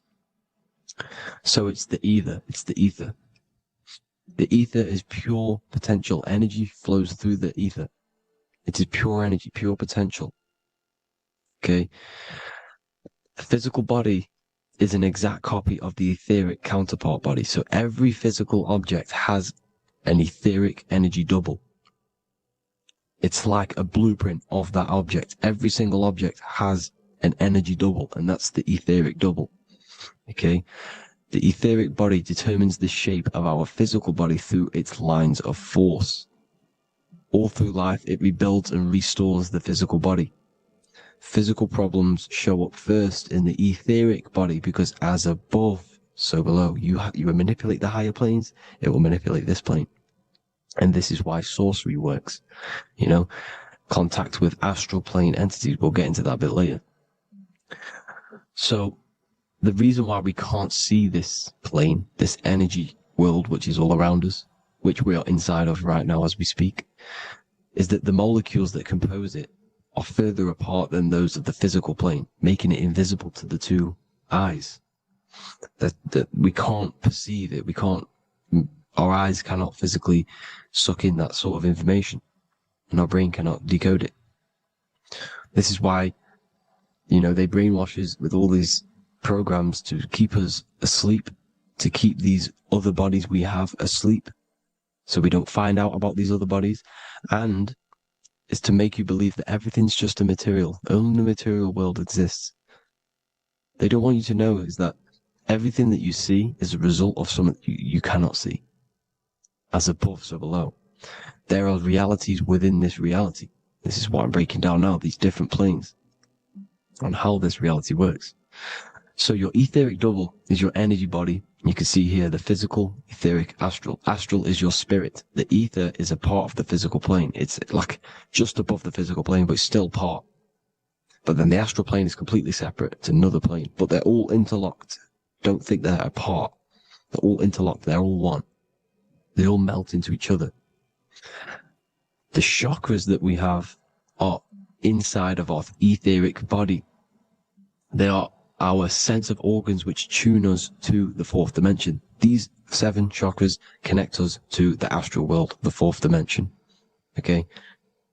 They are points for the flow of energy from the universe / 7 planets, because the 7 chakras are your 7 planets, and the 7 planets are connected to the astral world.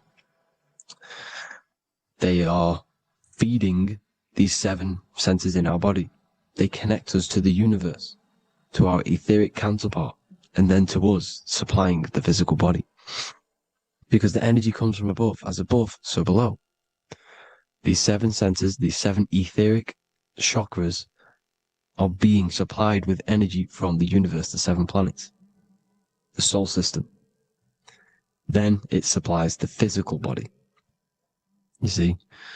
So, the ether is very important. And this is, you know, that the ancients understood the science of the ether, and they could, you know, harness free electricity from it, because it's all around us. The ether is all around us. And this is what they were doing. They were harnessing free energy using the ether. The astral plane, the 4th dimension, very important plane. Very, very important. We've all been there. Every single one of you has been there. Okay? The 4th dimension is unseen of what we see. It's the interior of the exterior that we see.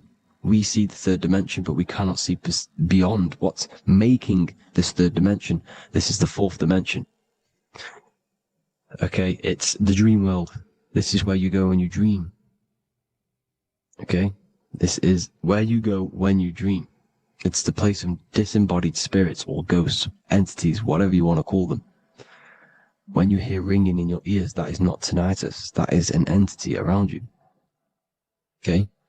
That is an entity around you.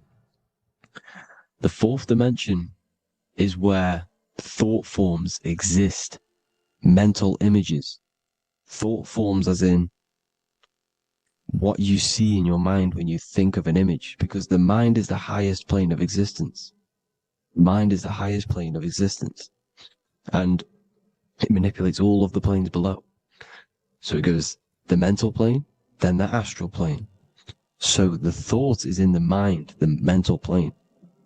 That just the thought alone, no image, but then the form depiction, the thought form exists, it manifests in the astral plane as a sort of image, an entity, a living conscious being.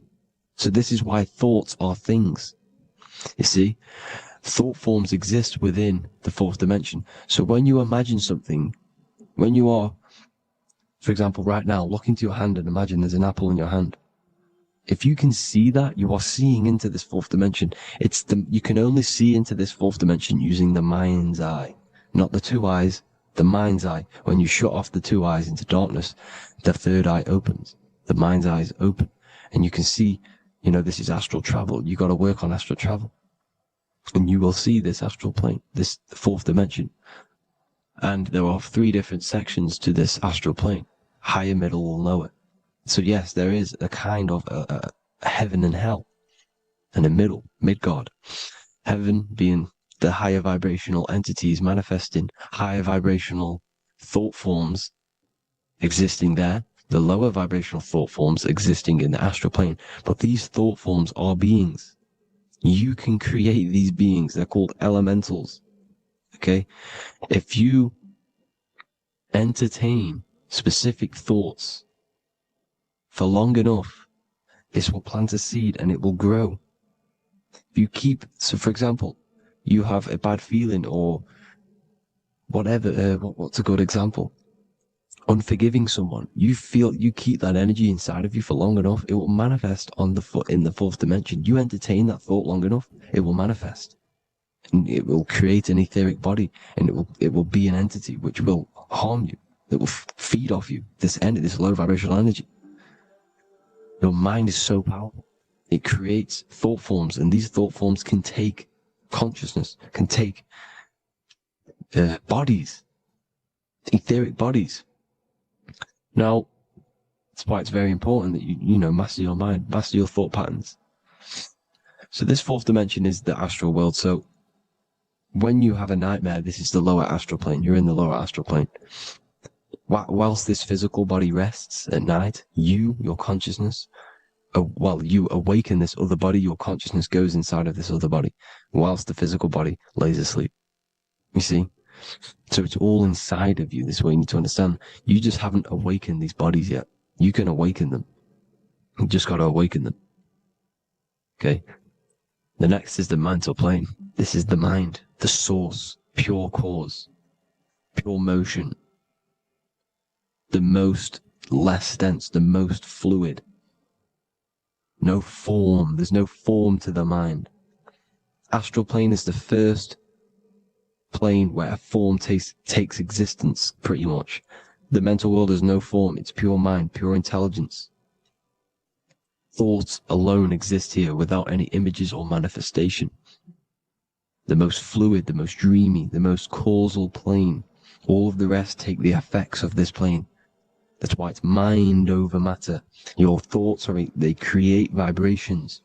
Each vibration is vibrating on a specific frequency, which creates mental images, creates effects down here on this physical plane. This is why it's so important to master your mind. Master what you think. Master your mind. It's the hardest thing to master. You could conquer the world, but it's probably harder to conquer your own mind than to conquer the whole world. I can promise you that, because the mind can play tricks on you. You got to listen to that inner guide within you that will constantly manifest the good things. So anyways, people, hope you learned a lot from this. Please work on trying to activate these other bodies. I will maybe do another video on trying to activate these bodies if you wish. Please comment down below if you would like to see that. And have an amazing day.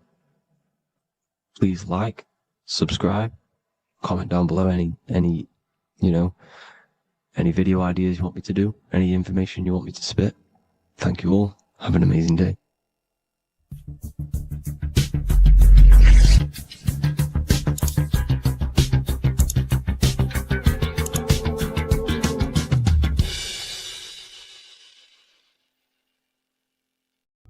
There's an ancient symbol hidden in plain sight, one that holds the key to transformation, power, and unlocking your true potential.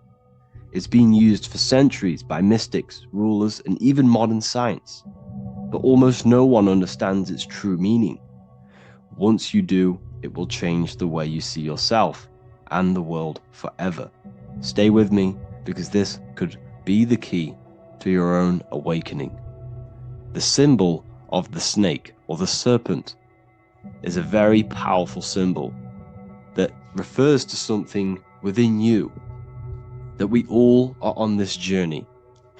So first of all, we see this symbol in ancient Egypt on the top of the pharaoh's head. We also see this with Buddha, with the snake on top of the Buddha's head and below.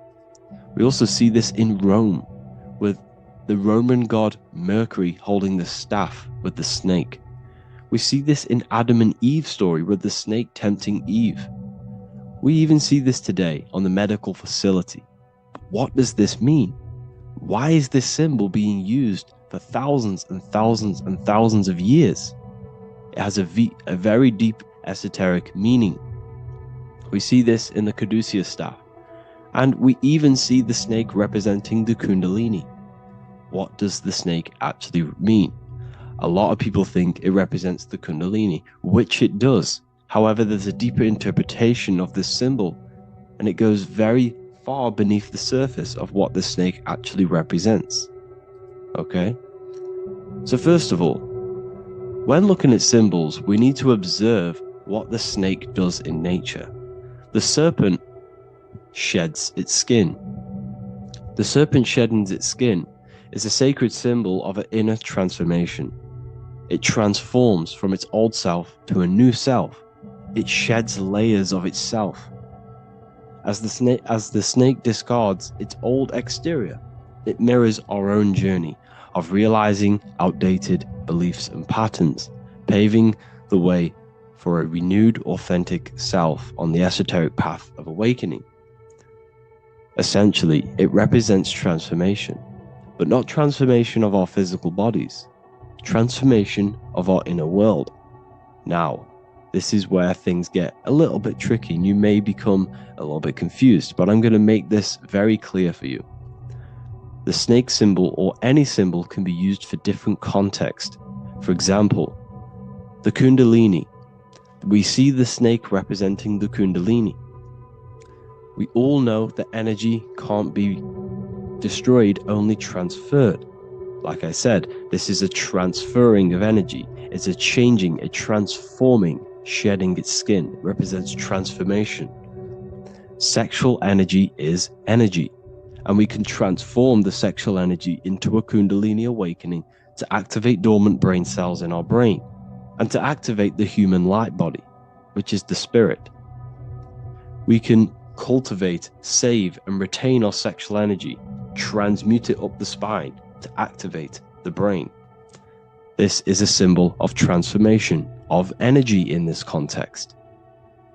However, when we go to the emergency services, this does not mean the same thing as the Kundalini. The snake in this context represents transformation of health. When we are picked up by the emergency services, we are looking for a transformation. We are unwell, and now we need to transform to well-being. This is why they use this symbol. It represents transformation, especially with the pole and the snake climbing. It's climbing, it's transforming from the bottom to the top, shedding its skin, shedding old layers, transformation. We see this in the Bible with the snake tempting Eve to eat the apple of the tree of knowledge of good and evil. Well, what does this mean? Where's the transformation in this? Well, this is a very hidden one. The transformation takes place in Adam and Eve's consciousness and their mind. They go from a pure, whole state of consciousness, from being tempted by the snake, and they eat it and they transform into knowing the good and evil, into the dualistic ways of thinking and the dualistic meaning of this world. Let me rephrase that. They understand the dualism of this world. And they now understand the two good and bad ways of thinking. They know the knowledge of good and evil, of duality. They shifted from a whole state of consciousness into their consciousness being split into good and evil. This represents the journey of every single soul that incarnates into this world, including yourself. When you were a child, you were whole. You had no understanding of good and evil. But as you grew older, you eaten the fruit. You grew to understand the knowledge of good and evil. Your consciousness split from a whole into a separate and divided way of thinking and divided understanding of the world. We suppressed aspects of ourselves to fit in with society norms. And we just limited ourselves with limiting belief systems. We knew the knowledge of good and evil. Our consciousness split from a whole state. This is what Adam and Eve is symbolic of. We see this with the Roman god Mercury, with the snake. Mercury represents intellect, communication. He's always flying in the air, which represents the air, the mind, the intellect. He's holding the snake to represent transformation of the mind. This is what we call mental alchemy, turning base metals into gold, turning the unenlightened aspects of our mind into enlightened ones, turning our negativity into power and control. We see this with the Buddha, and Buddha is all to do with transformation of the inner world, transformation of the mind and the soul and the emotions. And it also represents the Kundalini. We see this in ancient Egypt. We always see the snake on the head, representing the place where the third eye is, representing the intellect or the mind, the mind's eye, the third eye, whatever you want to call it. This is the place of the invisible intelligence within us. This is our mind, or intellect. And this is the transmutation of the mind. This is why the snake is on the head, representing the transformation of the mind, going from the unenlightened into the enlightened, going from the uncontrolled to the controlled mind, so that we can control the very fabric of reality. I've kind of just given that away. Why is this important? Humans are creators. We're the architects of creation, endowed with the divine power to channel the fourth dimension, which is the imagination, into reality. Each thought and intention is a seed. When nurtured with focus and clarity, transforms the unseen into the tangible experience. This creative process bridges the gap between the ethereal and the material. Humans are creators. It's impossible for you not to create. Whether you're doing this consciously or subconsciously, you've been creating your whole life, turning non-physical thought into physical reality.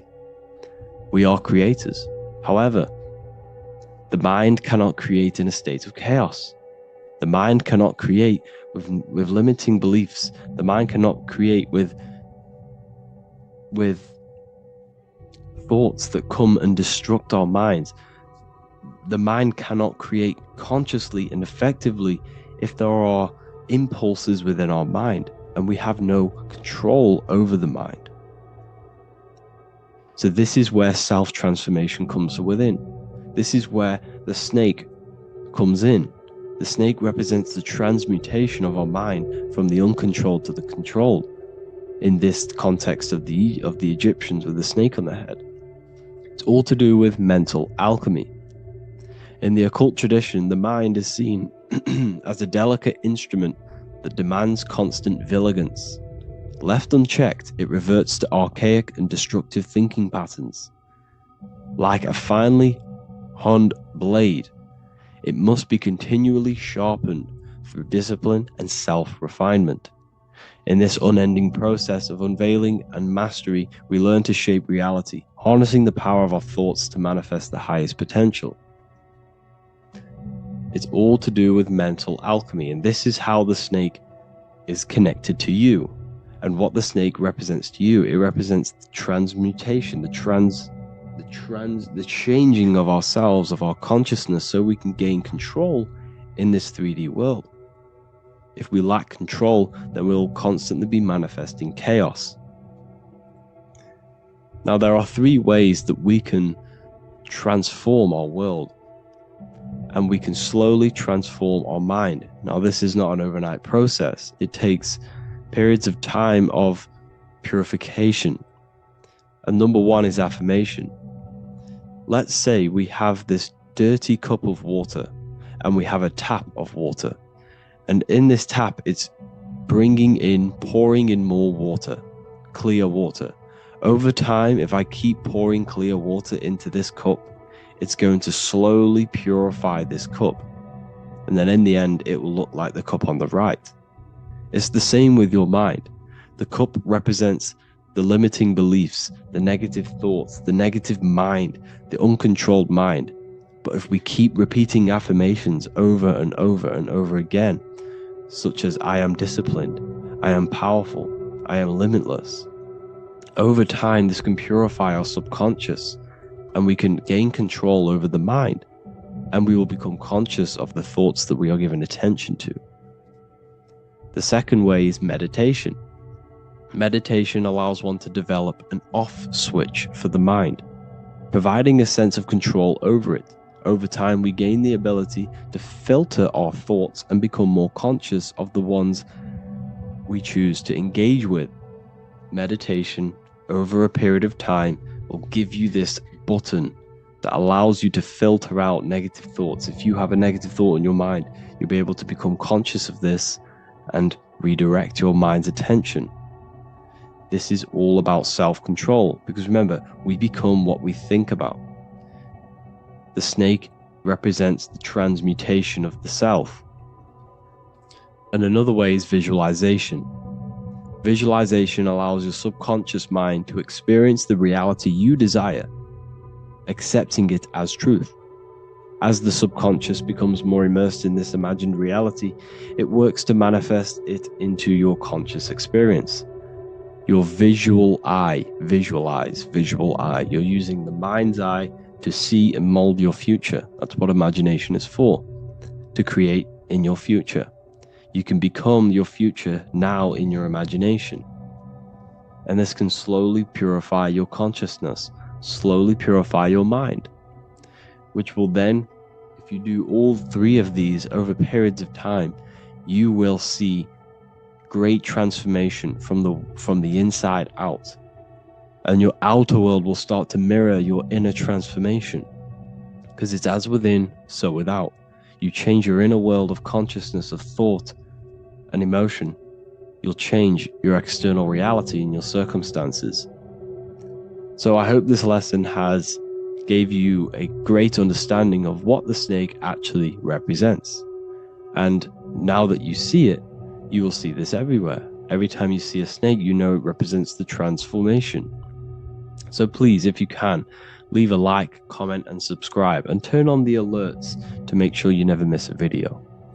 And if you have any video suggestions, feel free to make a comment and I can make a lecture on it. I appreciate you all watching this video today, and I'll see you all inside my university if you're inside, and I'll see you all in my Telegram if you join, and I'll see you in the next video, of course. Thank you and take care. There is a secret meaning behind the number 666. 666 is 3 sixes. The number 3 in occult and esoteric numerology represents the 3 aspects of human consciousness. We see this symbolism in the all-seeing eye with the light and the triangle. The triangle is the number 3. The eye represents consciousness, observation, and the light represents the light of consciousness, because consciousness is pure light. The 3 aspects of our consciousness is thoughts, emotions, and actions. Every thought creates a feeling, and the feeling creates the action. All physical manifestation is driven from these 3 aspects of our consciousness. All physical manifestation comes from thought. Every object you see around you, this screen, the phone you're on, the laptop you're using, or the iPad, was a thought in the invisible realms of consciousness. Then it was brought into physicality through feeling and action. This is because man is made in the image and likeness of God. We are all mini creators. We are all extensions of God's creative consciousness. Therefore, the number 666 represents 3 sixes. 3 is thoughts, emotions, actions. The number 6 represents the cube because cubes have 6 sides. This material world that we experience, everything has 6 sides. Everything's created by cubes. We can move forward, we can move backwards, we can move left, right, up and down. This is the cube that we are stuck in. Therefore 666 represents our 3 aspects of our consciousness, thoughts, emotions, actions, all contributing towards our physical self, material world, material pleasures, completely cutting ourselves off from our spiritual true divine self, which means 666 is representing a state of consciousness. A state of consciousness where we only operate from a place of material needs and survival things. As humans, we possess a physical material body in the physical material external world, but we also possess an invisible inner world, which is what we call spirit. When we disconnect ourselves from our inner world, we become lost in this materialistic way of thinking and acting, which can lead to no life purpose, a feeling of emptiness and voidness in our hearts. Humans possess the ability to transcend our animal instinctual natures and turn to the divine mind, to the spiritual inner world. It is our inner world that is projecting our outer world. The outer world is just an effect of our inner state of consciousness. It's important as we go through this human life to not lose ourselves and look for our validations outside of ourselves. The external world is simply just a mirror, mirroring with mathematical precision what happens inside our consciousness. When we change our inner world, we produce effect in the outer world. To get back on track about this number, this represents when we are lost in our material self and we are completely cut off from our true divine self. The devil is always having goat horns, which represents a ground animal. This is the lower animal self of man. He's always red. The frequency of red is the lowest vibrational color, and it also represents the root chakra. This is all to do with survival mode and our physical needs and physical self. Red represents chaotic and intense emotions like hatred and anger. This is why the devil is always red, because it represents anger and an uncontrolled state of emotion and consciousness. You see, we've been taught in the church and all through religion indoctrinations that the devil is an external deity which influences humans. And in fact, this is nothing but a metaphorical story. The devil is a character which represents an aspect of the human mind, the lower aspect of the human mind, a facet of our own consciousness and psyche. The voice that we have in our head that tells us to do these negative things is not an external deity pushing us to do something bad. This is an aspect of our own mind. Jesus and Satan are just 2 characters which represent the 2 voices that we have in our own consciousness. In fact, the word devil was never present in the early Gospels. Instead, what was mentioned was a spirit of evil. A term spirit of evil was not meant to denote a specific deity or being, but rather any force of negativity, whether it manifests as a destructive thought, emotion, or action. The spirit of evil represents the darker sides of our mind, the part that leads us astray and brings forth negativity in our lives. The reason why they want you to believe in a devil is because they don't want you taking responsibility for your creations. They don't want you to realize that the external world is truly a mirror of your inner state of consciousness. Instead, when something bad happens in your life, you blame it on some external devil or Satan who tempted you. Everything is your creation in your life. When you realize this, you take full control and you begin to reshape your external world by changing your inner state of consciousness. So depression doesn't actually exist, and in this video I'm going to show you how depression is actually a choice. And I'm going to give you some solutions on how to deal with it. And this is probably going to change your life forever just by doing this alone. Okay, so the first thing you need to understand about depression is that it exists in your conscious mind. It exists in your thinking mind. So what is inside your thinking mind? You have your body, your name, your reputation, your trauma, your memories, your family, your worries, your interests, your bills, your passion, dislikes, goals, right? Most people identify their lives with this. They identify their lives with their thinking mind. They think they're their name, their job, their reputation, their memories. But this is not who you actually are. Who you actually are is the observer of that. What happens if you stop thinking? What is left? You're left with unconditioned consciousness. You're left with the self, which is what we refer to as I. We are the consciousness, not the thinking consciousness. You are not these labels. You are not your thoughts. You are not your job, your name, your reputation. Okay? And the reason why I'm telling you this is because it's very important, is that we are something beyond this body, beyond this name, beyond our thoughts. We are the consciousness. So depression exists inside of the thinking mind, the conscious mind. Okay? So if you want to get rid of depression, you must learn how to escape the thinking mind. And not only just escape, but that's step one. In meditation, you do meditations, right? We sit still and we have to learn how to control the mind and turn off the thoughts. And when we turn off the thoughts, depression goes out the window because there's no thought present in your mental field of consciousness to be depressed. Okay? You must understand, who is the one suffering from the negative thoughts? Who is the one suffering? Your mind is not suffering because the mind is producing the thoughts. Your body's not suffering from the negative thoughts. You are suffering. And who is you? You are a soul. You are that feeling. You are that person beyond the thoughts, beyond the feelings, beyond that. You are the one experiencing. You are that. Meditation gives us the ability to turn off the thinking mind. This allows us to escape our thoughts. Okay? And it gives us, over a long period of time after meditation, you'll be able to turn this switch. And this switch will be able to turn off your thoughts. And by doing this, we will be able to control our conscious mind directly by the hand. So when you notice yourself gaining them negative thoughts, we can then turn off the switch of turning off the conscious mind and rising to our authentic self and knowing the thoughts are just illusions. Now, let me tell you something that's very powerful. Most of your thoughts are coming from beliefs. Most of your feelings are coming from beliefs. So if you have a feeling of lack, this is coming from a belief that you don't have much. If you are feeling alone, this is coming from a belief that you are alone. So what we must do is restructure ourselves. We must restructure the subconscious mind. And we do this in many different ways. We can do this with meditation. We can do this with visualization, visualizing our desired reality as if we are living it. We can do this with affirmation. Now, a lot of people think, oh, I'm trying to speak something into existence with affirmation.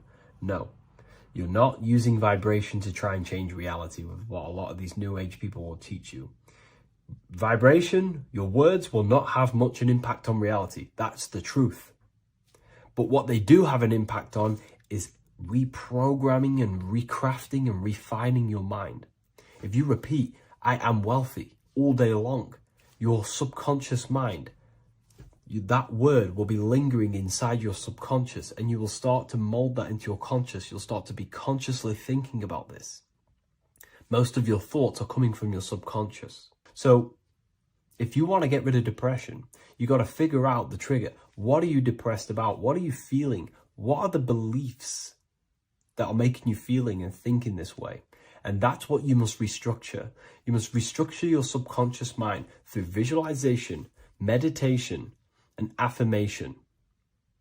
You do these all the time. You do these every single day, and you will slowly, if not surely, restructure your subconscious mind. While by doing the practice of meditation, you'll gain the off switch as well.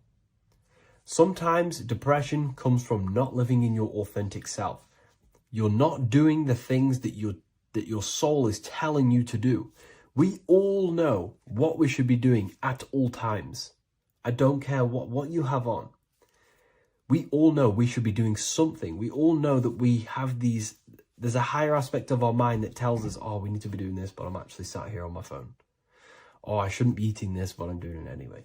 There's always that higher voice. And that is the voice that has to be connected to. And when your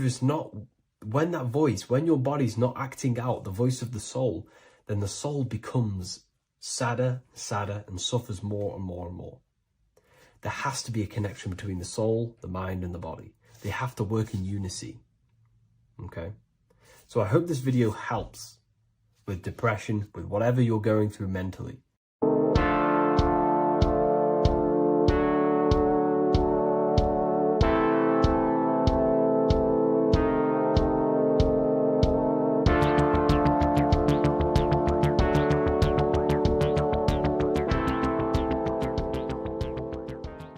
Welcome back everyone to another video. Today we're going to cover everything that you need to know about the mind, starting with the two aspects of the mind, the conscious and the subconscious. The male aspect of your mind is the conscious. This is the 10% of your mind. The conscious part of your mind is only aware of everything around you, your vision, your sight, your smell, your taste, your hearing, and your current state of emotion and thought. Every thought that you consciously think about has an emotion directly attached to it. That emotion is then impressed onto the subconscious part of the mind. The subconscious part of the mind is the female aspect of your mind. It is also a whopping 90% of your mind. Subconscious mind is controlling all of the subconscious processes which happen within your body. For example, your subconscious mind is controlling your heartbeat, your digestion of food, and all of the things that you do not have to tell the body to do. It is the hidden part of our mind which is controlling all of the hidden things. The subconscious mind is like a recording supercomputer. Everything that you have experienced in your life is all recorded and stored within the subconscious mind. One of the most important things about your subconscious mind is that it stores your mental programs.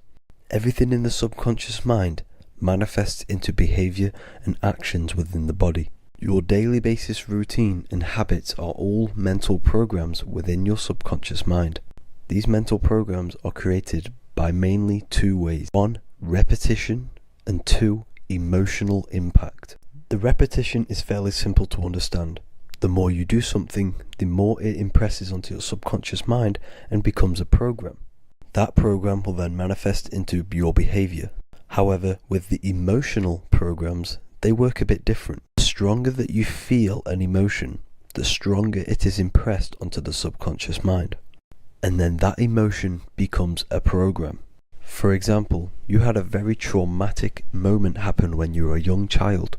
The emotion that you felt was so strong in that moment that it impressed into your subconscious mind so hard that you can recall that moment like it was yesterday. That traumatic event that happened to you when you were young will still manifest into your daily basis behavior even to this day. However, it manifests subconsciously. For example, if you were in a car crash, you will be wary to enter cars with certain people. All because of that traumatic emotion that you felt and impressed onto your subconscious mind. Another example of the subconscious manifesting into our behavior is posting on Instagram. Most of the time, the reason why you post is because your subconscious mind is seeking gratification. So before you actually do something, question yourself and find out the root cause of why you are doing this. Another thing that you need to understand about the subconscious mind is that it takes everything you say and hear literally. So for example, if you go and say, "You are an idiot" to someone, your subconscious mind will only pick up the word idiot. It only knows yourself. It doesn't know anyone else. You are casting a spell on yourself just by saying that to someone else. This is why the golden rule is to treat others like you'd like to be treated. Now, you can rewrite these programs which are already in your subconscious mind. However, it does take consistency. You have to change these programs which have been running for years. And by changing these programs, you change your behavior, because these programs manifest into your behavior.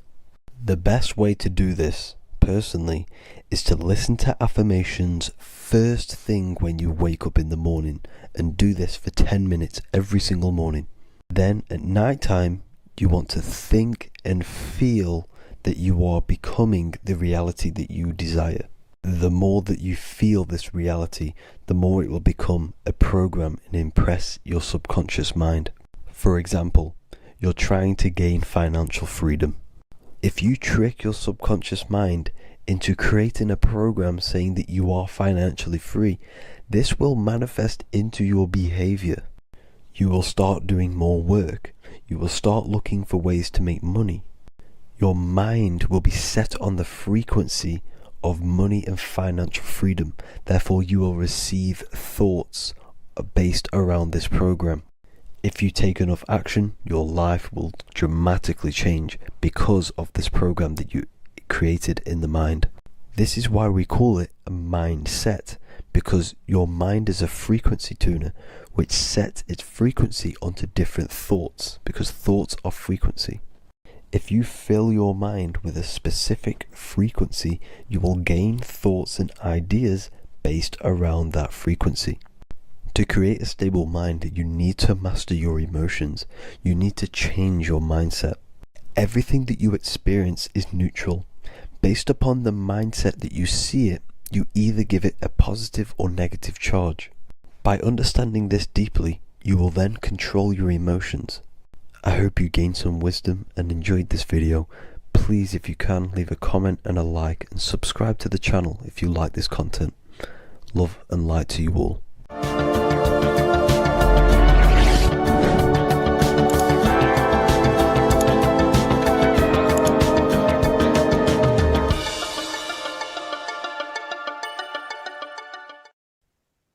As above, so below. This is one of the most crucial teachings within esotericism, occultism, or what we like to call it today, spirituality. I don't like calling it spirituality because it's not spirituality. I teach human consciousness. I teach the science of you and your consciousness alone and your being. And in order to fully understand you and this world around you, you must understand this number one principle of as above, so below. There is many misconceptions of this, and there is many simple teachings of this, but I'm going to break it down today from the most simplest to the most complex, and you will see the connections between all things. This is the most important lesson you could ever learn, and I'm going to teach it you today. So what you must understand is, with the term as above, so below, it applies with everything you see in this world and about yourself. We have something called the macro, which means the bigger scale. On the bigger scale, we have the whole earth. If we look down from the sky on top of rivers, this is what we see. We see this tree pattern. Then on a smaller scale, we see trees have the same pattern. Then we look even closer. We're going smaller and smaller into the leaves of the tree. We see the same pattern. Then we go even more micro into the human brain and look at the human brain cells, and we see the same pattern. This is proof this is a fractal universe, and everything is in the micro is reflected in the macro. As above, so below. As within, so without. On the macro is a reflection of the micro. So now that you understand this, we can go a bit further. A yearly cycle of spring, summer, fall, winter is a macro. A micro is a daily cycle. So a day is a mini year. The summer is the midday. Autumn is the evening. Night is the winter, and spring is the morning. This is a macro, a reflection. We have a miniature cycle of the zodiac every single day. And this cycle is also reflecting the cycle of life and death. We live, we are born, which is the spring. We live, which is the summer. We then age, which is the autumn. and then we die, which is the winter, and then we are reborn again. This is the cycle of life and death, and you do this every single day. You see, death is a macrocosm of sleep. This is why we say sleep is the cousin of death, because you die every single night. You do this process of life and death every single day. As above, so below. What's in the micro is in the macro. So when you go to sleep, you are essentially dying. And then in the morning when you wake up, you are then born again. This is a fractal cycle that we live in. Everything in this whole world is fractal. Everything applies to as above, so below. We have the sun, we have the moon, we have the day, we have the night. We have the life, we have the death. We have the conscious, we have sleep. As above, so below. We have the conscious mind, because now we're diving into as within, so without. As above, so below more refers to the external world. As within, so without is referring to your inner world and the outer world. What you must understand is about yourself. You exist in two realms. You're an individual. The dual nature of you exist in two realms at once. You have an inner world of your thought, emotion. This is the inner world that no one else can see but yourself.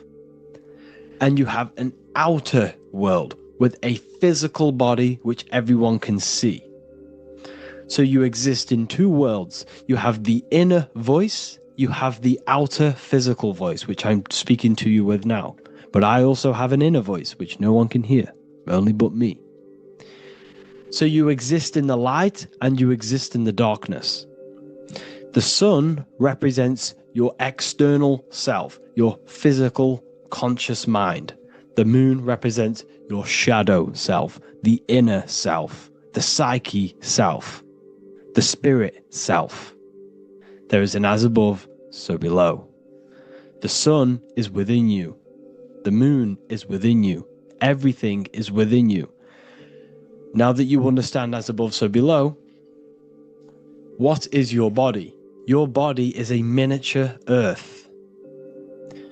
Let me repeat, your body is an earth. Your body is the earth. Okay? Because like I say many times in all of my videos, you are not in the world. The world is you. You are the universe. Your brain is a computer creating this reality. What you see with your eyes is produced in the back of the brain called the visual cortex. You don't look into the world, the brain produces the world. The body produces the world.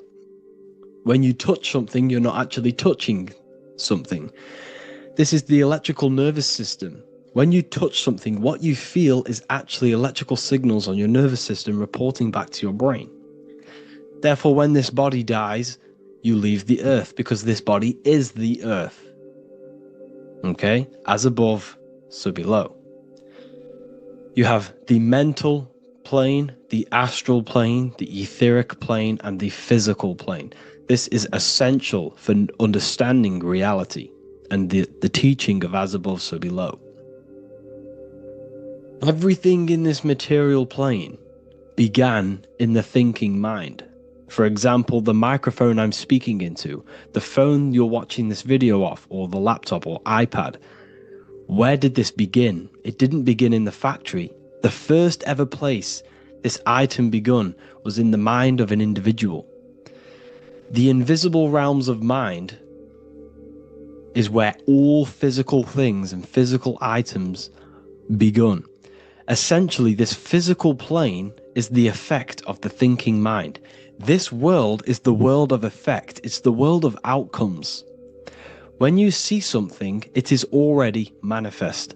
It is already being manifested. It is an effect. And in the effect of the cause, which is the thinking mind.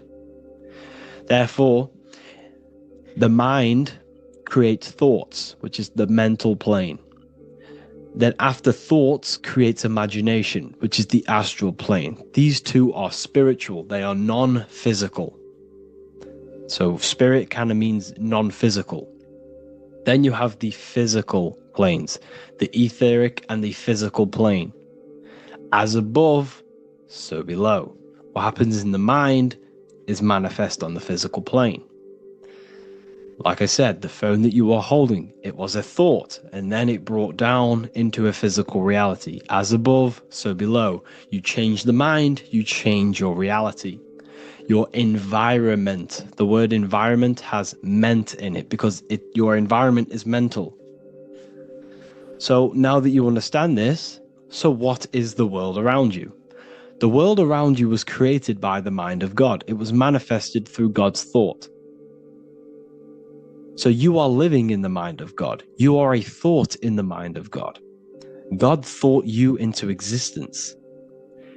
But like I said, we are all fractals. Everything is fractal. If God exists, this means that you are God. As above, so below. God created you through the thinking mind, and he gave you a thinking mind. So God created the macrocosm. God created the macro, the whole world. He designed the whole world, the sun, the stars, the moving. He designed this.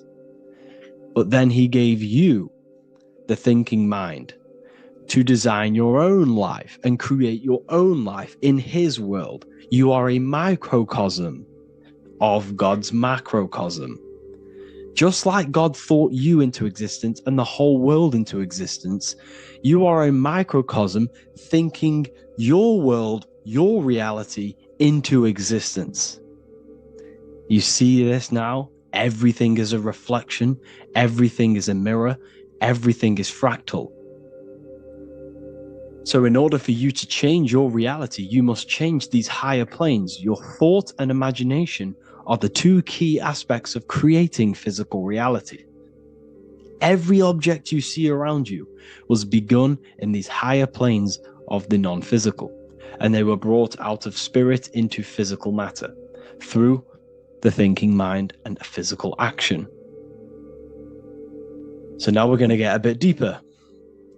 The brain is not the mind. Now that you understand, we have spirit and matter. As above, so below. You have a non-physical side of reality and a physical side of reality. The mind is the spiritual brain. The brain is a physical manifestation, a physical effect of the mind. The mind uses the brain to operate in the physical world, and it's the same with the heart. The soul manifests itself physically through the heart. The heart is a physical manifestation of the soul, of the emotion, thought and emotion, the mind and the soul, the brain and the heart, heaven and earth.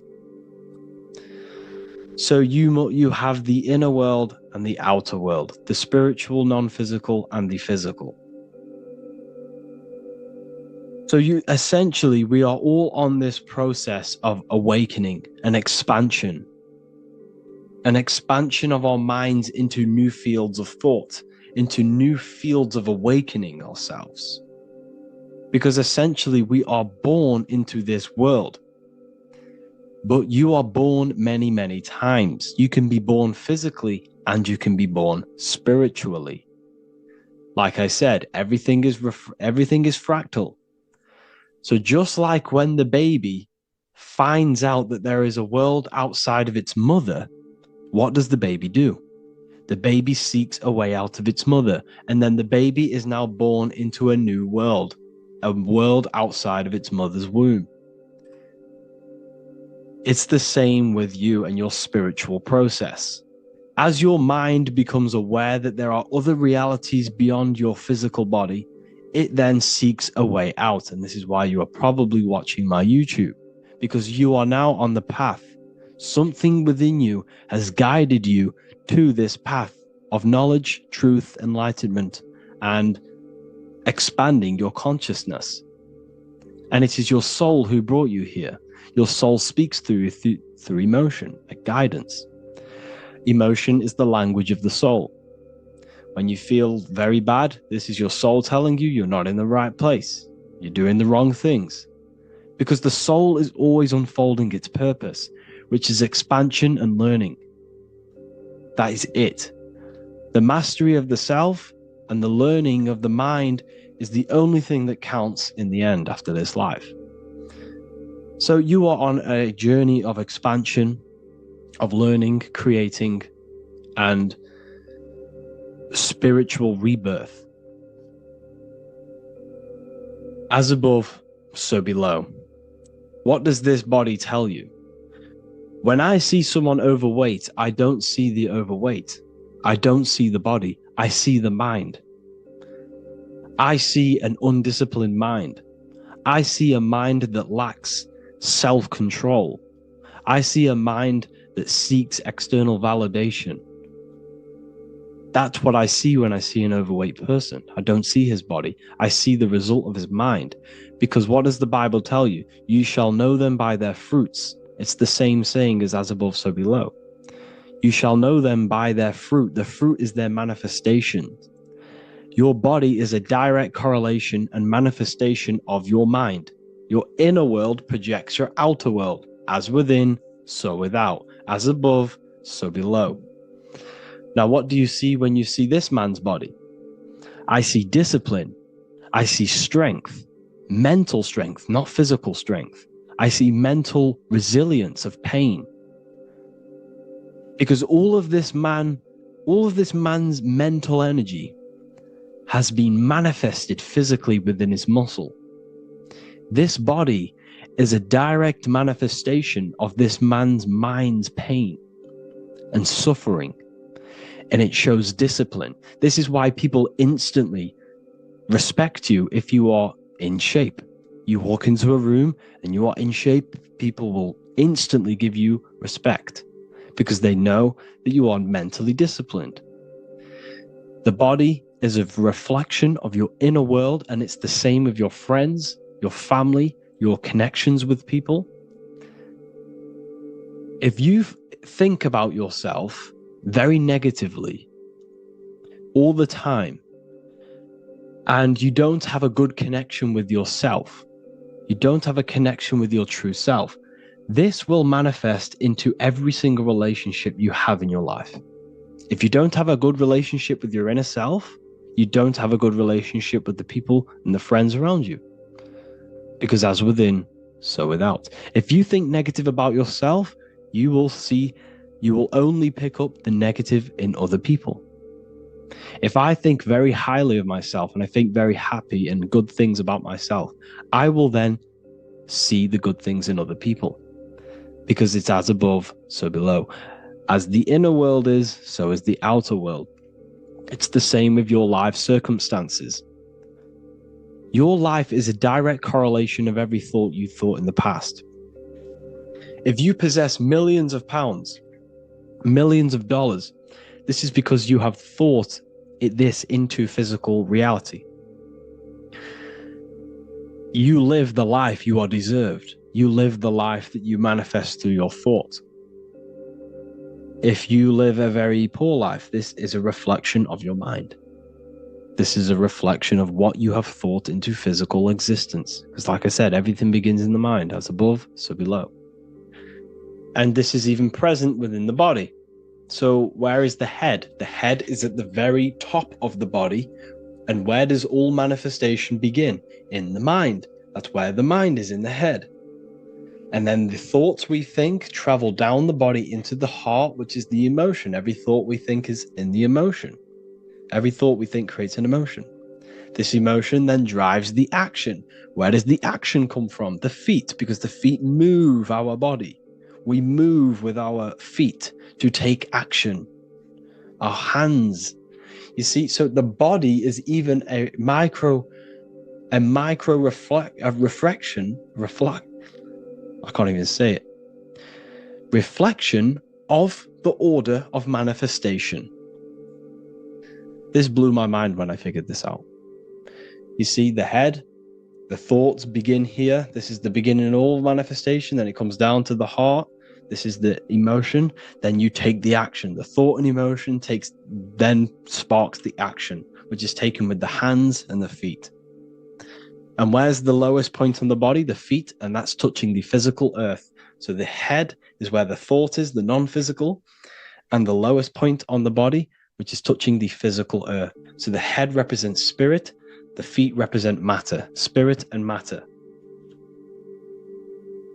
Your room, if I walk into your room and I see a messy room, I don't see the room, I see a messy mind. The room is a reflection of the mind. If you have a messy room, this is your mind. It's an externalization of your unsorted mind, undisciplined mind. So like I said, we are all God, and we must find the God self within us. And I teach all of this inside the Book of Wisdom, Volume 2. This is not just a book, this is a revolution. This is the beginning of a new age with this book. If you have read it, I congratulate you. You should feel very proud of yourself if you have an open mind. You should feel proud of yourself for watching these videos, because not many people have an open mind. Remember this, people. You are special if you're watching these videos. You have the mind. You have the ability to see through the illusion. And I take my hat off to you. You want to take this to the next step? Read the book.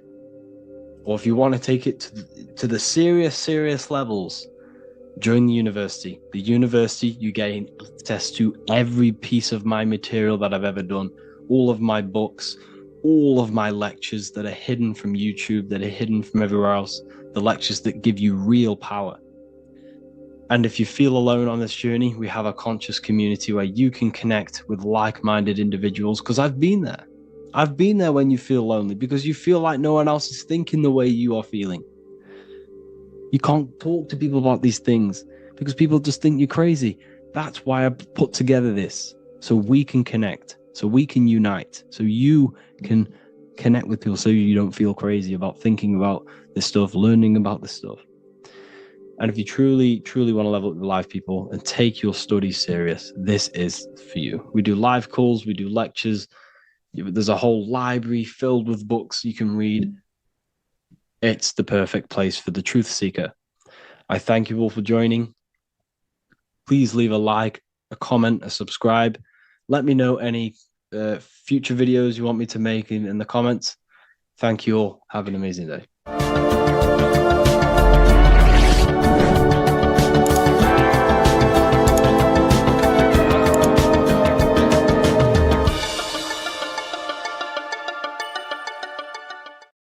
Hello, everyone, and welcome to another lecture inside Ethereal University. In this lecture, you will learn about the death process and how to prepare for it, and why that preparation is so important. So let's get straight into this. You must understand, as a spiritual creature that you are, you have a visible nature and an invisible nature. You never truly die. You are an eternal soul experiencing a temporary physical world. The inner world of thought and emotion is eternal, while the outer world of matter is mortal. Everything that is seen is mortal. Everything that is unseen by the eyes is immortal. When you die, your external physical world will be stripped away, leaving only your pure consciousness in its raw form, drifting within the astral plane. So here you see your physical external body and your internal world. And your internal world is your state of consciousness. It's your state of consciousness. Your thought and emotion is one overall state. Okay? So you must understand these planes. You have the physical body, the etheric double, an astral body, a mental body, and the Buddhic body. When you die, you leave the physical plane. Then you will more than likely leave the etheric plane, because the ether acts as like a portal. Everything comes out of the ether and returns back to the ether. I can break that down in another video in electromagnetism. But electromagnetism is ether, energy coming in and out of the ether. You will, every single day you die, every single day. There's a cycle of life and death occurring all the time. Every single day, you go to sleep, you go back, your consciousness slips back through the ether. And then when you wake up, your consciousness comes back through the ether into the physical plane. Death is just a bigger macrocosm of the microcosm cycle of life and death. So you will return back to the astral, which is the realm of imagination, infinite possibilities. And this is where thought forms start to manifest. Okay, so depending on how advanced you actually are mentally and emotionally, will depend how long you stay in the astral. Now, what we must understand is that there is many different components to the astral. We have the higher astral, the middle astral, and the lower astral. These are all vibrational states. So if your mind and soul is operating in lust, lust, desire, hate, food, physical addiction, smoking addictions, then these are quite heavy. These are quite heavy attachments to your consciousness, and they're quite low level desire, which means they have a low vibration. You will manifest in the lower astral when you're stripped from your physical body. The lower astral is not inherently evil. However, there's just low vibrating things going on there. Low vibration does not mean evil. Okay? So, just like bad doesn't mean evil. Okay? In the lower astral, you are going to see lower astral beings. You're going to see spirits, souls with low level desire. Okay? People who are attached to the physical plane, people that lust, people that do these things. Technically, this is hell, but you can escape it by escaping yourself. Now we're going to break all this down. I'll break all this down properly once you understand the full context. So depending on your level of desire, you will manifest in a corresponding layer of the astral plane. If your mind is still attached to the low physical desires, you will find yourself in the lower astral realms. But if you have few desires and have detached from the worldly attachments while you are encased in a body, then you will rise into a higher or middle astral plane, mainly the middle. Okay. The higher astral plane is very formless. So as I broke down here, this is, well, the physical plane is the lowest dimension. This is the most form, the most matter. It's quite heavy. The higher you go, the lighter it becomes, the more fluid, the more formless it becomes. So you see here, it says denser down and lucidic up. So this is more lucidic in these higher realms. This is more dense in the lower realms.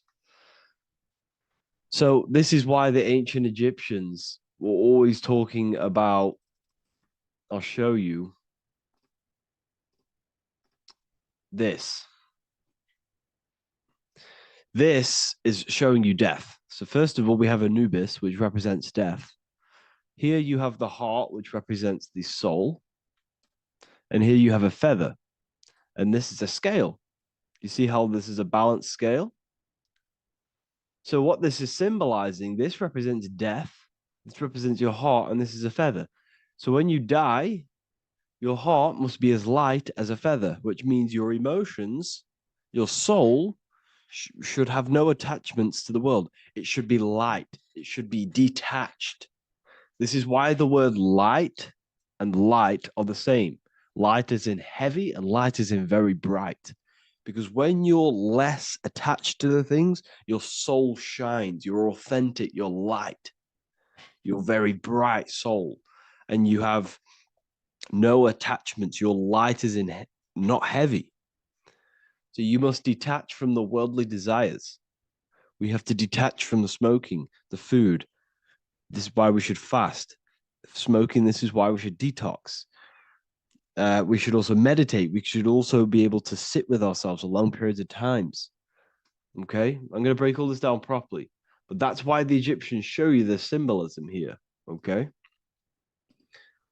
so you're stripped of your material body. So that state of consciousness you're in right now, your inside world, if you shut your eyes, that state you're in, that is what you're going to experience when you die. Okay, and you're going to be manifested into the astral. In the physical plane, you can mask or hide almost anything.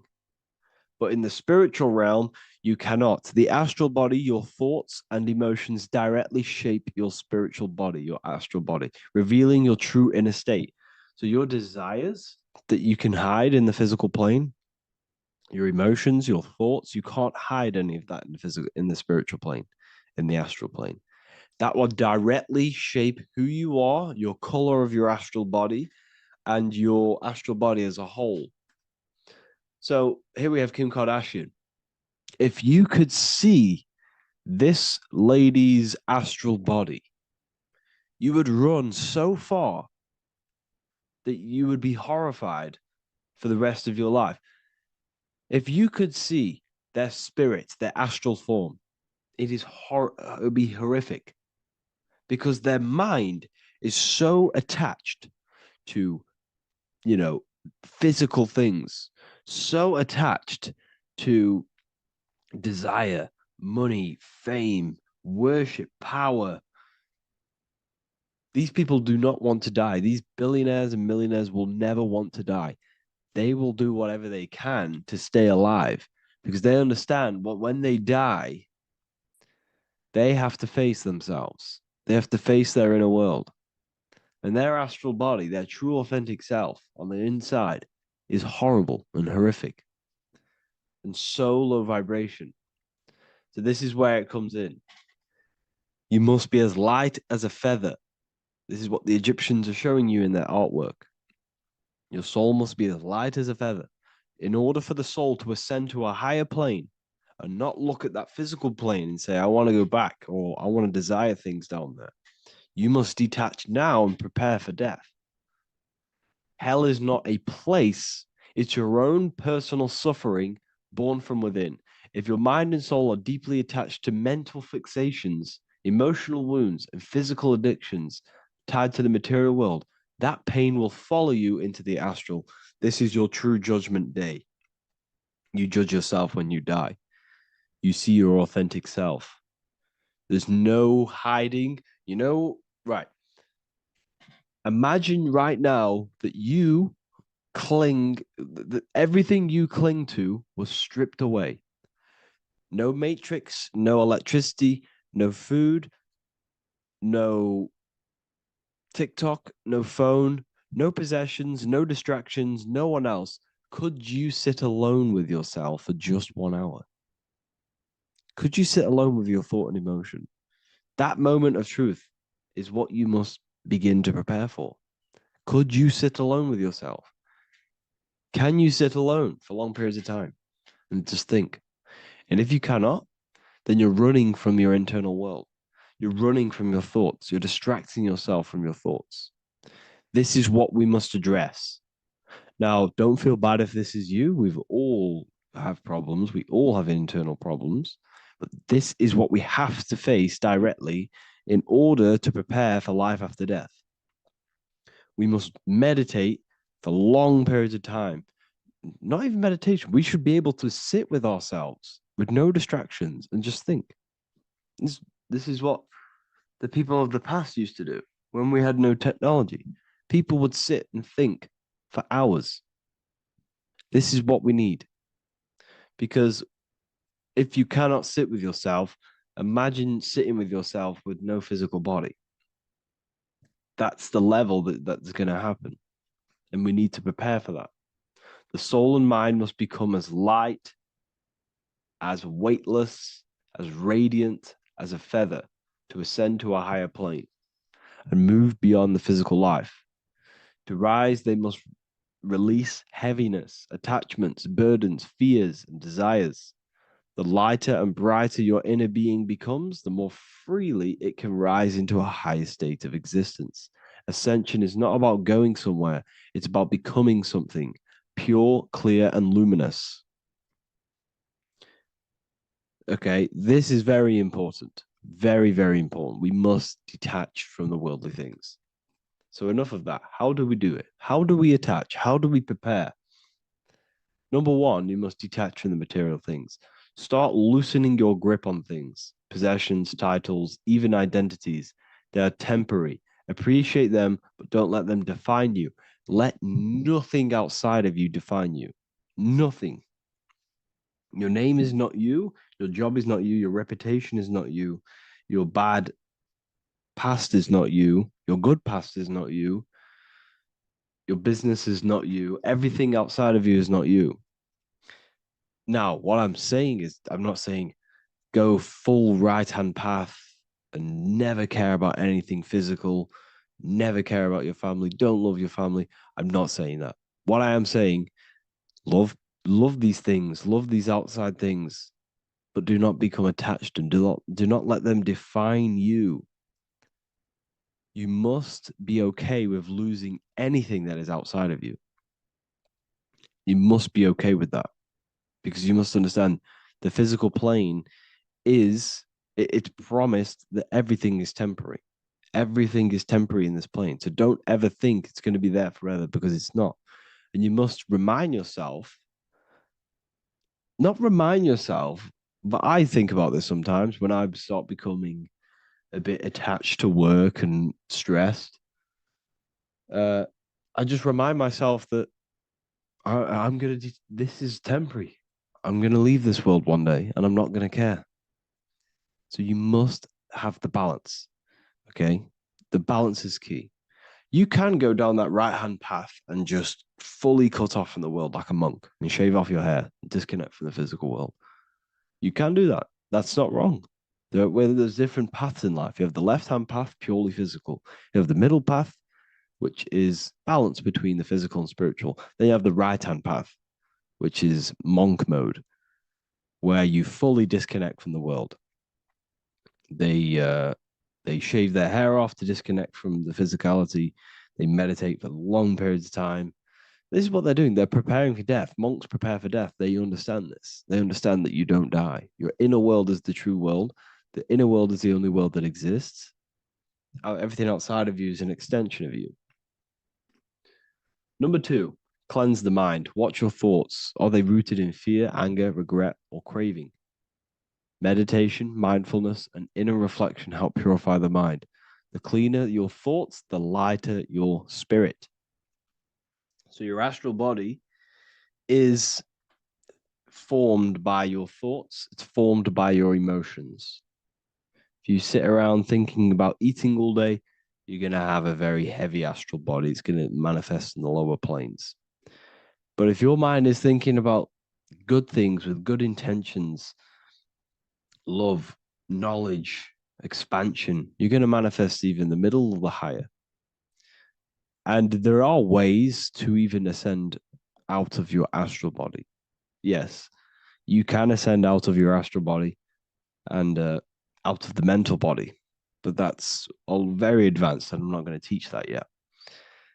I'll make another video on that, but you can ascend from them bodies. The astral plane is not the end. You can keep ascending as a soul until you're left with just the pure essence of the soul. But we're going to, anyways, cleanse the mind, reprogram the limiting belief systems, let go of mental attachments. And the way you do this is by getting a piece of paper and writing down every single attachment that you have. And you're going to realize, dude, there's more than you think. Okay. We have to detach from these. We have to. 4, practice presence. Can you sit in silence with yourself? The more at ease you are with your own inner being, the less you'll feel death. The afterlife is just an extension of your inner world. It's so important. This is so, so important. Can you sit with yourself? If you cannot sit with yourself, you have some inner work to do. You have some thoughts to address, some beliefs to address, and some feelings to address. Okay, so practice sitting in the present, meditation, or just literally sit there. and try and be okay with yourself. And if you can't be okay with yourself, then there's something you need to address, whether it's a belief system, whether it's an emotional trauma, or something. This is what we must reshape, refine, and let go of. Live truthfully, speak and act from your soul, not from fear or ego. The more authentic you are, the more aligned you become with your true self, which carries beyond this life. The ego is your mind's perception of itself while being incarnated in this world. It's been shaped by your experiences, your thoughts, your beliefs, and your emotions. So your ego is basically this false thought form that you've created. It's a false layer of yourself that sits on top of your true authentic self. It's basically your physical character. When you were young, you had no ego. You were pure. You had a pure consciousness. But then as you grew older, your ego started to grow, and it still is growing because it was shaped by experiences, things you've gone through, things you said, things you believe, things you think. It's created by you, by your mind. And the ego is close to the word echo. The ego is the echo. It's an echo. It's a layer. It's a false identity. It's a false layer that sits on top of your soul. And if you don't get rid of that ego, if you don't know how, well, not get rid of it, but balance it. If you don't know how to rise above that ego and you die, it's that ego that's going to be pulling down when you die. It's that ego that's going to be your suffering. Okay. 7, connect with the divine, whether through prayer, meditation, tune into something greater than yourself. The connection is the soul's compass beyond this world. If you can meditate and rise above them clouds of thought, that's the soul, that's the observer. We must connect with that. Okay, this will definitely help with just allowing yourself to connect with your true self. Meditation's great because you can just fully detach from the world. And the more you meditate, the more you can prepare for death. A powerful way to cultivate detachment is through daily detachment meditation, done either at night or in the morning or the first breath upon waking. Or do this as many times as possible per day. Start by physically grounding yourself in the present moment. Say out loud, I am here right now, nothing else matters. Let that phrase draw your awareness into the now. Just keep saying it until you're present. Then begin to slowly list everything you identify yourself with, one by one. I am not your body. I am not my body. I am not my name. I am not my possessions. I am not my house. I'm not my children. I'm not my everything. I am not my thoughts. Release each layer gently. Imagine, if you want to, if you have a good imagination, imagine placing these things into a big box. Placing your body, placing your name, placing your possessions, placing your house, your car, your thoughts, your beliefs into a box, and then shut that box. If you have a good imagination, do that. That can help. And you'll be left with yourself. And you're not even that. It goes even deeper. Eventually, you'll reach the mind itself. Detach from the language that the mind is even using. Now, that's very difficult. And not many people have ever thought about that, and they've ever even been there. Detach from the language that the mind is using. Think about that for a second. Your mind is not what you actually think. It goes very deeper. Your mind is not that little voice. It's that voice that the language is using. So even the language is a spell on your mind. Okay, it's an attachment. Eventually, you'll reach the mind itself, detached from the language it uses, the voice in your head, the need to define. What remains is something beyond thought and beyond words. I can't even describe what's left, because words, once the language is gone, it's purely metaphysical. All I can say it is pure awareness, and it's symbolized. This is why symbols are so amazing, because they can symbolize things that are beyond words. A flame, it's just a flame. And you won't be able to understand that until you've been there. It's just a flame. It's pure cause. Words can't describe it. You'd have to experience it. Connect with this essence daily. This is truly who you are. So this is a great way to detach. We can do these detachments every single day during meditation. This will definitely help over long periods of time. Of course, you're not going to be ready tomorrow for death, but just try and prepare for these things. This is the whole reason people used to meditate. It's the whole reason why people do these spiritual practices, because they understood that this plane is temporary and your soul moves on from this plane.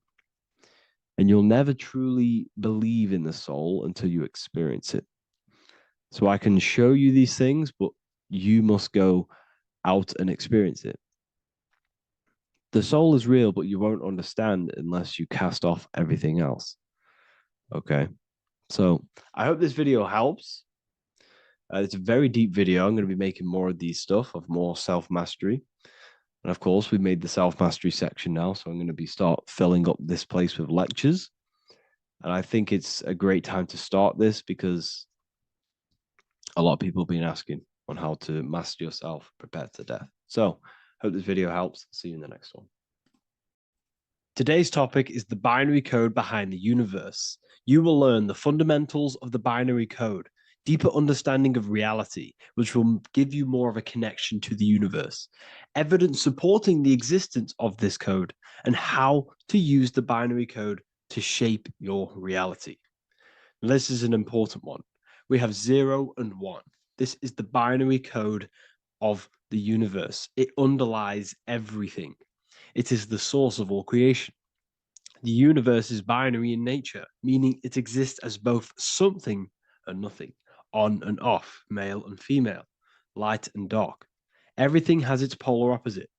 At its core, all that exists is 0, representing nothingness, infinite potential, and 1, representing something, order. 0 represents the feminine, vast, formless, and infinite potential. It is the space from which all things emerge, the womb of creation, the receptive and expansive force. 1 represents the masculine, structure, form, and order. It is the active principle, the initiator, the force that defines and shapes reality. Together, they create the fundamental duality that underlines existence, the balance between chaos and order, the void and creation, yin and yang. We see this in the masculine and feminine bodies. This is deeply encoded into the fabric of reality.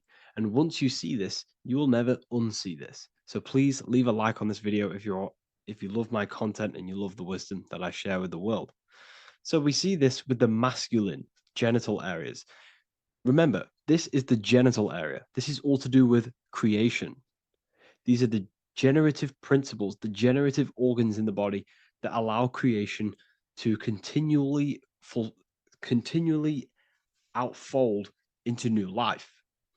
The genital areas are all to do with the code. The male is the 1, the action. He's the initiator. The feminine is the 0, which is the infinite potential, the womb of creation. 0 and 1. This is why we have 10 numbers. 0 and 1. Masculine and feminine. We even see this in the bodies. The feminine body is made out of curves, which is 0, curves. And the masculine body is made out of lines. So please leave a like and comment if you love this. And if you have any lecture ideas, feel free and I can make a lecture on any suggestions that you have. So look at the word masculine. Masculine, line. Line is just one line, which represents order. 1. Feminine. 9. 1 and 9 equals 10. 0 and 1. The binary code of all creation. Why is feminine? Why the number 9 for feminine? Because the moon has to go around 9 times to create a human in the feminine's womb. And look at this image of nature. All nature is zeros and ones. Now you can tell the stick is a 1. It's a line, and here we have curves. It's curves and lines. Curves and lines create reality, creates matter. Everything is 0 and 1. We even see this with the sky. The sky represents zeros. They represent curves, the heavens, the heavenly bodies, the sun. These are circles, the moon, circles, the planets, circles. Down here is matter, representing the square. We have the Freemasonic square and compass, representing lines and circles, masculine and feminine. We see this with Leonardo da Vinci, with the circle representing the spirit, the void, the womb of creation, and matter, which is the body. This is the soul in matter, infinite potential in matter. This represents spirit over matter. This represents the architect of reality, zeros and ones, spirit and matter.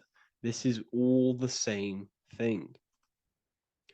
Understanding this binary nature of the universe, where 0 feminine represents the infinite potential and 1 masculine symbolizes order and structure, can benefit you in several ways. Manifestation and creation is the first way it can benefit you. Now that you understand this, you understand that everything comes out of infinite potential. 0, infinite potential. 1, action equals manifestation equals creation. So you must pull things out of infinite potential.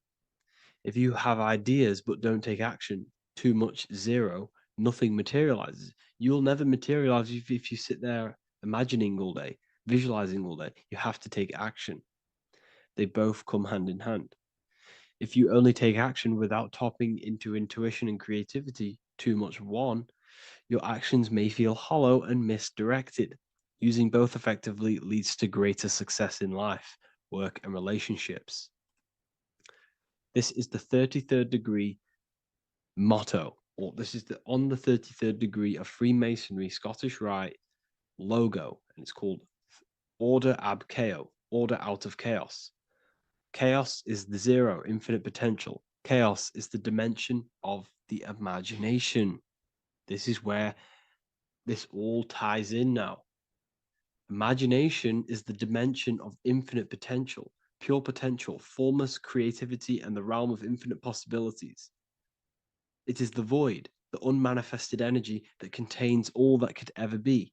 That is the imagination. The imagination is the dimension that you are connected to, and you can pull any idea out of and materialize it into a reality. Matter, on the other hand, is order brought out of the imagination, chaos. It is when raw potential is structured, defined, and crystallized into form. This is the fundamental principle of order out of chaos, the process of turning the unseen into the seen, the abstract into the concrete, the dream into reality. That's why we say dreams into reality. Dreams are in the imagination, infinite potential, and the human mind is connected to high dimensions of consciousness, which we can pull ideas, things out of, and materialize it into our lives. Whether that's good or bad, that's completely up to you. But we have access to higher dimensions beyond the physical plane. And this is the secret, that the human mind is connected to, and that you are not just a physical body. Okay? The universe itself was born from chaos. Before form, there was only energy and potential. Our minds function the same way. The mind is a microcosm of the universe. Our thoughts exist in an infinite field of possibility, but they only become real when we take action and give them form. If your inner world is filled with chaotic thoughts and impulsive emotions and negativity, then creating order within is essential for balance, clarity, and growth. What do I mean? Order out of chaos, 0 and 1. All creation comes out of infinite potential. The mind, the imagination, is the infinite potential. The material world is the order. It's the effect. Therefore, if your material world has chaos, if your room is messy, if your body is out of shape, if you do not look after yourself, everything in the physical world is just a reflection of what's going on inside of you, what's going on inside of you. So if you have a messy room in a messy house, this reflects as a messy mind, a chaotic mind, and we must create order in our mind. So this applies to all realms of your life. This applies with your mind. It applies with your emotions. It applies with your manifestation. It applies with the physical world, with the masculine and feminine. 0 and 1 is heaven and earth. It's everything. It's duality. It's on and off. It's everything. So it applies to all realms of your life. Okay. So in order for this to benefit our lives, we must, one, have awareness and observe the chaos. Step back and observe your thoughts and emotions without reacting to them. Recognize that you are not your thoughts. You are the observer of them. You are the soul. You are in between them. You are the midpoint between the left and the right, the 0 and the 1. You are the soul.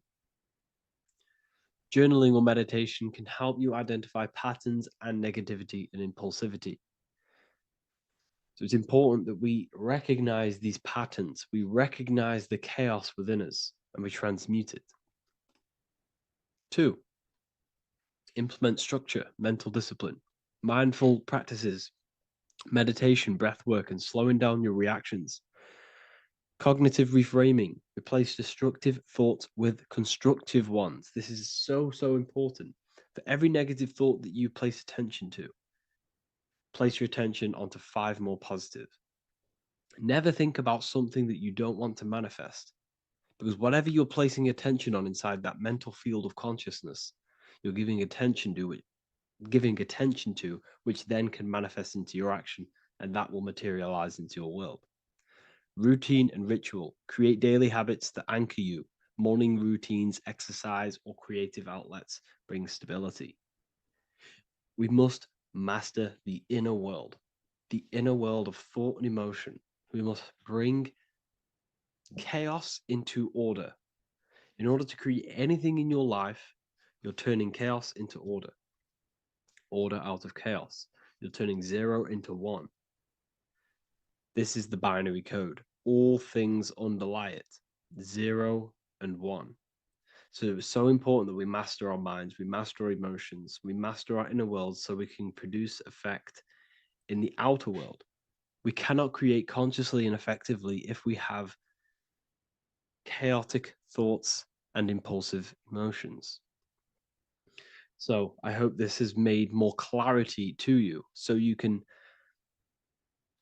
implement this into your life. I know I haven't given you much strategic things to implement into your life, but now that you have a better understanding of how this world is pulled out of infinite potential, you can use that. Everything in your life is pulled out of your imagination. Every text you send, everything you think of, oh, I'm going to do this later, that is your imagination thinking about the future. So you just have to do this on a mass scale to create something big in your reality. So I hope this gives you a better understanding of how the universe works and has benefited your life. If you have any comments or any suggestions or how this video made you feel, let me know in the comment section. I would really appreciate it. And I'll see you all inside of the Symbolism Masterclass on March the 8th. You don't just have a physical body. You have a physical, mental, spiritual, and emotional body. Each one of these aspects are a body of its own. Body does not just refer to a physical substance. You have a mental body for thinking, an emotional body for your emotions, a spiritual body for your energy in your astral form, and a physical body to encapsulate all of these. Each 4 of these aspects are essential for the human experience and essential to balance. Now, today we're going to be syncing the 4 aspects of your consciousness with the 4 seasons and the 4 elements and how this ties into the Bible. So we have 4 physical elements. We have 5 elements in total, spirit being the most important, but spirit is pure invisible. We have 4 physical elements. We have air, fire, earth, water. Earth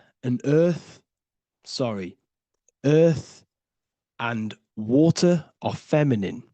Air and fire are masculine. Air and fire are active. Water and earth are passive.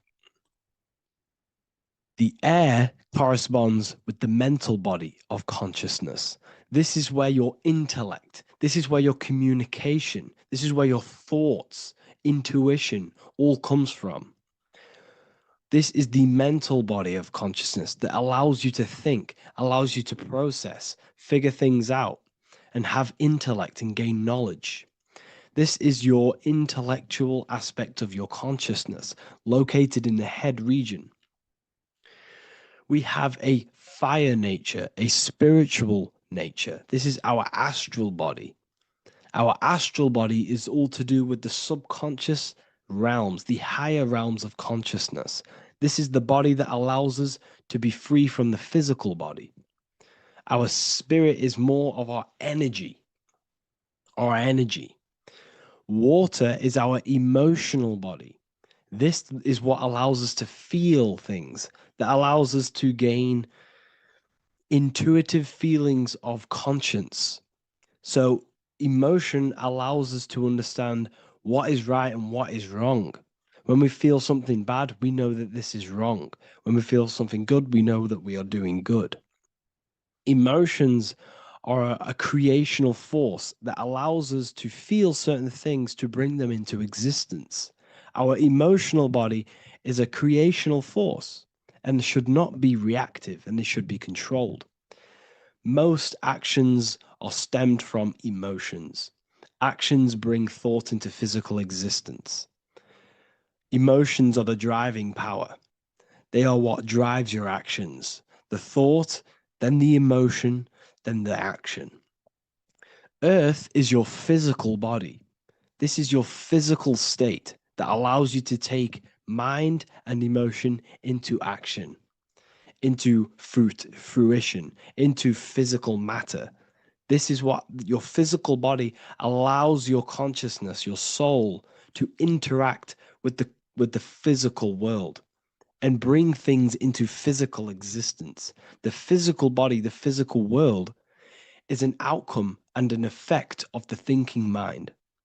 All physical substance comes from the thinking mind. The pen, the phone you're holding, the microphone I'm speaking into, all began as a thought in the thinking mind, then it was brought into physical reality.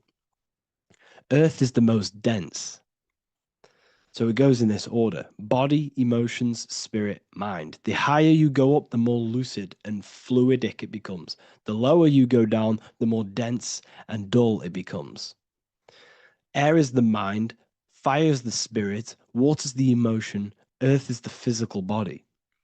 So this is why you are a microcosm. You have these four things within you. You contain of these four elements, which correspond to the four bodies of your consciousness, the four bodies of the soul. You are the soul. You are the spirit. So this is why in Theologians 4:17 it says, "Caught up together with them in the clouds to meet the Lord in the air." You don't meet God or the Lord in the physical air, in the clouds. This is clearly a parable. A human being cannot go up to the clouds and meet a mystical man in the clouds. This is obviously a parable, a metaphor. The air is your mind. You must raise your consciousness beyond the body, beyond the emotions, beyond the spirit, and enter in the mind during meditation, turning the mind inward to connect with the Lord. The Lord is the highest aspect of your consciousness, the one that exists beyond the physical body, beyond your emotions, beyond the thought. So you meet the Lord in the air, in the mind. The mind represents the air. This is why in America there's a saying called an airhead. You're an airhead. This means that you are stupid, or you don't think, or you have nothing in your mind. You have nothing in your head. When someone's very stupid, you call them an airhead, because air represents the mind. The air is elevated. The air is invisible. The mind is totally invisible to the human eyes. It is a metaphysical substance. In fact, it's not a substance at all. It's so fluidic. It's everywhere. The mind can be everywhere at all times. It can be anything. Nothing is impossible within the mind. Now, this is synced with the 4 seasons. The 4 seasons represent the 4 aspects of human consciousness, the 4 bodies of your consciousness, the 4 bodies of your soul. The sun is your soul, okay? And the sun travels around 4 seasons. Summer, when the sun is the most hottest point. Autumn, when the sun starts to move away from the hottest point. Things start to die. Then it goes to winter. This is when everything dies. This is when things enter in within itself. This is when darkness occurs. Then spring. This is the reignition of the sun. This is when the sun starts to bring back the warmth back to the summer. You have 4 seasons, which correspond to the 4 bodies of consciousness. Fire is the spirit. This is when you are passionate. This is when you are taking action. This is when you are fiery. The sun is blazing. You're taking action. You're very passionate. You're very spirit. You're in the spirit. Autumn is water, emotion. This is when you start to become very reflecting. This is when you start to feel emotional. Because in autumn, there's lots of water. This represents the emotional body of consciousness. Winter is the mind. This is air. Winter, what happens in winter? Everything enters within itself. The leaves die. The trees die. Everything dies and goes within. This is the mind. The mind is the darkness, remember. You close your eyes to enter within the mind.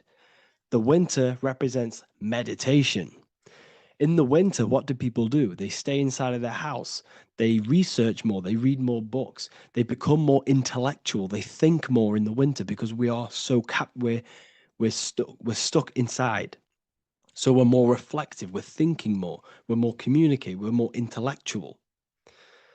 In the spring, this represents the earth, the body. This is when we start to come out of the mind and we awaken to the body. And things start to grow again. The plants start to grow. The earth is growing again and reborn again. This is the body. This is when you become more active in the spring. And then the summer, back to the summer, we then take action on these thoughts and these thoughts that we gained over the winter. Essentially, this is just a massive cycle. And this is a daily cycle also. The nighttime is the winter. The morning is the spring. The midday is the summer. And the evening time is the autumn. This is a microcosm. We have 4 bodies of consciousness. You are the sun, you are the soul, and the soul has 4 bodies: summer, autumn, winter, spring. Emotion, air, body, spirit. Sorry, emotion, mind, body, spirit. So you are the soul. You are the pure essence of consciousness. The sun is your soul in the heart. And the seasons are inside of you because you are a microcosm. Okay? You are a microcosm. The word sun is son. The Latin word for sun is sol, which is soul or solo, because the sun is solo. It's on its own. You are the soul, and the soul has the 4 different bodies of consciousness. So before we move on any further, if I've blown your mind, please, if you can, leave a like, a comment, a share, and a subscribe. Let me know what videos you want me to make in the future. Please drop a like. It definitely will help me. You are a microcosm of the macrocosm. Man is a miniature universe that goes through its own cycles. The seasons of the summer, winter, spring, and autumn do not occur merely outside of him, but within him as well. The summer is within you. You feel different in the summer. You feel different in the winter. You feel, depending on the body of consciousness, it's your soul's interacting with. So the sun in the sky is your soul inside, and the sun goes through these cycles, which is affecting your bodies of consciousness, because the cycles represent your bodies of consciousness. Now, this ties in with the Bible. This is why we have 4 Gospels. This is why Matthew, Mark, Luke, and John are always seen with the 4 different zodiac sign animals or symbols. So you always see each one of the Gospels, if you just type in on Google Matthew, Mark, Luke, and John, type in ancient pictures, paintings, or pictures of them, and you will find these 4 zodiac signs are always standing with each one. Taurus, the bull; Leo, the lion; Scorpio, the eagle. An old symbol for Scorpio was the eagle, and a man for Aquarius. Here you see very, very ancient paintings and artwork. Here we see Matthew, the man, Aquarius. Here we see John, the Scorpio. Same here. We also see it on the tarot cards, on the world card. We see the 4 fixed zodiac signs. Here we see it as well. These are called the 4 fixed zodiac signs. Now, when we look at the zodiac, we're no longer looking at the sky, because what you must understand is as above, so below. What is above you is inside of you. What is above is what is below. What is outside of you is within you. The zodiac is inside of you. The zodiac revolves around the sun. The sun is your soul. These are different energies of your soul. Like I said earlier, the 4 seasons are the 4 bodies of your consciousness. And in each body of consciousness, you have these different energetic energies that you can work with. Okay, so this is the true astrology. This is the true astrology, the internal esoteric astrology. You can't find much information on this at all. Very hard to find. So what we're looking at are the 4 bodies of consciousness. Obviously, when you look in the middle of each, when we look in the middle of each season, spring, the middle of spring is Taurus. The middle of winter is Aquarius. The middle of autumn is Scorpio. The middle of summer is Leo. These 4 signs are known as the 4 fixed signs. Okay, Scorpio is fixed. It's the middle of autumn. Scorpio is a water sign, emotion. Aquarius is the air sign, the mind. Taurus is an earth sign, the body. Leo is a fire sign, the spirit. This is why we see Matthew, Mark, Luke, and John with the 4 fixed signs of the zodiac, which represent the 4 bodies of consciousness. Leo, the spirit, fire. Luke, Taurus, earth, body. Matthew, Aquarius, air, mind. John, Scorpio, water, emotion. Each gospel is depicting Jesus and showing Jesus in each gospel. Each one of these gospels is showing and depicting Jesus according to the different body of consciousness. In John, this is when Jesus starts to turn water into wine. Water is emotion. Wine is transmuted emotion. This is when he does miracles with his emotions, water into wine.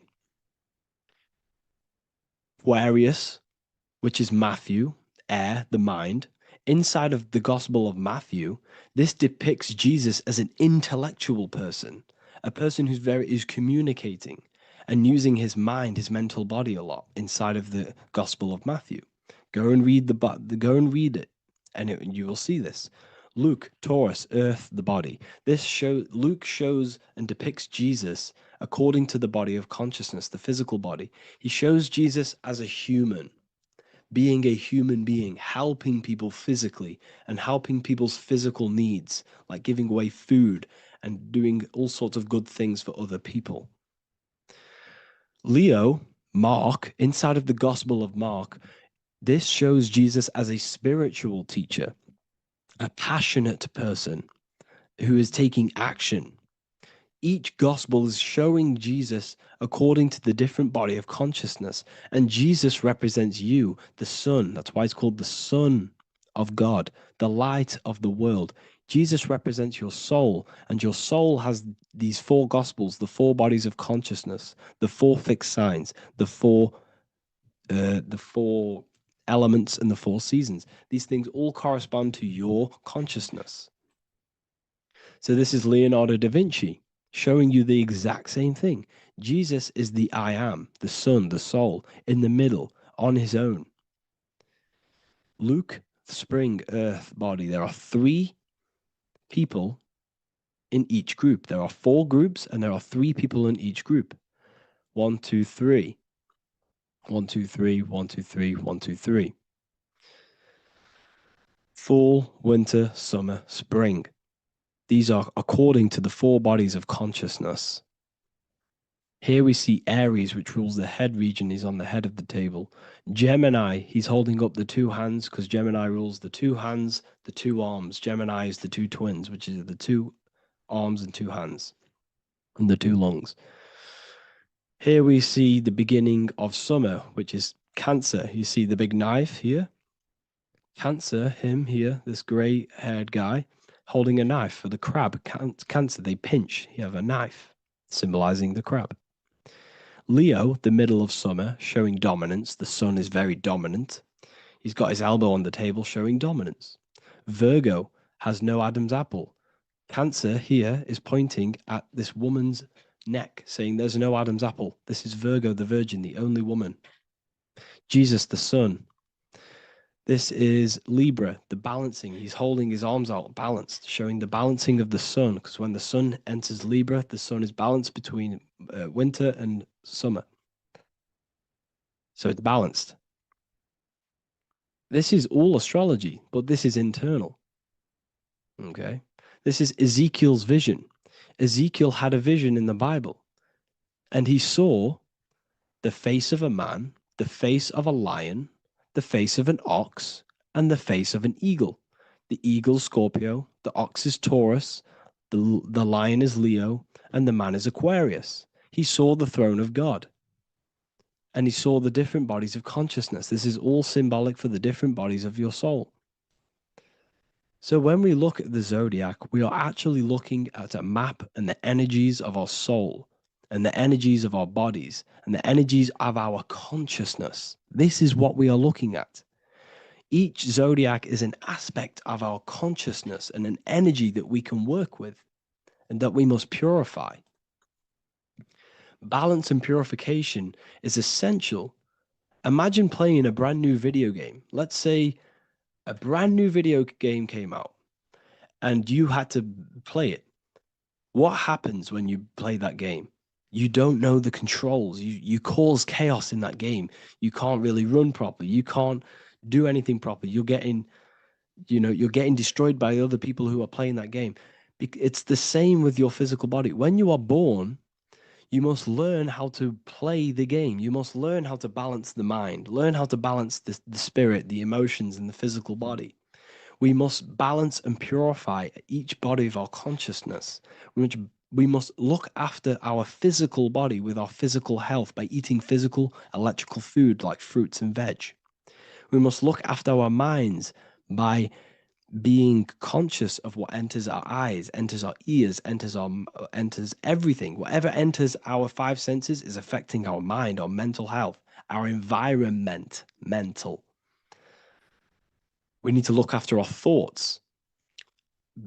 Control our thoughts by purifying our thoughts, only positive thoughts. Then we must purify our emotions, feeling only gratitude and love and not feeling these negative, dull emotions.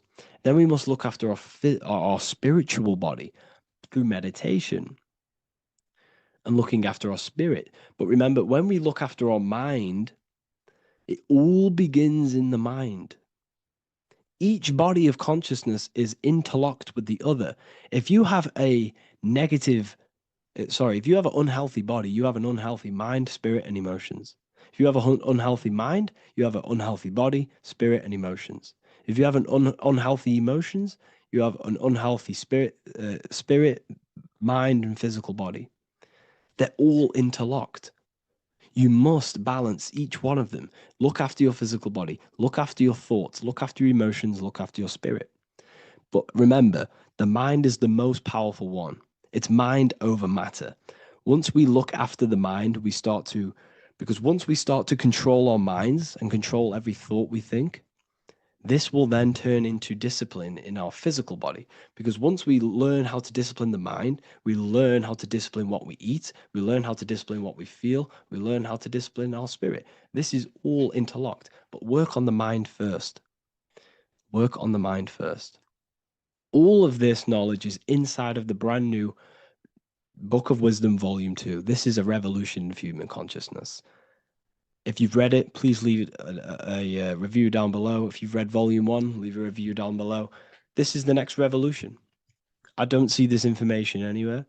This is the next revolution of human consciousness. And of course, if you are serious about this and you truly want to gain enlightenment and join an amazing community where you can connect with me on live calls, lectures, the Manifestation Mastery course, you can gain access to my library with over 45 PDFs plus my books. And if you do join the university, you can order a Volume 2 free of charge. All you have to do is to pay for shipping. If you truly take your knowledge serious and you want to take advantage of life, join the university. This is where truth seekers belong. Just want to say thank you all. Please leave a comment. Please leave a like. It's going to help me a lot spread this knowledge to the world. And yeah, share this with a friend and subscribe. Thank you all.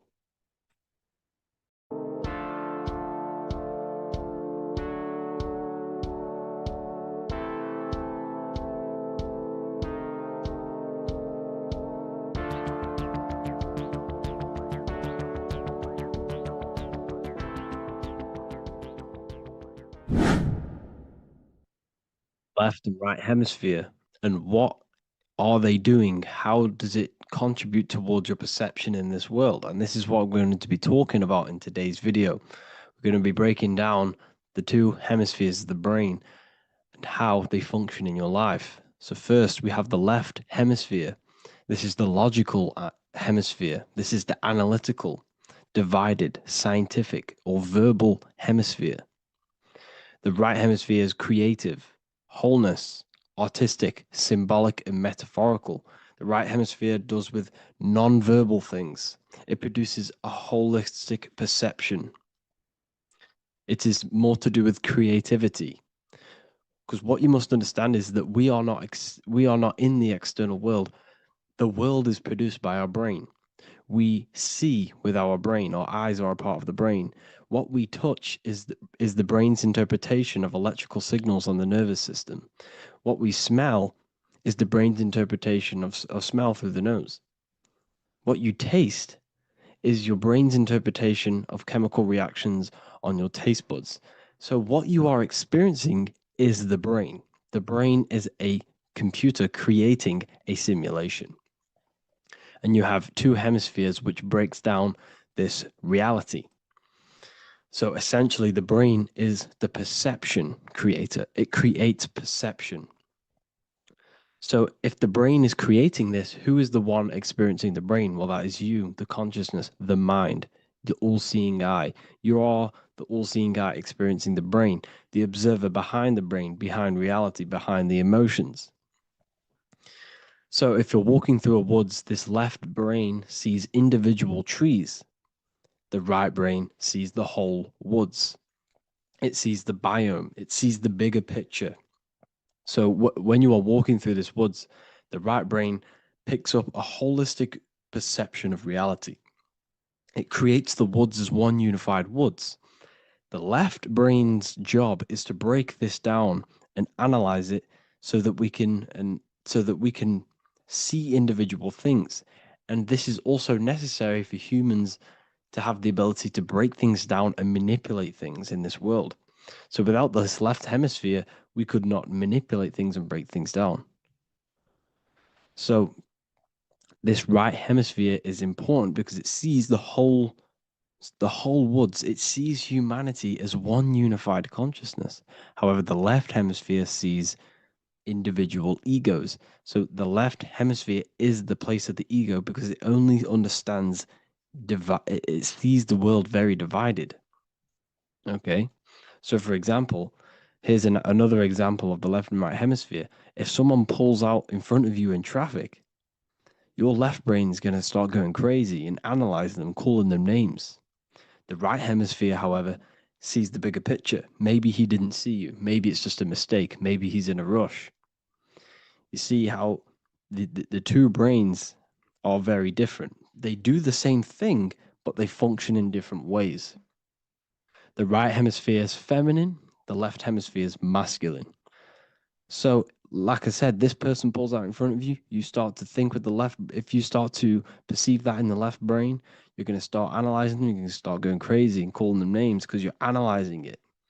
You're not seeing the bigger picture behind it. You're not seeing it from his perspective. So there is a crossover. So the left hemisphere of the brain controls the right side of the body, the right ear, the right eye. Everything to do with the right side of the body is connected to the left hemisphere, and the right hemisphere controls everything on the left side of the body, including your eyes, your arms, your legs. So everything is crossed over, and even your visual field is crossed over. So this is your visual field, as you can see here, and even the left side of your visual field goes to the right brain. There's a crossover. No one really knows. There's not really a reason for this. However, this is how the human body is designed. As we all know, the human body is the most advanced piece of technology on the face of the earth. They cannot replicate the human body. And they tell you it has no creator. This is crazy. People are that brainwashed, they can't even understand that their body is the most advanced piece of technology. Your body is so advanced, the computers that you use are mimicked of the body. Everything they create is mimicking nature, but they don't show you how intelligent nature is because they don't want you to understand you're in an intelligent design. So anyways, let's get back on track. There is a crossover in the brain, and this is why they teach you to write with your right hand. And I was speaking to someone who's in a nunnery, or whatever you want to call it. They were a nun, or they knew someone who was who was a nun, and they forced these people, these nuns, to write with their right hand. You had to write with your right hand. This is why, I'd say at least 70% of the world, or 80%, is right-handed and right-legged, because they taught us this to activate the left hemisphere more because of this crossover that happens in the body. So when we are using this right side more, we are using that left hemisphere more. Why? Why are they doing this? Well, they also called it writing. Writing is a spell, to cast a spell on you to use that right side of the body so that you use this left hemisphere, because they want you to see the world as a divided perception. They don't want you using the right hemisphere, using that left side of the body to activate the right hemisphere to see the bigger picture and see how everything is all one and everything is created. This left hemisphere domination keeps you from seeing the connections between everything, because that left hemisphere analyzes, it breaks things down. So when we are left hemisphere dominated by using the right side of the body, we are essentially seeing everything as divided. And this is why so many people will not understand my work, because my work connects dots and connects fields of knowledge, and makes you see the bigger picture. So people who are left hemisphere dominated will see my work and think this guy's crazy. But everything, it's all about activating that right hemisphere. So they call it writing because every word you say is molding your mind in some sort of way. The things you see is molding your mind. Everything you take in through the five senses is molding your mind. And language is a massive spell, especially the English language. They call it writing so that you use that right side. It's a spell because your subconscious mind picks up everything you say. And 90% of your daily basis behavior and thought patterns is produced by these subconscious programs within the subconscious mind. Essentially, your conscious mind is only the 10% of you. The conscious mind is just what you're aware of, what you're wearing, how you're feeling, what you're thinking. That's your conscious mind. The subconscious mind is controlling every system in your body. It's telling your heart to beat without you being conscious of it. So essentially, this is what they're programming. They're programming this system in the back of the mind, which is controlling everything through the words. And this is what spells are, because it's all about creating perception in the subconscious. So they want you to use that right side more. I truly believe the ancients, they were balanced. They used the left and the right side of the body. They didn't have a stronger side because they understood this science of the body and how the body works. So this is actually called phonetics. It's not etymology. Etymology is the study of root words. Phonetics is the study of how words sound similar. The way words are spoken. So phonetics, phone, is why we call them a phone. Because you speak into a phone. So this is write and writing, to use that right side to activate the left hemisphere more. So your hands are a manifestation of your brain. The left hand is the right brain, the right hand is the left brain. And as a child, we were always taught that when you place your hands together like this is the size of your brain, which is true because your hands are a part of your brain. They're an extension of your brain. Every part of your body other than your brain is an extension of the brain. Everything's working and feeding back information to the brain because you're experiencing the brain. So another trick that you can do, or another exercise, is looking in the mirror and closing one eye at a time. If you close your right eye, if you take your top off, for example, you'll analyze your body if you close your right eye because you're using that left hemisphere. Sorry, other way around. If you look at yourself through your right eye, you'll use that left hemisphere, which will analyze yourself. You'll see individual body parts. If you close the right eye and use the left eye, you'll see your body as a whole. And you won't really analyze it. This is how you can analyze yourself using these two hemispheres. So this whole system is created to keep you thinking logically and to restrict you from creating and restrict you from understanding symbolism, allegories, metaphors, and teamwork. They want you stuck in a logical way of thinking and a logical way of seeing the world. This is why when you go to school, you are told exactly what to do. You're told to think this way and no other way. You're told to do orders, do this. It's a very left-brained system because if we all started to open up this right hemisphere, we'd all see, wow, everything is all one, everything's all connected. And this is what my work is doing. I'm showing you everything is one. The physical world is an illusion of duality, but everything comes from the one source, the one mind. The universe is a giant mind. I am mind, you express mind. We all possess mind. Behind the physical body is the same mind consciousness. And we are all expressions and fractals of this infinite consciousness called mind. And this is what they don't want us to figure out, is that we are all just one consciousness expressed. It's an infinite consciousness. It's even in the squirrel, it's in the dog. All of these different animals, they're just different bodies, but behind the bodies is the same consciousness, which is mind. That's what the pineal gland is. The pineal gland is not the mind, and it's not the third eye. The third eye is your mind. If you have a closed third eye, it just means you have a closed mind. If you have an open third eye, it just means your mind has expanded from beyond physical things through astral projection and mystical experiences. This is how you gain an open third eye. It's just an open mind. A mind that has astral traveled, that has explored the realities within the mind. So everything they do is to keep us in a divided state. Divide and conquer, right? That's their motto. All to keep you thinking how everything is divided. Everything they've done is division. Postcodes, countries, everything is divided. Like football teams and all this stuff. It's also a natural process when you grow up, because as you grow up, your brain is constantly analyzing the world. So this is sort of a natural process of how you become more left hemisphere dominated, because your brain is always analyzing. And unless something awakens you, you can awaken that right hemisphere where you can start to see the bigger picture. Even the music, it's all tuned to 440 hertz, shuts down the right hemisphere of the brain. 440 hertz, Spotify, Apple Music, the radio. Every time you turn on the radio, it's tuned to 440 hertz. This was specifically tuned. It never used to be tuned to this. It was in the 1950s. It was changed. The standard music tuning was changed to 440 hertz.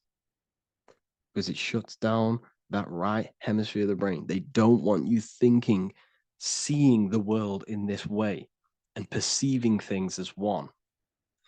And I'm going to show you. It tells you this in the Bible. Cast the net onto the right-hand side of the boat and you will find the fish. What was Jesus saying? This is, you see, people read the Bible and they don't understand it. If the Bible is not talking about you, then it has no meaning. The Bible, everything you read in the Bible is about you and how it can better your life. It occurs to you. So if Jesus says, cast the net onto the right-hand side of the boat, this is an allegory. The boat is your body. Cast the net. It's the awareness, the perception onto the right hemisphere of the brain, and you will find the fish. What's fish? What do fish do? They swim deep in the ocean. It represents the knowledge. Deep knowledge. Cast the net onto the right-hand side of the boat and you will find fish. You will find the wisdom. You'll gain understanding when you cast that your awareness into that right hemisphere. You will see that I am you and you are me. We are all one consciousness. You will see everything. You'll see that the trees are the same patterns as the nerves in your body. You'll see everything is connected. Everything is a fractal of the one infinite consciousness. And how many fish did they catch? 153. That adds up to 9. This is now numerology. The Bible's filled with numerology. Adds up to 9. What's 9? Human consciousness. It represents consciousness. You're in the womb for 9 months. Feminine. It's all about consciousness. And in Revelation 14, and I looked and behold, the Lamb standing on Mount Zion. That's the spines, the mountain.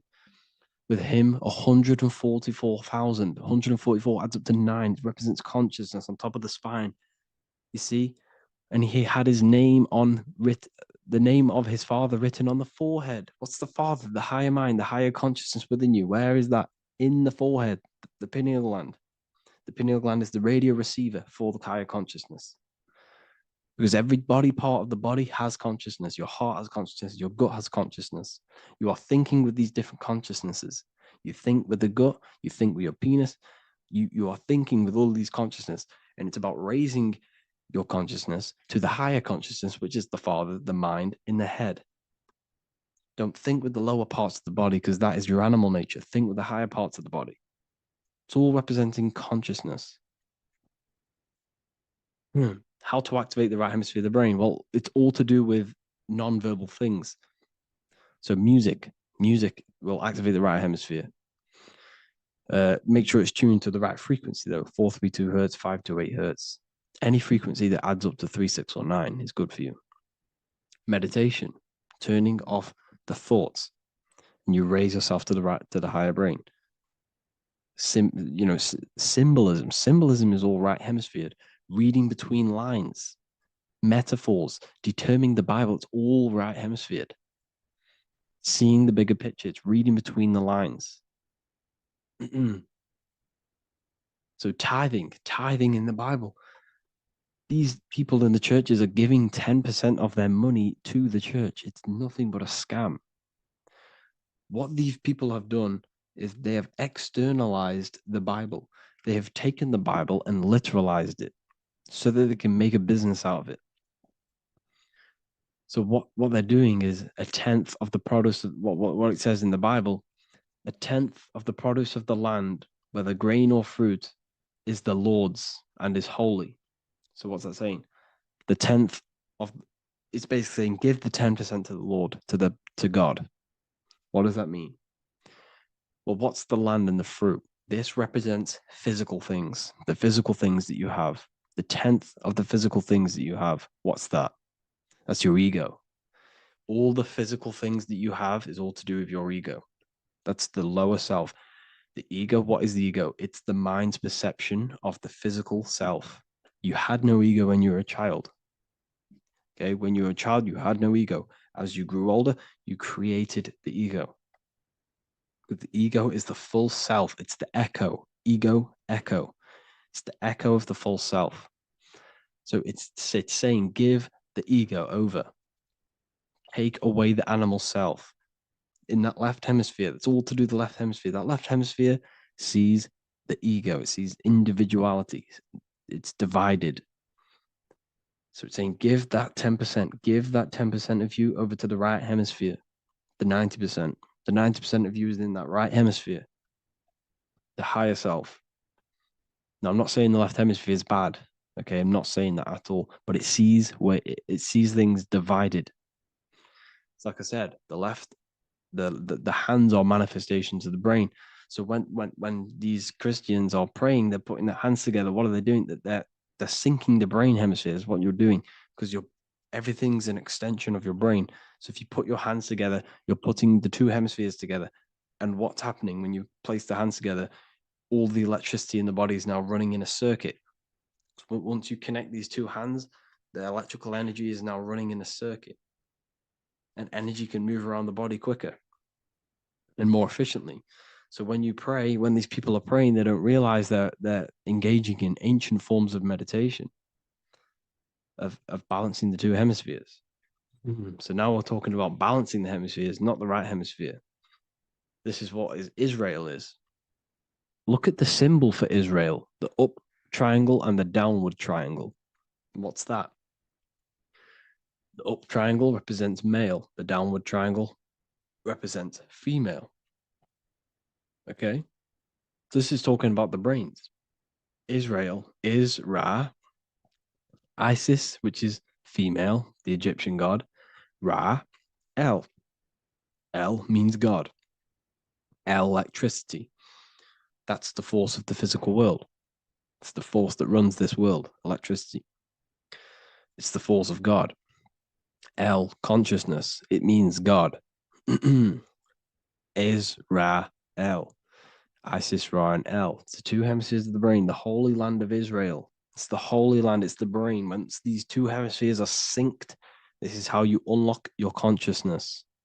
This is the easiest way of astral projecting. Hemisphering, I forgot the word for it.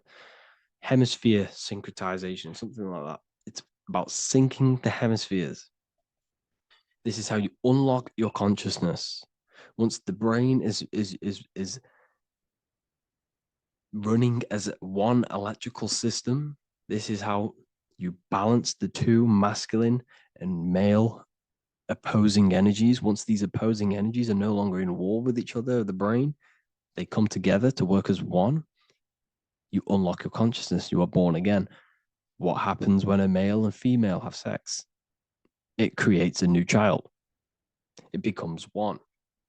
You are born again. Once the two hemispheres of the brain, you are born again. You can then have an out-of-body experiences. So this is why the symbol of the Holy Land, Israel, is the up and down triangle back combined together, because it represents unification of the male and female, unification of the hemispheres. You're born again. You unlock consciousness. And you can get this for free. It's called the Gateway Tapes on my website. Basically, it's a audio track from the government, and they did this in the Gateway Experience. It's a CIA document, and what they do is there are different forms of meditations you go through. I think there's about 5 waves of meditations you do, half an hour each one, and it will teach you. It will sync your hemisphere, because what does it do? They understood that playing one frequency into one ear and another frequency into the other, they understood that the right ear is connected to the left hemisphere, the left ear is connected to the right hemisphere. So when you play 2 different frequencies into both ears, what happens? The brain picks this up, the 2 hemispheres of the brain picks this up, and it syncs it. It syncs these 2 hemispheres, these 2 frequencies together. So now the brain is working as one to sync this frequency. So this is how you can sync your hemispheres, through listening to these frequencies. Okay, you can get them for free and do the meditations yourself. This will definitely help you. This is an easy way to astral project. So it's all about syncing the hemisphere and seeing reality from a unified perception.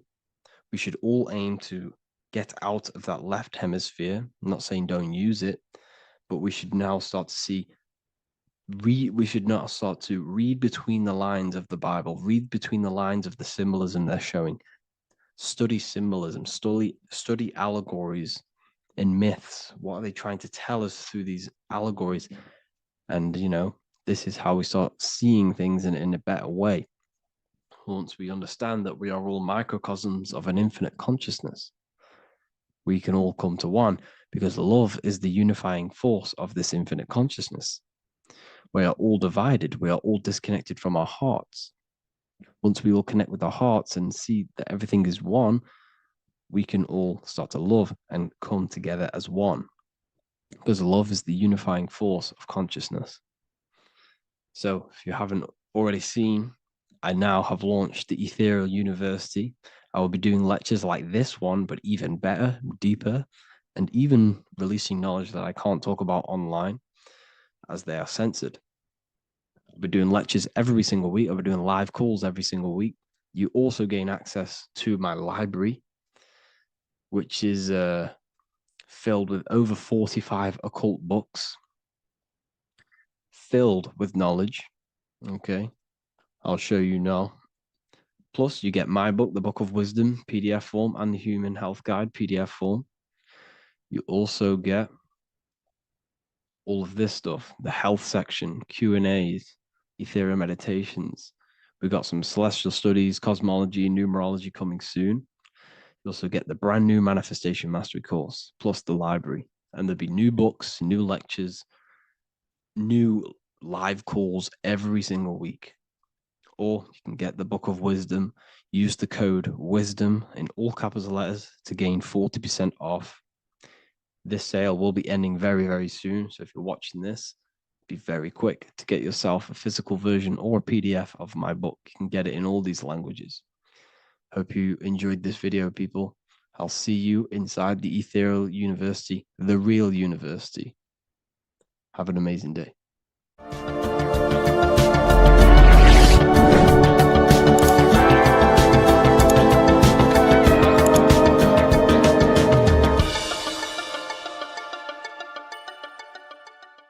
This isn't just spiritual fluff. Your words are vibrational commands that teach your subconscious what to believe and what to create in your reality. Now, I'm not going to sit here and tell you how words are these vibrational things that create reality. In fact, they are. However, the power of words does not hold in the vibration of the word. Yes, it has a little effect on plants. Yes, every word is a vibration that speaks to every cell in your body. However, this is not the main power of words. The main power of words is restructuring your consciousness and invoking energy inside of your own consciousness. I'm going to go over these two in detail for you. Your life is an externalization of your consciousness. Your belief system, your internal world, are building blocks to create your external world. What you believe in is how you see reality. It is the filter that you see to see reality. If you want to change reality, you have to change your consciousness first. There's no point trying to create a change, a manipulation in the external world, because it won't last very long. You have to restructure your inner temple, your inside world of thought and emotion. For example, your external reality is an externalization of every thought you thought in the past. Your life circumstances are just a result of every thought you thought in the past. You become what you think about. So if we can control what we think about, we will control who we become. Words are a powerful way to restructure your subconscious mind, which will then restructure what you think about. For example, if I said the word chicken all day long, I'm going to be thinking about chicken all day long. The words we repeat enter our subconscious mind, and our subconscious mind molds our conscious mind of what we are consciously giving attention to and thinking about. And that becomes our emotion. Our emotion becomes the energy, the charge behind our action. And all this creates who you are and your reality. If you want to create a change in your external world, you need to repeat the end result as in an affirmation. I am abundant. I am disciplined. For example, if you're trying to stop a certain addiction, don't say, I am going to stop smoking. Say, I am disciplined. By saying discipline, the subconscious mind accepts the word discipline and not the word smoking. If you repeat smoking, I am not smoking, your subconscious mind will just pick up smoking and then do more smoking. So if you are trying to create discipline in your life and trying to stop something, say, I am disciplined. The reason for this is powerful because you're conditioning your consciousness. You're conditioning your subconscious mind and filling it with the word discipline. And I'm not going to say do this a certain amount of times a day or do this in the mornings. I want you to do this as much as possible. I did this as much as possible. Whenever I had free time, whenever I had a free minute, I would say these words either physically or mentally, just to condition your consciousness. Words are the most powerful way to restructure your belief system and restructure your inner world, which will then mirror in your outer world. Words are also a powerful way to invoke energy. This is why when you see these magic occult rituals, you see people chanting and doing these things. It's because if you slowly chant a word, you can actually invoke the emotion. There are three aspects of creation: thought, emotion, action. Emotion is energy in motion. By repeating a word over and over again, you can actually begin to invoke that energy, that emotion inside your heart. And you can start to feel the reality as if you are already living it. And this is just another powerful way to condition your consciousness to become a certain thing before you have it. This is what magic is. Magic is all to do with reprogramming the subconscious mind, aligning the subconscious with a certain belief or reality, which will then produce an effect in our thoughts, our emotions, and our actions, which will then create that reality. So if you want to create something in your life, literally just repeat, I am something. I am is referring to your consciousness. I am is the highest aspect of you.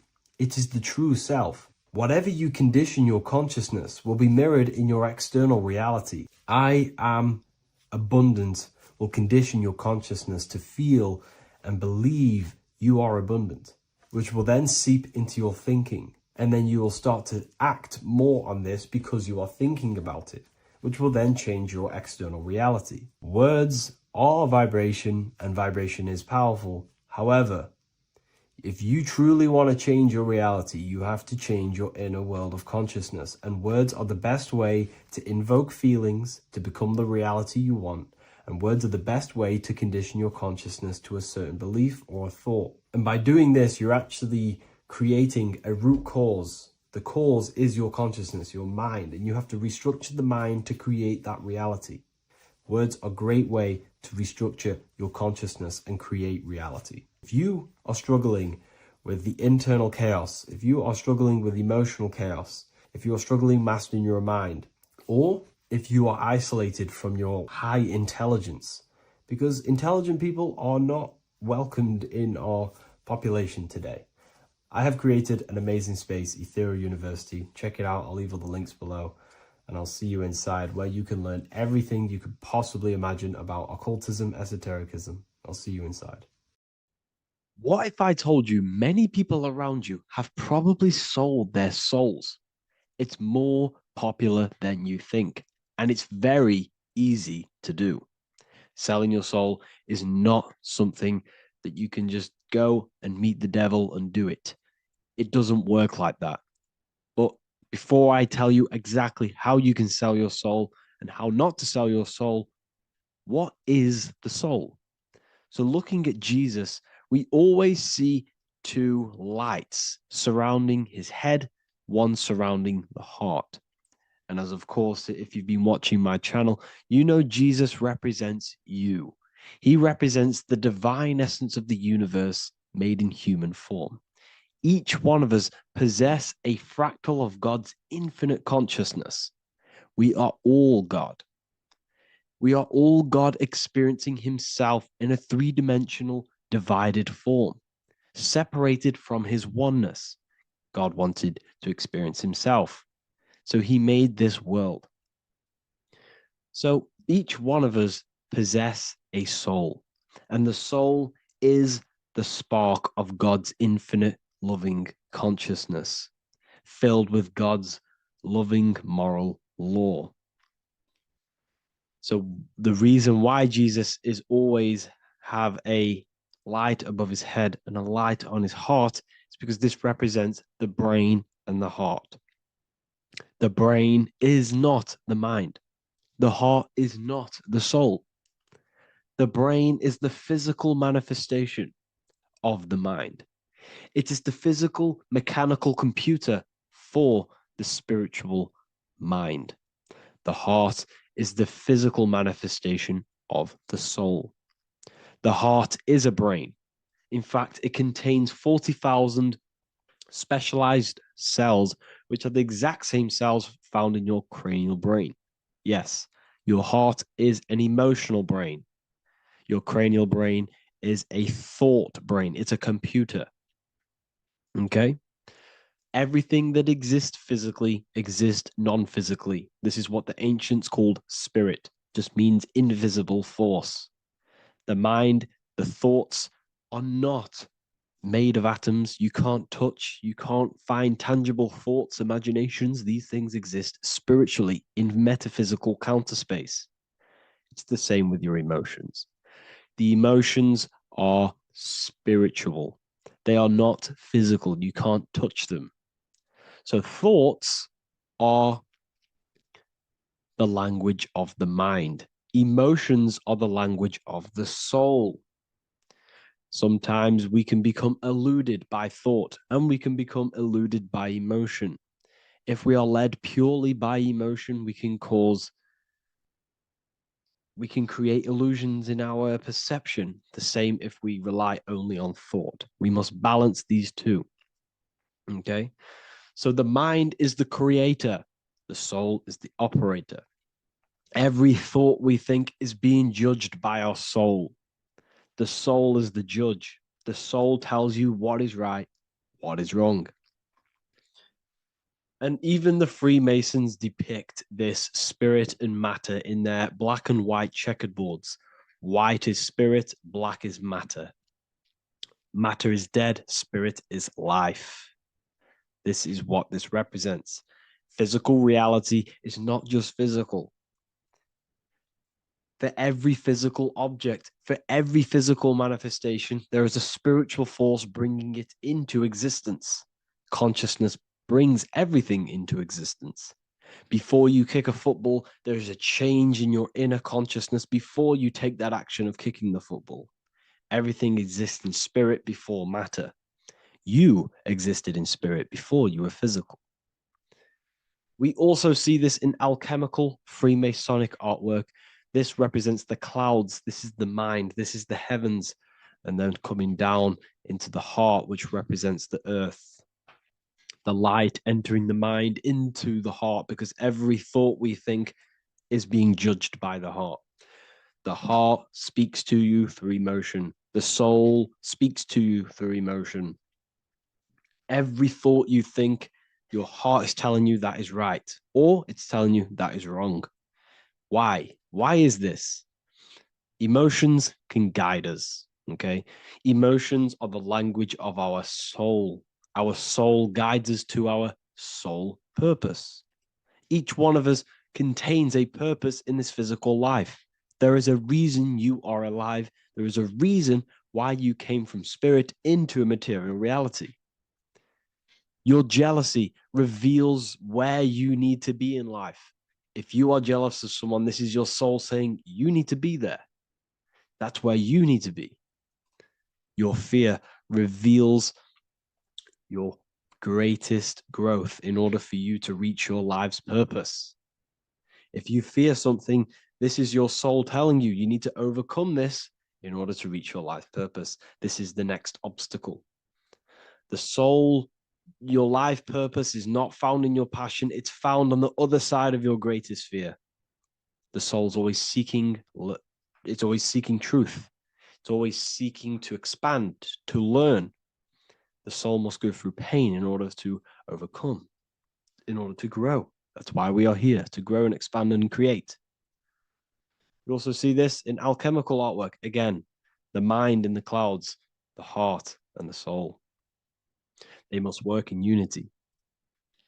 Each one of us contains the spark of the divine, which is the soul. Okay?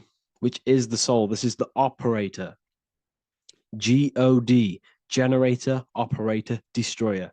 The generator is the mind. The operator is the soul. The destroyer is the body. Everything will generate, everything will operate, and everything will die. That's the Trinity, the Father, the Son, the Holy Spirit. There's always a Trinity, Brahma, Vishnu, Shiva. Okay, so each one of us contains God's law, and it's encoded within our consciousness, within our soul, within our heart. That is what's judging everything you do. Every time you hurt someone, you can feel it. If you've ever punched someone, you can feel it. You know it's wrong. If you've ever stole something from someone, it doesn't matter what you've learned in the past. If you steal something, you know deep down within your soul it's wrong. This is because each one of us are encoded with God's law of love and integrity. I don't care how tough you think you are and how hard you think you are and what you've done in your life. I don't care. You know what is right, what is wrong, because you are encoded with love. Does not matter how far your mind can take you away, how corrupt your mind can become. There is always a spark of love and empathy in your heart, in your soul. You know this when a child. When you're a child, you're not racist. You don't want to hurt anyone. You don't want to steal. As a child, you're pure love, you're pure awareness, you're pure. You would never think about being racist. It's the corruption of the mind that leads us to corruption. Our soul always wants to do good. So the soul is encoded with God's law. And when we go against this law, this destroys our body. Yes, because your body is electromagnetic, and that's being casted from your heart. So every time you go against the heart's guidance, moral law, we weaken our electromagnetic field, which weakens our body. If you've ever looked at someone who's very negative, you can see them. You can see that they are aging quicker. You look at Scrooge, for example. If you ever watched Scrooge, look at how corrupt he looks. That's his heart. You can see the people's hearts on their face. People who do negative things and have negative thoughts, negative emotions, you can see it in their eyes and their face. It's because it corrupts you. It corrupts the body. It ages the body. Goodness is life. Okay? So can you sell your soul? You cannot sell your soul physically. But what you can sell is your conscience.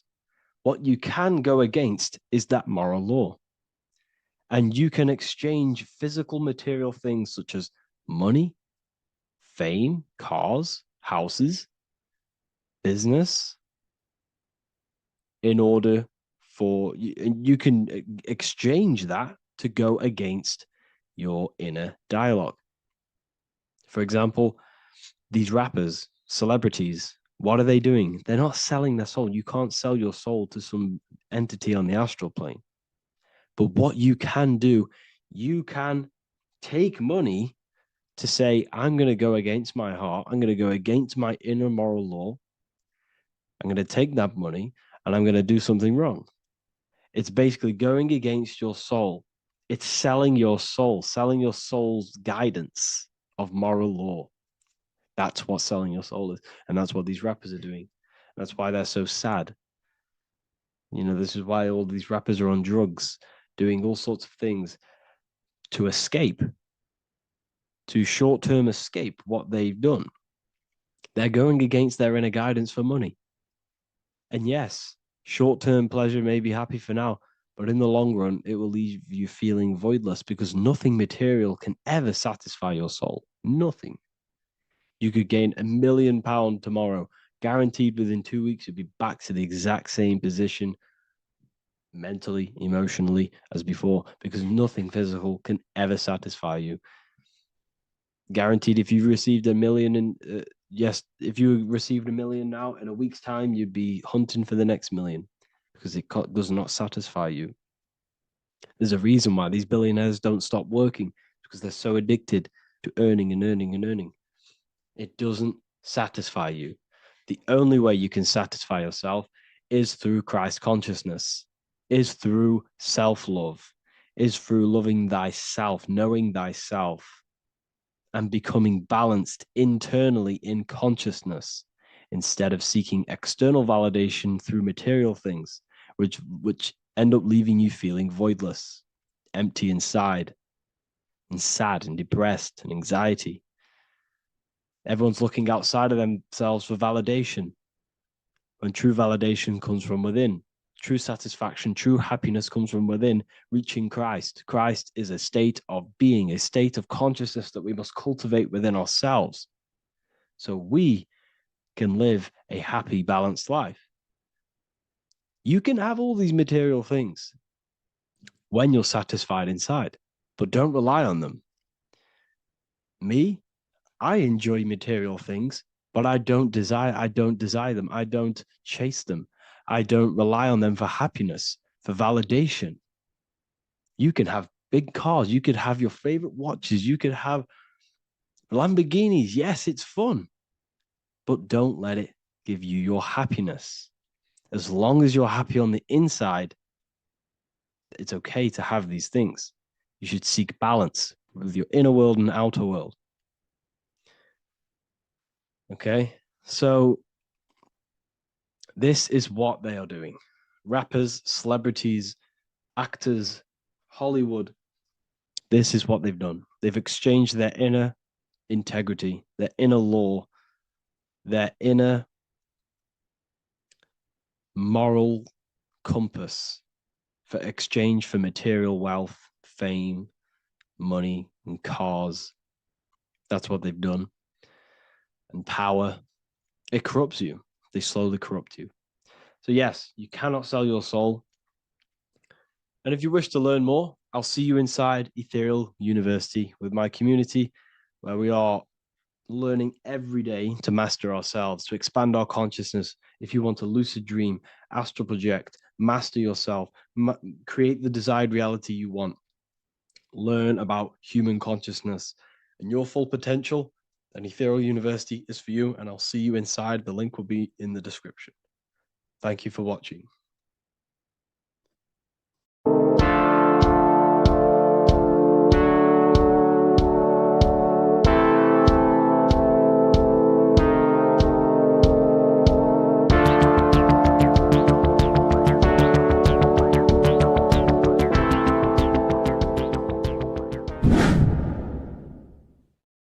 What is good, people? It's Revival of Wisdom. I hope you're all doing well. Now, this video is how to raise your holy oil or your kundalini. Let's get straight into this. So this is a monthly cycle. Every month, when the moon is in your zodiac sign, this oil is released. Now, the moon is in control of monthly cycles. For women, it's the menstrual cycle, and as well, this holy oil cycle. The moon changes sign every 2.5 days and passes through the zodiac signs in 27 days. So the moon tells the day, the sun tells the time, the stars tell the month. This reality is a massive clock, if you like to say. It's a cycle. Okay. The moon controls the night, emotions, water, fluids, and the mind. Okay. So this oil is produced in the claustrum. It's produced in the claustrum, which is here, right? This is where you get Santa Claus from. Now, the claustrum is at the center of the brain, and it is next to the pineal gland and the pituitary gland. Once it starts in the claustrum, this is the holy presence. This is the present that Santa gives to us, Santa Claus. And it goes to the pituitary gland and the pineal gland. And what's connected to the pituitary gland and the pineal gland is the Ida and the Pingala. The Pingala is the pineal gland's nerve, which is the honey, which is the positive charge, electric, and the pituitary is the Ida nerve, which is the magnetic charge. This is the milk, the land flowing with milk and honey. This is the brain, the heaven, heaven, okay? And it travels down the spine using these two nerves, these electromagnetic charge. And this is what the ancients symbolized with the two serpents wrapped around the spinal cord, the Ida and the Pingala. And this travels down to the sacrum or the solar plexus. Okay. So once it's here, okay, the spine is an elongation of the brain. So the spine is pretty much the brain. It's an extension of it. And it's kind of a microcosm of how we descended from heaven to physical reality, to physical matter, which is our consciousness has done. Our consciousness has descended from heaven into physical matter, and this is a microcosm of it. Okay, so once we're in the sacrum bone, this holy oil, like I've just explained, this holy oil starts in the Santa claustrum, goes down the chimney to the sacrum. This is the sacrum, the solar plexus, and drops the present off at the sacrum. Now, once we're at the sacrum, we need to raise our vibration to take this oil back up the spine. Okay, and the River Jordan symbolizes this in the Bible. King Herod wants to kill Jesus in Nazareth, which is here, this is the River Jordan, is Nazareth. He goes to be born in Bethlehem and then goes back up to Nazareth, to Joseph and Mary. Joseph and Mary, the pineal gland and the pituitary gland. The Bible is huge symbolism. It's all metaphors for this sacred process which goes on inside of your body. You are the Temple of Solomon. You are the Holy Land. The Holy Land is your brain. Once this oil is at the sacrum, you need to raise your vibration in order to take it back up. Once this oil has gone back up to the pineal gland, it activates the crystals which are wrapped around your pineal gland. Your pineal gland is this tiny little beam here. This is the claustrum. This is the pineal gland. And it's wrapped in crystals. And when this oil travels back up the spine by raising your vibration, back to the upper room where Jesus met the 12 disciples, or the 12 cranial nerves in the brain, and it activates and it turns on this pineal gland. And once it's turned on, it illuminates all the cells and the nerves in your brain and turns them all on and activates the higher God man, the God consciousness, Christ consciousness. And it regenerates the whole body. This is the secret to regeneration. It regenerates all the cells in the body. And this is how the ancients lived for thousands and thousands of years, as talked about in ancient texts. They lived for hundreds of thousands of years because they knew this secret. And this fluid, this brain fluid, the secretion, or the Christos in Greek, which means gold, because this is the alchemical process from turning lead to gold. Your body is the alchemical furnace. Now, the ancients knew about this center of the brain because they symboled it. This is the Eye of Ra, and it's the brain. And this is what's wrapped around our consciousness. Our consciousness isn't wrapped around the brain. The brain is built around the consciousness. We are the consciousness. You don't have a soul, you are the soul. Okay? Now, the head, heaven, hell, heel at the bottom of your foot, that's hell. Head is heaven and hell. Simple. Now, the pineal gland produces DMT, which is dimethyltryptamine, which is known as the spirit molecule. So, let's move on. Now, when this oil travels up, back the spine, the chimney, it crucifies at the top, which is called the vagus nerve. So when it reaches here, the optic thalamus, it crosses and crucifies once it's raised back up. And this is why Jesus dies at 33. He was crucified at 33. Because you have 33 vertebrae on the back of your spine.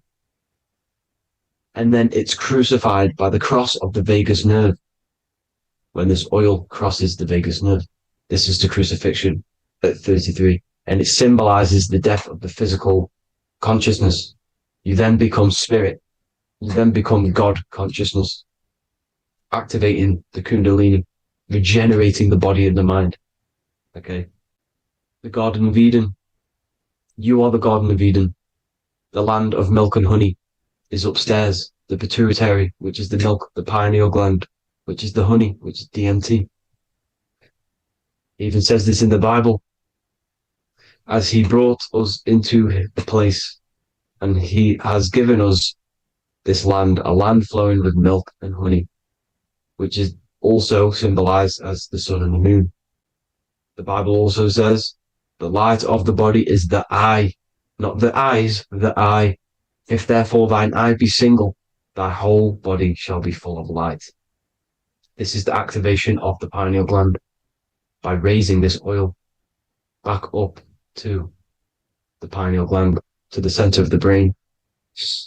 Neither shall they say, see that here, or see there, for behold, the kingdom of God is within you. So he's saying, don't look out there. Nothing is out there. It's all inside of you. Everything's inside of you. You're the universe. Now, how to raise this oil back up to the pineal gland? Every month, like I said. The moon controls the cycle. The moon controls monthly cycles. When the moon is going into your zodiac sign every month, this oil goes down the spine and you must raise your frequency to get it back up. You must retain your seed. This is the most important. Your fluid, your secret, your holy fluid, your life force. You can't let that go. That life force is the reason you're alive. This holy oil is the reason you're alive, because it feeds all of the systems in your body. It feeds all the systems in your body. You have to retain your seed, alkaline diet, positive thinking and meditation. Okay? When you retain your seed, you will live longer. The moment you release it, you're killing yourself. You're killing a piece of yourself every time you release your seed. Every single time. You're killing a part of yourself. Okay? Now, this could be why this could be the illumination, the single eye on the Illuminati's symbol, the Freemasonic symbol, the illuminated eye, the triangle, which could symbolize the body, mind, and spirit, but the eye illuminated. Now, in the Bible, it talks about the two trees, the tree of knowledge and the tree of life. The tree of knowledge is the tree of good and evil, which is the most important system in your body, which is the nervous system. The nervous system, the most important. The tree of good and evil. And the tree of life, which is the cardiovascular system. Now, this oil, when it's released every month, feeds these two systems, and these two systems feed everything. Now, it's important you understand that. Okay? The ancients knew all of this knowledge. The Bible's telling you this knowledge. But it's in a metaphorical way. You have to understand the context behind it so you can read it properly. Now, eating of the tree of life, which is when it talks about in the Bible, eating from the tree of life is actually symbolizing a bad diet, ejaculation, because you're eating from these two systems. You're killing yourself with a bad diet. You're killing yourself with an ejaculation. Okay? So, that's important to understand. Now, this is Jacob's ladder in the Freemasons. Jacob's ladder, which is the spinal cord, it's the stairway to heaven. And this is Jack and the Beanstalk when he goes up the beanstalk and finds the golden egg in the grey clouds. The grey clouds symbolize the grey matter in your brain. Now, the Garden of Eden talks about the 4 different rivers in Garden of Eden. As we see here, the North Pole map, the ancient North Pole map, because the center of the earth is the center of the torus field. Everything's the torus field. Atoms are torus fields. Everything's torus fields. You are the universe. Everything is within you. The North Pole is your spinal cord. This is why they say Santa Claustrum comes from the North Pole. This is the North Pole. And the Santa Claustrum is the center of your brain. Now, there's 4 rivers which come from the Garden of Eden. There's the blood, the Christ oil, which is the oil we're talking about, urine, and saliva. These are the 4 sacred oil, 4 sacred fluids in your body. And these are constantly abused in today's society. Also, these secret societies are targeting these fluids. Okay? This is why porn is free. They sexualize society through Disney. Go and look at some of the Disney movies. There's so many subliminal messages which sexualize these children because they want you sexualized.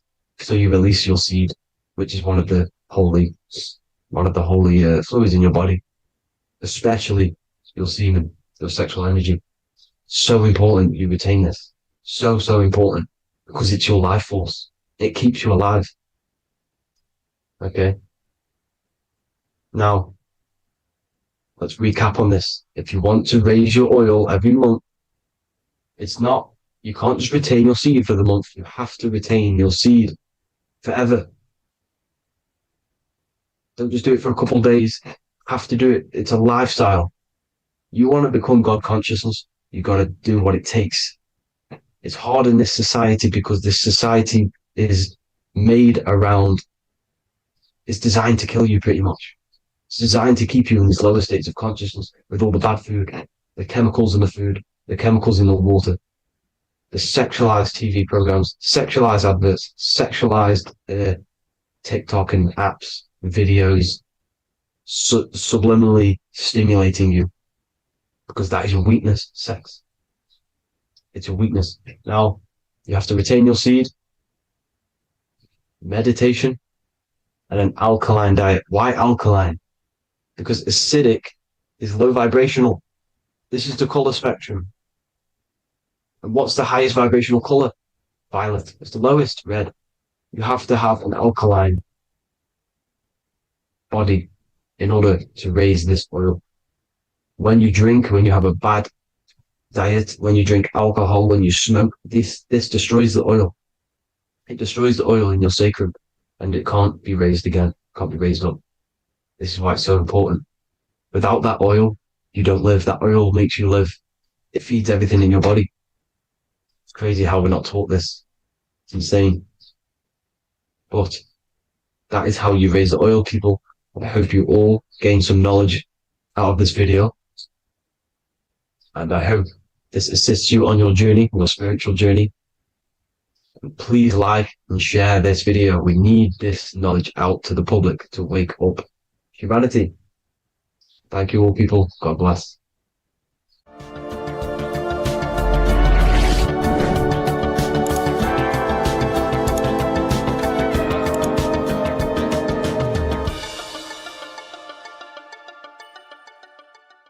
Welcome to Revival of Wisdom. Today we're going to be breaking down Saturn worship and how the occult are linked in with Saturn. Okay, so first of all, let's start with the celebrities. All these celebrities are doing 666. Okay, covering the one eye, which also symbolizes the all-seeing eye, which is another occult symbol. But we're focusing on the 666, the 6 with the 3 fingers. Also, we have CERN with the 666 within their logo. Also Disney, okay, as you can see here, 666 within their logo. Pepsi, Coca-Cola, and even Cadbury's. Monster Energy with the 666 in Hebrew numerals. Unleash the beast. So what is 666 to do with Saturn? Because on Saturn, there is a on the north pole of Saturn, there is a six-sided hexagon. Okay, so Saturday is named after Saturn Day, the sixth planet. It is also the sixth day of the week, and has a six-sided polygon on its north pole, 666. Not only that, when you create a star out of the hexagon, you will create a six-pointed star. Okay, with 6 triangles within the star, and a six-sided hexagon, which all adds up to 666. Okay, so this is why all these symbols contain 666. So why do they worship 666? Saturn. Because Saturn is the god of time and death. Okay, and order and lessons. Okay, Saturn is a very cold and dry being. That is the 6th planet from the sun. Okay, Saturn represents the winter, which symbolizes death. Okay, because all nature dies within winter because the sun's not there. So it represents darkness and death. It rules the zodiac sign of Capricorn. Okay, so in the celestial cycle, Saturn is always opposite the sun. So it's the opposite of the sun. So they're worshipping this energy which is death-like. Okay, this god which is death and does not bring life. Okay, also is the god of time. Okay, also in the Roman and in Greek it's called Chronos. Okay, which is just a translation for time. It's also known as the Father Time, aka the Grim Reaper. Okay, the Grim Reaper. Keep that in mind. We'll come back to this. Here are some more logos with Saturn. Okay, NAG, Internet, Wi-Fi. Okay, all these occult logos all worship Saturn. They are a satanic occult. They worship this death god, this evil god. Okay, this is where the cube now comes in. Okay, because what colour is associated with Saturn? It's black, because it's the absence of light. It's opposite the sun. So black is the colour associated with Saturn.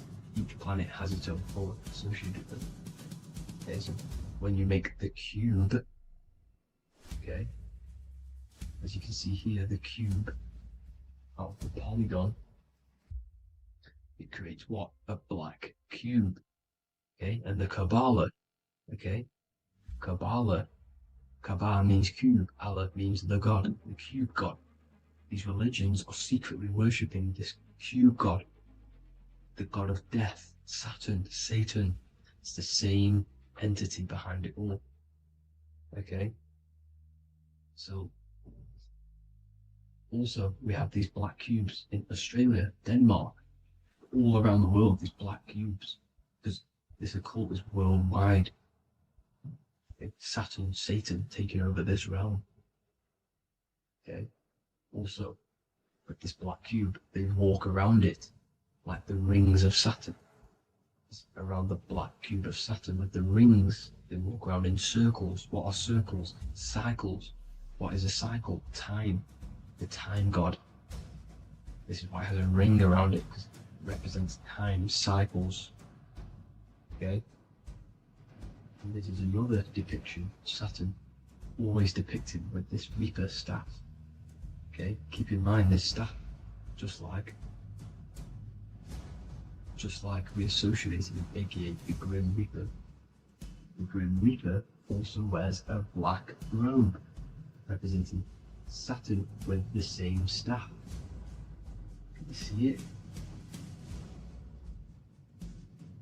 This is where it comes in. Okay, it's the same thing. Look, the same staff with the black robe. Black representing Saturn, the god of death. Okay, the Grim Reaper, Satan. Okay. Also, when you graduate from university, what do? You wear a cube on your head, a black cube with a black robe. This is Saturn worship. See, this is how Saturn, Satan, has tricked the world into worshipping him, not God, the sun, which represents God. So what is a corona? Because a corona is a crown, a circle. okay? A set of concentric circles of light seen around a luminous body. So Saturn. So this is why they used to worship Saturn by wearing crowns in ancient days, and we still do to this day. The king or queen has a crown, a corona. Also, corona, the drink. Corona adds up to 666, just like Saturn is 666. But like you see in the corona, you see the staff. You see this staff, just like the staff of Saturn, the Saturn god, like the Grim Reaper, with the black robe and the staff, just like the Saturn god. What is the Grim Reaper? It's a killer. It represents death, just like Saturn, the god of death and time. So all these occults and secret societies all worship the 666 god, which is Saturn, Satan. All of our energy is being put into Saturn, okay? And Saturn, Satan, is harnessing all of this energy. So gradually, this is what the mark of the beast is. Like it says in the Bible, the mark of the beast, or the name of the beast. Here is wisdom. Let it know that you have to understand and count the number of the beast, for it is 6. It is the number 6 of a man, and is 600, 3 score is 6, 666. So this is what the mark of the beast is. They are going to eventually put green chips, just like Neuralink, which is what Elon Musk is pushing. Okay, so this chip is the mark of the beast, and it's going to be implanted to our hands or brains. Okay, and they will manipulate our consciousness, and it will manipulate our DNA, and it will directly connect us to AI, and AI is linked in with Saturn, Satan, as the demons and the people who rule this world are in love with AI. They want to connect humans to AI, and this will control our consciousness completely and give all of our energy back to Saturn, Satan, this deity that they worship. Just like when you get married, you wear a wedding ring, the rings of Saturn, over the finger, which represents the sun. So you're basically seeing Saturn over the sun. The sun is the son of God. It represents the sun, represents God. So you're putting Saturn over the sun. So thank you guys all for tuning in. I'm going to leave you guys here. Please leave a like, comment some topics that you want me to talk about. And please subscribe for more amazing content. God bless.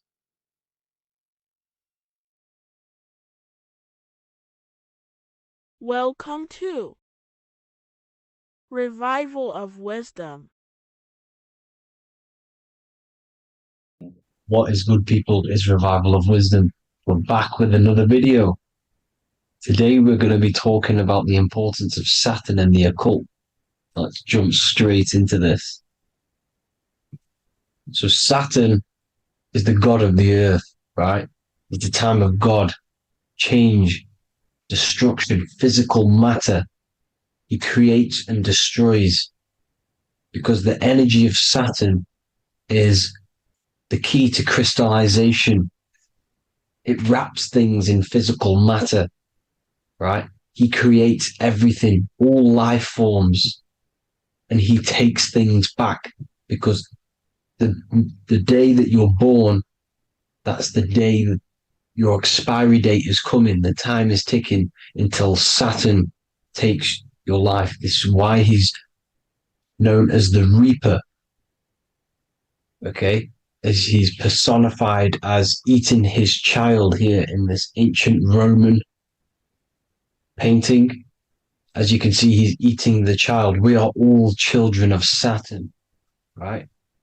He creates physical matter, our physical bodies, right? He's the god of time because he's the slowest moving celestial body. He's the Lord of the Rings, as you can see here. He's the last one on the ring. He's the slowest one moving. Okay, so he is the Lord of time, destruction, and creation. Okay, this is why his name is Satan. He's the devil. Okay, but I'm not saying Saturn's evil, guys. It's a part of life. Everything lives and dies, right? He's the key to crystallization. Now, as we have the clock here, our god Saturn, or Chronos in Greek, just means time. He's also the god of time, as I've already said. 60 seconds in a minute, 60 minutes in an hour, 24 hours in a day. Add 2 plus 4 equals 6. 60 seconds, 60 minutes, 2 plus 4 equals 6. That's 666. Okay? And as you see on the clock, 6 take away 12 equals 6. 7 take away 1 equals 6. 9 take away 3 equals 6. 6 is the number of Saturn. It's associated with Saturn, right? He's the god of time, of justice. Everything goes back to the Reaper in the end. Everything lives and dies. Now, the artwork of him, he's always got the Reaper staff.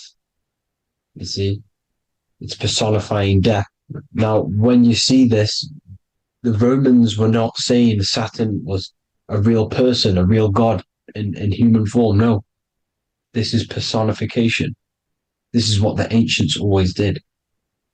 They personified, just like the Bible. It's all personification. So the personifying Saturn eating its children because it eats, it's the Reaper. No one can escape the Reaper. No one can escape death. Now, Saturn is 666, which is in the Bible, the number of the beast, right? The number of the beast, Satan, 666, right? So on the North Pole of Saturn, you have a hexagon which makes a cube, right? Now this hexagon, when you join up all the corners, creates the 6-pointed star known as the Star of David, right? In the Jewish religion. Now, as you can see, the 6-pointed star has 6 points, 6 mini triangles, and a 6-sided hexagon. That makes 666. And also, you have Saturday is named after Saturn, the 6th planet, the 6th day of the week, and has a 6-sided polygon on its north pole. That's also 666. Now, this Star of David, this symbol goes back thousands of years, and it originates from Saturn. It's not the Star of David, right? It originates from Saturn. It symbolizes the physical and spiritual aspect combined into one, which makes us humans, right? Also symbolizes the male and female combined into one. These two sacred energies create the human. We consist of both male and female energy, also known as the Seal of Solomon. And we all know if Solomon was a real person, he talks about communicating with 72 demons. He could apparently, in the text, he could communicate with 72 demons, and this is sorcery. This is black magic. Now, this symbol is associated with hexing people. When you place a hex on someone, that is a form of witchcraft, which a hex is just a curse. When you're cursing someone, this is black magic. Now, the black magician would stand in the middle of the symbol and cast his spells onto other people. Now, this symbol is obviously on the $1 bill, twice on the $1 bill. And it's very, very ancient symbol. And it originates from Saturn. And let's keep going. So the cube. So I've just said how you see the cube on the North Pole of Saturn, right? The cube is limited. It's a 3D shape. It symbolizes limitations. to the physical 3D dimension, the third dimension, the physical realm which we are in. Now, as you can see, the color associated with Saturn is black, right? Black is infinite potential. Black is the creation of all things. Before there was light. Light is born out of blackness, darkness, okay? Now, black is physical matter. And as you can see, the black cube, black symbolizing physical matter, the cube being limited, as the physical realm that we are in is limited. It's not like the fourth dimension where everything can exist in a thought. The third dimension is limited, right? And this is what Saturn is. It limits you to the 3D 666. Your body limits you to your physical body. Now, these black cubes are placed everywhere. As you can see, Australia, Denmark, Manhattan. There's one in New York. As you can see, the Apple have a cube. The Nintendo GameCube. Trump Tower is a black cube. This is worshipping the energy of Saturn, the god Saturn. Okay, it's not a god, it's a celestial energy. However, it rules over Earth because it pretty much created the physical realm. Now, as you see, when you go to a funeral, you wear black, a black suit symbolizing Saturn, which is the color associated, black. And as you see in Mecca, they walk around the black cube in rings. As you can see here, they're stood around in rings, like the Saturn, the rings of Saturn. The Mercedes symbol. You probably wouldn't notice that, but yes, it's Saturn. And when you graduate from university, you wear a black cube on your head. This is all symbolizing Saturn. Okay. Now, as you can see, the Jews here have a black cube on their third eye whilst they pray.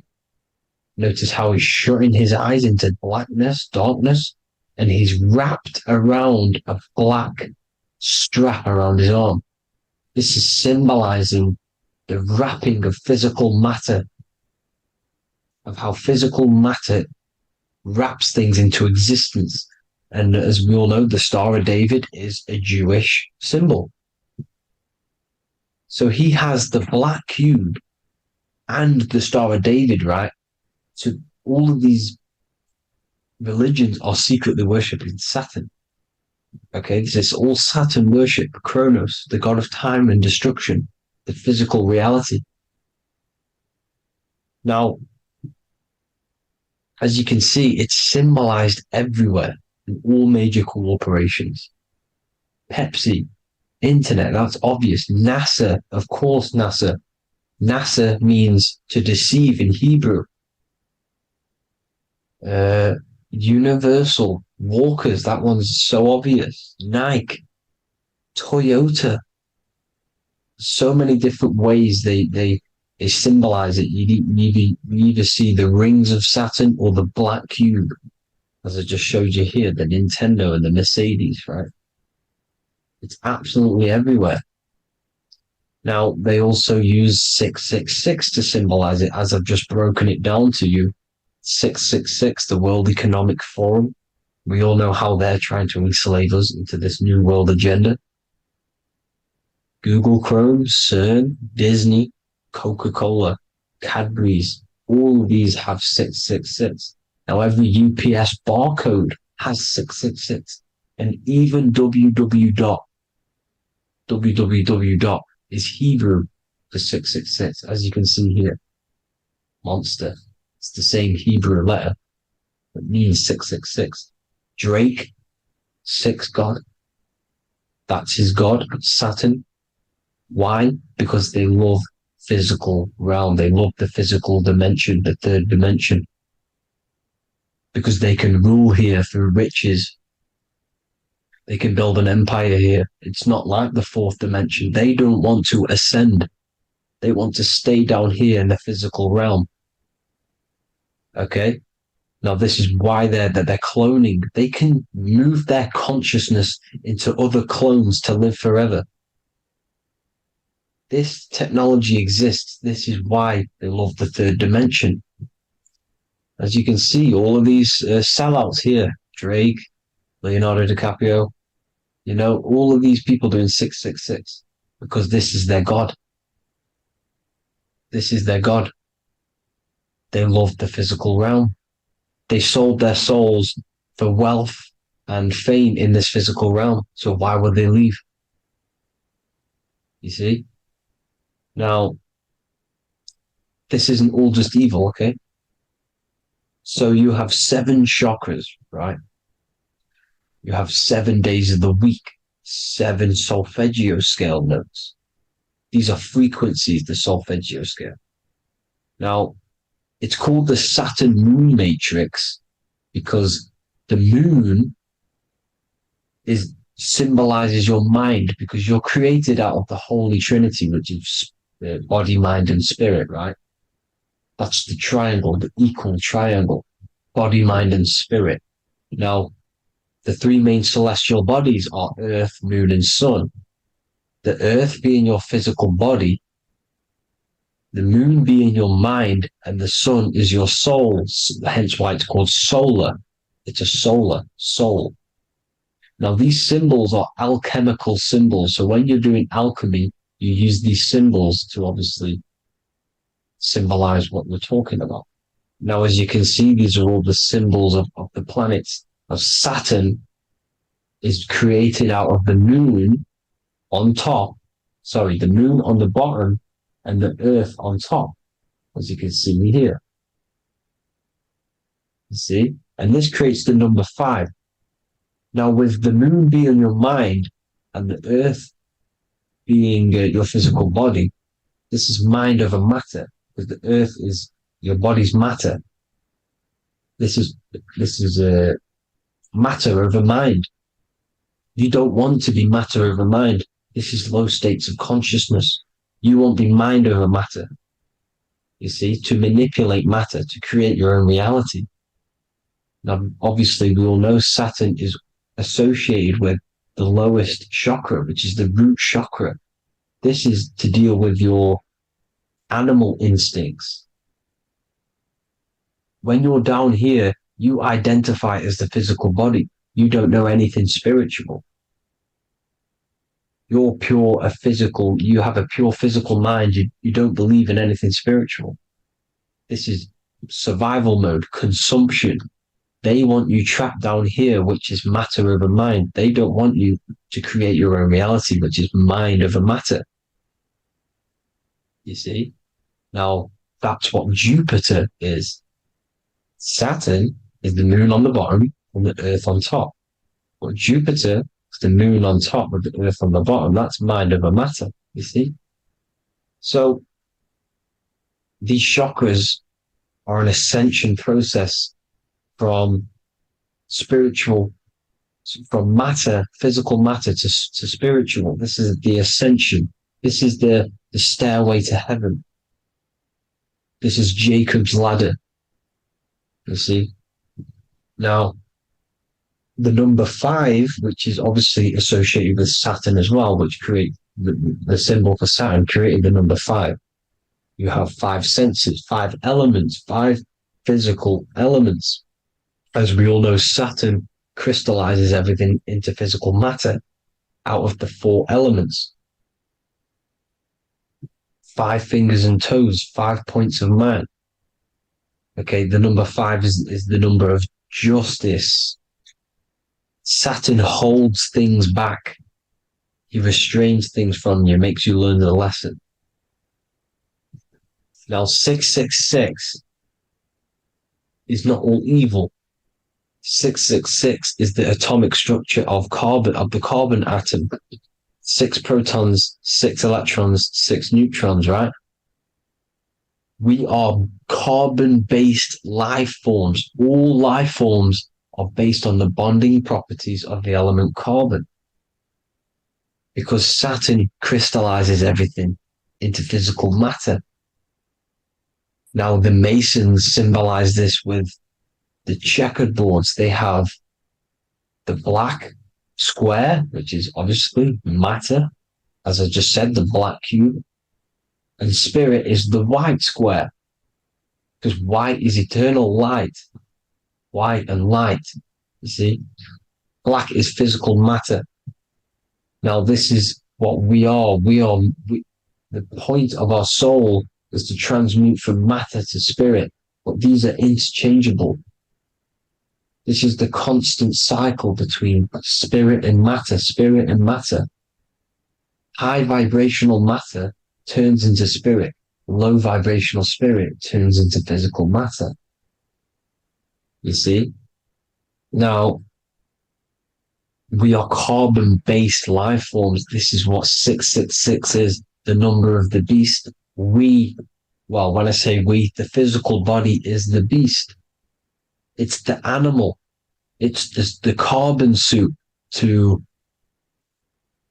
operate in this physical dimension, in this physical realm. See? It's the vehicle used to operate in this physical realm. But your mind isn't from this physical realm, you see? The brain is the physical manifestation of the soul. Okay? So, as you can see here, the spine is an extension of the brain. Everything goes back to the brain. This is literally what your physical body is. You see, this is the nervous system, and everything reports back to the brain, and everything's controlled from this control center.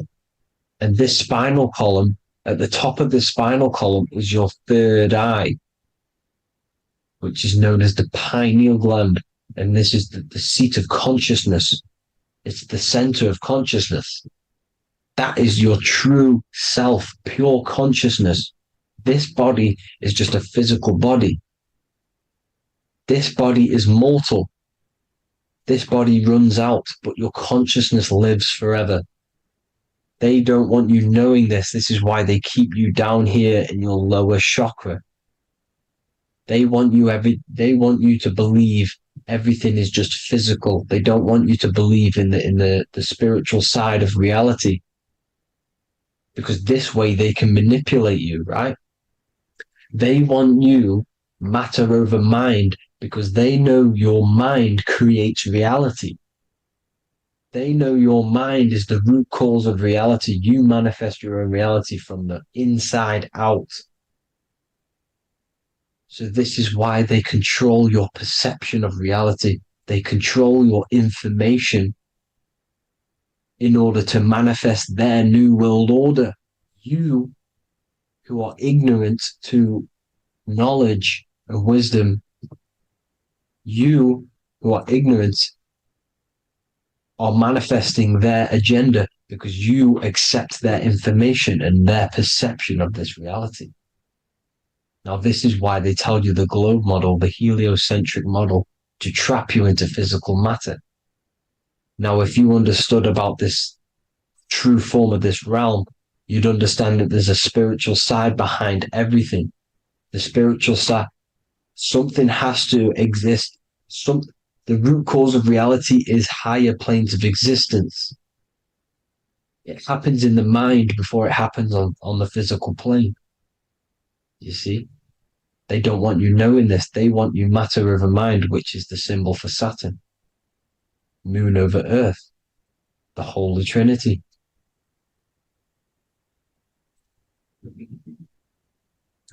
Now, as you can see, the cube also makes IXXI. This is Roman numerals. This is Roman numerals, and when it's translated from 9/11. Yes, 9/11. This is the secret code of the One World Order. The two twin towers, when the two become one. Okay, when the two become one, this is how you reach the higher states of consciousness, the physical and spiritual. Now, as you can see, the 9/11 memorial are two black cubes. It's 2 black cubes. This is all Saturn worship. Now, I'm not saying that Saturn is an evil celestial body, right? No, everything has a good side and a bad side, right? It's duality. The spirits of Saturn on the dark side are the most evil demonic spirits. Now, these are the spirits that these are invoking through these rituals, right? Yes, 9/11 was a massive ritual. It's a satanic ritual, okay? Now, we all know Elon Musk. Elon Musk is coming with the mark of the beast. And English gematria, this equals 666, right? 666, as I said, is the number of the beast. You are the beast, your physical body. You see how the Bible twisted things up to make things more confusing, right? But it's there. You just have to have the knowledge to be able to read the Bible properly. As we all know, we had this virus. I'm not going to say the name because I'll get flagged.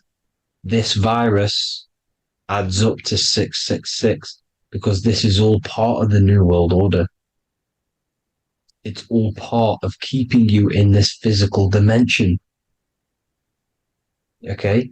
Now, as you can see here, Novus Ordo Secularum on the back of his shirt, on Elon Musk's shirt, this is also on the $1 bill, Novus Ordo Secularum.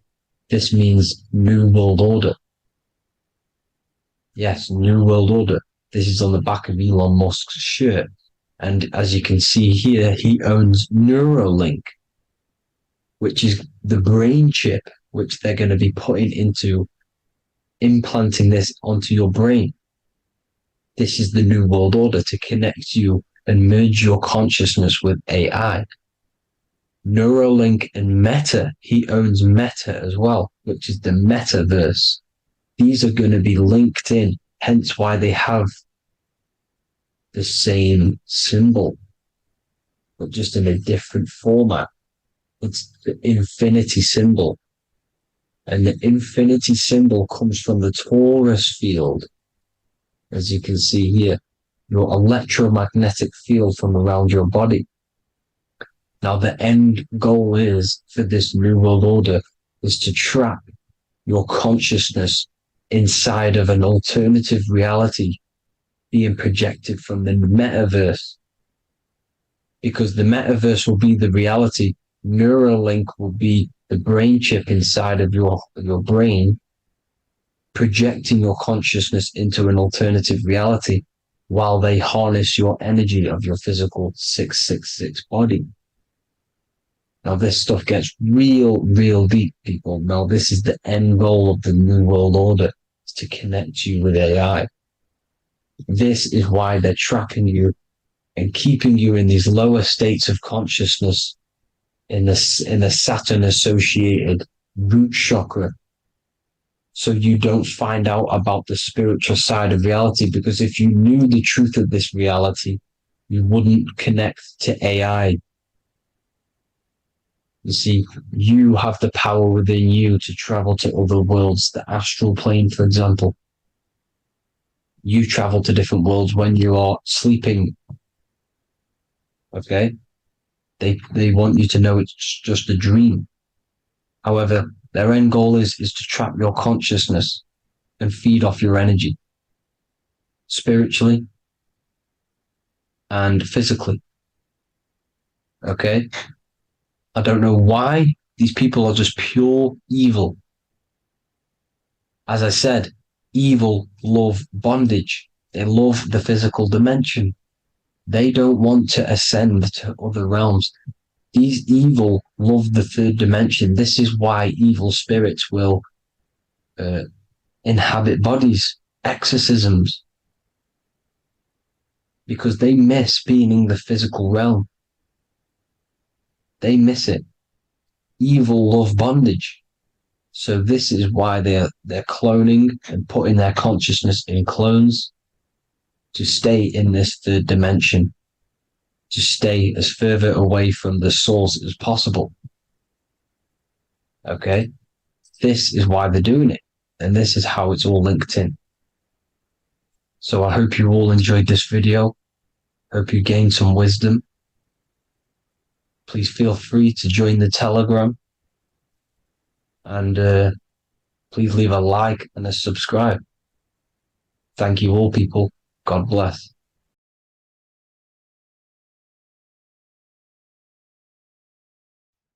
Hello, everyone. Today we're going to be discussing the esoteric and occult meaning behind the story inside of Genesis, the story of Adam and Eve. This is a widely known story, but not many people know the true esoteric meaning behind it. Okay. So today we're going to be breaking this symbolism down. Before we get into this, please leave a like and a subscribe on the channel. I would greatly appreciate it. And please comment below any lectures or anything you wish to know, and I could maybe make it in the future. The first thing we must understand about the Bible is that it is an esoteric and occult book. It is written in allegory. It is written in such a way that we understand the book compared to our level of perception. Now, what do I mean? If a child read the Bible, they would gain a standard meaning and story behind it. They would gain a normal interpretation of the book, of being good, praise God, and be a good person. However, me, who have studied the occult and esoteric and symbolism for a very long time, when I read the Bible, I see a deeper meaning. I can read between the lines of the allegories, which means the Bible is